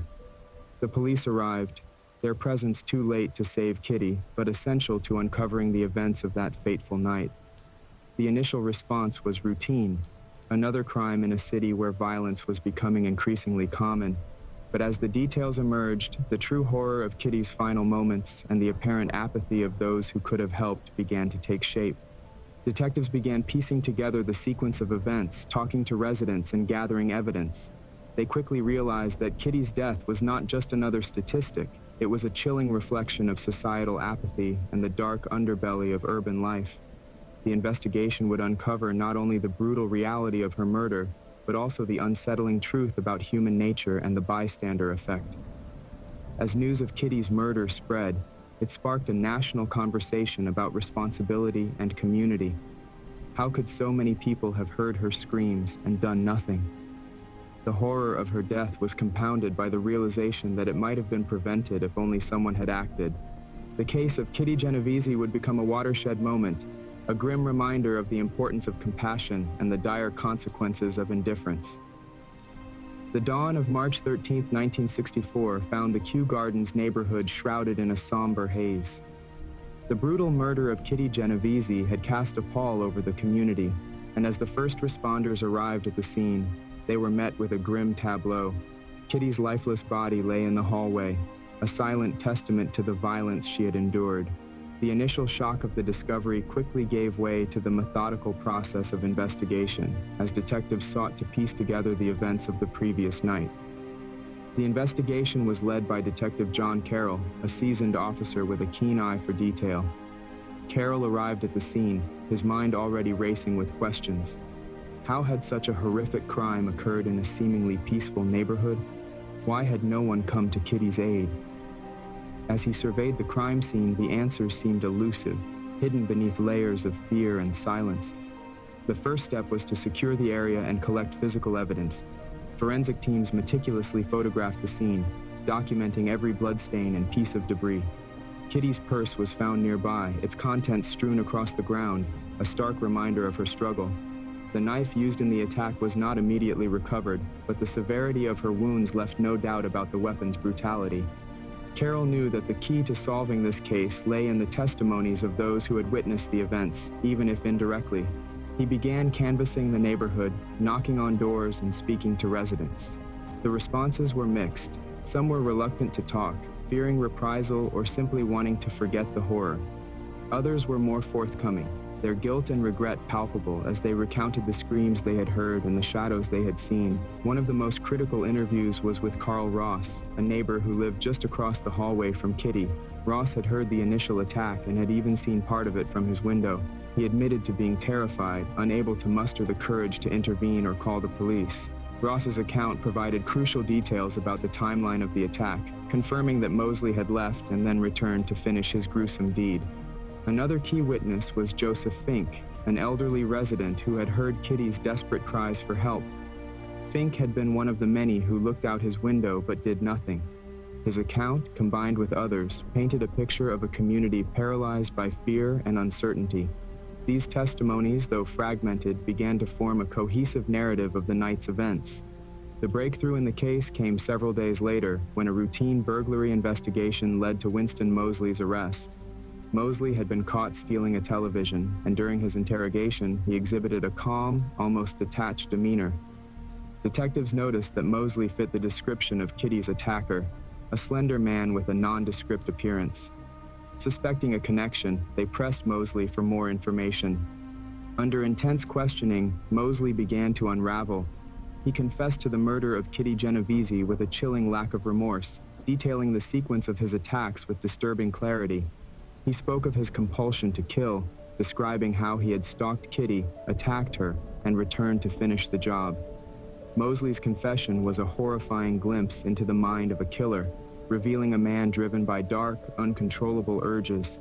With Mosley's confession in hand, the focus of the investigation shifted to corroborating his account and building a solid case for prosecution. Detectives reviewed the forensic evidence, comparing it with Mosley's statements. Blood samples, fingerprints, and eyewitness testimonies all pointed to Mosley as the perpetrator. The knife used in the attack was eventually recovered, further sealing the case against him. The investigation also delved into Mosley's background, uncovering a history of criminal behavior and psychological disturbances. Born in Harlem and raised in a relatively stable household, Mosley's early life showed no signs of the violence that would later define him. However, as he grew older, he exhibited increasingly erratic behavior. His wife, Betty, described him as a loving husband and father, but also noted his mood swings and periods of intense brooding. Psychological evaluations conducted after his arrest revealed a complex personality marked by deep-seated rage and a lack of empathy. Mosley was diagnosed with antisocial personality disorder, a condition that explained his capacity for violence and his inability to form genuine emotional connections. These findings, though not excusing his actions, provided a framework for understanding the monstrous behavior that had led to Kitty's death. As the pieces of the investigation fell into place, the true horror of Kitty Genovese's murder became clear. It was not just the brutality of the attack that shocked the nation, but the seeming indifference of the witnesses. The case prompted widespread soul-searching and led to a deeper examination of the bystander effect, the psychological phenomenon where individuals fail to act in emergency situations, believing that someone else will intervene. In the wake of the investigation, the residents of Kew Gardens were left to grapple with their collective guilt. Many questioned their own actions and inactions, wondering if they could have done more to save Kitty. Community meetings were held, and discussions about neighborhood safety and responsibility became commonplace. The tragedy had exposed a harsh truth about human nature, but it also sparked a movement towards greater awareness and intervention in times of crisis. For Detective Carroll and his team, the successful conclusion of the investigation was bittersweet. They had brought Kitty's killer to justice, but the sense of loss and the questions it raised lingered.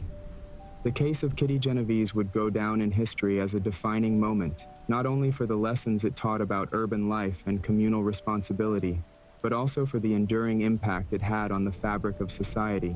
Thank you for joining me on this journey into the tragic story of Kitty Genovese. Her murder remains a stark reminder of the consequences of indifference and the importance of community vigilance. Through the darkness of her final moments, we learn the critical lesson that we all bear a responsibility to act, to help, and to stand up against violence. Kitty's story has left an indelible mark on our society, prompting changes in how we respond to cries for help and reminding us of our shared humanity. Stay vigilant, stay compassionate, and remember that each of us has the power to make a difference. Until next time, stay safe and keep whispering the truth. This is Silence, signing off from Whispers of the Guilty. Whisper of the Guilty. Welcome to Whispers of the Guilty, where we delve deep into the darkest corners of human nature and uncover the most chilling tales of crime and punishment. I'm your host, Silence, guiding you through the intricate webs of murder, mystery, and mayhem. Today, we embark on a spine-chilling journey into the life and crimes of one of Russia's most notorious serial killers, Alexander Pichushkin, infamously known as the Chessboard Killer. Our story unfolds in the sprawling, enigmatic expanse of Bitsevsky Park in Moscow, a place that hides secrets among its shadowy paths and ancient trees. Pichushkin's tale is not for the faint of heart. It's a saga of obsession and darkness, where the strategic game of chess becomes a sinister blueprint for murder. With each move, each calculated decision, will reveal how Pichushkin aimed to fill the 64 squares of a chessboard, each square representing a life brutally taken. Join me as we trace Pichushkin's chilling transformation from an ordinary child to a predator stalking the heart of Moscow. Discover the mind of a killer whose grim ambition was not just to murder, but to outdo Russia's most prolific serial killers in a morbid tally of death. But this is more than just a tale of horror. It's a story about the failures and triumphs of law enforcement, the resilience of a community haunted by fear, and the human ability to seek justice against overwhelming darkness. So, tune in, hold tight, and prepare to uncover the truth behind the chessboard that mapped out one of the most gruesome episodes in criminal history. This is Whispers of the Guilty, and this is the story of Alexander Pichushkin, the Chessboard Killer. In the heart of Moscow, beneath the dense canopy of Bitsevsky Park, the crisp autumn air carried a sinister chill, foreboding and thick with the scent of decaying leaves. This vast expanse of nature, a refuge from the bustling city, was about to witness a malevolent transformation, becoming the stage for a series of events that would terrify a nation. Alexander Pichushkin had always been a loner. From a young age, he was more at home among the chess pieces than with his peers. The game was his refuge, the board a world where he could exert absolute control, manipulating outcomes with the precision of a maestro. Born on April 9, 1974, in the humble outskirts of Moscow, Pichushkin's childhood was unremarkable at first glance. His parents, typical Soviet workers, were often absent, engrossed in their jobs, leaving young Alexander to his devices. The defining moment of his early years, however, was a severe blow to the head he suffered during a playground accident. The injury was severe enough to require hospitalization, and those who knew him noted a change in his demeanor thereafter. The once quiet but genial boy became increasingly withdrawn, his isolation deepening with each passing year. Yet, his intellectual capacity seemed only to sharpen, particularly his affinity for chess, which grew into an obsession. As he matured into adolescence, Pichushkin's fascination with chess evolved into something darker. He began to view the world through a binary lens of predators and prey, a philosophy he extended beyond the chessboard. His thoughts, once occupied by strategies of attack and defense, now harbored macabre fantasies of domination and control. Pichushkin completed his schooling with little fanfare and took a job at a local grocery store, a position that required minimal interaction with others, suiting his solitary nature. However, the monotony of daily life did little to quell the storm brewing within him. His true respite continued to be his daily visits to Bitsevsky Park, where he would play chess with unsuspecting retirees. The park, with its labyrinthine paths and secluded nooks, became his sanctuary, a place where his mind roamed free among dark thoughts. By the late 1990s, Pichushkin had taken to wandering the park not just for solace or chess, but for something far more sinister. He began to watch the park's visitors with a predator's interest, studying their habits and noting when and where they were most alone. It was during one such observation that he encountered Mikhail, an elderly man who frequented the park to feed the birds. Mikhail, with his stooped posture and gentle demeanor, became an object of Pichushkin's interest, not for any particular reason other than his regularity and solitude. One chilly evening, as the sun dipped below the horizon, casting long shadows through the twisted branches of the trees, Pichushkin made his approach. "Good evening," he had said, voice calm, betraying none of his inner turmoil. "I see you here often. Do you play chess?" Mikhail, ever welcoming and starved for company, nodded with a smile, his eyes crinkling at the corners. "Yes, I used to play quite a bit in my younger days," he replied, setting aside his bag of breadcrumbs. "Would you care for a game?" Pichushkin asked, gesturing toward a nearby bench where an abandoned chessboard lay between two vacant chairs. The board, with its pieces set in ready positions, seemed almost a relic, waiting for them.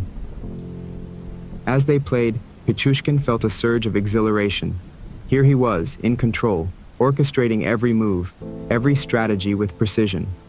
But as the game progressed, his thoughts wandered from the checkered battlefield to the darker game he yearned to play, a game that involved life and death, not kings and pawns. The evening waned, and the park grew quiet, the usual crowds thinning until only the occasional late jogger or dog walker passed by.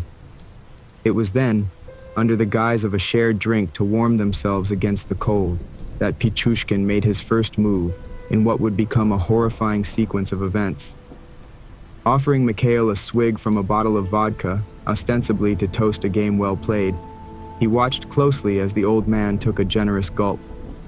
The alcohol, laced with a potent sedative, took effect quickly. Mikhail's words slurred, his eyelids drooped, and soon he was leaning heavily on the bench, unconscious. Pichushkin's heart raced, not with fear, but with anticipation. Dragging Mikhail's limp body into a more secluded part of the park, under the cover of darkness, he felt an overwhelming sense of power. This first act, brutal and devoid of hesitation, set the stage for what would become a long and grim chapter in the annals of Russian criminal history. As Mikhail's breaths became shallow and sporadic under Pichushkin's relentless assault, the chessboard killer was born. Over the next decade, the park would become Pichushkin's macabre playground. With each victim, he refined his methods, each act more daring than the last. The community around Bitsevsky Park lived in a state of growing fear, whispering rumors of the darkness that lurked among the seemingly benign paths and trees. As the body count grew, so did Pichushkin's arrogance. He kept a meticulous record of his victims, marking each murder with a cross on his apartment's chessboard, each square a silent testament to a life violently taken. But as is the fate of those who fly too close to the sun, his downfall was imminent, lurking just on the periphery of his carefully constructed game. The day of reckoning would come, but not before the chessboard was nearly complete, each square filled but one. Pichushkin's story, a grim tapestry of human frailty and monstrous capability, was far from over, each move calculated, each outcome deadly.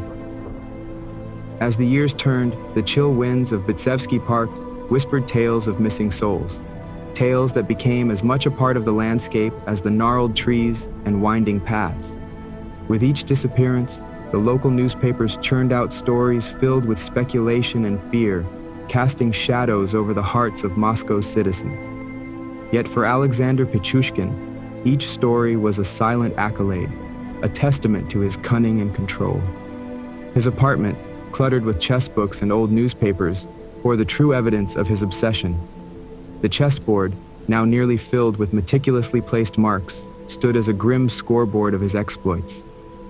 To him, each cross was not just a victory, but a step closer to completing his macabre mission. He longed for the day when all 64 squares would be filled, a day he believed would crown him as the greatest serial killer Russia had ever seen. On a particularly foggy evening, as the park lay shrouded in a thick, almost palpable mist, Pichushkin set out with a new sense of purpose. His steps were measured, his breath calm despite the adrenaline that coursed through his veins. He had spotted his next victim days earlier, a young woman who often jogged through the park in the evenings. She was different from his usual targets, younger and perhaps more vigilant, but Pichushkin relished the challenge. It added a new thrill to the game, a complexity that he was eager to master. The woman, Anna, was a university student who found solace in her evening runs, a time to clear her mind and escape the pressures of academic life. She was unaware of the figure who had watched her for days, studying her routine with predatory interest. As she laced up her running shoes and set out into the cool evening, her mind was occupied with the stress of upcoming exams, not the dangers that lurked within the park's enigmatic embrace. Pichushkin watched from the shadows as Anna entered the park, her figure a fleeting shadow against the misty backdrop. He followed at a distance, moving with an eerie stealth that belied his size. His heart pounded not with fear, but with anticipation, each step bringing him closer to his next conquest. As Anna rounded a familiar bend, the path took her into a particularly secluded part of the park. It was here that Pichushkin made his move. Breaking from the cover of the trees, he approached her with a jogger's gait, feigning a friendly smile as he drew alongside her. "Beautiful evening, isn't it?" he remarked casually, trying to match her pace. Startled, Anna glanced at him, her instincts immediately on edge. "Yes, quite," she replied curtly, increasing her speed in the hope that he would fall away. But Pichushkin was persistent. "I've seen you running here often. I find it's better to run with someone, don't you think? Safer too in these parts," he prodded, his voice a carefully modulated blend of concern and camaraderie. Anna's pace quickened, her mind racing. Something about the man felt off. His presence was incongruous, his timing too coincidental. As her heartbeat quickened, not from the run but from a mounting sense of danger, she made a split-second decision. "I'm actually just finishing up," she said, veering off the path towards a more populated area of the park. Pichushkin's eyes narrowed, his plan thwarted by her sudden departure. He watched her retreat, his mind churning with frustration. She was the first to escape his grasp, a deviation in his otherwise flawless game. It was a new, unsettling feeling, but it did not deter him. Instead, it fueled his determination, igniting a darker flame within his psyche. Days turned into weeks, and with each passing moment, Pichushkin's obsession with Anna grew. He revisited the park night after night, his eyes scouring the mist for her silhouette. It became a fixation, one that overshadowed the chessboard and its remaining empty squares. Anna had become the elusive queen in his deadly game of chess, the one piece that refused to yield to his tactics. One evening, as the autumn leaves began to blanket the park in hues of orange and red, Pichushkin spotted her again. His heart leapt with a grotesque joy, his plans quickly reforming with renewed vigor. This time, he would not fail. He had prepared meticulously, studying her movements and patterns with an obsessive detail. As Anna jogged along her usual route, the sense of being watched crept over her again. The hairs on the back of her neck stood on end, a primal warning that something was amiss. She quickened her pace, her breaths becoming ragged with effort and fear. The park was quieter than usual, the usual throng of evening walkers noticeably thinner. She considered turning back, but the thought of admitting fear and defeat kept her moving forward, unaware that each step took her closer to Pichushkin's snare. Pichushkin had planned every detail, anticipating her moves with a hunter's precision. As she neared the secluded bend, he stepped out onto the path, blocking her way. His appearance was no longer friendly. Instead, it bore the grim certainty of a predator that had finally cornered its prey. "Why do you run?" he asked, his voice low and menacing. The question was not meant for her, but for himself, a philosophical query into the nature of fear and survival. Anna froze, her instincts screaming at her to flee, to escape the danger that stood so palpably before her. But Pichushkin was prepared for her flight. With a swift move, he lunged forward, his hands outstretched not in greeting but in aggression. The struggle was brief, but fierce. Anna fought with a desperate strength, her survival instincts in full force. Pichushkin, however, fueled by his obsession and anger, was overpowering. Dragging her off the path, he intended to silence her forever, to reclaim his control and complete his dark game. But fate, it seemed, had other plans. As they struggled, a group of late-night joggers turned onto the path, their voices loud and carefree. Startled by the sudden potential witnesses, Pichushkin hesitated, a fatal flaw in his otherwise meticulous plan.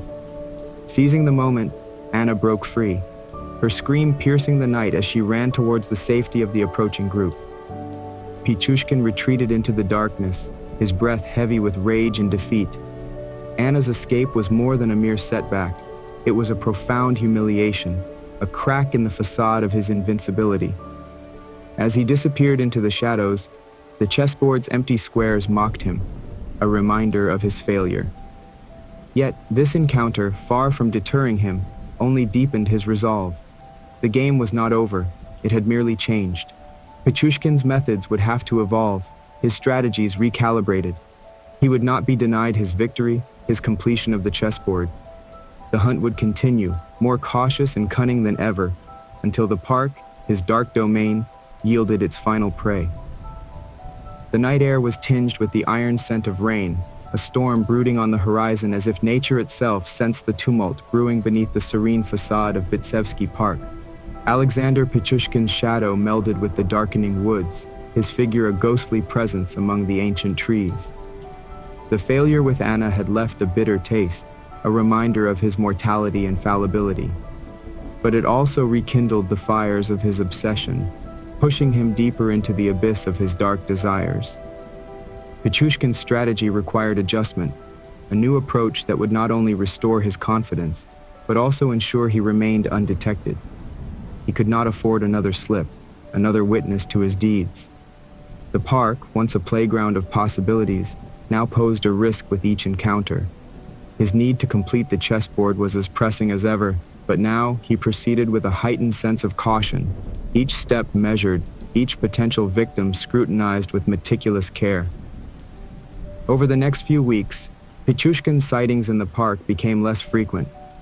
He spent long nights hunched over his chessboard at home, playing game after game against himself, each move a rehearsal for the real-life maneuvers he planned to execute. Chess was no longer just a pastime, it was a simulation of life and death, a way to sharpen his mind for the challenges that lay ahead. His return to the park was calculated, timed to coincide with the early hours of the morning when the mist was thickest, cloaking his movements in a blanket of secrecy. He chose his victims with a predator's instinct, targeting those whose absence would not immediately alarm or invite scrutiny. Drifters, the homeless, those solitary souls who wandered the park's paths as if they too were lost in a game of survival, became his new prey. One such soul was Ivan, an elderly man whose life had been worn down by years of hardship and solitude. Ivan frequented the park in the early mornings, collecting discarded bottles to exchange for a few rubles. His presence was as much a part of the landscape as the benches he slept on, unnoticed by most, but not by Pichushkin. Their encounter was brief, a silent transaction of fate. Pichushkin approached Ivan with a bottle of vodka, the same lure he had used so many times before. The old man, wary yet weakened by need, accepted the drink with a nod, his eyes reflecting a life of resigned acceptance. As they sat on a frost-covered bench, the chessboard killer beside his unsuspecting victim, Pichushkin played the part of a concerned fellow soul, his voice soft, almost compassionate. "Cold morning, isn't it? This should warm us up," he murmured, handing Ivan the bottle. Ivan took a long swig, the alcohol a temporary salve against the chill. He didn't notice the slight shift in Pichushkin's demeanor, the momentary tightening of his jaw, the predatory glint in his eyes. As the sedative mixed with the vodka took effect, Ivan's head began to droop, his body slackening with the fast-approaching darkness of unconsciousness. Pichushkin watched with cold detachment as Ivan collapsed onto the bench, his body now just an object to be disposed of. Dragging him into the underbrush, Pichushkin felt a resurgence of control, the thrill of the hunt restoring his shaken confidence. With methodical brutality, he ended Ivan's life, each strike a macabre echo of the chess games he played in solitude.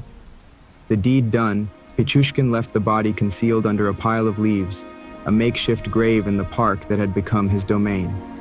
As he walked away, his mind was already moving on, planning the next move, the next victim. The chessboard at home awaited another mark, another step towards his dark goal. But as the body count rose, so too did the attention of the Moscow police. The pattern of disappearances and the few bodies that had been discovered prompted a quiet intensification of patrols in and around Vitsevsky Park. The media, ever eager for a sensational story, began to draw connections, weaving narratives of a serial killer at large, a phantom preying on the vulnerable. Pichushkin was aware of the increasing scrutiny, the tightening net of law enforcement. He followed the news with a detached interest, a spectator to the public's growing fear and fascination. To him, it was another element of the game, another layer of risk that made his pursuits all the more exhilarating. He knew he needed to be careful, to plan each step with even greater precision. The chessboard was nearing completion, a testament to his perseverance and cunning. Yet each new mark was a gamble, each move a potential misstep that could lead to his undoing. The game was far from over, and Alexander Pichushkin was not ready to concede defeat. The park, with its hidden paths and dark corners, still held many opportunities, and he was determined to explore each one. With the resolve of a grandmaster facing a worthy opponent, Pichushkin embraced the challenges ahead, each decision, each action calculated with the cold logic of a player who knew the value of patience and the thrill of the hunt. As the seasons changed, the leaves turning from gold to bare, stripped by the harsh Russian winter, Pichushkin's chessboard filled up, square by dark square. The end was in sight, but so was the possibility of capture. It was a dual edge that cut deep into the fabric of his twisted reality. each day a step closer to either ultimate triumph or inevitable downfall. The park waited, silent and expectant, for the final moves to be played, the last pieces to fall. The game, as deadly as it was intricate, continued under the watchful eyes of a city paralyzed by fear, its conclusion as yet unwritten in the frosted earth of Bitsevsky Park.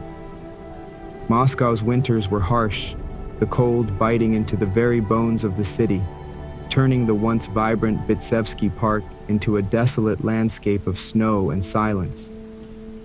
Alexander Pichushkin's breath formed clouds of mist as he walked the familiar paths, his steps muffled by the thick layer of snow that blanketed the ground.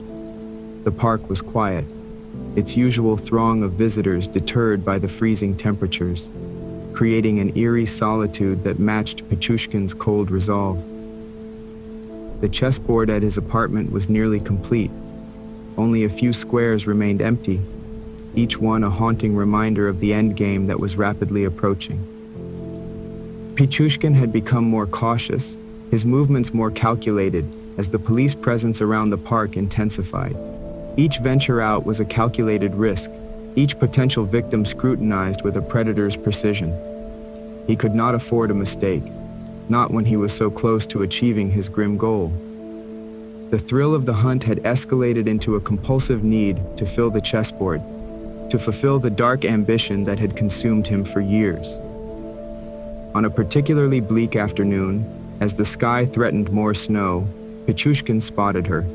Elena, a young artist who found inspiration in the stark beauty of the winter park, her sketch pad filled with the charcoal outlines of leafless trees and snow-covered benches. She was an occasional visitor, her appearances in the park random but memorable to Pichushkin, who had noticed her months ago.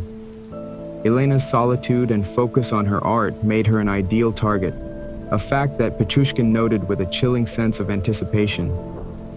He approached her under the guise of an art enthusiast, his manner friendly and unassuming. "Your work is beautiful," he commented, nodding towards the sketch pad as she looked up, startled by his sudden presence. "Do you mind if I watch? I find art fascinating, but sadly lack any talent myself." Elena, flattered and somewhat relieved by the polite interest, smiled and nodded, her guard momentarily lowered. "Thank you. I'm just trying to capture the winter mood of the park," she replied, her voice tinged with the loneliness of someone used to working in isolation. Pichushkin watched her draw, his mind not on the art but on his plan. As the conversation flowed, he subtly steered her away from the open path to a more secluded bench, one that he knew was out of the usual patrol routes and hidden from casual view by a copse of dense trees. The artist, absorbed in her work and the unexpected company, did not notice the gradual change in Pichushkin's demeanor, the shift from curious observer to something far more sinister. When he offered her a drink from his flask, claiming it was just tea to warm them in the cold, she accepted without hesitation, grateful for the warmth. The drug-laced tea took effect quickly, clouding Elena's senses, slowing her reactions. As her grip on the sketch pad loosened, Pichushkin moved with practiced ease, his actions smooth from repetition. Dragging her to a hidden part of the park, he felt a surge of adrenaline mixed with a profound sense of inevitability. This was his destiny, the completion of his life's work, marked by each life he took. As he prepared to strike, the quiet of the park was shattered by the sound of distant voices, the laughter of children sledding on a nearby hill, a reminder of the world outside his darkened thoughts. Pichushkin paused, the moment of humanity flickering within him, but it was quickly extinguished by the overwhelming drive to continue his mission. Elena, semi-conscious and confused, barely comprehended her peril. Her thoughts were muddled, a jumbled mix of fear and disbelief as the shadow of death loomed over her. Pichushkin, however, was resolute, his actions deliberate as he silenced her forever, her unfinished sketches scattering around them like fallen leaves. Leaving the scene with a calm that belied the violence of his actions, Pichushkin felt a complex mix of relief and anticipation. He was one step closer to completing his chessboard, the end now in clear sight. But as he walked away, his footsteps leaving deep impressions in the snow. He was unaware of the eyes that watched him from afar. A young detective, Mikhail, who had been following the case with a growing sense of urgency, had decided to patrol the park, driven by a gut feeling that the killer would strike again. From his hidden vantage point, he had observed Pichushkin's interaction with Elena, initially dismissing it as a benign encounter. However, as the minutes passed and his instincts screamed that something was terribly wrong, he approached, arriving just in time to see Pichushkin leaving the secluded area. Mikhail hurried to Elena's side, but it was too late. The horror of the scene was overwhelming, but it cemented his resolve. Radioing for backup, he set off after Pichushkin, his movements quick and silent on the snowy path. The chase was brief.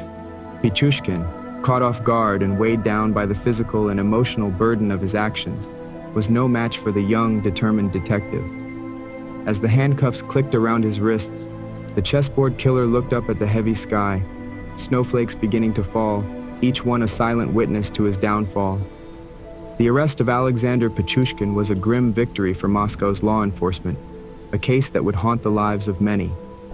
The chessboard, with its final squares unfilled, remained in his apartment, a chilling reminder of a game that had ended not with triumph, but with capture.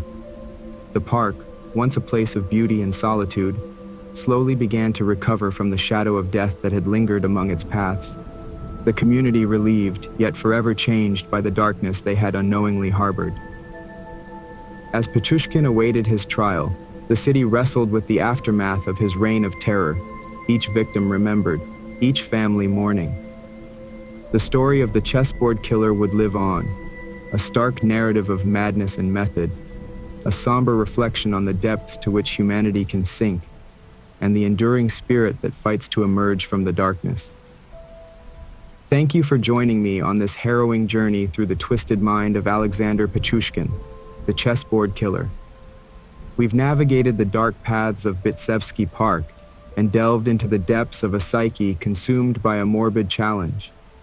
This story, while chilling, serves as a poignant reminder of the complexities of human nature and the thin line between sanity and madness.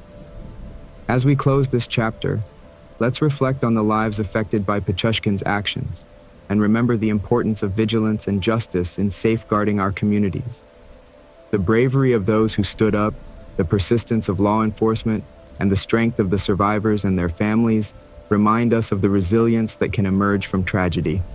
If today's story moved you or sparked your interest in the unseen battles fought in the shadows of our society, please like, subscribe, and share this episode. Join us next time on Whispers of the Guilty as we uncover more true crime stories that challenge our perceptions and test the limits of our understanding. Until then, stay safe, stay curious, and keep seeking the truth. This is Silence, signing off. Remember, in the silence of the shadows, the truth often whispers the loudest. Goodbye for now.